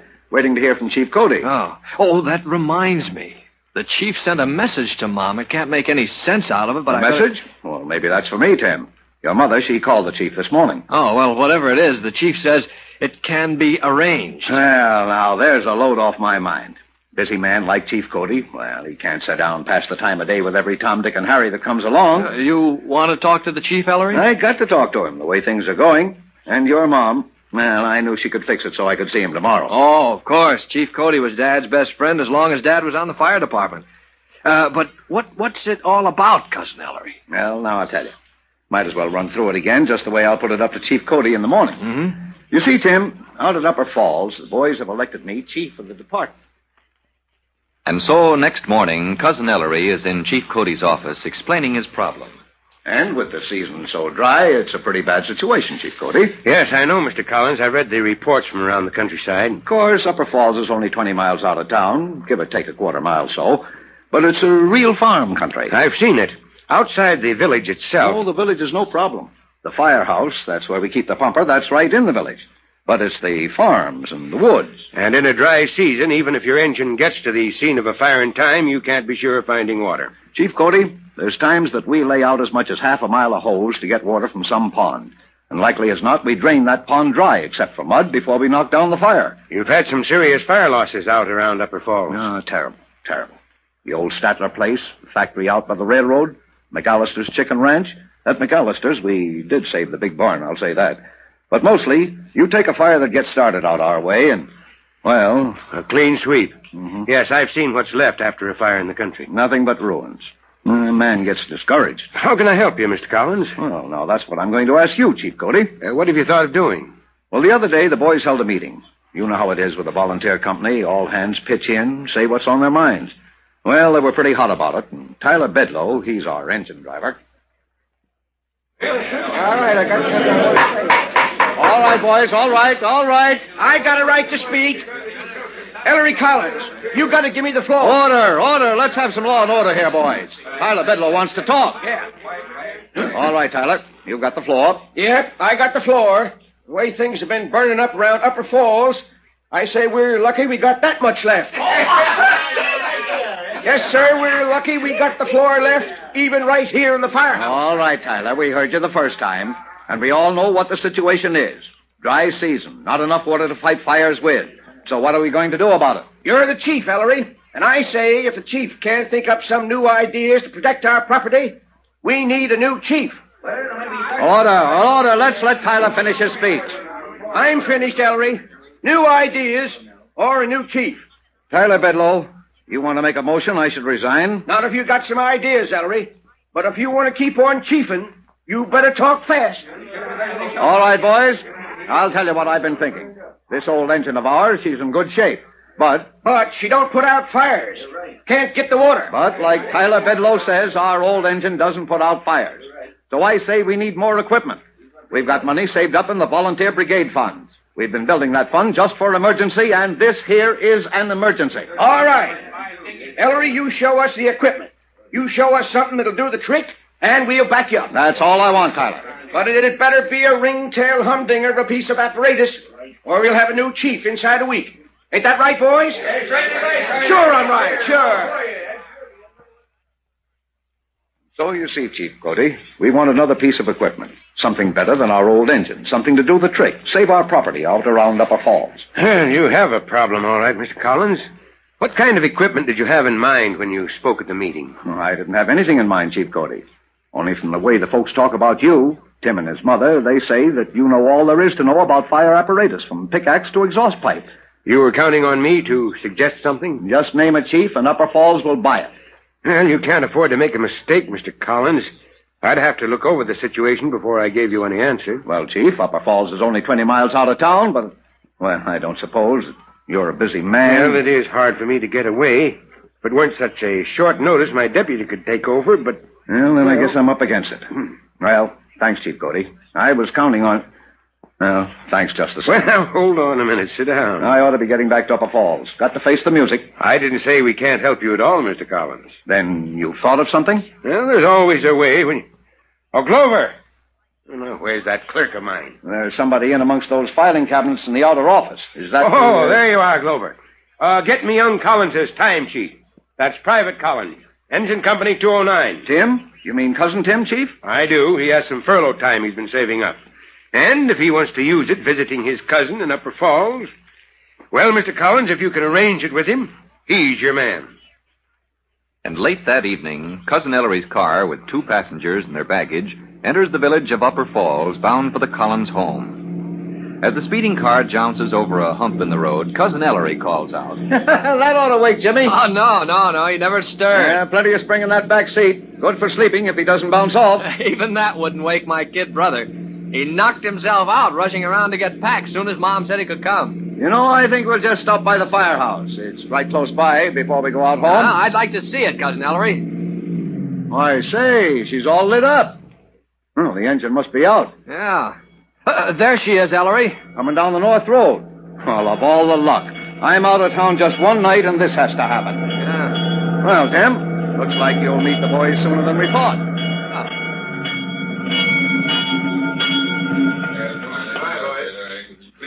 Tyler Bedlow. It's all right, Jimmy. You stay quiet in the back seat. We're at Upper Falls. Tyler, I want to see you. Wouldn't have minded seeing you round here, spellback. You just completed the run, Tyler. Where have you been? Yeah, up the North Road, Ellery. Up to Manichee's dairy farm. Been up there since long about dusk. Manichee's place. Well, he's got a cistern up there, Tyler. Cistern run dry. Lost the house and barn, both of them. The cattle? Manichee's got 100 head of cattle roaming around the orchard tonight. Don't know how he's going to feed them. Jehoshaphat. Hey, who's this fellow with you, Ellery? Huh? Oh, this is Tim. Cousin Tim Collins. He's a fireman over to the city. Fireman, huh? Well, we got enough firemen already. Looks to me like we're kind of short on the chief department. And you can take that any way you like, Ellery Collins. So Tim Collins, released on a week's furlough from the city fire department, is plunged into the situation in Upper Falls, where Cousin Ellery, as chief of the volunteer fire brigade, is responsible to the whole countryside for protection of property against fire. If Tim is to help relieve the heavy burden of fire loss, always a serious problem in the country, and now made worse by lack of water caused by the dry season, well, Tim must move fast. For his first experience at fighting fire in the country, listen to our next true-to-life episode of The Firefighters. In just a moment, Chief Bob Cody will tell you, boys and girls, how you can help the firefighters in your own town. But first, here's a message you ought to hear.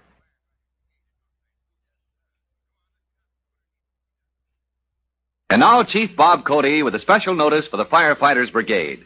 Chief Cody. Hello, boys and girls. This is your friend, Chief Cody. And here's a hint you should remember.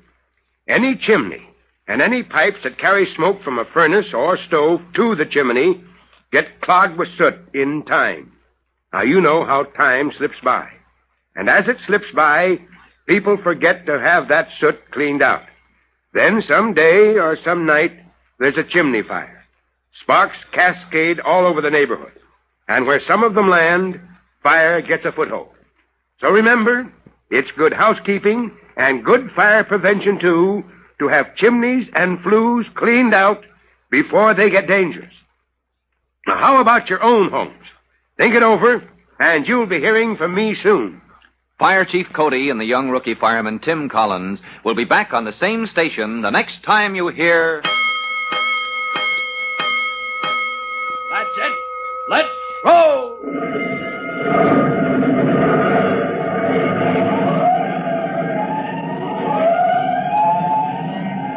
Let's go!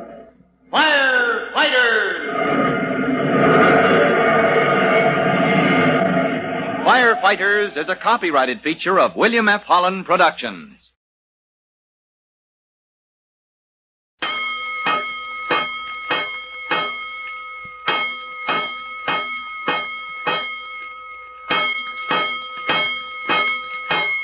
Five bells. Stand by all stations. Attention, all districts. A 5-alarm fire. 5 bells. Move in immediately. That's it. Let's roll. Let's go. Firefighters!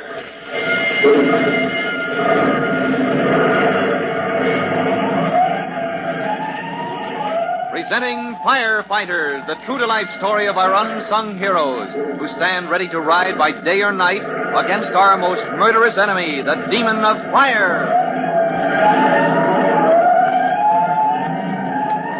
In just a minute, we'll take a trip into the country where Tim Collins and his brother Jimmy are visiting their cousin Ellery Collins, chief of the Volunteer Fire Brigade of Upper Falls. Cousin Ellery hopes that Tim can find a way to combat the costly fires that are destroying property throughout the district.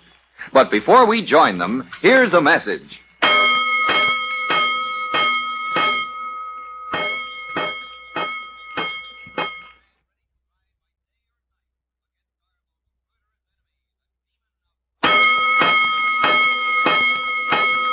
Let's go, firefighters. Let's go to the farm where Tim Collins, rookie fireman, and his brother Jimmy are visiting their cousin Ellery. Tim is on a week's furlough from the city fire department, you remember, because Chief Cody suggested. Collins, your cousin is in a bad spot. Yes, sir. And I'd do a lot to help out a brother fire chief, but well, I can't get away. I can't go out to Upper Falls myself on such short notice. I know, Chief. And you can't give him any advice unless you know the situation out there. Well, he gave me a pretty good size up.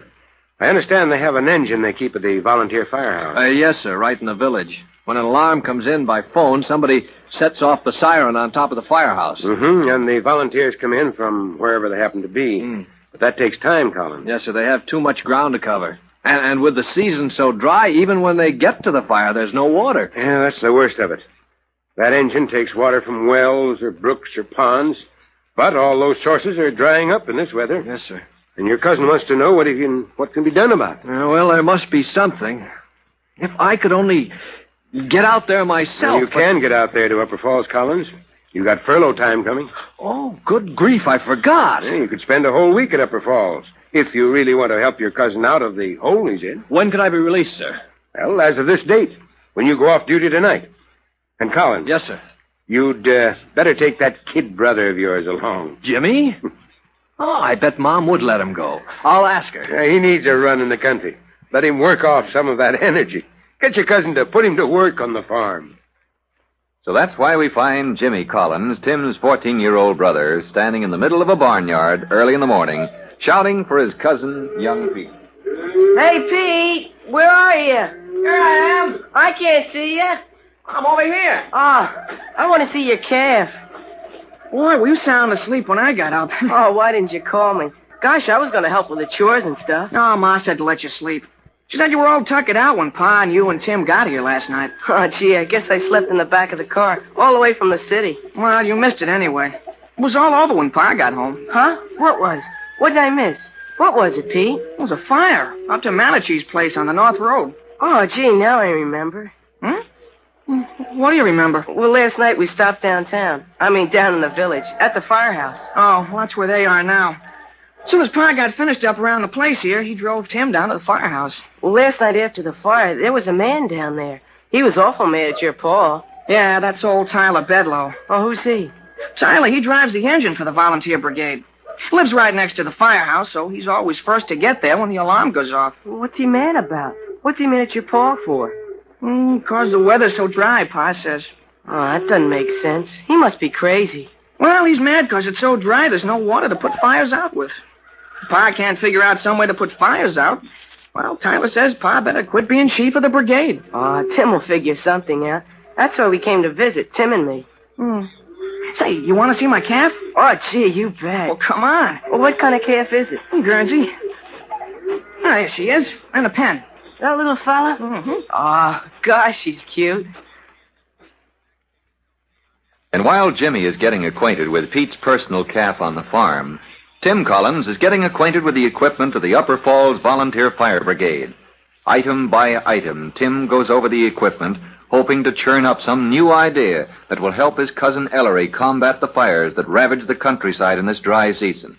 And meanwhile, back at the farm, Jimmy is asking Pete. Hey, what's that little white building? Oh, where, Jimmy? Over there on the big hill, beyond the village. Oh, over in Hangover Hill? We came past there last night. Is that the school, Pete? There's a flagpole out front. Yeah, school's closed this week, same as yours. Well, that's the school you go to. Way over there? Well, it's not so far this time of year. Hey, you take it when there's snow on the road, and it's twice as far. How far? Oh, you mean how far from where we're standing right now? Oh, yeah. Oh, I don't know. But I can tell you how far from my bedroom to the teacher's desk. It's exactly 2 miles, 1/4, 7 yards, 2 feet, and a half a step. Are you sure? I ought to know. I walked it often enough.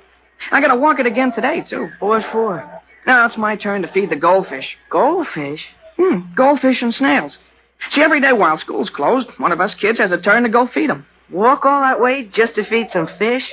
Why didn't the teacher take 'em home or something? Huh? Who wants 50 goldfish flapping around the house? 50? Gee, that's a lot of fish. Well, you'll see, Jimmy. We got a great big tank right by the window. Of course, in winter, they stay in the library down in the village where it's warm all the time so they won't freeze. Yeah, but long about as soon as she begins to warm up. I thought you said the school was closed. Well, sure it is. What would I be doing home this time of day? But there's somebody over there, Pete. There must be. There's smoke coming out of the chimney. Oh, maybe the teacher's there. Well, why should the teacher want a fire in the stove on a day like this? Gosh, it's so hot today, nobody... Hey, that's no fire in the stove. Hey, no. That smoke isn't coming out of the chimney. It's just kind of leaking through the roof. Pete, the school's on fire. Come on, we got to give the alarm. Where are we going? Where's the alarm box? Box? What box? To pull the alarm. Oh, there isn't an alarm box in the whole of Upper Falls. We got a telephone. Come on, Jimmy, back to the house. Hey, Ma! Schoolhouse is afire. I'm going to call the operator. I got the phone, Pete. Hey, the line's dead.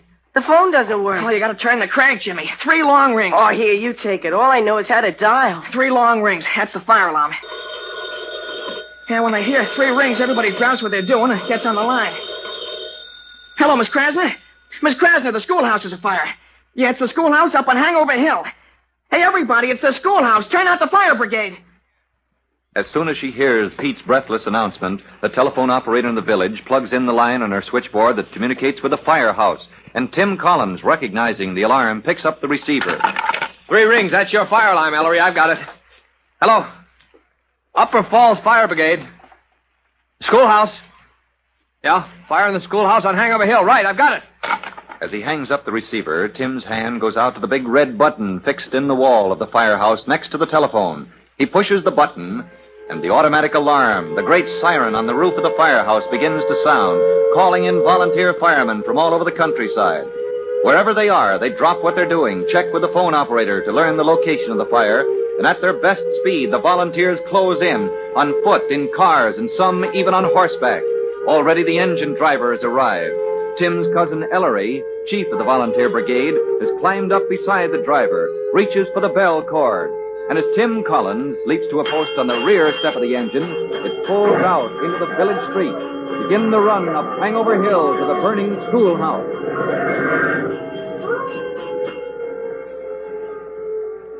Meanwhile, let's return to Chief Cody's office in the city, where he is making an important phone call. Hello? Hello? Oh, confound this line. Oh, hello, Jimmy. Where's your brother Tim? Huh? Gone to a fire? Trouble again at Upper Falls so soon? Well, where's... The schoolhouse, huh? Goldfish? Jimmy, get closer to the telephone. I thought you... Oh, there are goldfish. In the schoolhouse. Yes, all right, son. Go rescue the goldfish. But listen, Jimmy, when it's all over, tell your brother to call me. I've got the equipment they need at Upper Falls. Now, hold on. I want him to get that message. I'll say it again. I have the equipment they need at Upper Falls. Yes. All right, Jimmy. Now go rescue those goldfish. Glover. Oh, find me a man to drive that new piece of equipment. Yes, I want it ready to roll to Upper Falls as soon as I've checked with Collins and the chief of the volunteer brigade. So Chief Cody has found a possible answer to the problem of the Upper Falls Volunteer Fire Brigade. But the mysterious new piece of equipment he means to send to Upper Falls cannot arrive in time for the present emergency. And Tim Collins is about to learn at first hand the hardships of fighting fire in the country. For the story of the blaze that threatens to destroy the country schoolhouse, listen to our next true-to-life episode of The Firefighters. Now, in just a moment, Chief Bob Cody will tell all you boys and girls how you can help the firefighters in your own hometown. But first, here's a message you ought to hear.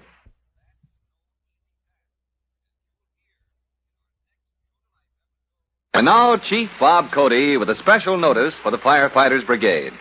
Chief Cody. Hello, boys and girls. This is your friend, Chief Cody, asking your help. You know that the way firemen keep little fires from growing into big ones is to get there fast, before the fire can spread. But to get there on time, the ladder trucks and engines need a clear track. So when you hear them coming, get out of the way and warn others to clear the road, to get back, stand still, and let the firemen go by. Now, you'll find some people are careless about this, and you can help us by passing the word along. And you might save those careless people from serious accidents, too. Well, that's all for now. You'll be hearing from me soon. Fire Chief Cody and the young rookie fireman Tim Collins will be back on the same station the next time you hear... That's it. Let's roll!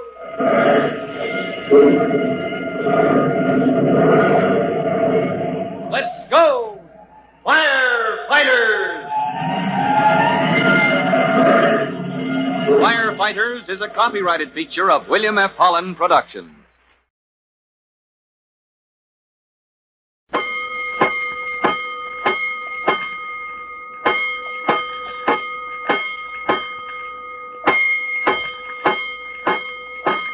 Five bells. Stand by all stations. Attention, all districts. A five-alarm fire. 5 bells. Move in immediately. That's it. Let's roll. Let's go.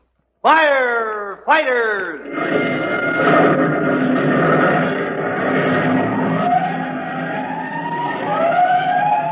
Presenting Firefighters, the true-to-life story of our unsung heroes who stand ready to ride by day or night against our most murderous enemy, the demon of fire.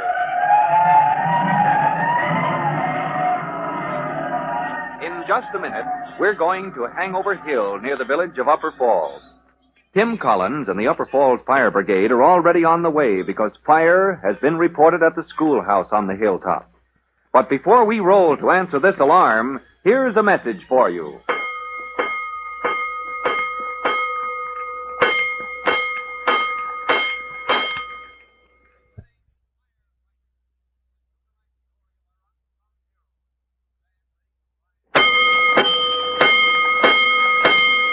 Let's go, firefighters. Let's go to Upper Falls, the country district you remember, where Tim Collins, rookie fireman, and his brother Jimmy are visiting their cousin, Ellery Collins, chief of the local volunteer fire brigade. The weather has been so dry that the Upper Falls fire engine cannot fight any blaze with success because the supply of water in the ponds and wells has run low. And just a moment ago, as Tim and cousin Ellery were examining the equipment in the firehouse, the phone bell rang.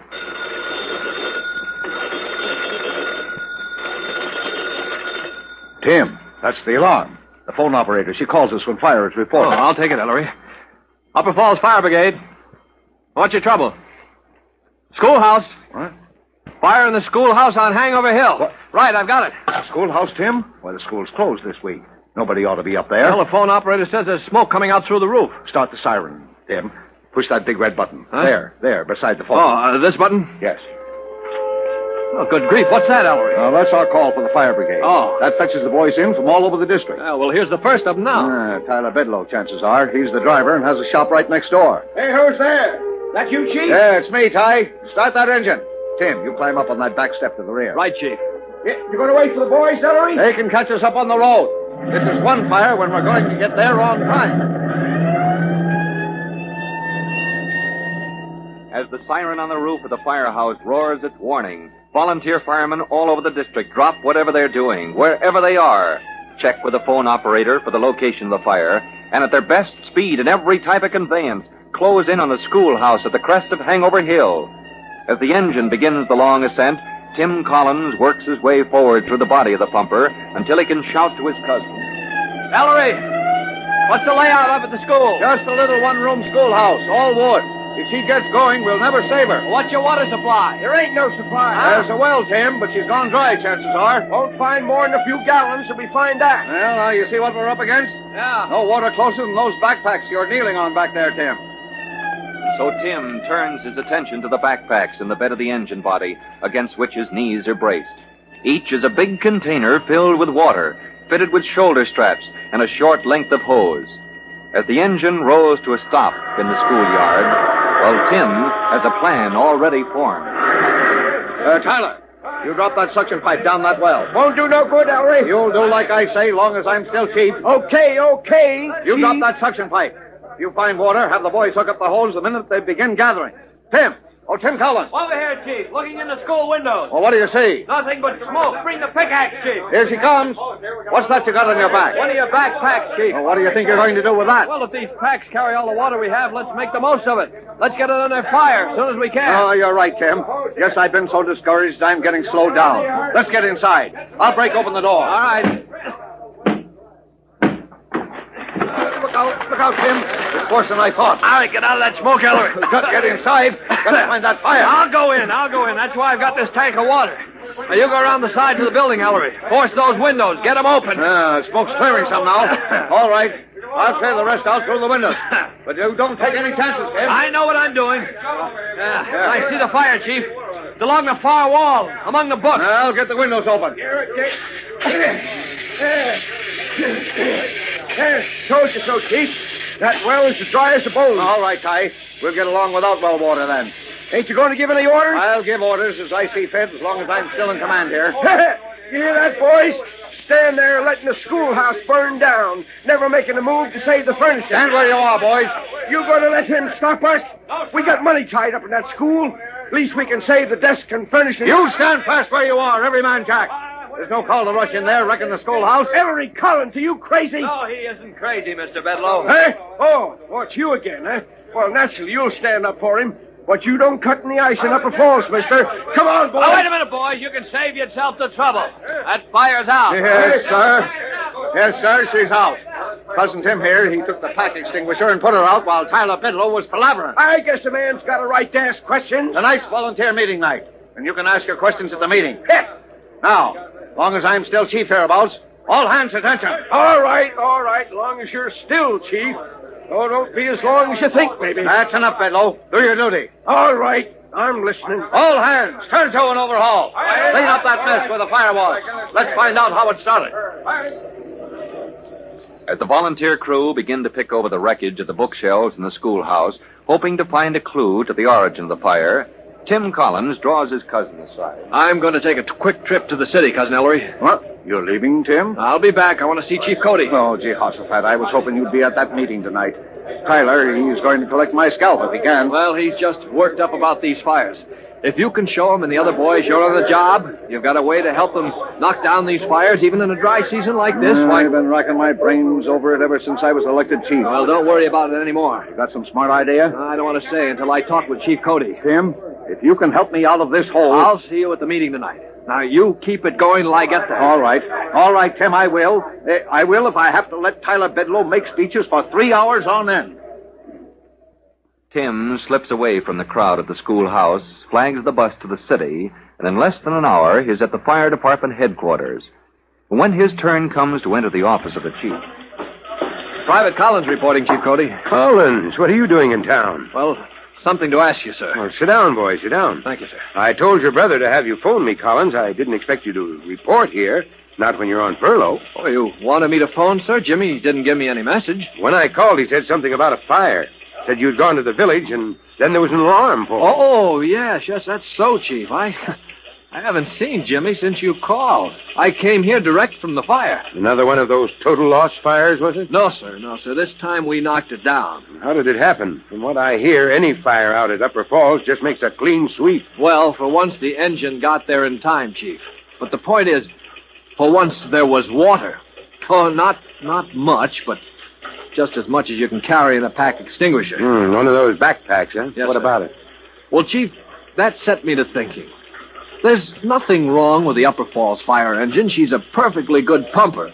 Only she never has any water to pump in this dry weather. So if there's no water handy at the scene of the fire, maybe she ought to bring her own. Is that it? Right, sir. Just as we did with the pack extinguisher. Well, now, Collins, let me tell you what I've been thinking. Along the same line, Chief Cody? Pretty much. Now, you take your own engine here in the city, number 209. Yes, sir. 209 carries a tank of 100 gallons built right into her body. Yep. Enough to handle any small blaze without hooking up to the hydrants. That's right, Collins. 209 carries her own water, same as the pack extinguisher you were talking about. Oh, yes, sir. But, Chief, 209 is a big new pumper. Upper Falls can't afford any equipment like that. And besides... Besides, 100 gallons wouldn't be enough, considering the start a fire gets in the country before the brigade rolls in. Right, Chief. And that leaves us just where we were. Wondering how to get water to the scene of the fire. I wish I knew how. I think I do. Especially, I wish I knew right now, because I practically promised Cousin Ellery I'd be able to tell him tonight. You see, this time the volunteers are having a meeting, and I think... Chief Cody, what did you say? You heard me, Collins. I think I know how to get water to the scene of any fire in Upper Falls. But what is it? Some new piece of equipment? No, not so new, but maybe unusual. Oh, good grief. You want to see it, Collins? Yes, sir. Well, then get set for a surprise. Down below in the headquarters garage. And you're going to see something so commonplace, you'll kick yourself for not thinking of it first. Well, now, what kind of fire apparatus could solve the problem of getting water to the fire scene in the Upper Falls district? Tim Collins had the right idea, and Chief Cody claims to have found just the right equipment to put that idea to work.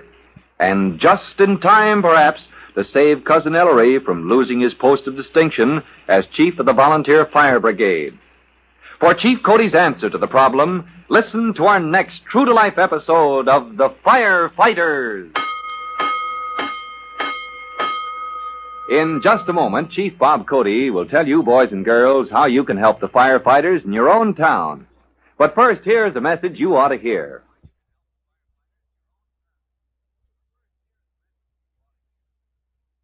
And now, Chief Bob Cody with a special notice for the Firefighters Brigade. Chief Cody. Hello, boys and girls. This is your friend, Chief Cody, with a hint about what to do if you ever have to pull an alarm box in case of emergency. Now, remember, the directions for sending that alarm are printed right on the box. But there's one thing you have to remember in addition. Now, when the fire apparatus rolls up, you should be there, standing by, ready to direct the firemen. Now, they have no sure way of locating that fire promptly, unless you tell them where it is. So, if you ever have to pull an alarm, stand by. Act as a guide. Save your fire company's time in coming to grips with the situation. All right, that's all, and so long for now. Fire Chief Cody and the young rookie fireman Tim Collins will be back on the same station the next time you hear... That's it. Let's roll!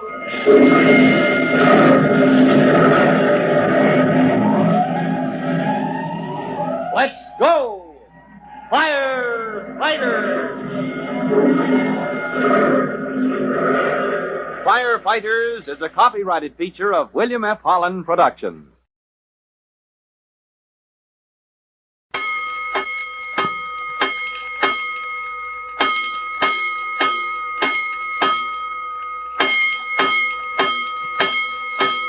Five bells. Stand by all stations. Attention, all districts. A 5-alarm fire. 5 bells. Move in immediately. That's it. Let's roll. Let's go. Firefighters.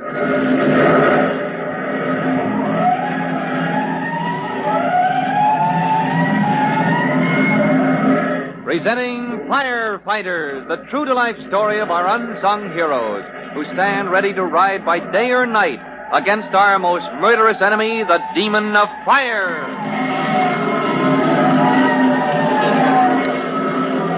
In just a minute, we'll join Tim Collins, rookie fireman, in the office of Chief Cody, where Tim has gone to get the chief's advice on how to help his cousin, chief of the Upper Falls Volunteer Brigade, combat the destructive fires that are devastating the countryside. But before we join Tim, here is some information you'll want to hear.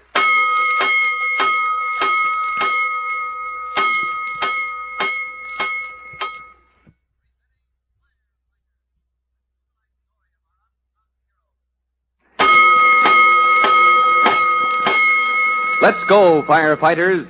Let's go to Chief Cody's office at Fire Department headquarters, where Tim Collins, who has just hurried into town from the village of Upper Falls, is in conference with the chief. Only a moment ago, you remember, Tim was admitted to the chief's private office. Private Collins reporting, sir. Collins, what are you doing in town? You're supposed to be on furlough. Well, I think I have the key to that situation at Upper Falls, Chief. Sit down, boy. Sit down. Thank you, sir. Collins, I didn't expect you to report here in person. When I tried to call you at the farm... You phoned me, sir? Yes, your brother Jimmy took the call. Oh, that's funny. He didn't give me any message. He said something about a fire. Said an alarm had been rung in. Oh, yes, Chief. The schoolhouse was on fire. I came direct from the fire, left Cousin Ellery trying to find out what caused it, and I haven't seen Jimmy since then. I suppose the schoolhouse was a total loss, Collins. No, sir. No, sir. For once, the Upper Falls engine got there on time. Well, that's progress. But what about water, Collins? I understand the wells and ponds are going dry. Well, we carried our own water, sir. You see, the brigade has some of those backpacks. Oh, yes, those packs they use for brush fires. Yes, sir. Man carries a can of water on his back. Yes, sir, that's right. And this time, the pack extinguisher was enough to knock down the fire. So that gave me an idea. Now, go on, Collins. Well, Chief, out in the country, most times a backpack isn't enough to knock down a fire in a farmhouse. But a couple of 100 gallons of water would do it, if the men could be sure of having that water when they need it. Right, Collins. We've got to figure some way to get water to the fire scene every time the Upper Falls Brigade turns out. Yes, sir. I was hoping you'd have an idea, Chief, if I told you the situation Cousin Ellery is in. You see, tonight the volunteers have their meeting, and, well, I'm afraid he's finished as chief. Collins, I think I know how to get water to the scene of any fire in Upper Falls. Oh, what is it, Chief? Some new type of equipment? You'll see. It's down below in the headquarters garage. And since your cousin is in a tight spot, I'll help you deliver this new equipment to Upper Falls tonight. Hey, Mr. Chairman. Chief, I want the floor. Tyler Bedlow wants to talk, boys. Let's have a little order, shall we? Order, please. Order, please. Ellery, when in time are we going to get on with the business of this here meeting? Well, now we've heard all the reports from officers. I guess old business is just about cleared up, Tyler. Good. Then I got some new business to propose, Ellery. Such as what, Tyler? Such as it's time to inquire into whether or not us fellers in the Upper Falls Volunteer Fire Brigade ought to get us a new chief. Mm-hmm. On what grounds, Tyler? Well, take that fire in the schoolhouse today. Well, we put it out, didn't we? Saved the schoolhouse. Maybe we did, but that fire now, how'd it get started? Mighty mysterious, seems to me. Yet I don't see you investigating or inquiring. Don't see you calling on the police to round up the youngsters that must have started it. Uh-huh. And that's one of the duties of the chief, is it? Finding out how fires get started. Why, of course it is, Ellery. And you just ain't made a move. So the way you see it, I'm not filling my position as chief. Well, no. Come to think of it, looks like us boys have got a case right there. All right, then. At least now we've got a plain accusation right out in the open. Yeah, and you can't answer it, Ellery. I beg to differ. Oh, boys, Pete and Jimmy, bring in the goldfish. What? Goldfish? That's what I said. What in the name of... Now, there you are, boys. Now, set it right down here. Right on the table. That's it. Now, you can run along home, Pete. Tell Ma I'll be late, and you and Jimmy get to bed. Goldfish? Ellery Collins, what in time you up to now? You ever see this tank before, Tyler? Huh? Now, set your mind to it now. A big glass bowl full of goldfish. Maybe 50, 60. Goldfish. Now, let me see. Where'd the... Yeah, the schoolhouse. That's the glass tank from the schoolhouse. Maybe you noticed it today at the fire tie. Maybe you noticed where it was setting. Yeah, up in the southeast window. That's where it was setting. What about it? If the teacher wants to keep a bunch of goldfish... Now, there's this about it, Tyler. Maybe you noticed where the fire in the schoolhouse got its start. Why, over on the back wall. Uh-huh. Over amongst the papers and stuff on the bookshelf. And you want me to get some boys arrested for starting it. That right, Tyler? Well, it stands to reason. All he had to do, just toss a match in amongst those papers and run like blazes. Uh-huh. Only I'd hate to think of any of our boys would do a thing like that. Our boys, they just aren't that kind. Well, somebody started that fire. Yep, somebody did. These here goldfish, that's who. Ellery Collins. I was fixing to get mad at you, but now I'm getting sorry. Why, you're crazy as a loon. Boys, the chief No, is after... No, Tyler, don't you remember? Huh? Don't you call to mind how we used to take a piece of glass, focus it so as the sunlight would set fire to something? Paper, maybe, grass or twigs? By jinx, you're right. So that's how the goldfish did it. That's how they did it. Of course, they had help. Teacher set the big glass tank on the windowsill, and then along came a good, strong ray of sun, and... And the goldfish tank She focused the light on the papers way across the room until it took fire. Well, Tyler, you want me to have the police arrest these here fish? Oh, boys. Now, fellas, listen. Don't let him get us off the main track. Hold on, boys. Hold on. Let's have some order. I Order, please. demand to be heard. Nothing ain't settled yet. Well, now let's listen to Tyler, boy. He won't be satisfied till he nails my hide to the barn door. Let's give Tyler Bedloe the floor. Meanwhile, as Tyler Bedloe resumes his attack on Chief Ellery Collins, a strange and monstrous motor vehicle rumbles through the night toward the village of Upper Falls. Riding in the cab beside the driver are Chief Cody and Tim Collins. As the heavy machine dips downward from the crest of Hangover Hill, Tim points to the village below. We're coming to Upper Falls, Chief Cody. Not many lights are showing down there. No, sir. Those you see are at the firehouse. Good. The meeting must still be in progress, Yeah, Cousin Ellery was all set to make that meeting last. I promised I'd turn up with a good idea, but... But you've done better. You've got the answer to the problem right here where the volunteers can see it. Oh, their eyes will pop out of their heads, Chief. Watch the curve here, Mac. There's the firehouse, Chief. Pull up in front of it, Mac. There we are. Chief, shall I call the men from the firehouse? No, let's have some fun with them. Oh, ring that bell, Mac. Here they come, Chief. Swarming like wasps. Let up, Mac. Mac, let up. Hey, who's making that rumpus? Hey, what's the idea? Who are you, men? Step out here where we can see you. It's only me, Cousin Ellery. Oh, Ellery, it's that cousin of yours from the city. Tim, I was hoping you'd turn up any minute, but is that Chief Cody? Yeah, evening, Chief Collins. Well, just thought I'd help your cousin deliver this piece of apparatus. That oil truck? Ellery Collins, did you order that tank truck full of gasoline? Why, Tyler, Chief Cody, last week in the city I said we wanted to buy a piece of apparatus. I understood you wanted equipment that would help you fight these fires in the countryside. Well, yes, but... Well, there she is, on approval. Try her out. And if she does the trick, why, go ahead and buy her. Looks like city folks are crazier than I heard tell of, putting out fires with gasoline. Ellery, this'll just about finish you as chief of the Upper Falls Brigade. Now, hold your horses, Tyler. I'm beginning to... Tim. Right here, Ellery. Tim, that gasoline truck, how much does she hold? Oh, 1,000 gallons of liquid. Yes, sir, Tyler. That tank carries 1,000 gallons of liquid.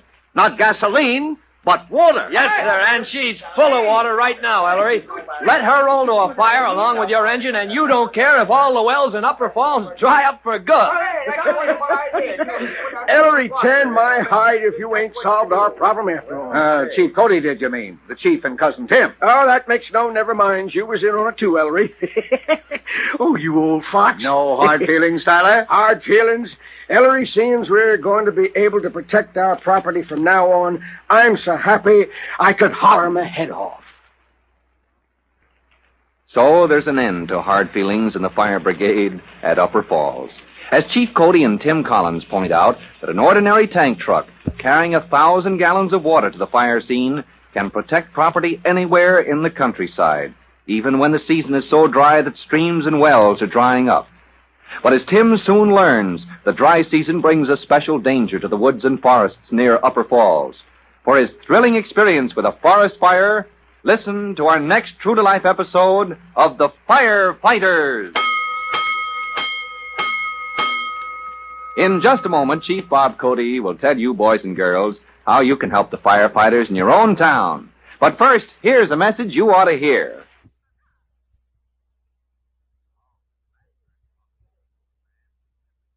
And now, Chief Bob Cody with a special notice for the Firefighters Brigade. Chief Cody. Hello, boys and girls. This is your friend, Chief Cody, with a question for you to answer. Now, here it is. What do you think is the most common cause of outbreaks of fire? I'll give you about 10 seconds to figure it out. You know about the hazards of rubbish in the cellar, faults in the electrical equipment, grease catching fire in the kitchen. But the most common hazard of all, have you figured it out? Is matches. That's right, common, ordinary matches, usually in connection with smoking.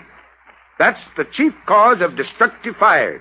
So keep it in mind and be careful. All right, so long for now. Fire Chief Cody and the young rookie fireman Tim Collins will be back on the same station the next time you hear... That's it. Let's go!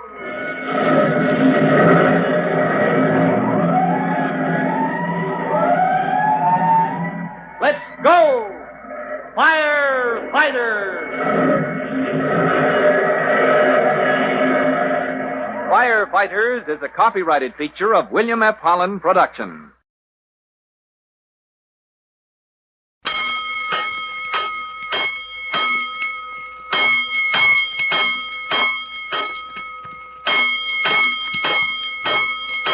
Five bells. Stand by all stations. Attention, all districts. The 5-alarm fire. 5 bells.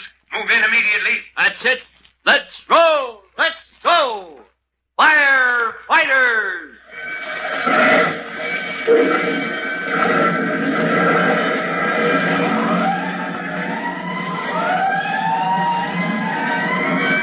Presenting Firefighters, the true-to-life story of our unsung heroes who stand ready to ride by day or night against our most murderous enemy, the demon of fire.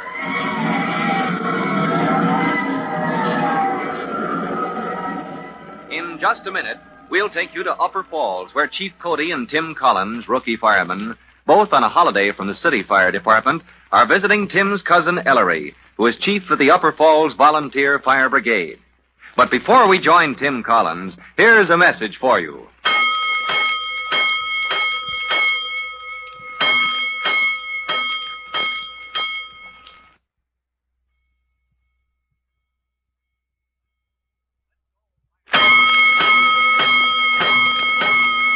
Let's go, firefighters. Let's go to the farm of Ellery Collins at Upper Falls. There's been great excitement down at the firehouse in the village this evening, and now Ellery is proudly playing host to his guests from the city, Cousin Tim Collins and Chief Cody. As the men sit round the table in the kitchen, Chief Cody casts a longing glance at the cookie jar, and Ellery invites him to... Oh, come on, Chief. Help yourself. Don't be bashful. No, I know when enough's enough. Those are mighty good cookies, Chief. Well... Only 2 left in the jar. Now, you know, my wife won't like it if there's any left, you know.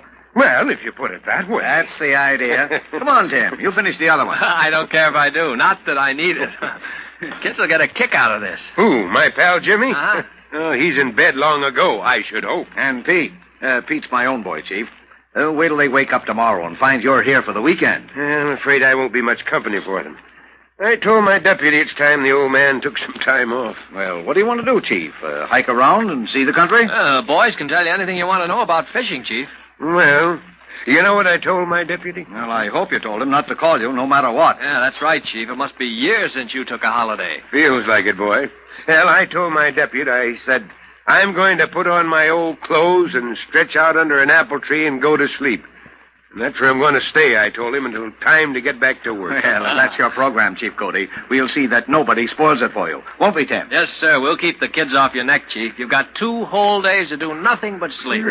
Well, gentlemen, I better start practicing. Now, let me, where do I sleep tonight? All right, this way, Chief. Keep one eye open and follow me. Next morning, Chief Cody starts the day by putting his program into practice. Dressed in his shabbiest old clothes, he wanders off into the meadows after breakfast, picks out a tree, and stretches out. Yes, Chief Cody goes right to work on his holiday program without delay. While in the farmhouse, Tim Collins is hunting for his cousin Ellery and finds him at the telephone. Ellery? Hey, Ellery, where are you? Right here, Tim.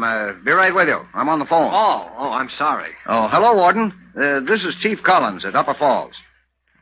Yeah, still pretty dry in this part of the country, but... Yeah, that's what I want to tell you, Warden. Next time there's trouble in the district, you can count us in. You can count on Upper Falls to tackle any fire in the Midland District. Sure, we've got water. We've got a new tank truck. Carries 1,000 gallons of water anywhere we want it to go. You can count on us. Right. Goodbye, Warden. Hey, you're grinning all over like a Cheshire cat. Well, I ought to be, Tim. The district warden, he says it's a gift from the gods. What, is your new tank truck? Yep. Funny, we never figured that out for ourselves. You need water at a fire and can't get it from the wells because they've run dry. So you get hold of an oil truck, flush her clean, and there's your water carrier. Yeah, ready to stand by while your engine pumps a stream onto the blaze. And she'll do to fill backpacks, too. Yeah, for forest fires. I hadn't thought of that. Well, that's why the district warden was shouting hallelujah just now. He's got the whole Midland District on his hands. All the woods, that is, from Upper Falls to the lakes and far across as Little Narrowneck. Yeah, it's dry as a bone, too, this weather. Yeah. Never a day passes that they don't spot a trace of smoke somewheres in the woods. Hey, say, how do the wardens find those fires in time, Ellery? Well, there's men always on watch, Tim. Some on patrol, some in the towers and the high spots. And the district warden, he's all over the place. Come fire in the woods, he sits up aloft giving orders. He does what? Sits up aloft, up in the sky, in one of those helicopters. A helicopter? Mm-hmm. Oh, hey, you fellas are right up to date. I guess we're not so far behind the times at that. And I suppose the district warden directs his men by two-way radio. Sometimes. Other times he just hovers over and hollers at them. Well, I'd like to see that firefighting setup, Ellery. Well, we'll hold up the district warden and get acquainted. Guess we can show you some things about firefighting that you'll never learn in the city. Already, Tim looks forward to meeting the district warden, learning how sharp eyes in the plain overhead scan mile upon mile of dry, tindery forest lands, alert for the telltale plume of smoke that spells danger, devouring flame, devastation. But Tim doesn't suspect how soon he will be plunged headlong into this unfamiliar phase of firefighting. Tim cannot possibly know that miles away, a car from the city is speeding along the highway that cuts across the forest. The driver has not a care in the world. He notes that his cigarette is burned down to a stub, tosses it from the window of the car, and races on his way, still without a care in the world. But the cigarette has landed in the tangle of dead grass, leaves, dry thorns, and twigs at the side of the road. A light breeze fans the coal. A rim of red fire runs across the tuft of grass, becomes a little flame that snatches at a clump of weeds. The little flame climbs into a low bush, devours the dry branches in one foray, and becomes a big flame, leaps the ditch to the foliage of a small evergreen, becomes a blaze roaring through the forest, the dread beginning of a forest fire. Air Patrol to headquarters, calling headquarters, fire in Midland Forest, fire in Midland, map reference is H7, fire at square H7 on your map. Point of origin is near the highway. Looks like a bad one. Heading for Upper Falls. Warn Upper Falls. Alert all volunteers. All wardens report for duty. Issue backpacks and tools to volunteers. At headquarters of the Forest Protection Service, a warden turns to the map, locates the letter H on one edge of the map, and the number 7, draws 2 quick lines that cross at point H7, the point where fire has been reported. He marks a cross at H7 and takes up the telephone. He twists the crank of the telephone, ringing the emergency call that will summon listeners to join the party line all through the countryside. And miles away, one of the listeners is Ellery Collins, chief of the Upper Falls Volunteer Fire Brigade. Give me that again. H7 on the fire map. That's on the Woods Road just below Break Leg Hill. Yes, I know. With the wind behind it, that fire is coming our way. Well, tell the district warden we'll be there to meet it. We're bringing our new tank truck. We'll be there. Fire in the woods, Tim. Heading this way, you said? Yep, wind's behind it. And it's uphill all the way through the wildest tangle of woods you ever saw. What's your plan, Ellery? Our best chance is to drive her right up Break Leg Hill. Stop her dead at the top. Yes, sir. Mind if I come along? Mac, the fellow who drove the tank down from the city last night. Went home, didn't he? Yeah, I can drive that truck, Ellery. I was hoping you could. Let's get down to the firehouse. My car's out by the barn. As Tim and Cousin Ellery run for the car, the fire alarm down in the village begins to sound. There goes the alarm to the firehouse. That means the engine's about to roll. Yeah, we'll catch it with the tank truck, though. Come on, jump in. All right, Ellery. What about Chief Cody? Whereabouts is he? Well, out there in the meadow under that tree. Let him sleep. He's got a holiday coming. Maybe you're right. Every man jack in the whole country would be there, Tim. We don't need to trouble the chief. As Tim Collins and his cousin Ellery speed away from the farm to share in the defense of this quiet countryside against fire in the forest, the noise of their going comes to the ears of Chief Cody. Shabby in his old clothing as any farm hand, he jumps to his feet, locates the source of the noise that has disturbed him. The fire alarm. Down on the firehouse in the village. Collins! Ellery! Turn out! All his plans for a holiday forgotten, the chief runs to the barnyard and dashes into the barn. Ellery, what's the matter? You gone deaf? Great blistering blazes, nobody's here. Car's gone, too. Well, how do you like that? They left me flat on my back, snoring my head off. He charges out again into the meadow from which he can see down the rolling slope to the village of Upper Falls. As he stands staring, he becomes aware of a strange disturbance overhead. Well, what do you know? A helicopter. Hey, it's coming down here. In low, slow flight, the helicopter drops down toward Chief Cody standing in the meadow.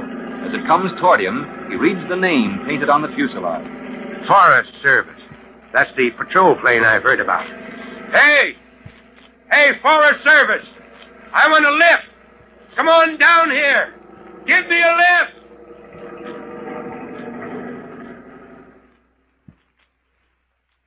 As the Forest Service patrol plane drops down toward Chief Cody, he realizes in the flash that here is his chance to get to the scene of the fire, though he has as yet no idea of the nature of the conflagration. Nor does he realize that to the warden in the plane, he looks like an elderly hired hand, not at all like the smartly uniformed Chief Cody, who heads the fire department in the city 20 miles away. For Chief Cody's trip to the fire scene, listen to our next true-to-life episode of The Firefighters. In just a moment, Chief Bob Cody will tell you, boys and girls, how you can help the firefighters in your own town. But first, here's a message you ought to hear.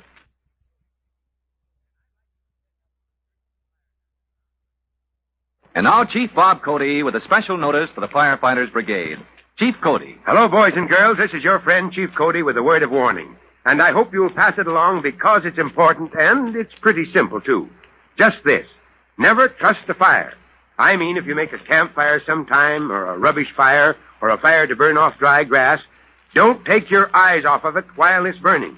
And when you're through, be sure it's out. Remember, fire is treacherous. In a matter of seconds, it can spread far and wide if you don't watch it with care. So never trust the fire. Well, that's all, and so long for now. Fire Chief Cody and the young rookie fireman Tim Collins will be back on the same station the next time you hear.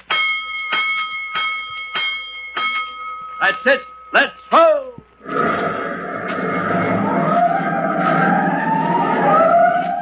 Let's go! Firefighters!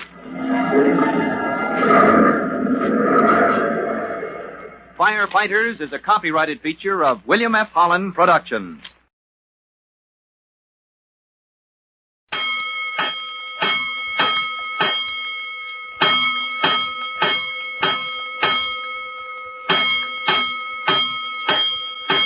Five bells. Stand by all stations. Attention, all districts. A 5-alarm fire. 5 bells. Move in immediately. That's it. Let's roll. Let's go! Firefighters!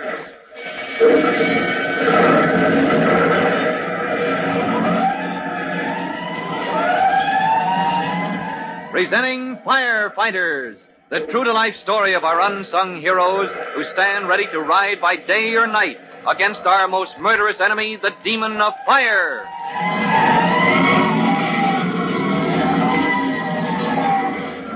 In just a minute, we'll move into the Midland Forest area, where fire, started in the woods by a cigarette tossed from a passing car, is moving up Break Leg Hill toward Upper Falls, where Chief Cody and Tim Collins are visiting.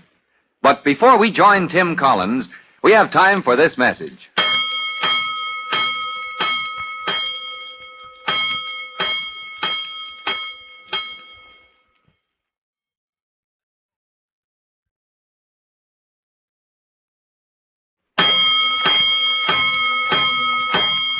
Let's go, firefighters. Let's go to the meadow near the barnyard of Ellery Collins, cousin of Tim Collins, rookie firefighter. As you remember, Tim and Cousin Ellery have left the farm at top speed in response to the alarm of fire in Midland Woods. And they left behind them, asleep under a tree in the meadow, Chief Cody himself, comfortably dressed in his oldest clothing, enjoying his first holiday in years.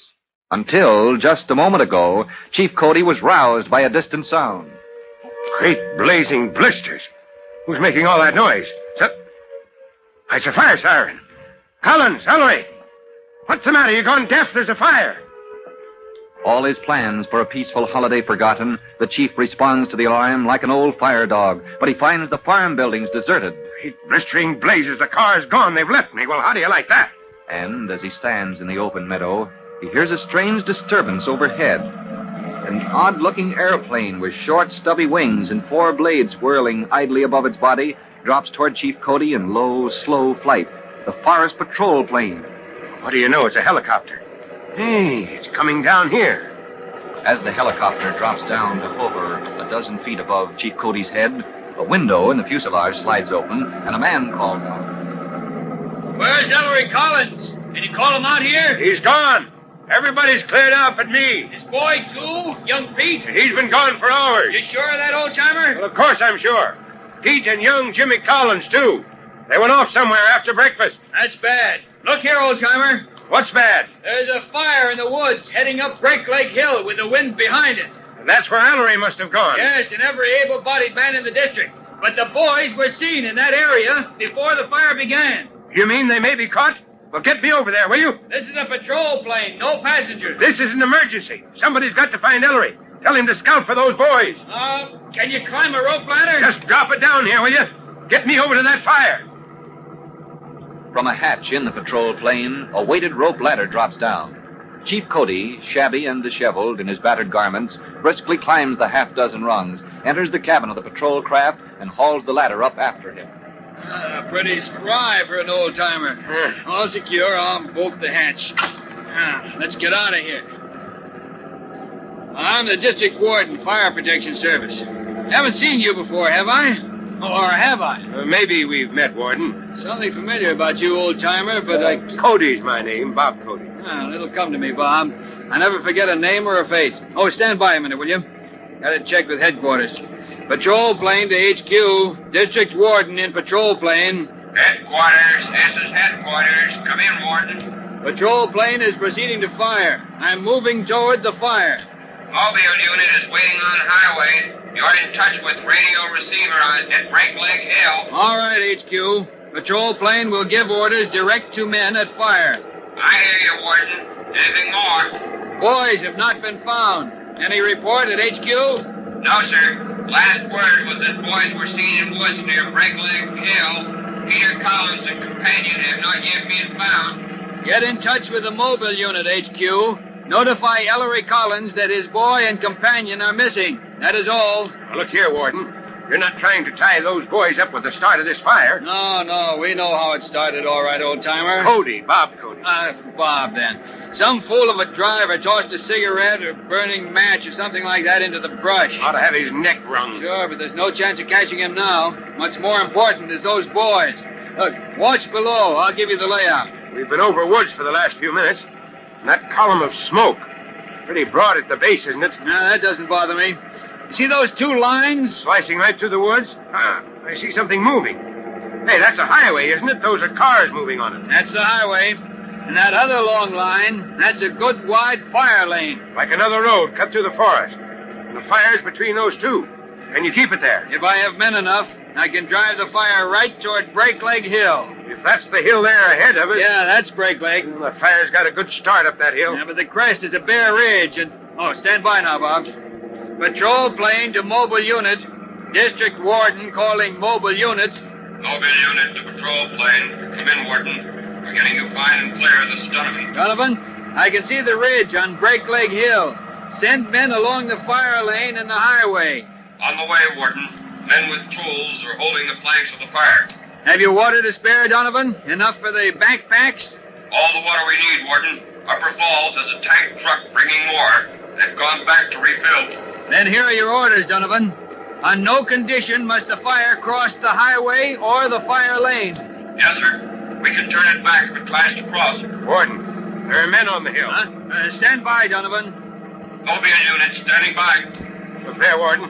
Men well ahead of the fire, climbing breakneck from the side near the road. Good. Somebody's using his head down there. Patrol plane to Donovan. Come in, Warden. Donovan, who's in charge of those men climbing breakneck? They're almost up to the ridge. Collins, Ellery Collins from Upper Falls. They'll clear the brush along the ridge. Try to stop the fire at the crest. I'll get word to Collins to start a backfire just below it. That is all. Signing off. Mobile unit, signing off. Bob, how long have you worked for Ellery Collins? Huh? Long enough to know the country here? Do you know Breakneck Hill or the woods hereabouts? Well, a little. Then I'll drop you on the ridge. Are you game? Well, at least I'm able-bodied. Good for you, old-timer. Now, I'll drop you on the ridge, and you can meet Collins as he brings his men up to the top. Tell him I want a backfire. You want him to burn off that brush below the crest so the main fire won't have anything to feed on. Right. Not many I'd trust to manage a backfire, but Collins is an experienced hand. Look there. On that big rock. Huh? Where? Halfway up the hill, Warden. Just above the line of the fire. Don't see where you... Oh! Those two boys. Can you fly this contraption low enough to pick them up? Oh, not through those trees that overhang the rocks. Then we've got to get word to the men on the hill. Get me over to that ridge, Warden. We can't waste time flapping around in the clouds.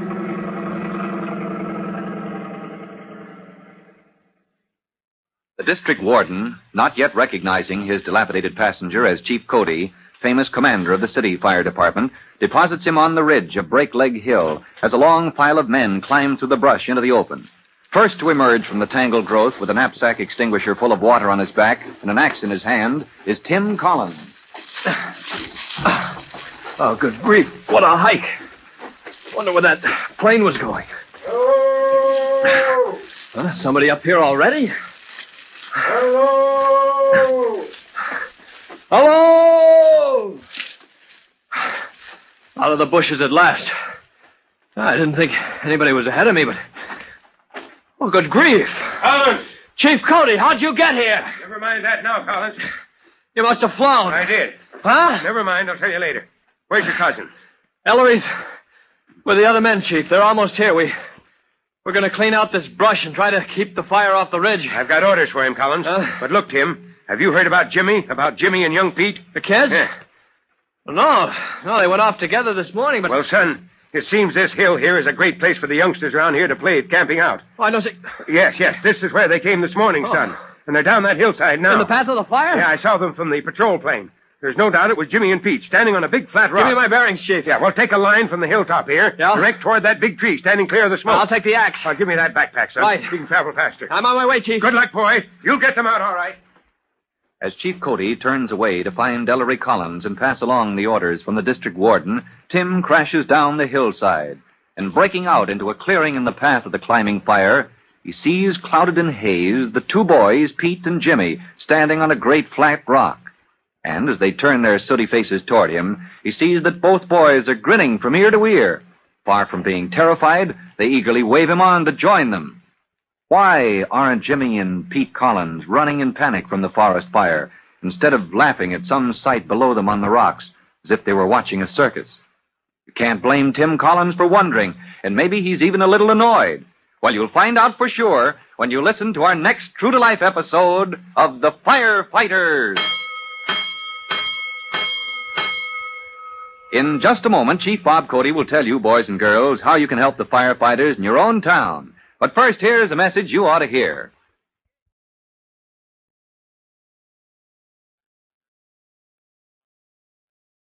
And now, Chief Bob Cody with a special notice for the Firefighters Brigade.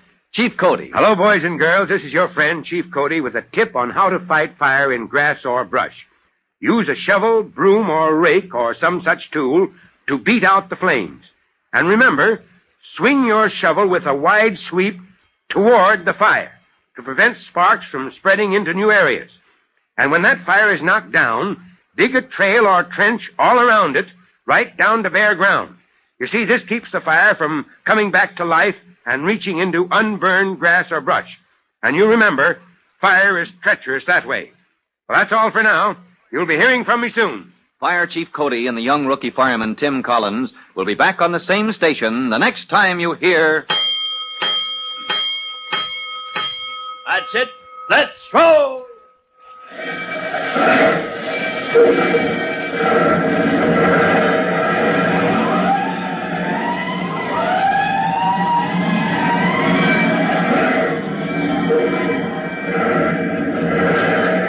Let's go!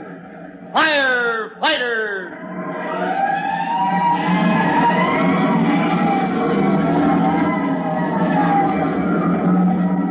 Firefighters is a copyrighted feature of William F. Holland Productions.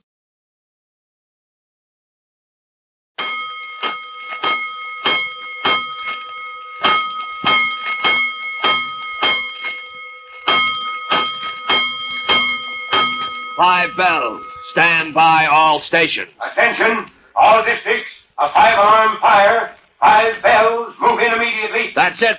Let's roll. Let's go! Firefighters!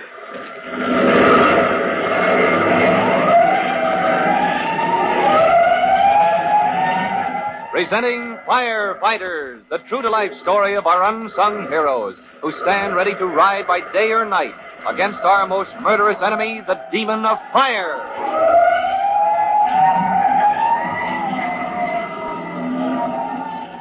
In just a minute, we'll join Tim Collins, rookie fireman, and Chief Cody at the scene of the forest fire on Break Leg Hill. The chief has just reached the crest of the small mountain with word that Tim's brother Jimmy and his cousin Pete are stranded in the path of the conflagration. But before we enter the zone of action, there's time to tell you this message.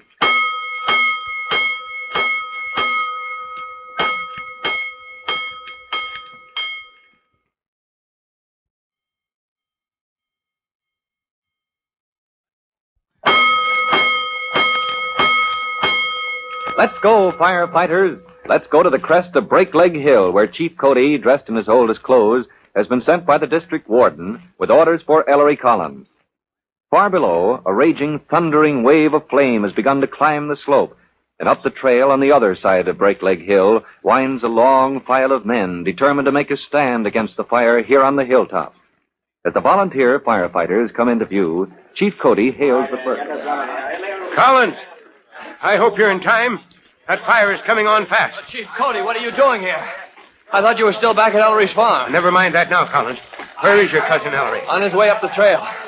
We'll have 100 men on this hilltop in a few minutes, Chief. Are they bringing water, Collins? Backpack extinguishers, Chief, and fire rakes, grub hose, brush hooks, and shovels. Every kind of tool the Forest Service and the farms around here could supply. Good. Then we have a chance. But Collins. Yes, sir. Collins, have you heard about Jimmy? My kid brother? Yeah. Well, he and Pete went off exploring after breakfast, Chief. I don't know where they are. Jimmy and young Pete are down there, Collins. Down the hillside among the rocks. What? Well, that's impossible, Chief. It's true, Collins. These woods are a favorite hangout for youngsters from Upper Falls. Place to camp out. This is where they came exploring. Hey, spread out, boys. Make a long line. Oh, but Chief... Hold it, Collins. All right, men. Spread out. Start clearing away that brush. Collins, I tell you, the boys are down there. Huh? We spotted them from the patrol plane. The district warden and I, we saw them from the air. Right in the path of the fire. Well, does Ellery know? Well, I've got to tell him, unless you... Well, you tell him, Chief. I'm going down there. Well, I'm going with you. No, Chief. You and Ellery, well, you've got to stop that fire when it reaches this ridge, or it'll sweep right into Upper Falls. I'll bring those kids out. All right, then listen. Yes, sir? Straight down the hillside, you'll come to a clearing full of big boulders. I saw the boys. They were on a great flat rock in the midst of that clearing. All right, I've got it, Chief. And if I don't come back, well... We'll know you did your best, son. Nobody can do more. Thank you, sir. Well, here goes. Good luck, Collins. Far down the hillside, Tim's brother Jimmy and his cousin Pete are kneeling on a broad, flat rock in a nest of boulders. Smoke swirls about the two boys, but they hardly notice it. Their attention is on a strange sight below them among the rocks. Gee, Pete, I wouldn't believe it. It's like watching a parade. Hey, look, Jimmy. There comes another squirrel. Hey, not so loud, you'll scare 'em away. Oh, no, they don't care. Not when there's a forest fire. What inside the rocks, Pete? When they get inside the cave, won't they fight? I mean, rabbits and squirrels and... Gee, how many did we see? I lost count. Well, I don't think they'll fight, Jimmy. At least everybody says when there's a fire, the animals kind of forget everything till it's over. Gee, I never saw anything like this. Hey, look. Some more mice. How did he know enough to go into the cave, Pete? How did he know it'll be safe in there from the fire? Oh, everybody, even animals know about the cave, I guess. The only reason folks say animals are dumb is they're not telling everybody all they know all the time. Well, Pete, if that cave is as deep as you said, you sure we can find our way out? Well, we don't have to go far inside. Everybody says it goes for miles and miles, but I don't know. Hey, look, what's that? Where, Pete? Hey, it's a fox. Oh, I know, look, it's foxes. It's a big one and two little ones. Jimmy! Pete! Hey, oh, boy, this smoke is getting thick. Hey, Jimmy, somebody's coming. Hello? Here we are. Hey, it's Tim. Hey, Tim, come on over. Come and look here. Oh, good grief. Haven't you kids got any sense? What are you grinning about? Hey, look, Tim. Look down there. Well, this is no time to admire the scenery, fellas. We've got to... What do you know? Foxes. Going into the cave, Tim. Watch, there they go. Wait a minute, what cave? Yeah, they're in the rocks. That's where the cave starts. There's already 1 million rabbits and 1 billion squirrels. And I couldn't count all the mice that's inside. And 3 foxes, too. Pete. Pete, how deep is that cave? What do you know about it? Pete says everybody says it goes for miles and miles. Way deep into the hill. And there must be other ways in, too, because it's always full of fresh air. All right, then listen, fellas. That's a tough climb back up the hill the way I just came. It sure is. I've climbed it before. All right, well, then listen, and don't get excited. You don't seem to realize the spot we're in. Fellas, we could never make it. We could never get up the hill before the fire caught up with us. Yeah, that's what we figured. All right, then. This cave, it's like the answer to a prayer. Huh? All right, we'll get inside the cave and wait out the fire. Okay, Tim. Are you game, fellas? You know, we may be inside the hill for hours. Sure, Tim, that's what we figured. All right, that's what you figured. Oh, wait a minute. What do you mean that's what you figured? Well, that's what we're going to do anyway, Tim. Golly, if it wasn't for knowing the cave was there, we'd be scared green this minute. Oh, you would? And me playing the big hero, dashing into the face of the fire to save your lives. Hey, get too smoky to see much. Well, maybe we better go inside. Well, now that you mention it, maybe we should. All right, after you, Peter. After you, James. Okay. Shall we run just for the exercise so we won't get burned to a crisp? Okay. Here's the cave. Go on, Jimmy. Have to get down on your hands and knees. Golly, it's dark in there. Well, here goes. All right, you, Pete. Fire's coming like a racehorse now. It gets wider inside. Look, I can stand up. Only it's so dark you can't see anything. Don't step on any rabbits, Jimmy. Don't step on me either. This is me coming. All right, I'm right on your heels, Pete. Don't kick backwards. Hey, there's plenty of room in here. That must be big as a barn. Hey, listen, you can hear them. Hear what, the flames? Well, they were right on their heels, but you can hardly hear them in here. No, listen. It's all those animals that ran out of the woods. Oh, they'll go way back inside the hill, I guess. Oh, it won't bother us, Jimmy. Bother us? Oh, who's afraid of rabbits and stuff? I am, and you'd better be. You kidding? Kidding. Didn't you ever see a jackrabbit knock the daylights out of a tomcat? Boy, you do what I say. Don't go stepping on any rabbits. Like an old buck rabbit. He's a plenty tough customer. Oh, good grief. What's the matter, Tim? What a fireman I turned out to be. Huh? Well, the first chance I have to tackle a forest fire, I go hide in the middle of a hill. And then I have to stand still as a statue for fear some old buck rabbit may give me a punch in the nose. Well, I guess we have to stand up all the time. Yeah, we better sit down. We'll be here a long time. Oh, sure. Only don't sit on any rabbits, eh, Pete? They might toss us right back into the fire. And while Tim Collins and the boys make themselves as comfortable as they can, Chief Cody, up on the hilltop, calls a halt. All right, men, ease up. Take a break. That's all we can do here. Collins! Ellery Collins! Hello! I'm ready to start the backfire. Let her go! I'm on my way. Carrying an unlighted torch of dry twigs bound to a rough pole, Chief Cody plunges down the hillside, straight through the underbrush for 100 yards. Well, this ought to be far enough. I'll start the fire in a band right across the hill. Better burn up this brush so the main fire won't have anything to feed on when it gets here. First, hello? Collins! Jimmy! Pete! Well, they don't answer. And there's hoping, and here goes the match. Chief Cody lights his torch, thrusts the flaming firebrand among the leaves of the dry bushes above him on the slope. Maybe Collins and the boys got past me. I hope so. All we can do now is hope they're all right.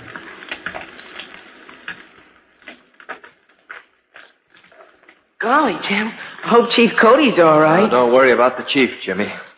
He can take care of himself in forest fires or any other kind. Golly, I wouldn't have believed it. Yeah, sit closer to me, you two. We gotta keep warm as we can. I wouldn't ever believe it.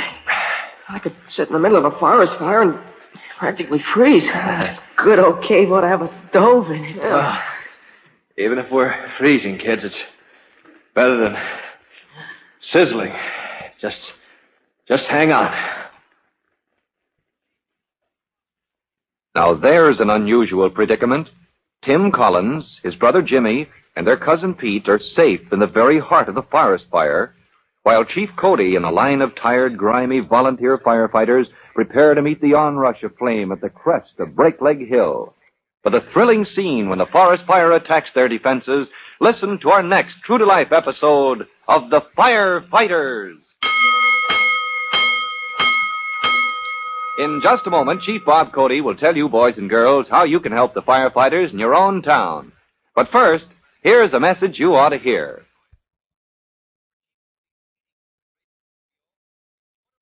And now, Chief Bob Cody with a special notice for the Firefighters Brigade. Chief Cody. Hello, boys and girls. This is your friend, Chief Cody, and I'd like to tell you how a backfire works.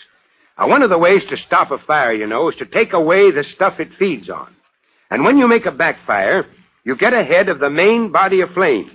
You burn off a strip of grass or brush, and then when the main body of fire reaches that point, there's no fuel to keep it going, and it begins to die.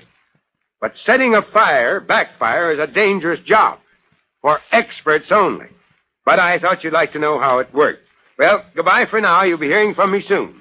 Fire Chief Cody and the young rookie fireman Tim Collins will be back on the same station the next time you hear...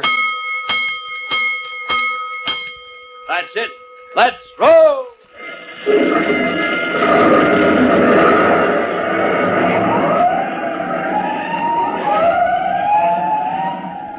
Let's go! Firefighters!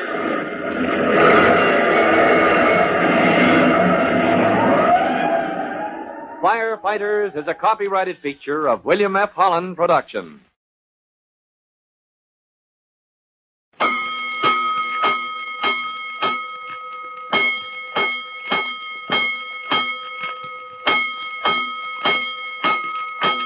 Five bells. Stand by all stations. Attention, all districts. A 5-alarm fire. 5 bells. Move in immediately. That's it. Let's roll! Let's go! Firefighters!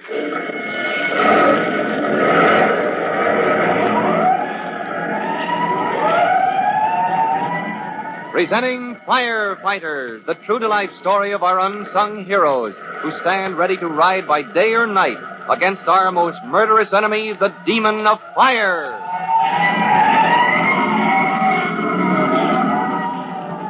In just a minute, we'll move to the ridge of Breakleg Hill, rising like a rock above a sea of smoke from the forest fire. On the crest of the hill, Chief Cody and Ellery Collins lead the fight of the volunteer firemen against the conflagration that threatens to destroy Upper Falls. Before we join them, here's a message.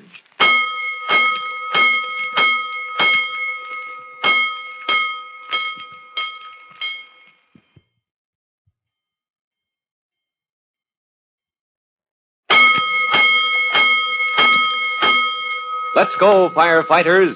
Let's go to the crest of Breakleg Hill, where a line of weary men, armed with axes and brush hooks, fire rakes, and shovels, is toiling at desperate speed. Urging the volunteers on are Chief Cody and Tim Collins' cousin Ellery, chief of the Upper Falls Fire Brigade. As Chief Cody spies a dim figure coming toward him from smoke. Who's that? Ellery Collins? Yes, it's me, Chief. I suppose there's no sign of them yet. Tim and the boys, I mean. Not a sign. Well, Pete knows these woods like the back of his hand. If there's any way to escape that fire down there... Sure. Besides, young Tim Collins has gone after them. But that boy is a born smoke eater. He'll find Jimmy and Pete. Yeah, sure. Well, there is a chance for them. There's always a chance. I hope. That fire's climbing fast, Chief. She's reached the steepest part of the hill. Now, look here, Ellery. I feel about young Collins and those boys, well, I feel as badly as you do. But we've got to stop this forest fire. We've got to save Upper Falls. You're right. We can't stand here mooning over personal matters. What's to be done, Chief? How's it going at your end of the line? Have your men got that fire break set up? They cleared the brush and the strip along the hillside. Now they're turning up the dirt with shovels. Good. When the fire hits that cleared strip, it'll have nothing to feed on. But if it leaps across the ridge, the wind may carry it over and past us, Chief. Then we'd better follow the orders from the district warden. I think so. I think we need a backfire. Down below the cleared strip, we'll burn out a patch of those woods. All right, I'll do it, Ellery. It's dangerous, Chief. I want to do it myself. Oh, man, you can't. You're in command here. These men look to you for leadership. You can't take the chance. Well, what are my orders? Check on the men at your end of the line. As soon as that fire break is completed, start the backfire. That's all. Yes, sir. I'm on my way. Over the scene, the district warden directs the fight against the forest fire by radio from the patrol plane of the Forest Service, a helicopter in slow flight hovering above the billows of smoke that cloud the sky. As he judges the course of the fire, the warden watches for any sign of Jimmy Collins and his cousin Pete, never suspecting that deep inside the rocky cavern of Breakleg Hill The boys are safe, and Tim Collins is with them. Oh, good grief. We've got to get out of here soon, fellas, before we freeze. Oh, I wish we had a fire. I'm chilled to the bone, huh? We just had a fire, didn't we? Yeah, you're right about that, Pete. Can't you be satisfied, Jimmy? Always too hot or too cold. Who's that? It's me. Catching cold? No, of course not.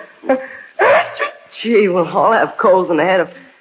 Gee, can't we get outside soon? That's what I've been wondering. Been here a long time. The fire must have passed by now. Yeah, well, it's going to be hot out there, Jimmy. No sense in escaping the flames if we're going to sizzle ourselves on the rocks before they cool off. Oh, there goes Pete again. Yeah. Hey, listen. Huh? What's on your mind, Pete? When he tries to talk, his teeth chatter so the words can't get out. Just listen. Huh? Listen, Tim. To what? Listen a minute. That's what he means. Quiet. It's those animals that came in for shelter. Yeah. You hear them, Tim? Those rabbits and things, mice and squirrels you saw running into the cave? Gee, listen to them. They're getting restless. I wonder if it's the cold. Oh, with those fur coats on? Oh, they got no right to kick. No, sir, Tim. They won't want to get out. That's it, Pete.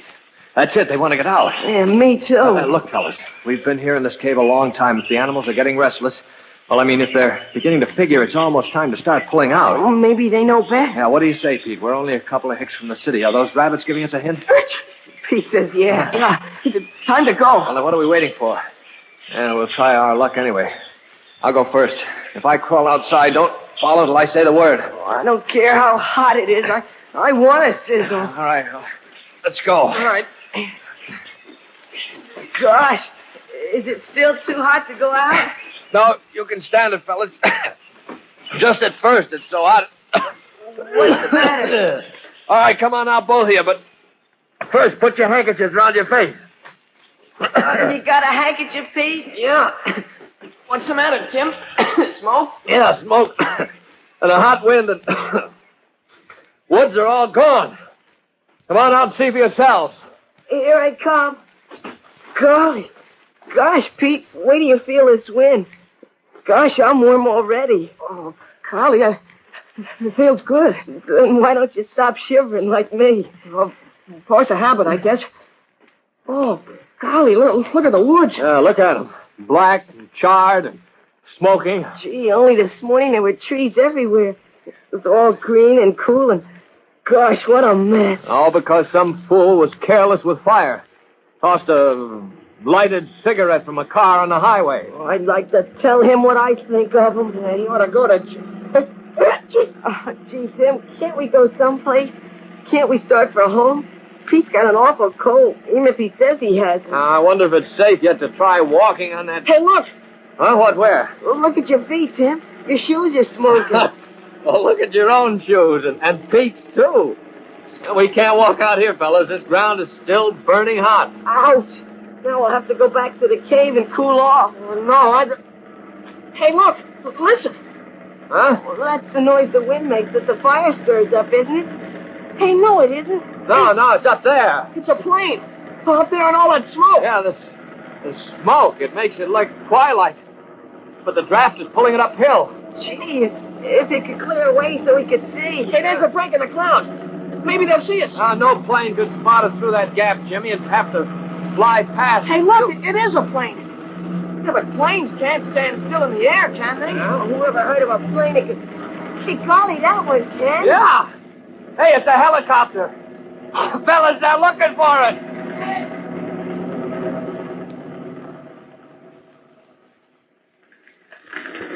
As the district warden in the patrol plane of the forest fire drops down toward the three tiny figures he sees below on the hillside, the forest fire rages toward the crest of Breakleg Hill, where the firefighters wait in desperate hope that the flames will be stopped. Well, this is it, Ellery. We've done all we can.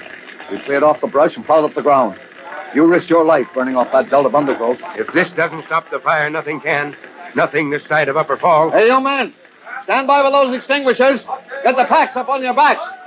There goes the district warden again. Whereabouts? I can't see him through the smoke. He just dropped down beyond the crest of the fire. He's been hovering above the hillside.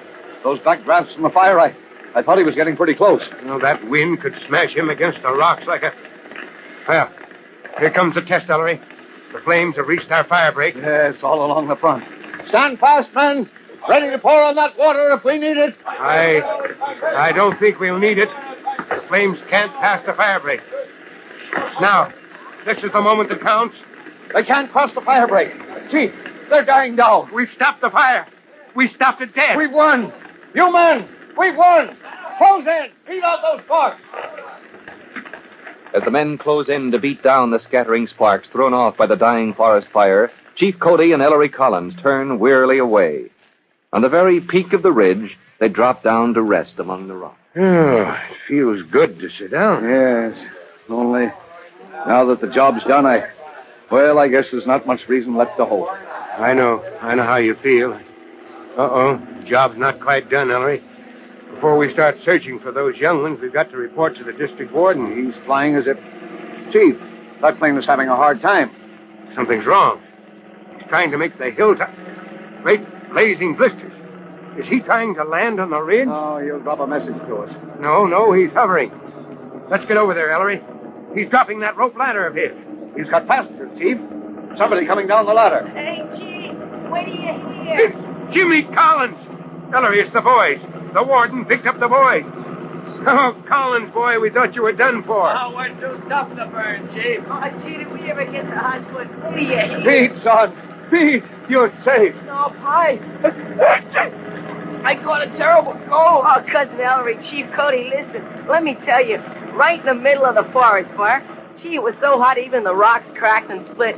But Pete, he didn't care. He just went ahead and caught cold. And that's the best trick of any week, catching a cold like Pete's in the midst of a forest fire. But the fire has been stopped. And if Chief Cody and Ellery Collins can now hold it in check, Upper Falls will be saved. Their next move is for the district warden to decide. And you'll hear his orders in our next true-to-life episode of The Firefighters. In just a moment, Chief Bob Cody will tell you, boys and girls, how you can help the firefighters in your own town. But first, here's a message you ought to hear.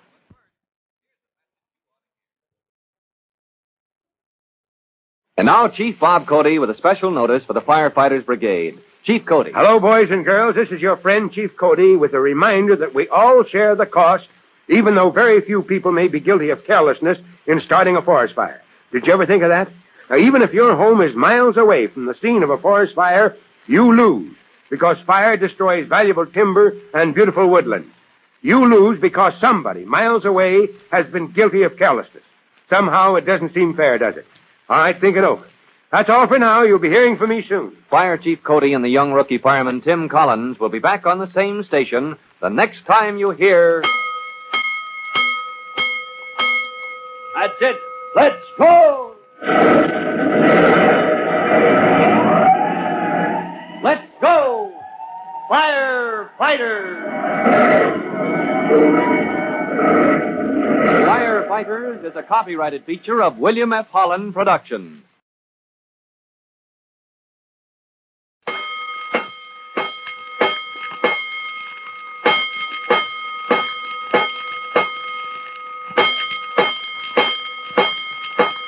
Five bells. Stand by all stations. Attention, all districts. A 5-alarm fire. 5 bells. Move in immediately. That's it.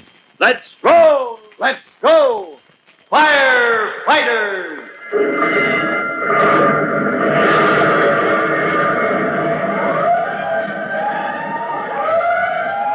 Presenting Firefighters, the true-to-life story of our unsung heroes who stand ready to ride by day or night against our most murderous enemy, the demon of fire.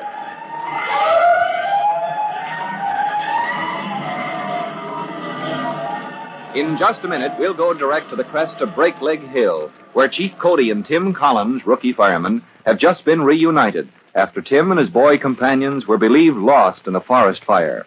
Tim has brought new orders from the district warden. But before we hear them, here's a message.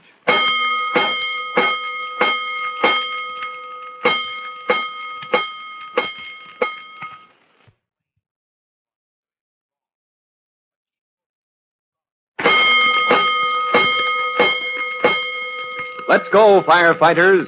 let's go to the ridge on the crest of Break Leg Hill, where Chief Cody and Ellery Collins, commanding a force of volunteer firefighters, have made a final stand in their effort to stop the raging forest fire before it can reach Upper Falls. Only a few minutes ago, you remember, the front line of flame reached the fire break, the strip of land the firefighters have plowed up as a defense. Well, this is the test, Ellery. If that flame crosses the fire break... We'll be done for. Upper Falls will be destroyed right down to the last woodshed. Great blazing blisters. Can anything stop that flame? It's like a wave of flame rolling toward us up the hill. We may have to run for it, Chief. Get your men ready. Oh, no. Hold on. Wait, Ellery. I think that fire is beginning to fall back. Yes, it is. It's dying down. We've stopped the fire. We've stopped it dead. We've won. You men, we've won. We've done it. We stopped the fire. And as the battle swings in favor of the exhausted, smoke-grimed volunteers on Break Leg Hill, the district warden of the Forest Service is fighting a battle of his own. Far down the hillside, hidden by smoke and battered by the hot winds that follow the course of the fire, the warden's patrol plane, a helicopter, hovers a few feet above the ground as he calls through the hatchway. Come on, you boys! Come on up that rope ladder! All right, quick, Jimmy! I'll hold the ladder steady. Give me a boost, Sam. All right, up you come, boy! Now the other one! Come on, Pete, I'll give you a hand. Take it fast, Pete! Haul him into the plane, Jimmy. All right, now, Collins. I can't hold her any longer against this wind. Coming aboard, sir. Good. All right, haul in that ladder and secure the hatch. Yeah. All secure, Warden. All right, now settle down, you boys. Don't move if you can help it. Try not to shift your weight, Jimmy. Pete, lean back. There's plenty of room. Gee, Pete, you ever been up in a plane before? No, but I don't know if I want to be. This craft can carry 4 of us. We've got to get some altitude. These air currents could smash us against those rocks like a box of matches. Gee, what a pilot. Gosh, Pete, flying this little plane right down those rocks to pick us up. Yeah, just in time, too, before our shoes began to burn.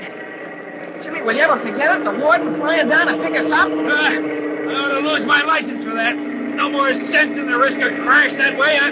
Steady now. We're gaining altitude, Warden. Steady. We're going to make it. We're climbing. Hey, look, Jimmy. We can see the top of... the top of the hill. Gee, Pete, you got a cold in that cave. How about you, Jimmy? You got chilled, too, crouching in that cold cave to escape the forest fire. Me? Catch cold? Oh, certainly not. Well, maybe. Yeah, I thought so. The sooner you two get home and into bed, I'm going to drop you all at the crest of the hill, Collins. Oh, good. We'll see Pa. And Chief Cody. We're too much to carry, Warden? This fire has roused up such a gale of wind, it's too risky to carry such a load any distance. Now, get plenty of altitude to get you over to the ridge. Almost there, fellas. We'll have to hike down the trail to the highway, but after that, we're almost home. Oh, Collins. Yes, sir. Orders for your cousin, Ellery. Yes, sir. Leave a squad of men with knapsack extinguishers to keep watch in case the fire breaks out again. The other men can start down the trail to the highway. Right, sir. Anything else? I'll be down to the highway to meet you. I want to see Ellery and tell him face to face what a fine job he's done. Oh, and that reminds me. If you can find old Bob, I want to see him, too. Old Bob, sir? I don't know him. Of course, I'm just visiting at Upper Falls. I don't know all the men from the farm. Well, your cousin will know. Old Bob Cooper, or Corbett, something like that. An old-timer. Shabbiest man in Ellery's whole crew. Hey, look, Jimmy. Look, there's my Pa down there. All right, heads up, all of you. We'll try to drift her into the hilltop. All right, now, you fellas, don't even wiggle. You ready with that rope ladder, Collins? Yes, sir. I give the word. I'll be ready, sir. Never saw the wind current so bad. Steady, all. We're coming in. All right, back in your seats, kids. Give us room. Ready the ladder. Ready here. Open the hatch. Hatch is open. Drop that ladder and get down it before we drift away. All right, boys, down you go. Right. Hurry it up before the wind blows us clean off the ridge. Well done. Good work. I'll meet you in an hour. And an hour later, as the weary firefighters from the hilltop reach the highway at last, Chief Cody and Ellery Collins order them into the waiting truck. Well, Great work, you men. yes, go on home and rest. You've earned a night's sleep. Well, that's that. There go the men. Oh, what about us? Gosh, am I sleepy? Yeah, me too. I'm almost not even hungry. I'm so tired. We'll go home in the tank truck. The cab will hold us. Come on, fellas. We're on the last lap. The truck is just around the bend. Well, come on, Pete. I can beat you. Oh, that's what you think. Oh, yeah. Too tired to eat, but look at him now. I wish I had their energy. Oh, Chief Cody. That tank truck proved out today, all right. Yeah, not such a bad idea, was it, Ellery? Why, that truck has been rolling all day long, hauling in 1,000 gallons of water every trip. That's what stopped the fire along the edge of the highway here. Plenty of water for the pumpers and the backpack extinguishers, too. You know something, Ellery? If you have any other oil trucks around the countryside, any size, 1,000 gallons up to, maybe as much as 5,000. I see what you're getting at. In case of emergency. Hey, now that is an idea. See what I mean? Pump out the oil or whatever they carry. Pump in water for fighting fires. Have a whole fleet of tank trucks handy whenever you need them. And no more fires out of control for lack of... Huh? Around the bend, there's the district warden waiting for us at the tank truck. You made your report to him, didn't you, Ellery? Well, yes, I did. What is all this? Yes. You don't mean he wasn't satisfied after you stopped that fire dead in its tracks? Oh, no. The warden didn't exactly... Hey, Chief, look at Ellery. Look at his face. Under all that soot, he's blushing like a sunset. Come on, Ellery. What did the warden say? He must have threatened to pin a medal on you. Oh, can't you fellas leave a man alone? The warden just said we did a good job. You mean you did? A first-rate job of firefighting. Well, I explained it was the other men, all you boys that did it, and... All right. Don't burn up out of plain modesty. Quick, Chief, talk about something else. Well, then, what about this old Bob the warden wants to see? Did you find him? Oh, that's right, Ellery. Did you get in touch with old Bob? There wasn't any man up on Break Leg Hill who answered to that name. No, not a sign of any old Bob. None of the boys ever heard of him. Hi there, Warden. You waiting for us? I knew you'd round him up for me, Ellery. Huh? I want to have a word with you, my friend. You had me fooled. Fooled you, Warden? Who did? Old Bob here. Who, me? You're speaking to me, Warden? Oh, Chief, Oh, I get it. Chief, he thinks Ellery, didn't old Bob tell you? I picked him up at your farm way back in the morning, gave him a lift in my plane right to the peak of Old Break Lake. Oh, so that's how he got there ahead of us. Warden, before this goes too far, you know, this morning in the plane, you thought maybe you met me somewhere before? Hanged if I can remember where, Bob, but what's the difference? Old-timer, you gave me the surprise of my life. How was that, Warden? By the way, this old-timer took hold up there in the fire zone. Best man in your whole crew, old Bob was. Ellery, you'd think this man had been fighting fires all his life. Well, matter of fact, Ellery. Huh? Look at old Bob. He's blushing worse than you did. Well, now he knows what it feels like. Warden, all I did was, the man does what he can. Old-timer, I saw what you did. We need your kind in the Forest Service, Bob. I want you to join us. How about it? Collins, Ellery, get me out of this. Warden, you remember the Fire Chiefs Convention a year ago? Well, up the city? Of course I remember. The chief of the city department gave us some advice that... Bob, old-timer, your name is Crompton or Cabot, isn't it? No, it's Cody. You now remember where you met him? Cody. Chief Cody. Well, I'm happy to meet you again, Warden. Great blazing blisters. I haven't had such a fine compliment since I joined the department. Chief Cody. Offering you a job in my district. I ought to kick myself right over Break Leg Hill and all the way back. No, you can't back out. You offered me that post before witnesses. And when I retire, maybe I'll take you up on that offer. Will you shake hands on that, sir? You bet I will. Now, you've made a bargain, and you can't back out. Naturally, Chief Cody is delighted at the praise conferred by the district warden, particularly as the warden had no suspicion of the true identity of this firefighter in the shabbiest of old clothes. But it's time now for the chief, with Tim Collins and young Jimmy, to return to the city, and a new turn in the career of Tim Collins, rookie firefighter. For this exciting new experience, listen to our next true-to-life episode of The Firefighters. In just a moment, Chief Bob Cody will tell you, boys and girls, how you can help the firefighters in your own town. But first, here's a message you ought to hear.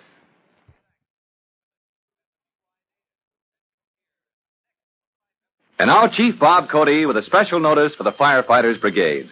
Chief Cody. Hello, boys and girls. This is your friend, Chief Cody, with an idea I hope you're going to like. I believe you want to protect your homes and families from fire. And I believe you can do it best if you know some of the most common causes of destructive fire. Now, I'm going to tell you some that we find most often to blame. Yes, I'm going to give you a list of hazards that are so common that firefighters know them by heart. So next time we get together, be sure and bring a pencil and paper, and we'll start writing down that list. Well, that's all for now, but you'll hear from me soon. Fire Chief Cody and the young rookie fireman Tim Collins will be back on the same station the next time you hear... That's it. Let's roll!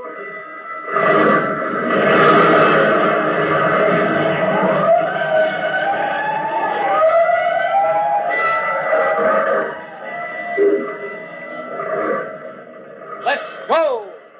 Firefighters! Firefighters is a copyrighted feature of William F. Holland Productions.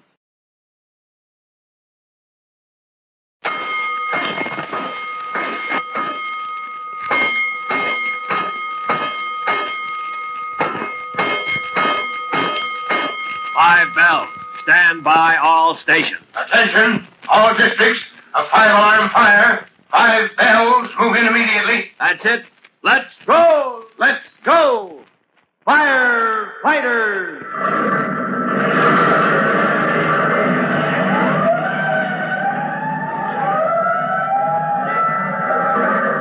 Presenting Firefighters, the true-to-life story of our unsung heroes who stand ready to ride by day or night against our most murderous enemy, the demon of fire.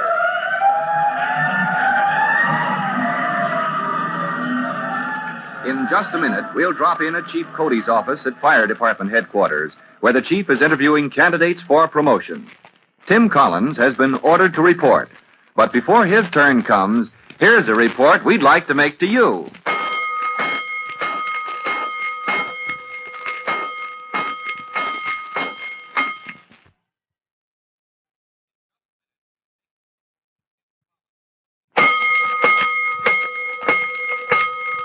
Let's go, firefighters. Let's go to the office of Chief Cody at Fire Department headquarters, where Tim Collins, rookie fireman, has been sitting on a bench in the outer office for most of the morning. While Tim waited his turn, Chief Cody has been interviewing candidates for promotional school. And as an interested listener, Chief Cody has an unusual guest, Miss Jenny Garland.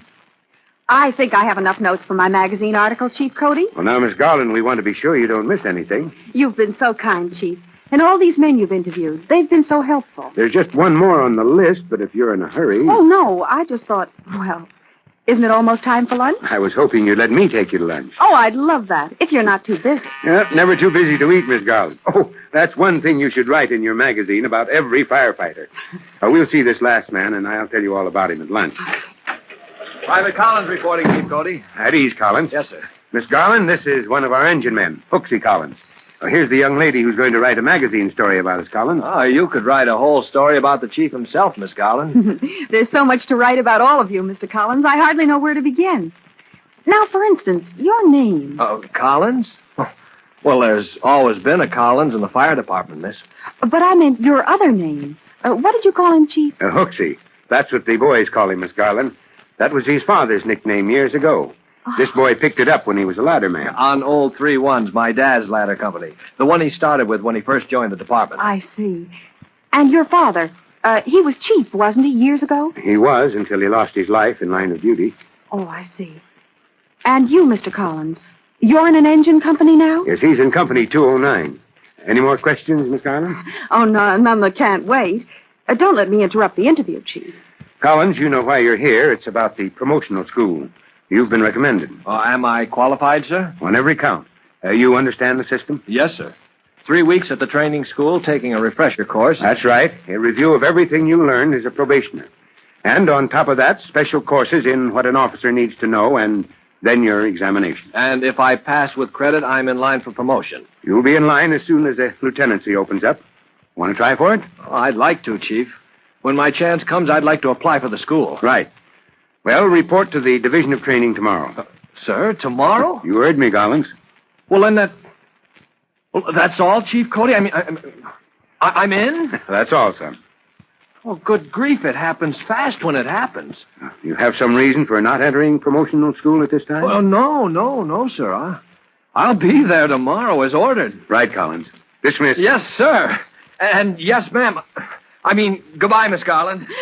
Good luck, Private Collins. Thank you, ma'am. Thank you, Chief. Now, about that lunch. Just lead the way, Chief. I'm hungry as a fireman. Oh, Miss Garland, since you're going to be in town for a few days, we'll let the promotional school course get started, and then I think it can be arranged for you to drop in and see the boys at work.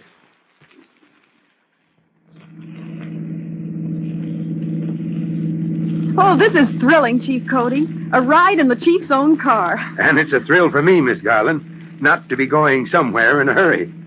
Take it easy, Vito. Yes, sir. We're only rolling to the drill yard, not to a fire. We're almost there, aren't we? Just around the corner. Get out your notebook. Oh, my poor notebook is practically full. But I do want to see the men in training. Oh, what's that big tower there ahead of us? Now, that's where we're going. All right, Vito, pull up here. Yes, Chief. We'll watch from outside at first. Why, that tower is as high as a big building. What are those big square openings, Chief? Now, those are meant to be windows. You see, the tower is our drill tower. That's where the men learn to... Well, wait, you'll see in a minute. Yes, they're starting ladder drill. What are they going to do? Oh, there's that Private Collins, isn't it? Yes, he's acting as officer in command of the ladder company. Uh-huh. Yeah, we're going to pull a rescue, I guess. A rescue, Chief? Yeah. Somebody's in danger? No, it's just part of the drill. You see that man up in the tower? Uh-huh. Well, he's the victim, pretending to be trapped in a fire. Way up in that high window. Oh, dear, that'd be dreadful. Yes, it is when it really happens. Now, just watch the men. All right, let's throw that 45-foot ladder. Hey, up in the drill tower. Hey, victim. All set up here, Hoopsie. Come on and save me. Keep cool. I'm coming after you. What do you mean, keep cool? I'm supposed to be binding up. Oh, brother, you're too tough to burn. Okay, who's my ladder crew? 5 men for the 45-foot ladder. Come on. Rocky, you take the foot. Monahan and Kaplan, you're on the beams. That leaves the poles for Digger and Swede. All right. Okay, boys, get set. Let's go.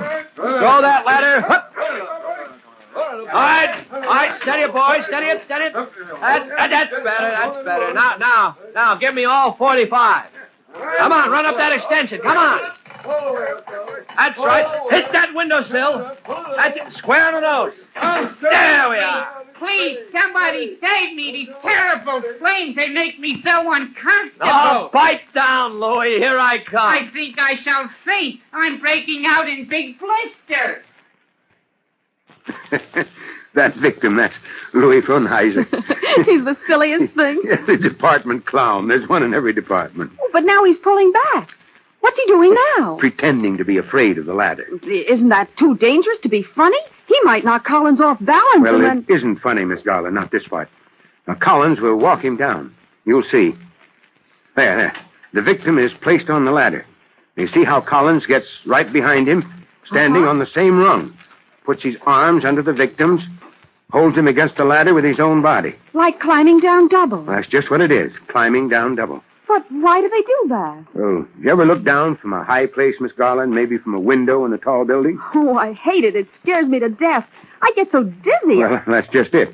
Now, suppose you were trapped in a fire, had to climb down a ladder. I wouldn't do it. I'd rather... No, you wouldn't rather burn. You'd be glad to have a fireman walk you down. What's that? Oh, it's your driver, Chief Cody. Yes, must have a message over the radio in the car. All right, Vito, I'm coming. Shall I come? No, you wait here. I'll see what he wants. You watch the men. All right, men. All right, break down that ladder. Come on, let's go. Get some snap into it. All right, stall away. Okay, that's that. Lieutenant Collins is now signing off. Reduced to ranks again. Who's the officer this time? You, Rocky? Collins. Attention. Stand at ease, men. Collins, you're going to have a chance to work out with that ladder. Fire, sir? Trouble around the corner. Emergency 99. 99? Oh. Promotional company. Emergency 99. 99. Can you handle it, Collins? Or shall I tap in an alarm? Chief Cody, when it comes to emergency 99, we're the best company in the department. All right, men. We're so good we don't even need a ladder truck. Now, come on, we'll carry the ladder. Scene of the emergency is the first big tree, Collins, right around the corner. I see. The victim is 40 feet up and refuses to come down. Huh? Well, she'll come down when we get there, sir. All right. All hands. stand by to carry that 45-foot ladder. Ready, Ready? Hup! Rocky! Rocky, you lead off. That's it. Hup! Hup! Hup! All right, swing wide in that gateway. All right, on the double. Let's show some life. Chief Cody, what's it all about? Huh? Oh, Miss Garland. Emergency 99. An emergency, Chief? What happened? Somebody's cat is up a tree and won't come down. We call it Emergency 99 because it happens 99 times a week. Now, come on if you want to see Hooksy Collins in action. Emergency 99. Coaxing a cat down from a high tree isn't one of the most serious rescues a fireman must be able to make. But on this run, Chief Cody and Tim Collins will find the situation more serious than they expect. And for Miss Garland, it turns out to be most serious of all. For this adventure, be sure to listen to our next true-to-life episode of The Firefighters. In just a moment, Chief Bob Cody will tell you, boys and girls, how you can help the firefighters in your own town. But first, here's a message you ought to hear.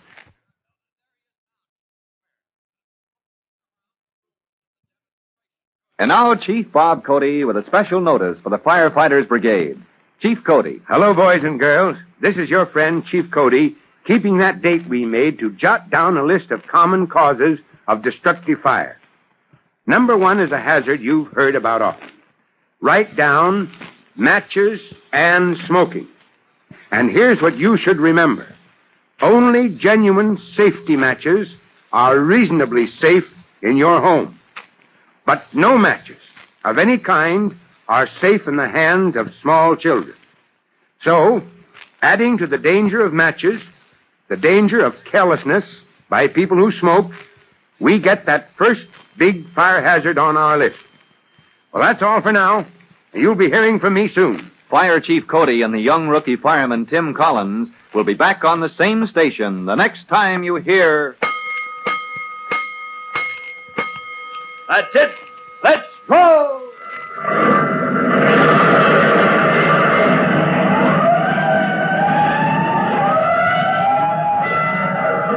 Let's go!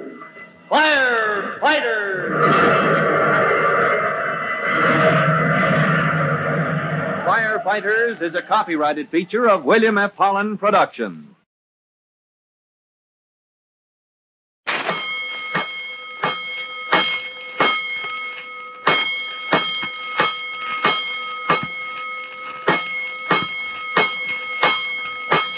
Five bells. Stand by all stations. Attention, all districts. A 5-alarm fire. 5 bells. Move in immediately. That's it. Let's go! Let's go! Firefighters!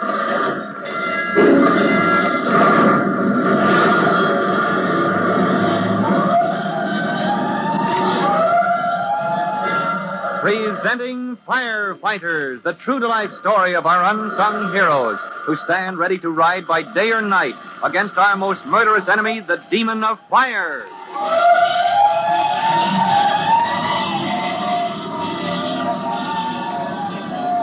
In just a minute, we'll join Tim Collins and Chief Cody at the scene of a sudden emergency, the one known to the fire department as Emergency 99. But before we reach the spot, there is time for this message.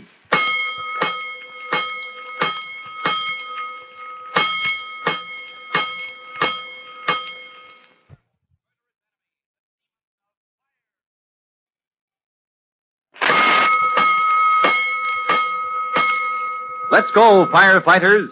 Let's go to the courtyard of the fire department training school, where the square brick drill tower rises high in the air.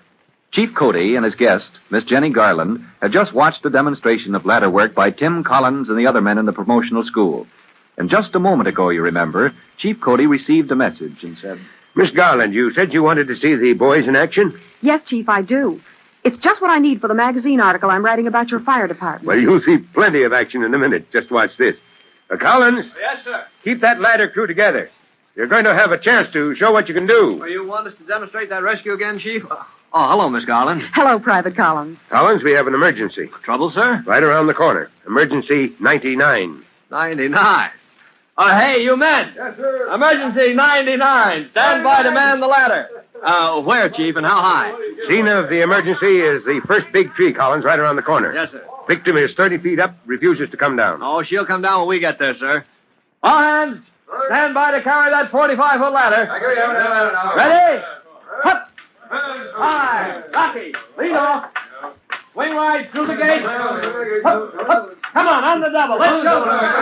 But, Chief Cody, they're laughing. What's so funny about an emergency? This is 99, Miss Garland. We call it Emergency 99 because it happens 99 times a week. What is it? What kind of emergency? Somebody's cat is up a tree and won't come down. Of all things. And people call the fire department for that? Every time. So come on if you want to see Hooksy Collins in action. Chief Cody and Jenny Garland reached the corner in time to see Tim Collins order his ladder crew to a halt at the edge of a crowd gathered beneath a tall tree. Children, passers-by, women in aprons from nearby houses. The crowd is strangely silent. Great blazing blisters. Oh, dear. Chief Cody, there's somebody up in that tree. There's a boy up there, way up in those branches. This may turn out to be serious after all. Poor boy. He's clinging to that tree as if... Oh, dear. What? Oh, no, it can't be. I left him at the hotel. Who? What are you talking about? It is. It's Davy. It's my brother. Oh, no. Oh, hold on there. Don't call his name. But my brother, he'll fall. He'll be hurt. Miss Garland, keep your head. If you startle him, he will fall. Oh. His only chance is to hang on, just as he's doing. But I've got to. I must. Oh, what can I do if anything happens to Davy? Just leave it to Collins, Miss Garland. And don't make a sound. Now, look. Collins is keeping the crowd quiet. All right, there goes the ladder. With hardly a sound. All right, steady that ladder, boys. All right, now run up the extension. That's it. Now ease the ladder into place. Don't jar that branch. You might lose its grip. All right. Now steady all. I'm going up.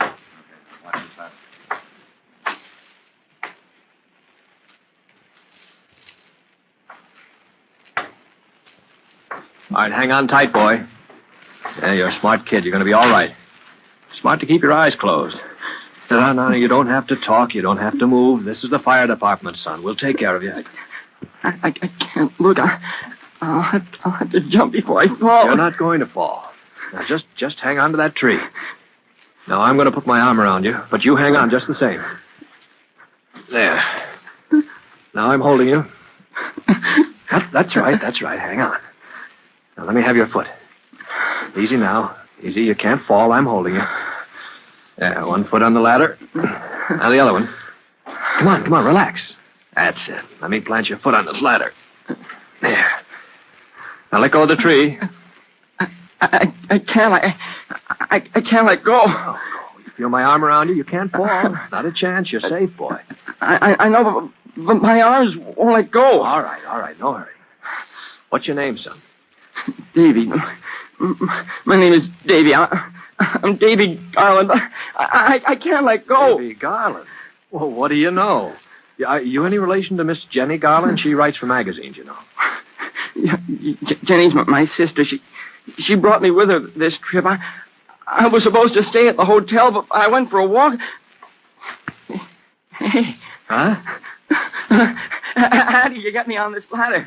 You got to talking and forgot to be scared. That's the secret, Davy. You can do anything if you forget to be scared. But I still I feel like falling. I can't climb down the ladder. I'll never get down. All right, Davy. All right. There's no hurry. While we wait, let me show you something. One of the tricks we firemen use. A fireman's trick? Now, see, I'm standing right behind you.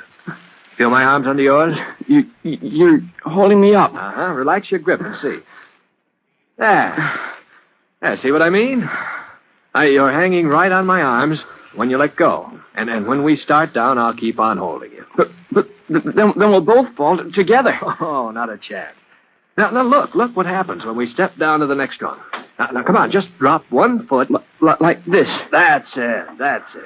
You feel how I guide your foot to the next rung? Hey, you made my foot go right where it should. How did you do that? All right, I'll show you. Now, come on, Davy, drop your other foot. This is easy. That's it. Now, one after another, just like going downstairs backwards. And another. And another. Oh, and another. Steady. Steady, Miss Garland.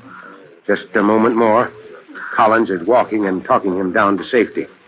Oh. There. That does it. They're on the ground. Oh, Collins, bring that boy over here. Oh, dear. I feel as if I were up in that tree myself. Just going to fall. Miss Garland, look what I picked up for you up in that tree. Oh. Davy, you recognize this young lady? Oh, hi, sis. What are you doing here? Did you see me on the ladder?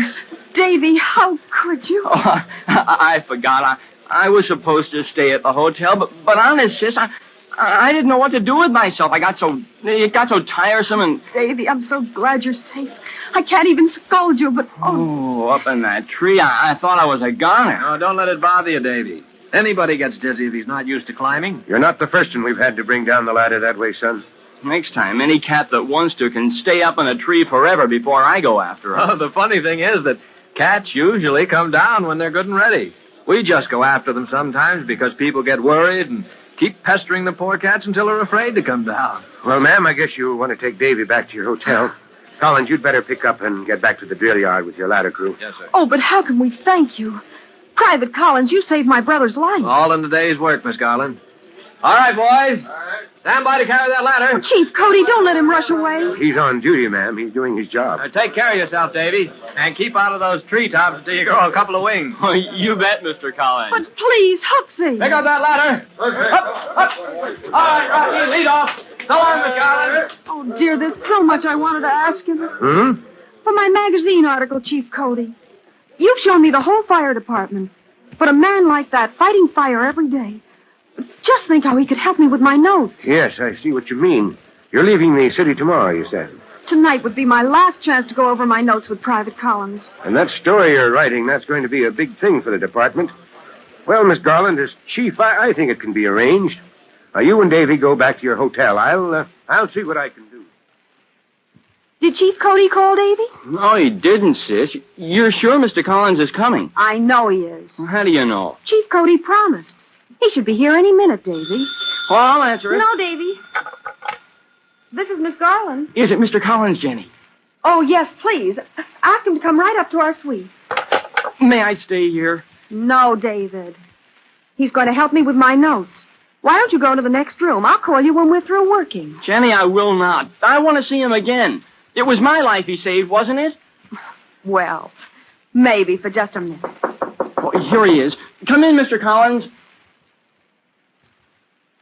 So Davy Garland will have a chance to talk again with his hero, Tim Collins, in the hotel apartment high above the city, to which Chief Cody has sent Tim for a conference with the visiting writer, Miss Jenny Garland.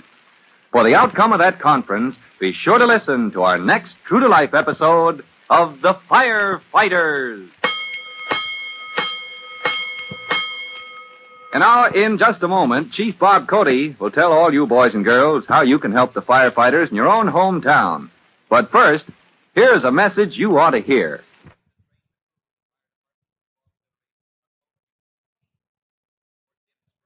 And now, Chief Bob Cody with a special notice for the Firefighters Brigade. Chief Cody. Hello, boys and girls. This is your friend, Chief Cody, with another item to add to that list you're keeping. Our brigade list of common fire causes. So write this down. Poor housekeeping. Now, that doesn't mean that there's dust on the furniture. It means we let papers and rubbish pile up, and we leave cleaning fluids and paint uncovered, so that dangerous fumes can escape. Now, these are fire hazards under the heading of poor housekeeping. And poor housekeeping causes fires. Remember that. And so long for now. Fire Chief Cody and the young rookie fireman Tim Collins will be back on the same station the next time you hear... That's it. Let's roll!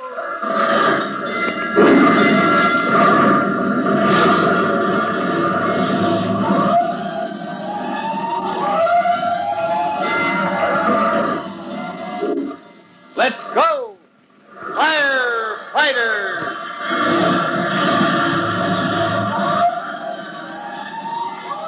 Firefighters is a copyrighted feature of William F. Holland Productions.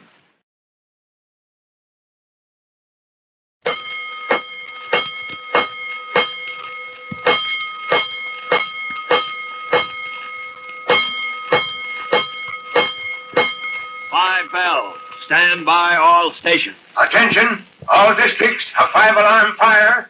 5 bells, moving immediately. That's it. Let's roll. Let's go. Firefighters.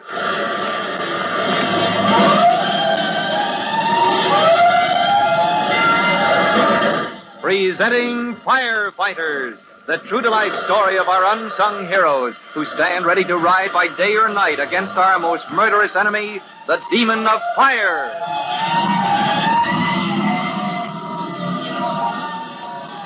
In just a minute, we'll drop in at the Collins home, where Chief Cody has arrived ahead of us, carrying a copy of a famous magazine to show Tim Collins and his family. But before we visit the Collinses, here's something you should hear.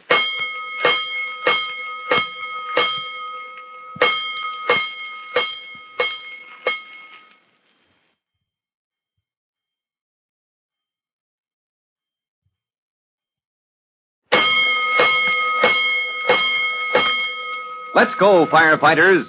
Let's go to the home of Tim Collins, rookie fireman, now in special training at the fire department's promotional school. During his first week at the school for officer candidates, you remember Chief Cody assigned Tim to an evening of special duty. Collins, Miss Garland has made an unusual request. Miss Garland, Chief? Yeah. That girl who's writing a magazine story about the department? Right. She's almost through, but she says she wants to round out her information. Well, I'll do anything I can, Chief, if it helps the department. Good. What are your plans for this evening? Why, I haven't made any, sir. All right, then here's what you can do for the fire department. Report to Miss Garland at 8 o'clock. She and her brother have an apartment at the hotel, and you'll place yourself at her disposal. As you say, Chief. All she wants is to have you go over her notes with her. Yes, sir. And she wants you to report with an appetite, all ready for dinner. You suppose you can hold off until 8 o'clock? Oh, of course I can, Chief.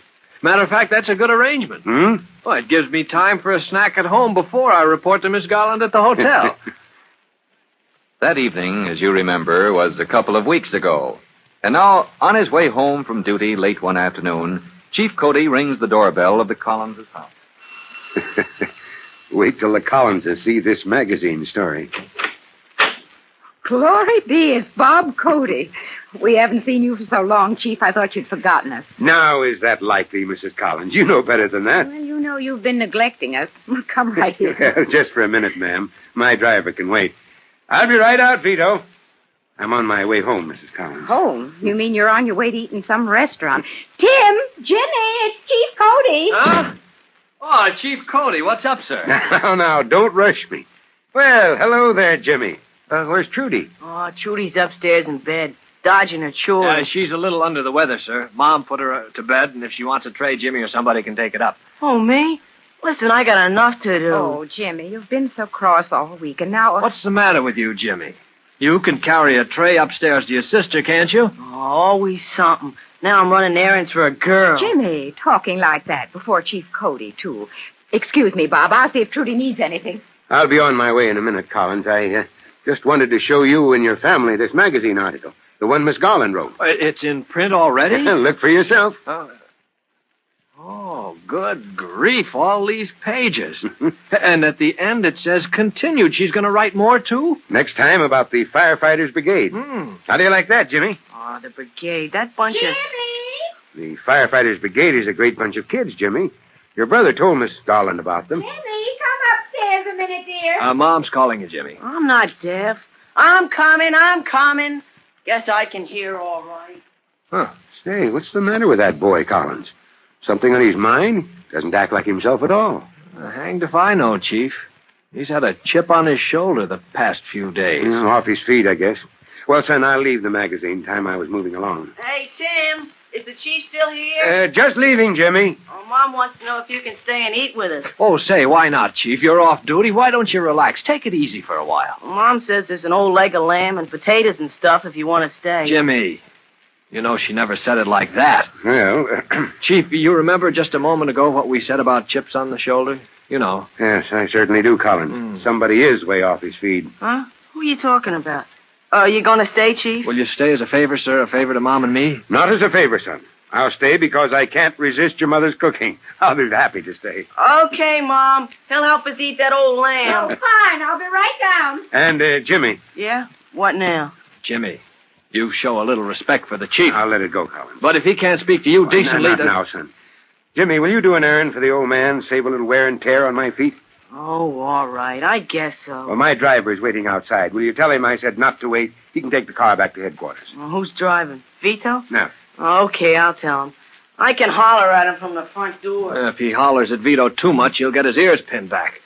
Chief, that's why I hoped you could stay. What? Well, you don't expect me to pin Jimmy's ears back. No, but... Well, he's always been so devoted to you, Chief, and now that he's acting like a bear with a sore paw, I thought maybe you might be able to snap him out of it. I've never seen that boy so cranky before. That's a fact. Now, I want to hear all about it. Is that the magazine? This is it, Mrs. Collins. But here's what you'll want to see. This picture on page 82. Oh, hold it so I can see, Mom. Why, it's the man on a ladder, isn't it? Well, why is he climbing up into that tree? Oh, good grief. Where'd they get that picture? Okay, Chief. Your car's going back to headquarters. Oh, thanks, Jimmy. Let Jimmy see that picture, Collins. Look, dear. Firemen climbing a ladder to get up in a tree. All the outlandish things to do. That's Oh, that's Tim up on that ladder. What? It is? Well, let me look again. That's your boy, all right, Mrs. Collins. But Tim climbing trees. Somebody in the crowd snapped that picture the afternoon the writer was here. Miss Garland, who wrote that story. Oh, well, they didn't have to put it into the magazine. Well, maybe Miss Garland thought it was important. You see, Mrs. Collins, when that picture was made, Tim was climbing to rescue a boy who was caught high up in the tree. Tim, you never mentioned a word about it. Oh, never gave it a thought. Good grief, they don't have to make such a fuss about a little thing like that. The boy was paralyzed with fright, Mrs. Collins. This young fellow of yours brought the lad down. He might have fallen, anything might have happened. But Private Collins brought him down safely. My Tim. Chief Cody, may I have this magazine? I want to keep it. Oh, it's yours. And here's another one for Jimmy, in case he wants to show it to the Firefighters Brigade. Huh? Are you speaking to me, Chief? Jimmy, aren't you going to thank Chief Cody for telling us about Tim when Tim never says a word about himself and bringing us the magazine and all? I'm so proud. Proud? For what? Mom, leaving me out of it. If Jimmy can't be polite, even to Hush, you... Tim. Jimmy didn't mean to be rude. Now, honestly, Jimmy, won't you be proud to tell that story to your brigade? Story? Oh, well, Mom, I tell you, I just wasn't listening. Oh. Jimmy. Mom, Chief Cody, I'm sorry, but now, I'm... hush, Tim, please. I won't have any... Chief Cody, thank you for telling me about Tim. I'd better see if everything's ready for the table. Well, please excuse me. I'll be right back. Hey, Mom. Mom, I'm sorry. Yeah, well, Jimmy, you did it. You made Mom cry. Oh, no, I don't want to do that. Well, you've been trying hard enough all week. Hold it, Collins.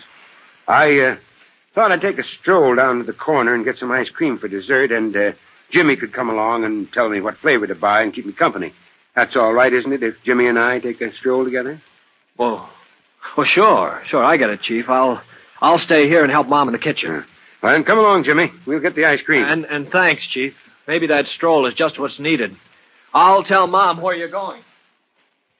As Chief Cody and Jimmy walk down to the corner store for ice cream, Tim's young brother is more like himself. But the chief knows he has some kind of trouble on his mind. Something's bothering you, Jimmy. I know. We've been pals for a long time, and I can tell. Oh, gee, it's nothing important, I guess. Not enough to get Mom upset about it anyway, the way I did. From something you said, I wonder if it's the Firefighters Brigade. Huh? Well, golly, how did you know? Is it the brigade, Jimmy? Yeah. Yeah, it is. Now you're getting me all upset. Well, I think I'm gonna get out of the brigade. What's that? I couldn't quite hear that. I'm gonna get out of the brigade, I said. Well, here's the ice cream place, and please, Chief Cody, I don't want to talk about it anymore. All right, let's go inside. I'll wait outside for you, Chief Cody. Well, now what? Nothing. I just don't want to go inside. Who's in there? Who's that you're glaring at through the window? Oh, nobody much. Isn't that young Williams, Whitey Williams? I guess it is. Every place you go, there's that Whitey Williams. Always butting in everywhere. Whitey Williams, he's an officer in the Firefighters Brigade, isn't he? In your brigade at Northside School? Pretty soon he can be all the officers if he wants to, after I quit. So that's it. So there's trouble between you and Whitey. Yeah. Well, and between us, we're making a wreck out of our brigade. Jimmy, I'm going to look into this. Now, come on, don't hang back. We're going in there and find out what this is all about.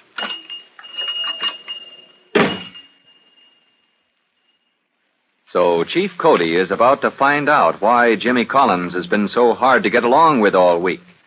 Tim's young brother is in the midst of a feud with Whitey Williams, and their quarrel threatens harm to the Firefighters Brigade at Northside School.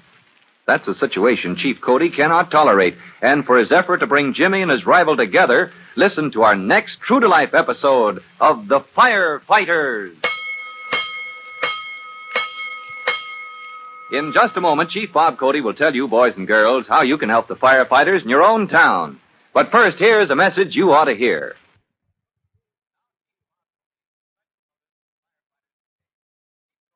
And now, Chief Bob Cody with a special notice for the Firefighters Brigade. Chief Cody. Hello, boys and girls. This is your friend, Chief Cody. And here's the next item on our list of leading causes of fire. Ready? All right, write it down. Storage in lockers and cupboards. Now, of course, we keep things in places like that. That's what they're for. But here's the danger. Sometimes we store cleaning cloths that have been soaked with oil, or work clothes crusted with paint or grease, and soon fire can start from spontaneous ignition. Heat builds up, fire starts, and we're in trouble. So check up on that fire hazard. Careless use of lockers and cupboards for storage. Well, that's all, and goodbye for now. Fire Chief Cody and the young rookie fireman Tim Collins will be back on the same station the next time you hear... That's it. Let's roll!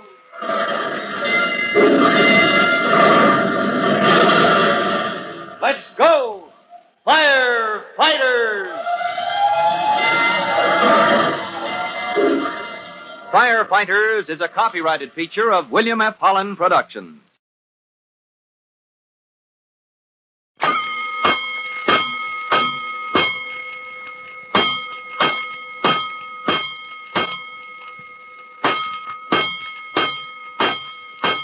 Five bells. Stand by all stations. Attention, all districts. A 5-alarm fire. 5 bells. Move in immediately. That's it. Let's roll! Let's go! Firefighters!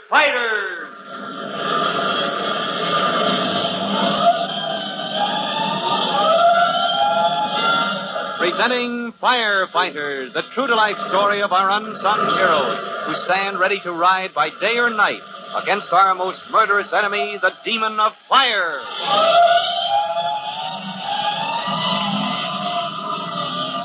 In just a minute, we'll meet Chief Cody and Jimmy Collins down at the corner where the Chief and Tim Collins' younger brother have gone to buy ice cream for the evening meal at the Collins' home. Inside the store is Jimmy's rival, Whitey Williams. But before the boys get together, here's a message.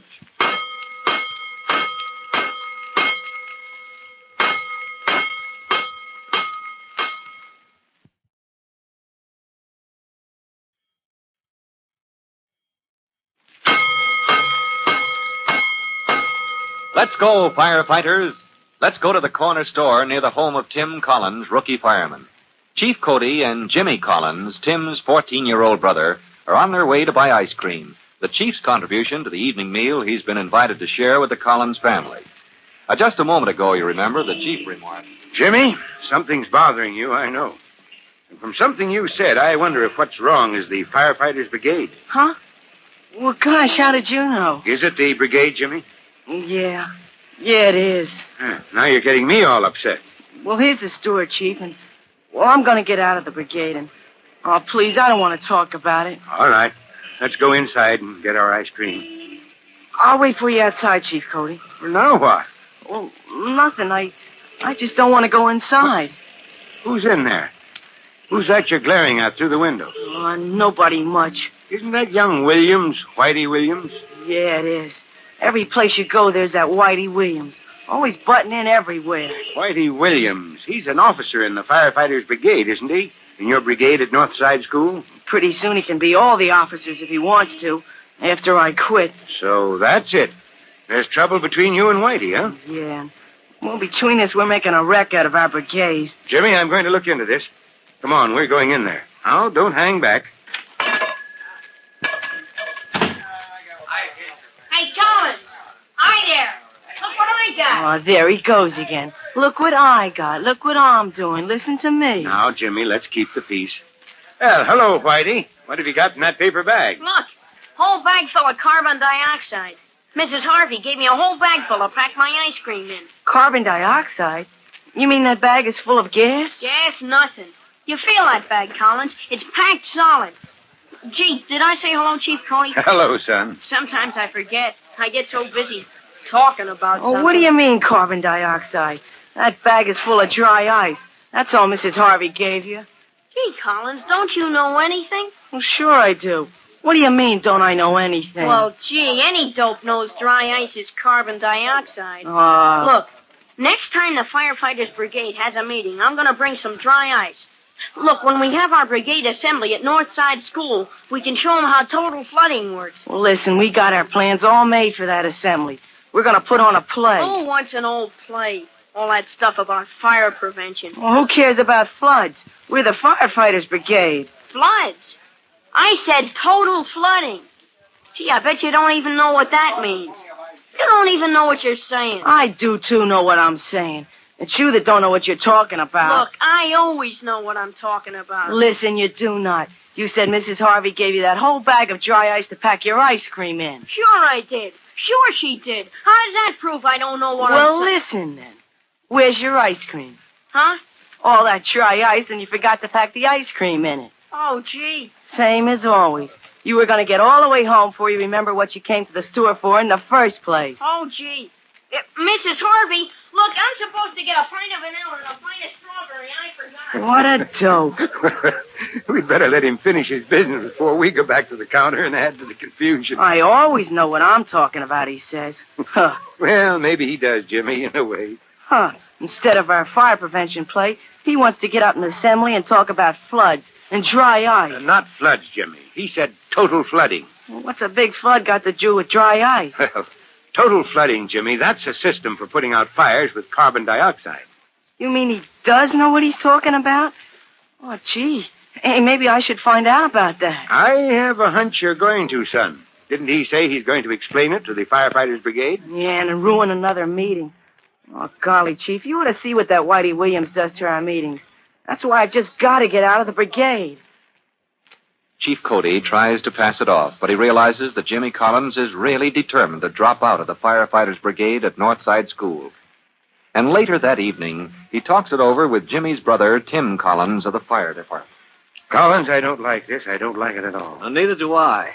But Mom and I are grateful for one thing, Chief. Yeah? What's that? Well, you've put your finger on Jimmy's trouble. Why, he hasn't been fit to live with, not for a whole week. Well, now that his trouble is out in the open, he won't be so rough, tough, and disagreeable around the house. No, he won't, but he won't be happy. Chief, here's a situation we ought to size up before we make a fatal mistake. And what's your suggestion? Well, treat this case like a fire. Drop in at the next meeting of the brigade, size up the situation, and then work out some way to clear it up before Jimmy and Whitey Williams have a chance to wreck the brigade between them. And so a few days later, at the next meeting of the Firefighters Brigade at Northside School, two distinguished visitors are seated in the back of the room. Quiet! Quiet! Any questions you can ask Whitey later. Collins. Yes, Chief. This Williams kid, he knows his stuff. He certainly puts it across like a college professor. All right, Whitey. Is that quiet enough for you? Okay. Now, as Jimmy said, any questions, come on up and I'll tell you afterwards. Now, just to finish what I just explained to you, this total flooding system, it goes off when there's a fire. It floods the whole place with carbon dioxide gas, and the fire can't breathe, so it goes out. The fire can't breathe. Hey, that's pretty good. Whitey knows his stuff, all right. Well, thanks, Whitey, for taking so much time to tell us all that. Give me good old water any time. Water, that's the way to put out fires. And now, next on the list is... What do you mean, water? Listen, you're through. I am not. I got the floor. Well, all right, go ahead. But next time you get through, you be sure you sit down. You wasted so much time already, we can't... Look, Jimmy says good old water. That's the way to put out a fire. But you take some place with a lot of stuff that water could spoil, like maybe motors or electrical equipment, like the telephone company. You take and pour water into a place like a telephone exchange, and boy, there'll be years fixing up the damage. The boy's right, of course. And he knows he's right. That's what Jimmy can't stand about him. Whitey makes him feel like a fool. Oh, so I suppose the telephone company has this total flooding system? This dry ice gas and a lot of pipes and stuff. I guess if it was any good, they'd have it, wouldn't they? How about that? They do. Huh? They do? Well, anyways, lots of places they do. You ask them. That's all. Okay, that's all. And thank you very much, Whitey Williams, for this long talk. Now, next on our list is our plan for... Hey, Mr. Chairman. You're out of order. I am not. I still got the floor. I didn't sit down yet. I don't care. You've been going on and on and on for a half an hour and... I got the floor, that's all. And you can't take it away. Well, what is it? And please hurry up. Instead of any old play about fire prevention for assembly, why don't we show the kids all about how fire extinguishers work? Hey, listen, you can't say that now. You're out of order. That's new business, and you can't bring it... I make an exhibit for the brigade assembly instead of any old play. I resolve and I second the motion. Sit down. You're out of order. Besides, my sister Trudy, well, she's got the play practically already written.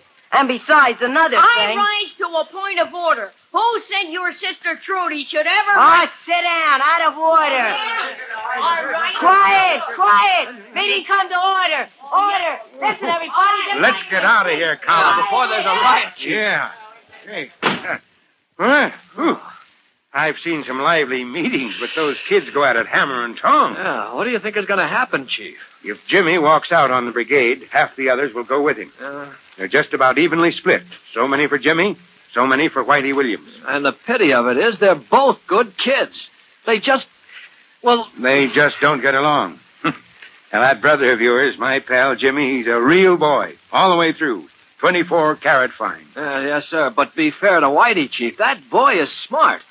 Trouble is that Jimmy and Whitey are so different. They're bound to pull in different directions on almost everything. That's it. Those two are so different that... And they're bound to tear the brigade in two. No, Colin, no. They're so different that they're bound to work together, like your own right and left hand. Oh, hey, now, Chief. Now, you don't believe it? All right, Collins, watch me prove it. Tim Collins looks at Chief Cody as if his commanding officer had promised to pull a white rabbit out of his fire helmet, because it looks impossible to save the Firefighters Brigade at Northside School by making peace between Jimmy Collins and Whitey Williams. But Chief Cody has his own way of getting what he wants, and maybe you'll know his plans when you hear our next true-to-life episode of The Firefighters. In just a moment, Chief Bob Cody will tell you, boys and girls, how you can help the firefighters in your own town. But first, here's a message you ought to hear.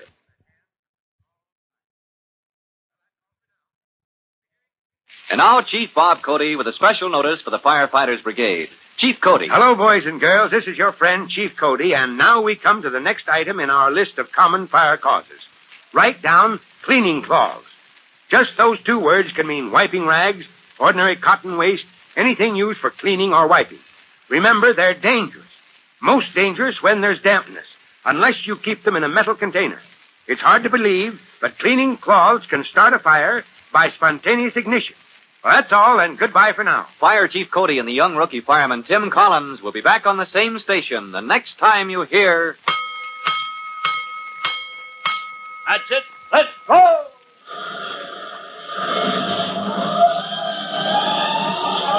Let's go! Firefighters! Firefighters is a copyrighted feature of William F. Holland Productions.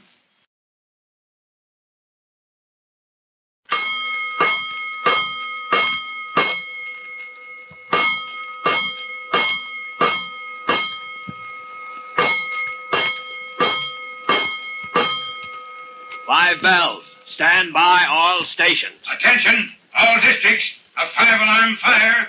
5 bells. Move in immediately. That's it. Let's roll. Let's go. Firefighters!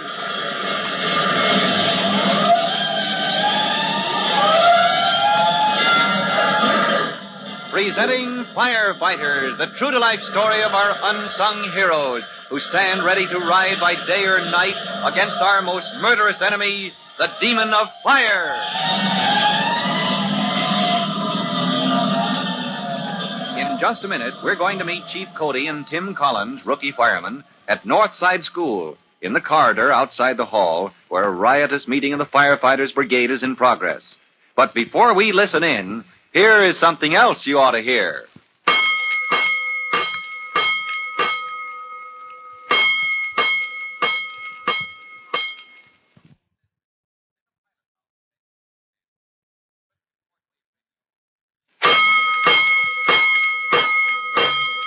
Let's go, firefighters. Let's go to Northside School, where a conflict between Jimmy Collins and Whitey Williams threatens to wreck the Northside Firefighters Brigade. As you remember, a noisy meeting is in progress. And just a moment ago, the two visitors, Chief Cody and Tim Collins, rookie fireman, slipped out into the corridor to compare notes. Whew, Collins. I've seen some uproarious meetings, but those kids go at it hammer and tongs. Oh, yes, sir. For a moment, I was afraid Jimmy and Whitey Williams would start throwing punches. Well, now we know what the trouble is. Whitey and your brother Jimmy just can't get along. And because they pull in different directions, they'll tear the brigade in two. They're so different, those two kids, that they'll never agree on anything. Your left hand is different from your right hand, isn't it? Huh? Why, sure, but... Yet they get along. They work together. Why, well, sure, I'd hate to spare either one of them. Right. And the brigade needs both those boys, Collins. Well, you don't think they could ever work together? You don't believe it? All right, Collins, watch me prove it. Let's go back into that meeting. All right, but open the door carefully, Chief. There might be an explosion. Don't think I don't know it. All right, here we go. Oh, good grief. They're at it worse than ever, Chief Cody. Mr. Chairman, I want to talk. Order. Meeting come to order. Whitey Williams, you sit down. Mr. Chairman, give me the floor. Quiet. Quiet or I'll adjourn. Be ready to back me up, Collins. Anything you say, Chief Cody. Mr. Chairman. Order. Our distinguished visitor wants to talk. Mr. Chairman, if I may be permitted... Oh, golly. That's better. Mr. Chairman, have I the floor? You bet. I mean, yes, Chief Cody. And look, everybody, the chief is an honorary member, don't forget, so it's just like one of us regular members talking. Mr. Chairman, everybody knows that. That was the first resolution we passed when we... Whitey Williams, you pipe down. You've been talking all day, objecting to this and objecting to that, and I've heard about all... Mr. Chairman, as I have the floor and as our time is growing short, I ask the indulgence of the members of the Northside Firefighters Brigade. Why, yeah, Chief Cody. Go ahead and indulge. Indulge what? Well, Mr. Chairman, I come to you with a problem. Oh, a problem, Chief Cody? You want us to help with a problem? Gee. A problem which I may say has caused some concern to the city fire department. Am I right, Collins? Yes, sir. Have you any idea what I'm talking about, Collins? Not the slightest. Point of personal privilege, or point of order, or something. Oh, sit down. You gotta recognize me. Point of privilege. We'll make it fast. Now what? Over here, we can't hear what the chief is saying. I ask Mr. Williams' pardon, Mr. Chairman. I was addressing a question to my colleague, Mr. Timothy Collins. The purpose of my question, I may say, was to ask Mr. Collins to take the witness stand. Huh? Are we going to have a trial? I mean to tell this meeting the circumstances of the problem which has baffled the fire department. Mr. Collins? Hey, Chief, I don't know what you're driving at. You will in a minute. Now, just get up. Hold their attention so they won't get to fighting. Yes, sir. At your services, Chief Cody. Members, Mr. Chairman. Thank you, Private Collins. Now then, Private, will you kindly relate the mysterious occurrence in the metal shop at 10 Patterson Street on Friday morning of the week just past? So that's it. That's it.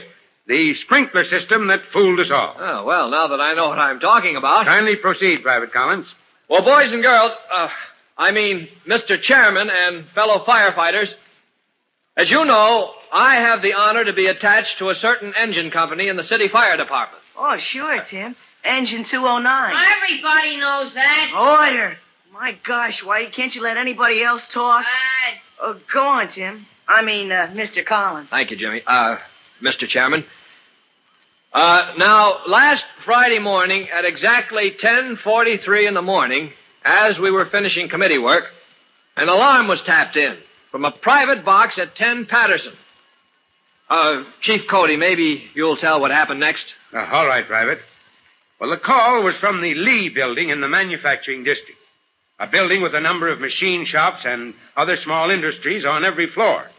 I rolled myself when that alarm came in. And when I got there, I met Collins coming out of the door of the building. It's a dry run, Chief. No fire? No, sir, not a sign. Lieutenant Greenspan has ordered all companies back to quarters, all but the salvage crew. What happened, Collins? False alarm? No, sir. One of the sprinkler heads let go. Let go? Yes, sir. Well, what do you mean? Well, Chief, up there on the second floor, up in the Mammoth Metal Works, there's a line of sprinklers hung from the ceiling in case of fire at one of the machines. Yeah. Suddenly, without warning, one of the sprinkler heads began to spray water. Even though there was no fire, not any more heat than usual from the machines, no reason at all. Well, that sprinkler head must have something wrong with it. Well, I've just put in a new one, Chief. Here's the old one. Let me have it. I'll turn it over to the department laboratory for examination. Yes, sir. Here it is, sir.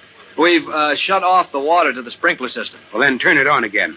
And tell Lieutenant Greenspan that 209 can return to quarters. Yes, sir. I'll tell my driver. No, you tell him that I'm up on the second floor at the Mammoth Metalworks. Yes, sir. I'll stand by until the salvage crew cleans up. Chief Cody, I got a question. Order. Why you can't ask any questions till the chief gets through? With the permission of the chair, Yes, sir? before I finish, maybe we ought to clear up any questions. So if Whitey wants anything cleared up... Well, yes, sir. Okay, Whitey, only don't take all day. Chief Cody, the way these sprinklers work, there's a pipe that runs along the ceiling and it's full of water.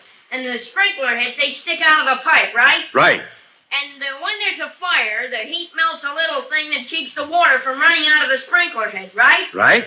And when that little thing melts, the sprinkler head sprays water on the fire. Only this time there wasn't any fire. So there was something wrong with the sprinkler head. Oh, what could be wrong if you know so much? Well, listen, it's a metal shop, isn't it? And they use acids on metal sometimes, don't they? All right, what of it? Well, the acid, that makes fumes in the air. And the fumes get at the sprinkler head and they make it all looky. I mean, they can corrode it, can't they?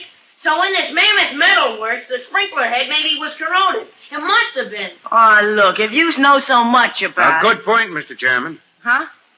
You don't mean Whitey is right? Well, now, let me finish. Whitey might have been right, except for what happened next. What happened next was you said Tim Collins put in a brand new sprinkler head. He did, and he turned on the water. And I went up to look over the situation. And 10 minutes later, Private Collins, let's hear your side of it. Yes, sir. Well, Chief, Engine 209 rolled back to quarters.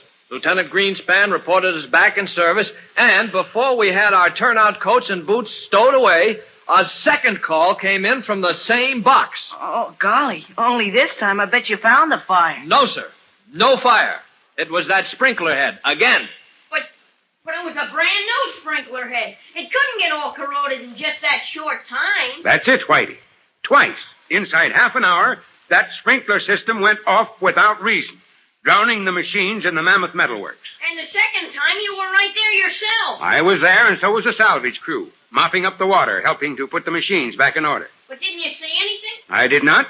How about you, Collins? Well, all I saw when we rolled to answer that second alarm was Chief Cody, madder than a wet hen and wetter than a wet hen, too. Yeah, well, we don't have to go into that. Yes, sir. But, boys and girls, there's my problem. There's what puzzled the whole fire department. What went wrong at 10 Patterson Street? Well, gee, can't the engine men figure it out? They all know about water and pressure and stuff. No, the laboratory. Listen, the laboratory, that's where they know all about the sprinklers, isn't it? Well, now the answer must be found. And, Whitey, you have the scientific slant. And, Jimmy, you know a lot about regular firefighting. Oh, yeah. So I wonder, could you two give us some time, maybe sit in on the investigation, help us figure it out, huh? Oh, well, gosh, help the department? Well, if we... Oh, if you... boy, Whitey, what do you say? Oh, gosh, Jimmy, say yes, quick. Say yes for the both of us, huh? Well, then, that's that. All right, now, meet me tomorrow at headquarters, and when we get a solution, you can report it here at your next meeting of the Firefighters Brigade, huh? Oh, boy, meeting's adjourned. So Chief Cody, in his effort to save the Firefighters Brigade at Northside School from breaking up over the rivalry between Whitey Williams and Jimmy, Tim Collins' younger brother, has introduced a note of mystery. Is it possible for Jimmy and Whitey to find a solution? Well, you'll find out when you hear our next true-to-life episode of The Firefighters. In just a moment, Chief Bob Cody will tell you, boys and girls, how you can help the firefighters in your own town. But first, here's a message you ought to hear.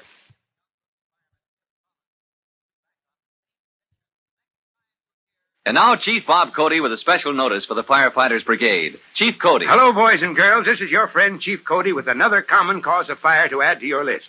Now, write these two words, oily material. That means anything that can hold grease or oil waiting for a spark to set it aflame or just waiting to catch fire by its own action.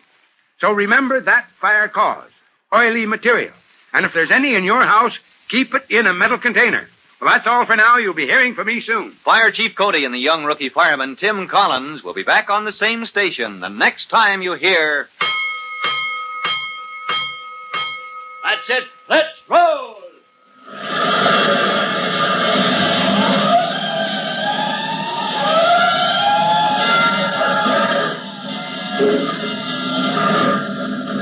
Let's go! Firefighters!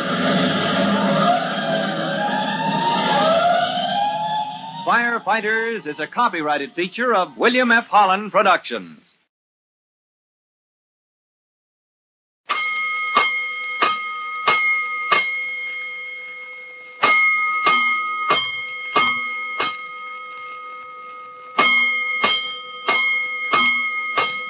Five bells. Stand by all stations. Attention, all districts. A 5-alarm fire. 5 bells. Move in immediately. That's it. Let's roll. Let's go. Firefighters.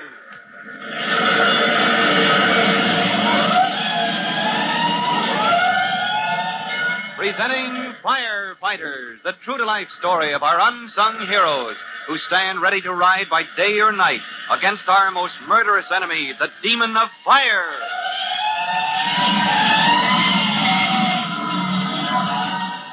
In just a minute, we'll move to Fire Department headquarters, where Chief Cody and Tim Collins are waiting for Jimmy, Tim's young brother, and Whitey Williams, his rival for leadership of the Firefighters Brigade at Northside School.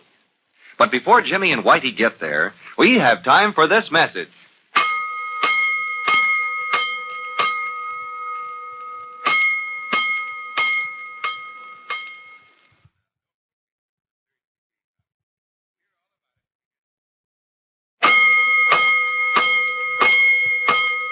Let's go, firefighters.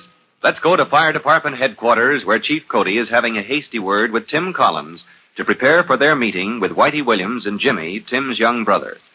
Chief Cody, you remember, is worried that the rivalry between Whitey and Jimmy will wreck the Firefighters Brigade at Northside School, and he hopes his plan to bring them together will work out. Collins, it's got to work. Those boys have got to learn to work together. Yes, sir. If they don't, we can give up the Northside Brigade as a total loss. But suppose they catch on. Catch on to what, Collins? Well, to the fact that this mystery of yours, this puzzle about how that sprinkler system got out of control... Well, suppose they find out that we've already solved that mystery. Is that what you mean? Yes, sir. That could make them pretty sore, you know. Great blistering blazes. I didn't think of that. Well, here they are. It's too late now, Collins. I'm going to dump the mystery into their laps just as if we didn't know the answer already. Just as you say, Chief. Shall I open the door? Yes, let them in, Collins. All right, fellas, come on in. As Jimmy Collins and Whitey Williams take seats in his office, Chief Cody quickly reviews the reason for asking them to drop in. Now, Whitey, Jimmy, there's a special reason for asking you two out of the whole Firefighters Brigade to tackle a problem like this. Yes, sir. You know what I mean, Whitey? Well, that sprinkler system, it's a matter of science. And, gee, science is what I know all about most. I mean, it's what it is not. It is so. Chemistry, physics, all that stuff, that's for me. Oh, sure, but I mean the sprinkler system. That isn't anything to do with science.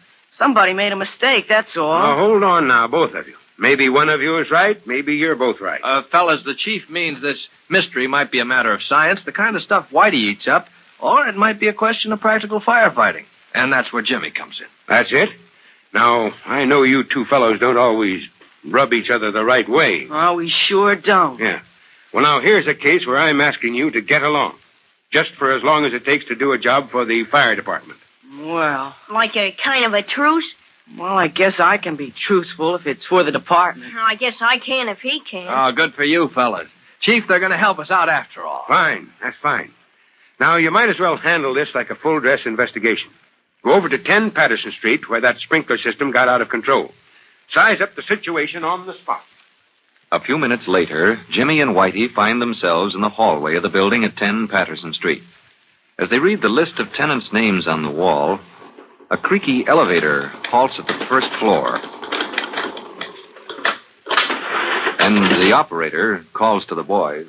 What are you looking for, kids? Mammoth Metalworks, mister. Oh, look, it's on the second floor. It says so right here. Well, she's closed. Whole second floor is closed. Last week, the third floor. This week, the second floor. Next week, this here first floor, fixing pipes. Hey, Jimmy. Huh? Fixing pipes, he says. Mister, is it the sprinkler system? Sprinklers? Nah, regular water pipes in the floor, between the ceiling on one story and the flooring on the next. Iron pipe, and she's all rusted out. So they're putting in copper. Cutting out the old pipe fellas are with blow torches and arcs. But, mister, didn't they have trouble with the sprinkler system up at Mammoth Metal Works? One day last week, mister? Trouble? I should say they did, kids. You ever see them sprinklers go off? No, sir, but we know what they're like. A pipe runs along the ceiling with little sprinkler heads on it. And when a fire makes the temperature go up, the sprinkler heads go off and spray water that puts the fire out. Wasn't no fire last week, kids. Up to Mammoth, the sprinklers let go, and twice the fire department come a-running. But there wasn't no fire. Well, that's what we knew when we started out, Whitey. Then let's go back to headquarters. The chief said we could look in the laboratory. You know, I got a feeling, Whitey. Huh? I got a feeling the answer is right here, if we could only see it. Ain't nothing to see here, kids. Not up to Mammoth, anyways. Nothing but fellas with blow torches and arcs cutting them old pipes out of the space below the floors. Well, thanks anyway, mister. You're welcome, kids. You're welcome. Come again. Back at headquarters, with nothing to show for their visit to the scene of the mysterious flood caused by sprinklers that drenched the machines at Mammoth Metal Works for no obvious reason, Chief Cody turns Jimmy and Whitey over to Tim Collins. And in the laboratory, Tim shows them. Now, these are the sprinkler heads from Mammoth Metal Works, fellas. Huh. They don't look like much, do they? Look, they look like plenty if you know what to look for. All right, what do you see? Well, look at the one with the tag on that says number 1. That's the first one that blew off without any cause that we could see. And it's in perfect condition, same as the other one. The one you put in to take its place. And that blew off, too. So what? So that tells us it wasn't because there's anything wrong with these sprinkler heads. Look, you see that little lump of metal? That's what melts when the temperature goes up too high. And when it melts, the water can get out and spray around, and that's just what happened. Well, what of it? All right, the temperature went up. My gosh, a shop all full of machines and stuff. Of course it gets hot. Hey, what about that, Tim? You mean the temperature in the shop? Yeah. In the shop, it's hot anyway, and maybe they have a lot of lights on. And it got so hot up near the ceiling What's that for? Don't you think they'd think of that before it happened? He's right, Jimmy. In a place where it's apt to get pretty hot anyway, they use a special sprinkler head. Oh, wait a minute. Let me tell him. I've looked it up. In a machine shop, they'd have sprinklers that don't go off until, let me think now. Oh, I get it. They can stand the heat in the shop, but they're set so that more heat than that, like heat from a fire... Sure, more heat, like when there's a fire, that sets them off. And these here, well, I bet they could stand maybe as high as 200 degrees. 212, Whitey, this type can stand. Yeah, and maybe 10 degrees more. Gee, without any fire, I can't figure what could have happened. Listen, Whitey, you said if it got hot as fire up near those sprinkler heads, where they hang below the ceiling, they'd go off. Yeah, when the air gets hotter than maybe 212, maybe 10 degrees more. All right, then how hot does a blowtorch get? A blowtorch when you keep the flame going a long time. Oh, a blowtorch gets awful hot. It gets... Hey, Jimmy, you guessed it. A blowtorch cutting iron pipes in the floor. Oh, hey, hold on. Wait a minute. You're going too fast for me now. Then am I right? Come on, we'll go tell the chief. Come on, Jimmy. Boy, we solved it. Come on, Tim. Gotta see the chief. Hey, wait for me. Oh, good grief. Those kids have figured it out. Wait until the chief hears this. No, one at a time. Oh, but Chief, we figured it out both together. No, Jimmy thought of it in a flash. The elevator man at 10 Patterson Street, he told us they were fixing the water pipes in the floor last week. On the 3rd floor, Chief. The 3rd floor. Don't you see? Right up over those sprinklers in the Mammoth Metal Works. Using blowtorches and stuff and all kinds of things to make terrific heat. Bad as a fire. And it wasn't a fire. It was the heat from above. The heat from those torches. That made the sprinklers go off. Well, Jimmy figured it out. Just like that. Oh, listen. Only for Whitey telling how sprinklers work, I never could have. We figured it out together, Chief. Don't you believe him? Well, boys, Collins, this calls for sodas all around. We're always glad to help the department. Aren't we, Whitey? Anytime, Chief. Anytime at all. You just call on Jimmy and me. Yeah, well, now that you've settled this mystery for us, I was hoping you might straighten out the Firefighters Brigade. Why? What's the matter with the brigade? Well, I heard a rumor some of you officers might be dropping out. That could wreck the brigade, you know. Oh, well, gee, Chief, I I was just talking, I guess. Jimmy, you weren't gonna quit. Hey, look, you dope. What would we do without you in the brigade? Let's talk it over down at the corner, boys. There's a place we can get a big soda. Will you meet me there in 5 minutes? Oh, sure. Come on, Whitey. Yes, sir. We'll be there. Hey, Jimmy, wait for me. Well, that seems to be that. Now those kids are pulling together at last. They've caught on to the idea that it takes all kinds to make a fire department. Yes, sir. And we're lucky to have all kinds when they're needed. I know, Chief, but suppose they ever find out we solved that mystery for ourselves, that we almost pulled that building apart the other day till we found out what was making the sprinklers go off without any fire. Well, let's keep that our little secret, Collins. As long as nobody tells it around, we're safe. Yes, sir. And so is the Firefighters Brigade at Northside School. Yes, sir. Now, come on, let's get down to the corner and meet the boys, huh? As Chief Cody often points out, all's well that ends well. And the bitter feud between Jimmy Collins and Whitey Williams has come to an end. Soon we'll hear about that play they plan to give at Northside School. But right now, Chief Cody and Tim Collins have a serious new fire hazard to meet. You'll find out about it when you hear our next true-to-life episode of The Firefighters.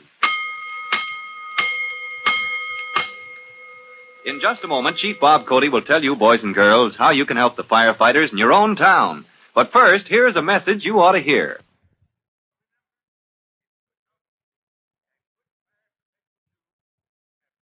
And now, Chief Bob Cody with a special notice for the Firefighters Brigade. Chief Cody. Hello, boys and girls. This is your friend, Chief Cody, with a new line to add to your list of common fire causes. All ready? Write down packing material. Now, that means burlap, straw, excelsior, sawdust, even tissue paper for wrapping presents and packing garments. Packing material. Flimsy stuff that catches fire easily, flares up, spreads flame far and wide before you know it. So pack your packing material away in a covered container. That's all for now. You'll hear from me soon. Fire Chief Cody and the young rookie fireman Tim Collins will be back on the same station the next time you hear... That's it. Let's go!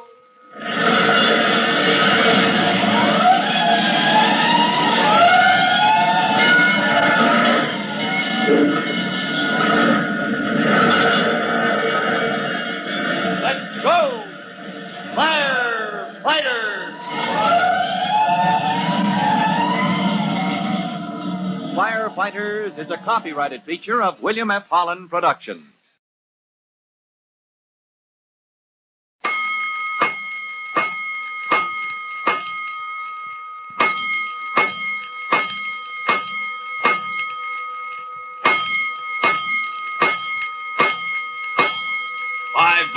Stand by all stations. Attention, all districts, a 5-alarm fire. 5 bells, move in immediately. That's it. Let's roll. Let's go. Firefighters.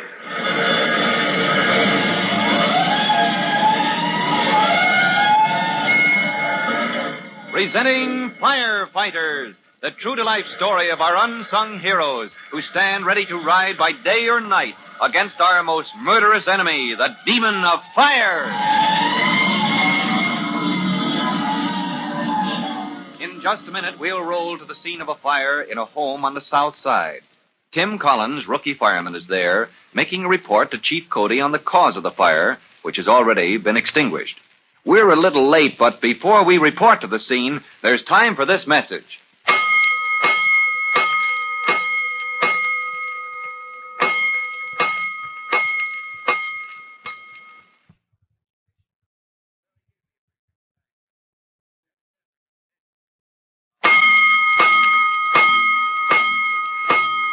Let's go, firefighters. Let's go to the south side, where on a quiet back street, there's been a sudden outbreak of excitement, a moment of terror, when fire broke out in the kitchen of Mrs. Horace B. Rathbun. Now, that was 20 minutes ago, and the fire now has been extinguished. As the firemen pick up to roll back to quarters, Chief Cody hails Tim Collins. Collins, what's that you have in your hand? The cause of this fire, Chief Cody. Thought you'd want to see it. Great blistering blazes. Again. Again? Another one of those cheap electrical cords. Yes, sir. Here, let's see it. Now, look at that connection, Chief, or what you can see that's left of it. Yeah. This cheap cord never passed any laboratory test, Collins. Mrs. Rathbun says it was brand new. Yet you can see where that connection caused a short circuit, burned off all that flimsy insulation, threw sparks all over the kitchen, and... Well, this morning, more than the toast was burned for breakfast. Great billows of smoke. Collins, it's the same story all over town. What's that, sir? Fires in homes caused by the same kind of electrical cord. It's a defective cord some fellow was selling to housewives. One of those door-to-door salesmen? Yeah. Well, they're usually as reliable as any other merchant, aren't they? Well, this fellow isn't. Been in town about a week. We can tell because this flood of small fires began about a week ago. Oh. Have you got a good description of them, Chief? Well, that reminds me. Where's Mrs. Rathbun? Her husband took her to a neighbor's house. Upset, was she? Yes, sir. The same story after every fire. Chief, I can't believe any reputable door-to-door salesman would sell a cord as dangerous as this. We've got a line on the fellow who's doing this, and we have his description. We'll get him, Collins, and we'll put him out of business for good. Now, as Chief Cody declares his intention to stop the sale of these dangerous electrical cords, he doesn't know that the sharp-dealing salesman is at work in the vicinity of Tim Collins's own home. In fact, at that moment, Miss Andy Layton is hurrying down the front steps of her boarding house, calling across the street to a passing neighbor. Good morning, Mrs. Collins. How are the children? Oh, and that big, handsome fireman of yours. Tim is just gorgeous in that uniform. But don't tell him I said so. Bye now. I'll be late for work if I don't... Well, excuse me, miss. Oh, did I bump your suitcase? I'm so sorry. Oh, it's a sample case, isn't it? Yes, ma'am. Samples of the finest little bargain any smart lady like you that keeps house ever laid eyes on. Something no home should be without. Oh, well, Oh, excuse me. I must run. I'll miss my bus. Don't let me detain you, miss. Wouldn't keep you more than a minute. Call it 50 seconds by the stopwatch. Wouldn't say a word, except that Mrs. Collins thought you'd be just the lady to show an interest in such a bargain. And what a bargain. A bargain? Mrs. Collins said... She sent you to me? Now, don't let me keep you, miss. But just so Mrs. Collins won't be disappointed, here, just glance into a bag and see for yourself. There you are, miss. What are they? Why, the finest little bargain in electrical cords for any and all kinds of electrical household equipment you ever laid eyes on, miss. And Mrs. Collins told you to show them to me? Well, of course, if you don't believe me. Hey! Oh, Miss Collins! Would you kindly step over to this side of the street? Oh, now, isn't that just my luck? She's gone. Oh, but if you say she sent you to me, I don't mean to say what you say isn't. And besides, how on earth could you even know I know Mrs. Collins and Mrs. Collins knows me if she didn't? I didn't mean to say that. I'll tell you what, lady, you call her up. You call up Mrs. Collins and ask her, Mrs. Collins, did you or did you not buy 3 little Jim Dandy, no kink, no stretch, featherweight electrical cords from Johnny Bliven? Oh, but there's some mistake. I don't... Here's a nickel, lady. Go on. Call her up. Ask her if this little featherweight Jim Dandy don't sell 3 for the price of 1. 3? For how much? Here, take it. Hold it in your hand. Feel that smooth, slick, insulating surface. And figure to yourself. Lady, think of it. 3 of them there featherweight cords, 3 for the price of what you pay in any store in the city for only 1. Now, will 3 be enough? You sure now? Oh, but you see, I don't have my own home. I live here. This is a rooming house. So, just for my flat iron, I press my own things, of course. Confidentially, lady, so do I. Moving around from one place to another, it's the only way. Why, of course, it's the only way to save. This is the way to save. With this here featherweight electrical cord that uses only half the electricity, lady, and I'll tell you what. What? Take 2. Not supposed to sell only 3 at a time, see? But... Oh. Since you and Mrs. Collins, a fine lady she is, too. Oh, she is. I've known her for years, ever since her boy Tim was just so hard. Oh, that Jim, what a fine-looking boy, huh? Now, Tim. It's Tim Collins. Huh? Oh, sure. That's what I said. Now, this much I can do, lady. Don't tell it around, but these here 2 extra featherweight cords I just happen to have. I'll give them to you at a trade discount. Yes, lady, 60% off what you pay in any store. Oh, my, it does sound like a bargain, and I do need a new cord for my flat iron. A bargain? Just tell me where else you'll get a bargain like that, except from Johnny Bliven. I'm sure I don't know, Mr. Bliven, but I just never could resist a bargain. How much did you say? I have the money right here in my purse. And as Miss Andy Layton hurries off to work, later even than she expected, clutching her bargain electric cords in a paper bag under her arm, Chief Cody is tracing the trail of Johnny Bliven and calls the police department for cooperation, phoning direct to the police chief in person. Well, seems to be a stranger in town, Chief. For putting together all the description I get, a man in his 40s, slick salesman, wears a shiny blue suit, stained soft gray hat, fast talker. Well, not more than 5 feet and a half, thin and wiry. Small hairline mustache. What? Any other special feature? Yes, a gold tooth. Well, you know how it is. Some people say the right side of his mouth, others say the left. But there's a gold tooth, all right. And after the police department, Chief Cody calls the public relations officer of his own fire department. People must be warned not to buy those cords. Hank, I want a description of that cheap, low-quality electrical cord in every newspaper in town. Yes, and broadcast over every radio station with a warning. Don't buy. Don't buy, you might burn your house down. Huh? No, there's no charge we can bring against the man, at least not yet. But I've asked the police to find him. And meanwhile, we've got to warn people. Don't buy. Chief Cody's warning message is relayed to all firehouses in the city, but not until late in the afternoon does it bring results. As Tim Collins, hurrying homeward after his tour of duty, turns the corner, a neighbor calls him. Oh, Tim! Tim Collins! Huh? Oh, hello, Mrs. Layton. Just getting home? Yes, I am. Isn't it funny I'm so often late to work in the morning when I'm hardly ever late getting home at night? I just can't understand it. Well, it must be some kind of instinct, Miss Layton. Oh. Nice to see you. Goodbye now. Oh, Tim, wait. Yes, Miss Layton? Tim, please do thank your mother for me. It was so thoughtful of her.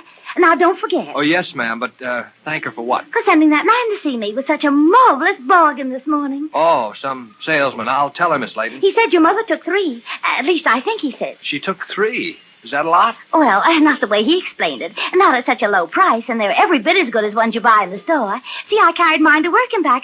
I can't wait to get up to my room. Oh, hey, Miss Layton. Yes, Tim? Those things, electrical cords. What did he look like? Now, Timothy, don't always be in such a hurry. When you were the littlest boy, I used to have to tell you to think, I used to say, before you... Yes, ma'am, but those cords, please. What did the salesman look like? Now, please, tell me. It's important. Why, like anybody else, Tim, I suppose. Oh, clean-shaven, was he? Oh, no, of course not. He had a little mustache. Uh-huh. I remember it wiggled when he talked, and his gold tooth... Gold tooth. That's the man. Now, Tim, you do jump around I'm sorry, Miss Layton, but look, those cords you bought, you see, there's no tag on them to say they've been approved for use. Oh, my, I hadn't noticed. Well, I suppose that's why there's such a bargain. No tags, you know. A bargain? Miss Layton, those cords aren't safe to use. You could start a fire. Tim, always fretting about fire. Ever since you were so high. Miss Layton, won't you believe me? Those cords are dangerous. You mustn't use them. Timothy, did you say mustn't? Well, I mean... Timothy, I don't think you ought to talk that way to an old friend. Oh, good grief. I'm sorry, Miss Layton. Honest, I am. Here's my rooming house. Good night, Timothy. Miss Layton, wait. Good night, Tim. Well, you can't blame Tim Collins for being worried, because he doesn't know that the disreputable salesman has lied to Miss Layton about Mrs. Collins. But as he runs toward his home, he knows he must report to Chief Cody that the trail of the wandering salesman is warm. And he must also find some way to prevent Miss Layton from using the dangerous electrical equipment. Now, that is no easy task, as you'll hear in our next true-to-life episode of The Firefighters.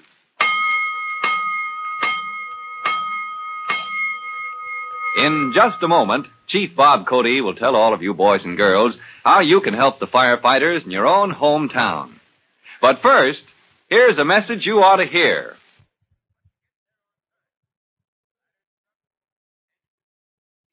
And now, Chief Bob Cody with a special notice for the Firefighters Brigade. Chief Cody. Hello, boys and girls. This is your friend, Chief Cody, with another kind of common fire cause to add to your list. Now, write down the word sparks.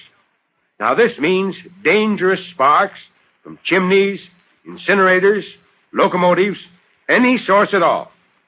A shower of sparks can start a serious fire almost anywhere, especially on a roof that is not fireproof or grounds cluttered with papers and rubbish. So add that word sparks to your list and watch out for this common fire hazard. Well, so long for now. You'll be hearing from me. Fire Chief Cody and the young rookie fireman Tim Collins will be back on the same station the next time you hear...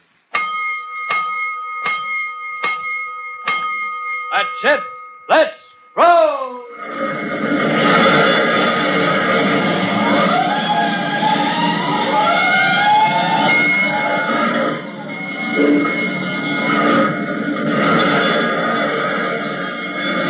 Let's go!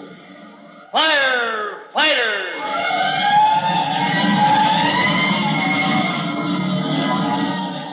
Firefighters is a copyrighted feature of William F. Holland Productions.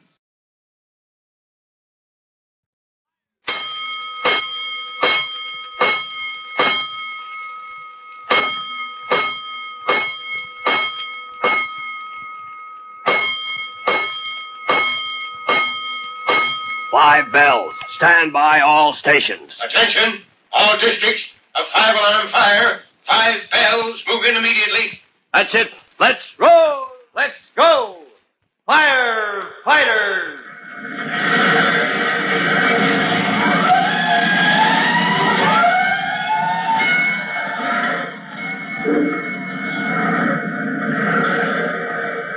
Presenting Firefighters, the true-to-life story of our unsung heroes who stand ready to ride by day or night against our most murderous enemy, the demon of fire.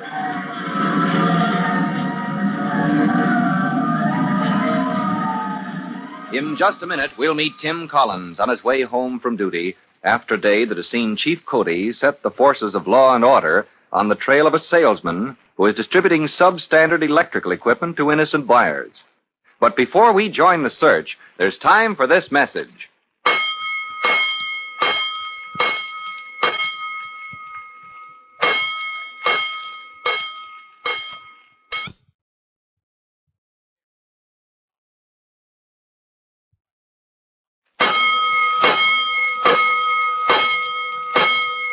Let's go, firefighters. Let's go to the quiet neighborhood where Tim Collins lives. As you remember, Tim has finished his tour of duty with Engine Company 209, and just a moment ago, as he turned the corner of his own street, a woman's voice hailed him. The voice of Miss Andy Layton, old friend of his mother's, who said, Tim! Oh, please do thank your mother for me. It was so thoughtful of her, sending that salesman to me. The salesman, Miss Layton? What for? To show me this wonderful bargain. See, these electrical cords for my flat iron. Oh, good grief. Your mother took 3, he said, and it was such a bargain she asked him to come and see me, and I bought 2 for myself. Miss Layton, you haven't tried to use these cords, have you? Oh, not yet. I was on my way to work when he stopped me this morning, and I've had them at the office all day, but... What did he look like? The salesman, I mean. Why, like anybody else, I suppose. What difference does it? Miss Layton, please, try to remember. Was he tall, short? Why, I suppose he was about as tall as you are, Tim. He was? Well, as tall as your shoulders, anyway. You've shot up so, Tim, since you were just... Yes, and his face, was he clean-shaven? Why, yes, he was, except for a little mustache. But, Tim, I don't know why you were asking me all these... Please, Miss Layton, any other marks? I mean, things you noticed about the fellow that sold you these cords? No, nothing at all, except the gold, too. That's the man. Miss Layton, you mustn't use these electrical cords. Why, Timothy, you're not telling me what I mustn't do. I don't mean it that way, Miss Layton. I mean, well, those cords are dangerous. Nonsense. They're every bit as good as the cords you buy in the stores. And they're a wonderful bargain. But look at them. Flimsy, poorly made. And where's the tag? See, there's no tag, no sign that they've been approved for use. Oh, fiddle-dee-dee. Here's my rooming house. Oh, but, Miss Layton, those cords aren't safe to use. You could start a fire. Timothy, you mustn't talk such nonsense to a person old enough to be your mother. Now, you run along home. Good night. Miss Layton, wait. Good night, Tim. Miss Layton. Oh, good grief. Oh, I wonder if Mom can talk her out of using those cheap cords. Yes. Mom brought... Yes, she bought 3 of them, she says. And now my own house is in danger. Tim, suddenly realizing that his own mother may at this moment be using one of the defective electrical cords that have started a series of small fires wherever they have been used, breaks into a run toward his home. His mother, contentedly preparing the evening meal in her own kitchen, is startled as the back door crashes open. Mom! Anything happened yet? Glory be, you made me drop my spoon into the kettle. Gee, Mom, I'm sorry. Here, let me fish it out. Tim, don't you dare put your fingers into my stew. Sorry. I just thought I could pick it out before it sinks. Oh. Serves you right. Now go put something on your fingers before they blister. Don't you ever come crashing into my kitchen like that again. Hand me that other spoon from the drawer. Yes. Here you are, Mom. I guess I got excited. You certainly did. Don't suppose you could tell me just what's the trouble with you tonight, young man? Well, it's those electrical cords, Mom. They're dangerous. You mustn't use them. All right, I promise. Though, of course, I still don't know what you're talking about. Why, those cords for the toaster and flat iron and things. The ones you bought from that salesman this morning. What cords? What salesman? Let me feel your forehead, Tim. Mom, I don't have any fever. I'm just saying... Look, you did buy some electrical cords from a salesman, didn't you? Miss Layton said you did. Andy Layton? Whatever gave her such a notion? When I buy cords, I get them from somebody I can trust. And I make sure they have a tag on them to show they're safe to use. But the salesman... But your father taught me that years ago, Tim. Or you could burn the house down with an electrical cord that isn't up to standard. But that salesman, Mom, he told Miss Layton you sent him to her. I? Why, he must have been making that up out of whole cloth. Oh, that's it. He did. He told her that cock and bull story to get her to buy some cords for her flat iron. Oh, good grief, Mom, will you talk to her? I tried to tell her, but she wouldn't listen. Well, I don't blame her if you jumbled it all together like this. What do you want me to tell Miss Andy Layton? That the whole city is trying to trace that salesman because those inferior cords he sells are so bad they start fires wherever people use them. Oh, as bad as that, Tim. It's pretty bad, Mom. And if she uses that flat iron of hers with one of those cords, well, that rooming house she lives in isn't any too fire resistant. Tim, I'm going over there and talk some sense into Miss Layton. Oh, Mom, that's wonderful. And I'm going right now. You watch my stew. You bet, Mom, and I'll phone Chief Cody, too. I'll be back in a jiffy. Tell Jimmy and Trudy to set the table. I won't even wait to fix my hair.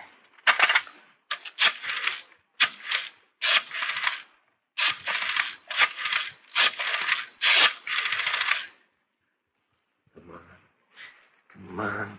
Hello? Hello, Glover? Is Chief Cody still at headquarters? Fine, let me talk to him. Huh? This is Private Collins, Company 209. Okay, I'll hold the line. Chief Cody? Yes, sir, this is Collins. Yes, sir, I've got a line on that salesman you're looking for. Yes, sir, I know it's the one. A neighbor of ours bought some of those electrical cords from him this morning. Her description fits right down to a T. Huh? You want to talk to her? Yes, sir, we'll expect you. I'll take you to meet her.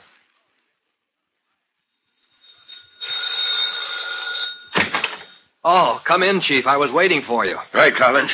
Well, let's not waste any time. That woman must be warned not to use that stuff she bought. Well, it's all right, sir. Mom went over there to do just that, only a moment before I phoned you to report. Good. Now then, if you'll take me over there, I'd like to question her.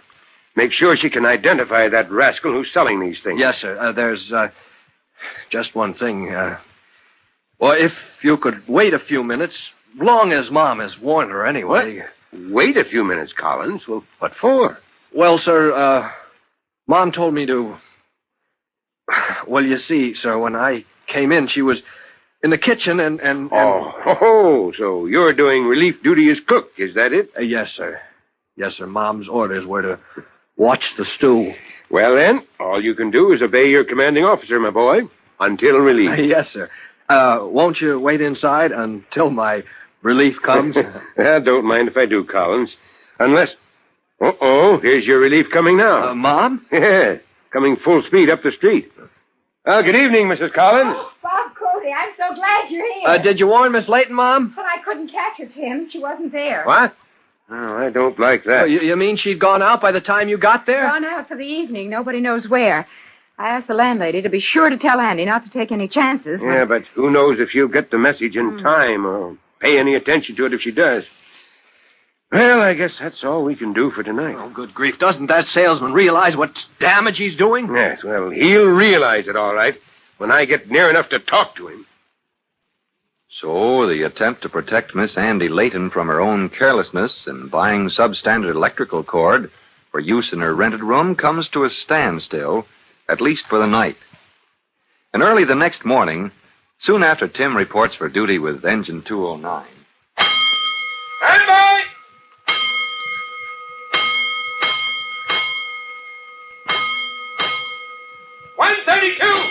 Temple and Cedar, first stew. Oh, good grief. Temple and Cedar. That's my own street corner. All clear back there. All clear. Come on, step on it, Gonigal. Give me a lift home. Let's go.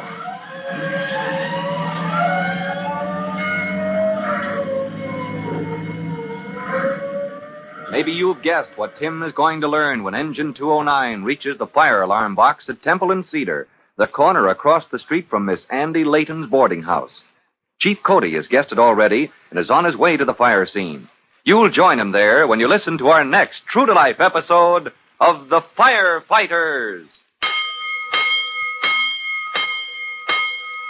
In just a moment, Chief Bob Cody will tell you, boys and girls, how you can help the firefighters in your own town. But first, here's a message you ought to hear.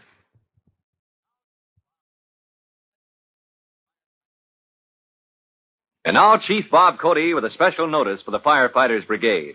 Chief Cody. Hello, boys and girls. This is your friend, Chief Cody. And today I'd like to review our brigade list of common fire causes. I'll get that notebook of yours out, and let's check against my master copy right here.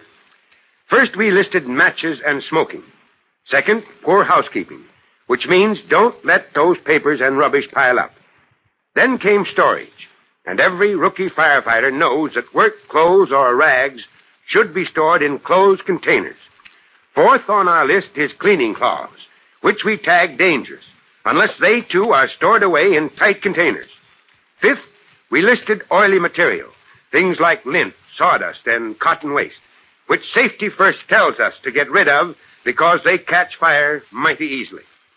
Sixth on our brigade list is packing material. So next to that, let's write, store all packing materials in airtight containers. Now for number 7, sparks.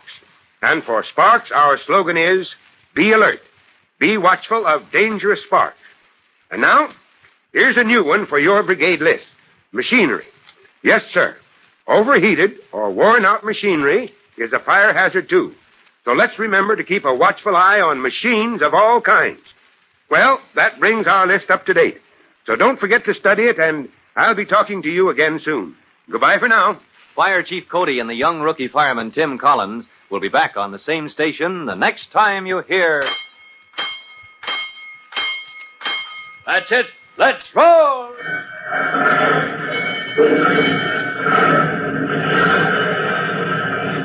Let's go! Firefighters! Firefighters is a copyrighted feature of William F. Holland Productions.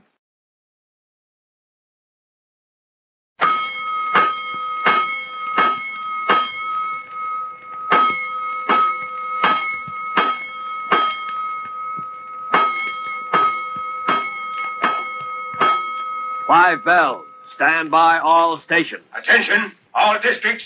A 5-alarm fire. 5 bells. Move in immediately. That's it. Let's roll. Let's go. Firefighters!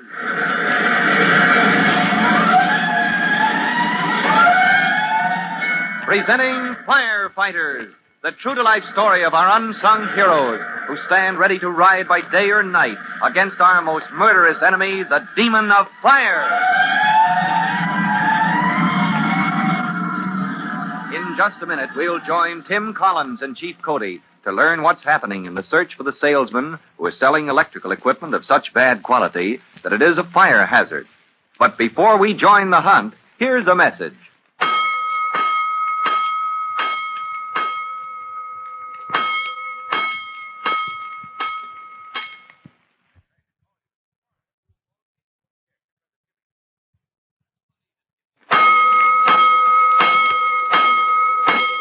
Let's go, firefighters.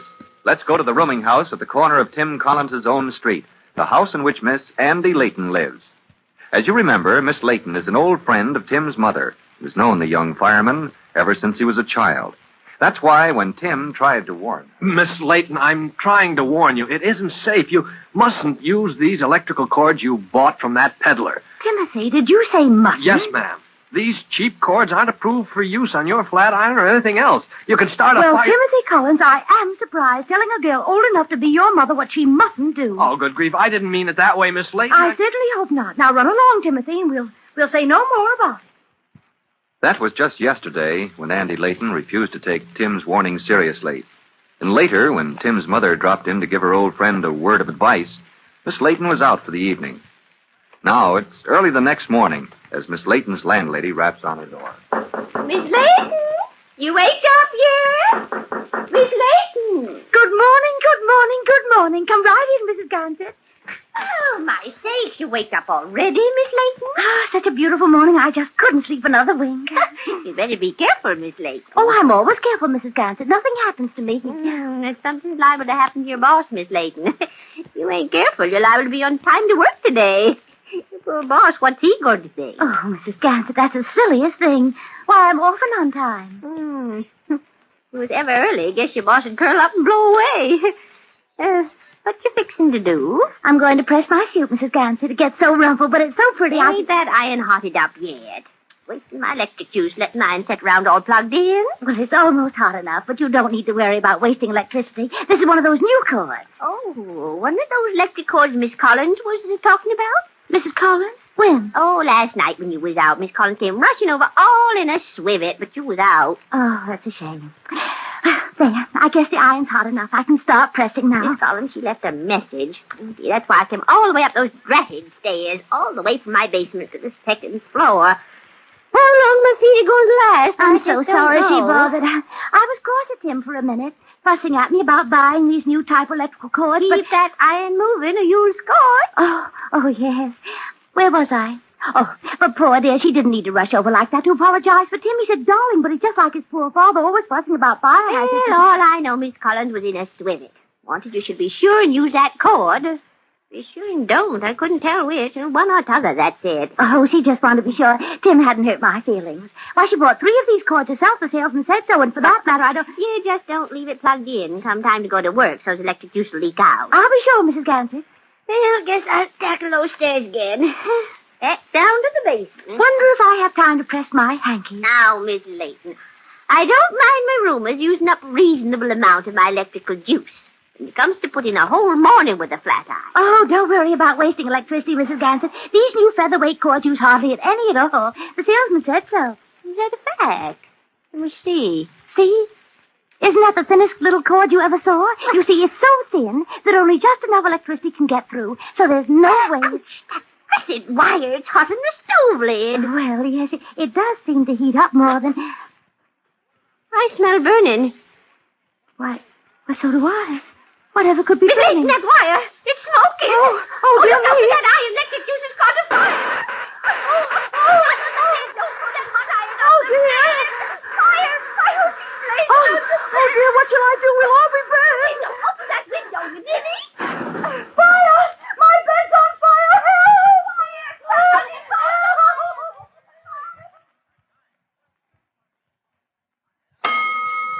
Headman!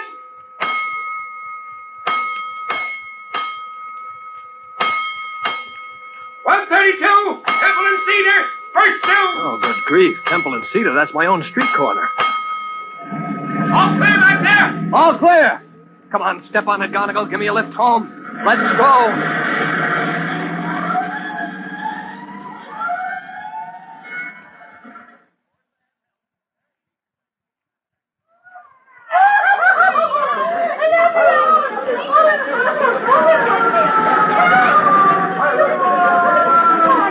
I knew it.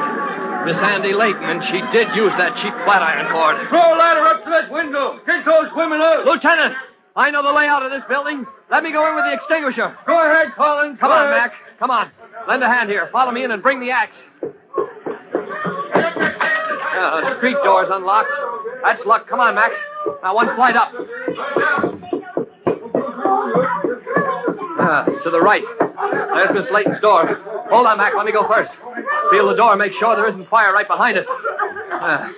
Okay, it's cool enough. We can ease it open. All right. All right, Miss Layton, we're coming. Now, steady the door, Mac. Hold that crack ajar. That's it. Oh, good grief. That bed is flaming like a... Well, here goes with the extinguisher.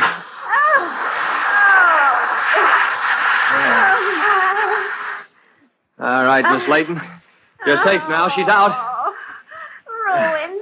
My mattress and sheets and rug is ruined. Mac, where'd she go? Hey, you on the ladder. Did you take one of these women down the ladder? Oh, she's in the closet. That's where she is. The closet? She ducked into the closet just now? Well, certainly she ducked in the closet. Those firemen poured into Lady's room. They're not dressed for company this hour of the morning. Now, go on, get out, all of you. But we've got to make sure there's no more danger, Miss Ganser. We've got... Ruined. My mattress and my sheets and my rug. Now, my house full of great big firemen and the nasty old great big boots. And I told her to be careful. I told her not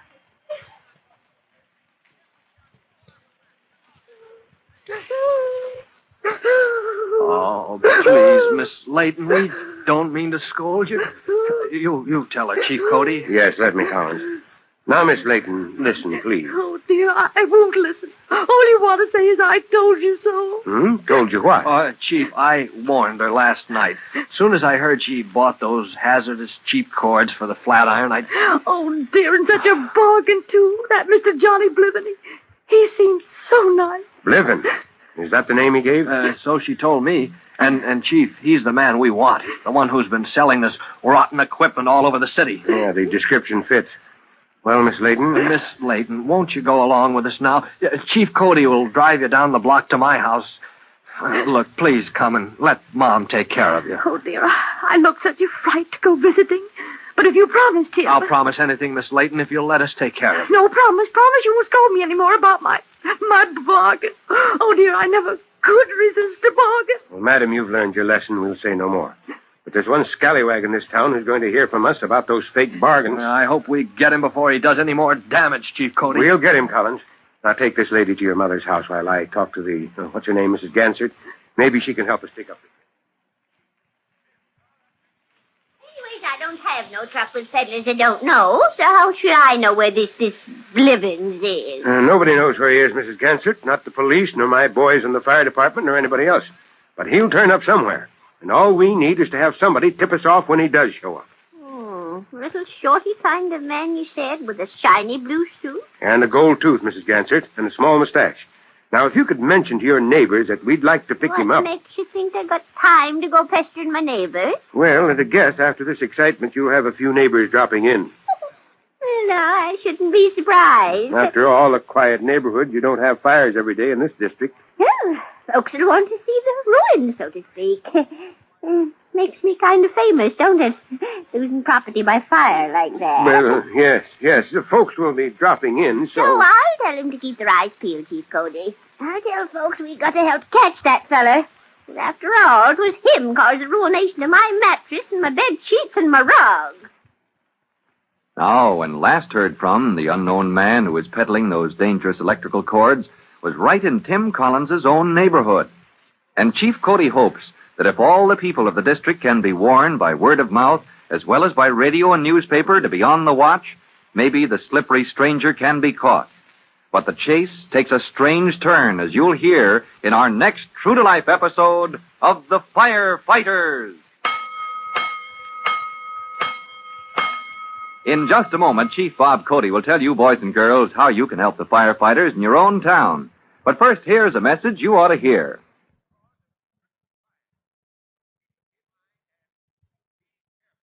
And now, Chief Bob Cody with a special notice for the Firefighters Brigade. Chief Cody. Hello, boys and girls. You all know me, your friend Chief Cody, and, I've got another item for your list of common fire causes. Now, write this down. Sun. S-U-N. That's right, the old, reliable sun itself. You see, sun rays that shine through glass like a fishbowl or a bubble in a window pane can focus on cloth or paper, raise the temperature higher and higher until fire breaks out. So we add to our list the word sun. One more common fire cause. Well, goodbye for now. You'll be hearing from me soon. Fire Chief Cody and the young rookie fireman Tim Collins will be back on the same station the next time you hear... That's it. Let's roll!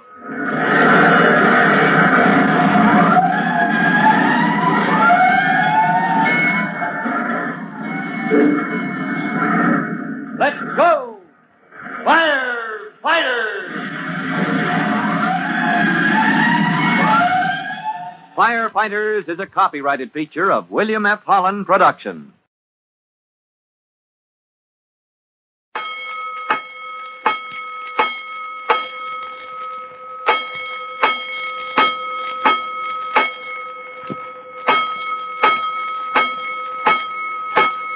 Five bells. Stand by all stations. Attention, all districts. A 5-alarm fire. 5 bells. Move in immediately. That's it. Let's roll! Let's go! Firefighters!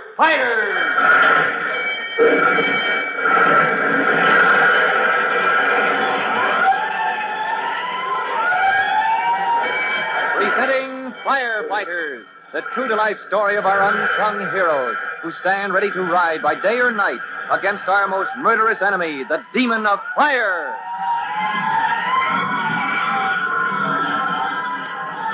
In just a minute, we'll pick up Tim Collins and Chief Cody at the corner of the street where Tim lives, outside the rooming house where Tim has just knocked down a fire that was caused by the use of a faulty electrical cord. That cord must be traced to its source. But first, there's time for this message.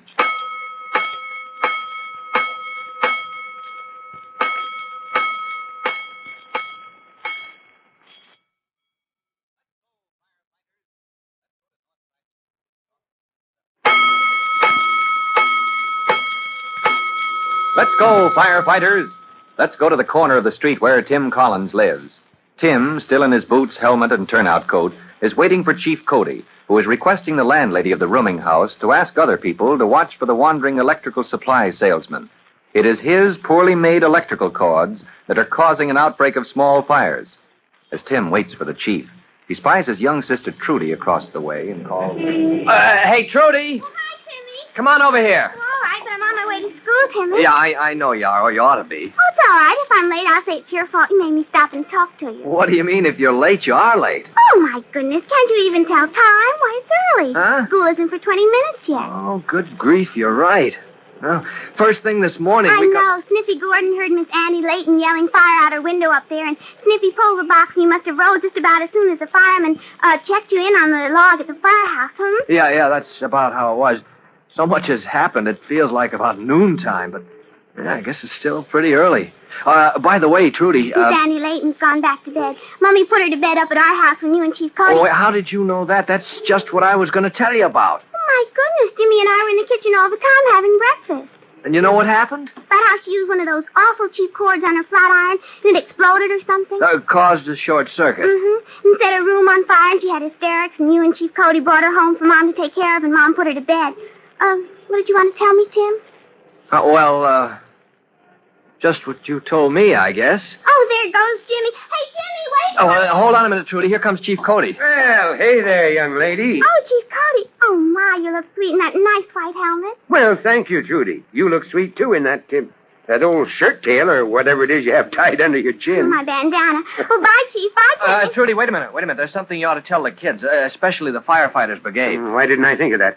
Well, Trudy, you kids can help us watch for this salesman. You see, there's a peddler. Selling those awful bad cords, I know, and he's about so high and has a wiggly little mustache and a gold tooth. You can save your breath, Chief Cody. She knows everything before you say it. And as soon as I get to school, I'll tell everybody, and we'll all watch out for him. Well, bye now. I don't want to be late. Take care of yourself, Trudy. Hey, wait. I'll let her go, Collins. Just as you said, everything I had to tell her, she knows already. Yeah, it might be those kids who give us a line on the peddler at that. It's funny how he turns up in different parts of town, but we haven't been able to spot him. Well, he might be anywhere. He might walk around that corner the minute we leave. Speaking of that, Chief, I'd better leave. I got to get back to the firehouse and enjoy my company. Well, climb into my car, Collins. I'll give you a lift in that direction. All right, Vito, we'll drop Collins at 209, and then we'll get back to headquarters.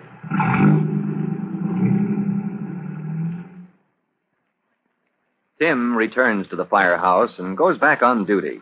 Chief Cody pitches in to coordinate the citywide search for the wandering peddler.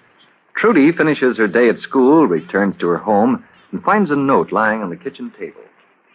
Dear Trudy, I'm taking Miss Annie Layton to her cousin Martha's across town. Back soon. Fresh cookies. Oh, fresh cookies and cookie jar. Oh, grand. Uh-oh, that's Jimmy home so soon. Mommy left the back door locked, I guess. Well, come on, Jimmy, hurry up. Fresh cookies. Uh-oh. Good afternoon, my little friend. Will you kindly notify the lady of the house? There's a gent to see her at the back door. Well, I'm sorry, the lady of the house will... She's busy, huh? Well, will you kindly inform her that Mr. John Bliven is here about a highly confidential matter that concerns her and I and a certain friend of hers? Well, I don't think... You see, Mrs. Collins... Oh, Collins is the name. Well, now, little lady, the facts of the case is that a certain very friendly person to your mother asked that I should stop by and let her in on a little proposition. A little bargain no household can afford to be without. Now, run along and tell her that, will you, kid? Well, you see... Go on, kid. I ain't got all day. Tell your old lady to come on down to the door, will you? I'm very sorry, but Mommy isn't home. Oh, she ain't, huh? Well, how's that for luck? So long, kid. Oh, but Mr. Bliven... Huh? Mr. Bliven, please don't go. I mean, well... All right. What's on your mind? I gotta keep moving, kid. Well, if you're selling something very, very nice, maybe it's a shame my Mommy isn't here, and maybe she'd buy it if she were. but she isn't. Huh? So I think that... Your mom need any electric cords, kid? You know, for the toaster, flat iron, maybe a coffee percolator, stuff like that. Oh, yes, I'm sure she needs cords for all those things. Or, maybe if she doesn't need them, I could surprise her and get some new ones. Well, now that's the spirit, sister. Any dough in the house? Huh? Money, I said. You know where the old lady keeps her purse? Oh, yes. Oh, yes, I do. Just wait while I see what's in it. Oh, that's a girl after my own heart. Quick as a weasel. Go on, sister, get the old lady's coke while I open up the old sample kit. Oh, don't go away. I'll be right back. Ha, never fear. Johnny Bliven don't run away from no sale. Like taking candy from a kid. Oh, my goodness. If Chief Cody knew about this, I've got to phone him.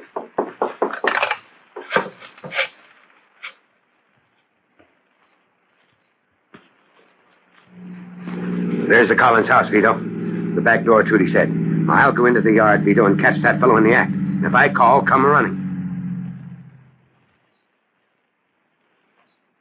Well, now, sister, like I've been telling you, a bargain like this you can't beat nowheres. I don't care where you go, so you don't want to make no mistakes. So you don't want to disappoint your old lady. You want to get enough of these little Wonder Gems, featherweight, new type economy bargain electrical cords, whilst they're on hand. Oh, yes, Mr. Bliven, but for a small family like ours, it does seem as if a dozen ought to last just about forever. Okay, suit yourself, sister. Don't never argue with a customer. That's Johnny Bliven. Here's your 12 electrical cords. Now let's see your dough. Oh, how much did you say they cost? How much you got there in your old lady's handbag? Oh, but I asked first, Mr. Bliven. Now listen, kid, don't give me that stuff. You bought the cords. All right, let's have the dough. I gotta keep moving. But you don't see, it isn't fair not to tell me how much because... Now look, never mind that line of yakety-yak. Here, give me that purse. No, don't grab. Give me it. Oh, you hurt my wrist. Well, don't start blubbering and don't let out a holler out. Hey, this old bag ain't got no dough in it. Of course not. Do you think I'm silly as I try to make you think I am? What's that you mean? You've been ribbing me all this time? Yes, I have. That's Mummy's old bag she hasn't used for years. Why, you come here, you Oh, rich Chief fool. Cody is coming after me. All right, Trudy. I'm right behind him. Hey, what's the idea? Who do you think you are? You find out. Get your hands off. Look out, you. Got you, Mr. Bliven. If you squirm, you'll break your arm. Oh, let me let up, mister. He's up. All right, then. But no trick. You're going right down to police headquarters with me. Hey, now listen, I ain't done nothing. Oh, no?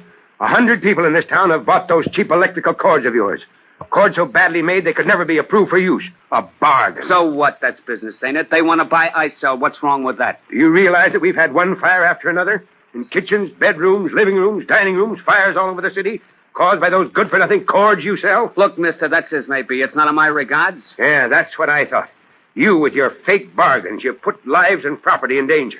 But it's none of your concern what happens when you get your money. All right. We can fix this up. So this town is washed up. So I move on to the next one. Don't get your dandruff up. I'll get out of your way. What more do you want? Bliven, you... Easy now, Pop. Don't blow a gasket. Listen, you got nothing to gain by getting all blue in the face. You can't do nothing. Bliven, you're right about one thing. Well, now, ain't that nice? Hey, sister, ain't that nice? I ain't wrong all the way. Oh, Hugh, don't you dare wink at me. Bliven, you're right. If people are fools enough to buy this cheap, dangerous cord you sell, well, that's up to them. But I warn you. Oh, yes, pray do. This is very interesting. Hey, sis? Oh. So go on, Pop. I've been warned before. I warn you, in this city, the radio, the newspapers, every means of publicity will tell your story day after day, as long as you keep this up. The Commerce Club will hound you, watching for one little slip that puts you outside the law. Okay, so turn loose. I mean, I'll pull out today. You'll pull out after you've done time in jail. Huh? Listen, Pop, you got nothing on me. Judy, did this man snatch that handbag from you, try to steal it in the belief he was stealing money? That's a lie. Oh, it is not. That's just what happened. She give me that bag herself. Me, I ain't the tripe to... Oh, what a fib. He thought it was Mommy's purse. Shut your yap, you. You start blabbing... That's enough, you. Stop her, or I'll shake your wits loose. Listen, she can't prove nothing. The kid's lying. It's my word against hers. She can't prove nothing on me. She doesn't have to. Huh? No, Smarty, I don't have to. Chief Cody was right behind you when you tried to steal my Mummy's old handbag. What? Pop here seen me do it? I saw you snatch that bag, and I saw and heard enough to make a mighty interesting story for the police. How do you like that? I think it's lovely. I've been swindled. How do you like that?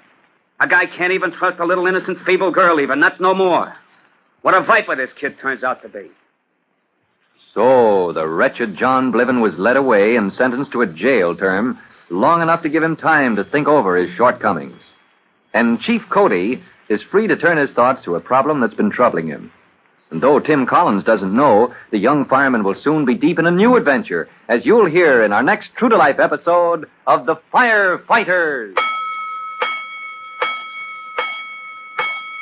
In just a moment, Chief Bob Cody will tell you, boys and girls, how you can help the firefighters in your own town. But first, here's a message you ought to hear.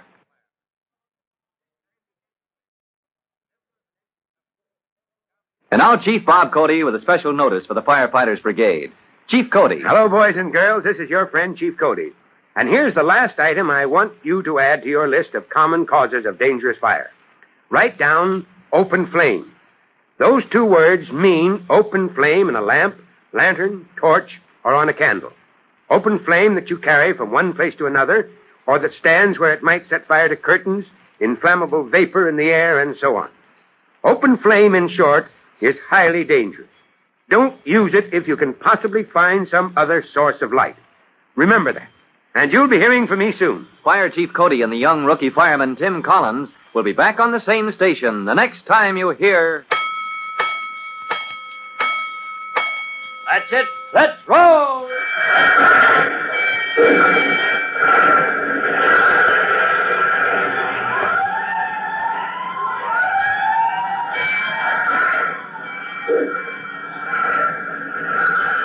Let's go! Firefighters!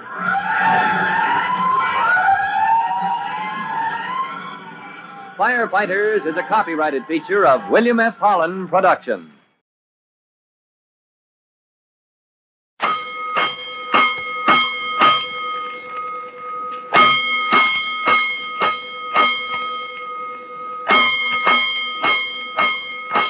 Five bells. Stand by all stations. Attention, all districts. A 5-alarm fire. 5 bells. Move in immediately. That's it. Let's roll! Let's go! Firefighters!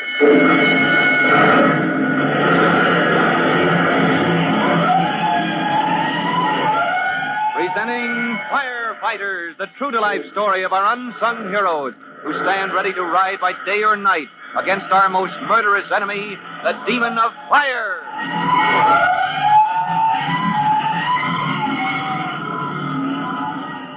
In just a minute, we'll join Chief Cody on his way to a fire and roll with Tim Collins into a new and unexpected adventure. But first, before we go behind the scenes of the city fire department, here's a message you ought to hear.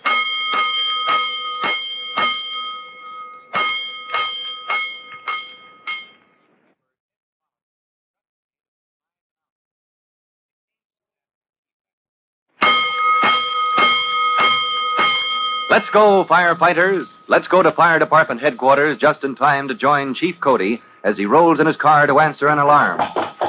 Main and Clark Street, Vito. Let's go.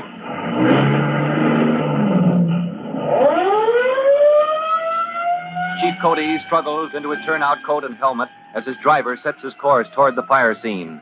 And then, suddenly... What's that car? The fool! Ow! Great blazing blisters, the fool cutting in ahead of us. Well, never mind, Vito. No time to stop and give him blazes. We've got a fire to fight. A near tragedy because a foolish driver cuts across the path of Chief Cody, and only the skill of the chief chauffeur prevents a serious accident. But later that day, ladder truck 102 is less fortunate. As truck 102 rolls to a fire, a light delivery car races ahead of the truck. Watch that fool! He's going! He's cutting across!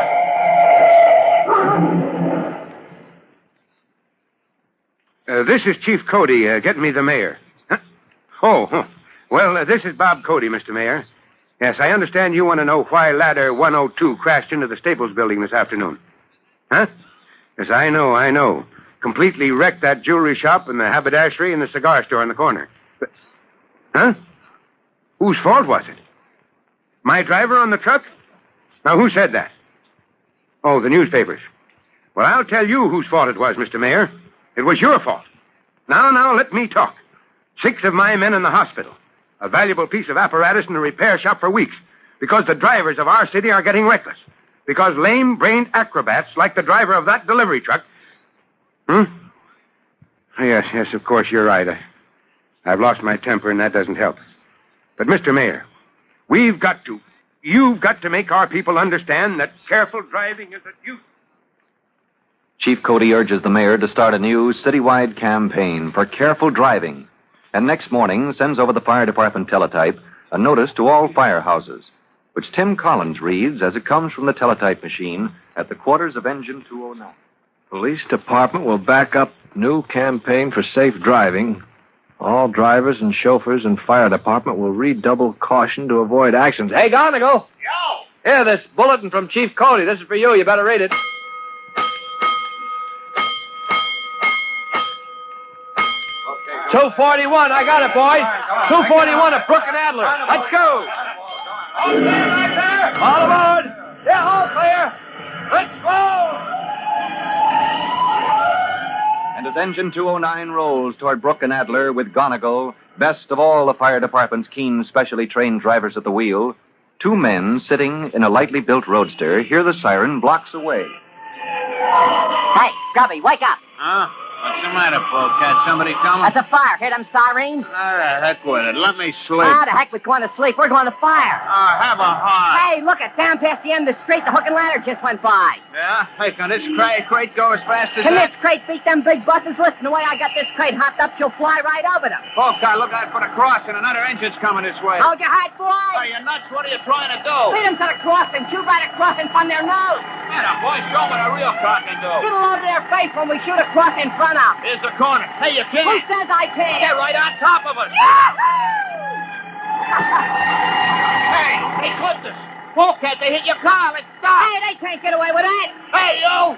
Get back there. How do you like that for a crust? They clip a guy's car and don't even stop to see if they killed somebody. You can sue them for that. You bet your hat I'll sue. Come on, get out, Scubby. See what they done to us. You bet. that car? Huh, what'd you say, Scubby? I didn't say nothing.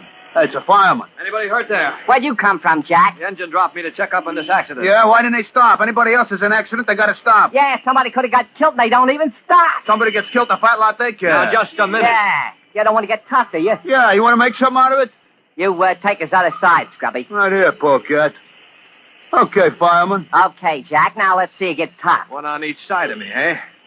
You boys don't give me much chance. Well, ain't that too bad? Maybe you ain't gonna be so tough after all, Scubby. This guy tough. Don't make me laugh. Well, you see, we firemen are trained to be courteous to the public under any and all circumstances. So, Yeah? So who's going to pay for my fender? My fender, you guys ripped off my car and don't even stop to see what's happened. Hey, watch who you're shoving, will now, you? I just put my hand on your arm, and Hey. yours too, Polecat, or Hey. whatever your name is. Hey, yo! Hey, Polecat, don't let him. He's busting my arm. Hey, let loose of me, Jack. The name is Collins, Private Collins, so don't call me Jack. Okay. You don't have to bust a guy's arm. Why don't you two sit Hey, down right here on the curb? Well, quit squeezing. You're making me lame. I'll be lame in the arm. Sit down, I said. Okay. That's right. Now, let's have your names. Let's see your papers. Forget it, can't you? Long as nobody got hurt or nothing. Sure, what the heck? Nothing got busted, only a fender. I'm willing to forget it. Sure. What do you say, Scrubby? Let's call it quits, huh? Boys, the fire department wants to do things right. That's why they dropped me off the truck. Listen, you ain't a cop. You can't make it. Go make it- on, Polecat. Something you're going to say or do? I ain't going to do nothing. You don't have to get so tough. All right, then listen carefully, boys. You two hoodlums are the kind we've got to educate. You want to say something, Scrubby? No? Well, all right. You've got to learn this. Maybe your lives are worthless to you, but when you take a chance getting that hot rod of yours in the way of a fire engine... Say, listen, we was minding our own business. We didn't even know you was coming. Sure, we didn't mean no harm. Yeah? Well, that harmless little trick of yours could have killed you, the men on the engine, and a few innocent bystanders, as well as knock out of action a piece of apparatus needed to protect the whole district from fire. You boys ought to be locked up to think it over, and at the least you'll be hauled into court to explain yourselves. Hey, well, Now, anything to say? oh. All right. Now, once more. I want your right names, and I'm only going to ask you once.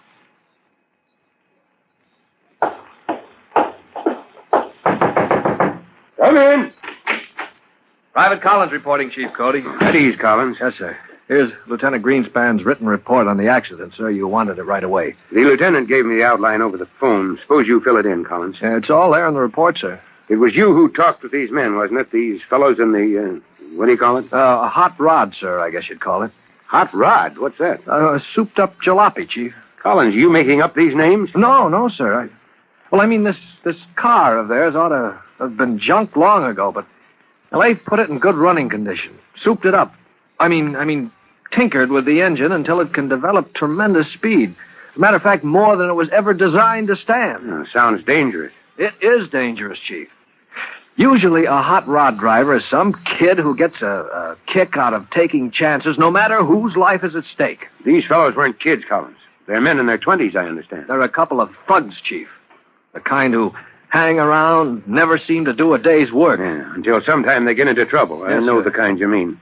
Did they give you any trouble, Collins? Trouble, sir? Well, if they're a couple of hard cases, as you say... Oh, no, sir. I explained about how the fire department feels on this matter of driving safely and how an accident that slowed us down might give a fire a chance to get out of control and, Yes, Collins. Yes, sir? When I asked you if you had any trouble, why did you ball up your fists like somebody going to take a poke at somebody? Oh, I didn't know I did that, sir. All right, son. I won't ask any more questions. I'm satisfied you handled this incident properly with credit to the fire department. Thank you, sir. But, Collins, it might be a good idea to watch yourself these next few days. On account of those two hoodlums? Right. A pair of grown men, the kind you described, might hold a grudge. And they might try to make trouble. Well, Thanks, Chief, but I think I can take care of myself. Now, relax, Collins. You're waving those fists again. Sorry, Chief.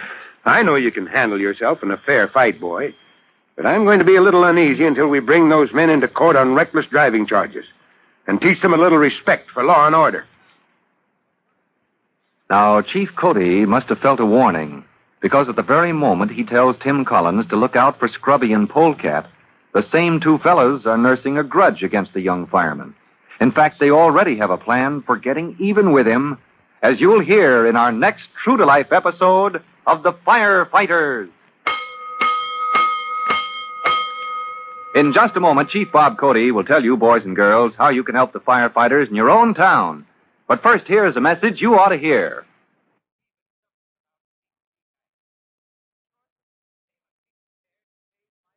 And now, Chief Bob Cody with a special notice for the Firefighters Brigade. Chief Cody. Hello, boys and girls. This is your friend, Chief Cody. And I think it's time to look back over that list of ours. Let's see what you've written down for common causes of fire. I wrote matches and smoking, poor housekeeping, storage, cleaning cloths, oily material, packing material, sparks, machinery, sun rays, and open flames. Now, each is a common cause of fire, and against each, you can easily protect your home. Well, good luck and goodbye for now. Fire Chief Cody and the young rookie fireman Tim Collins will be back on the same station the next time you hear... That's it. Let's roll!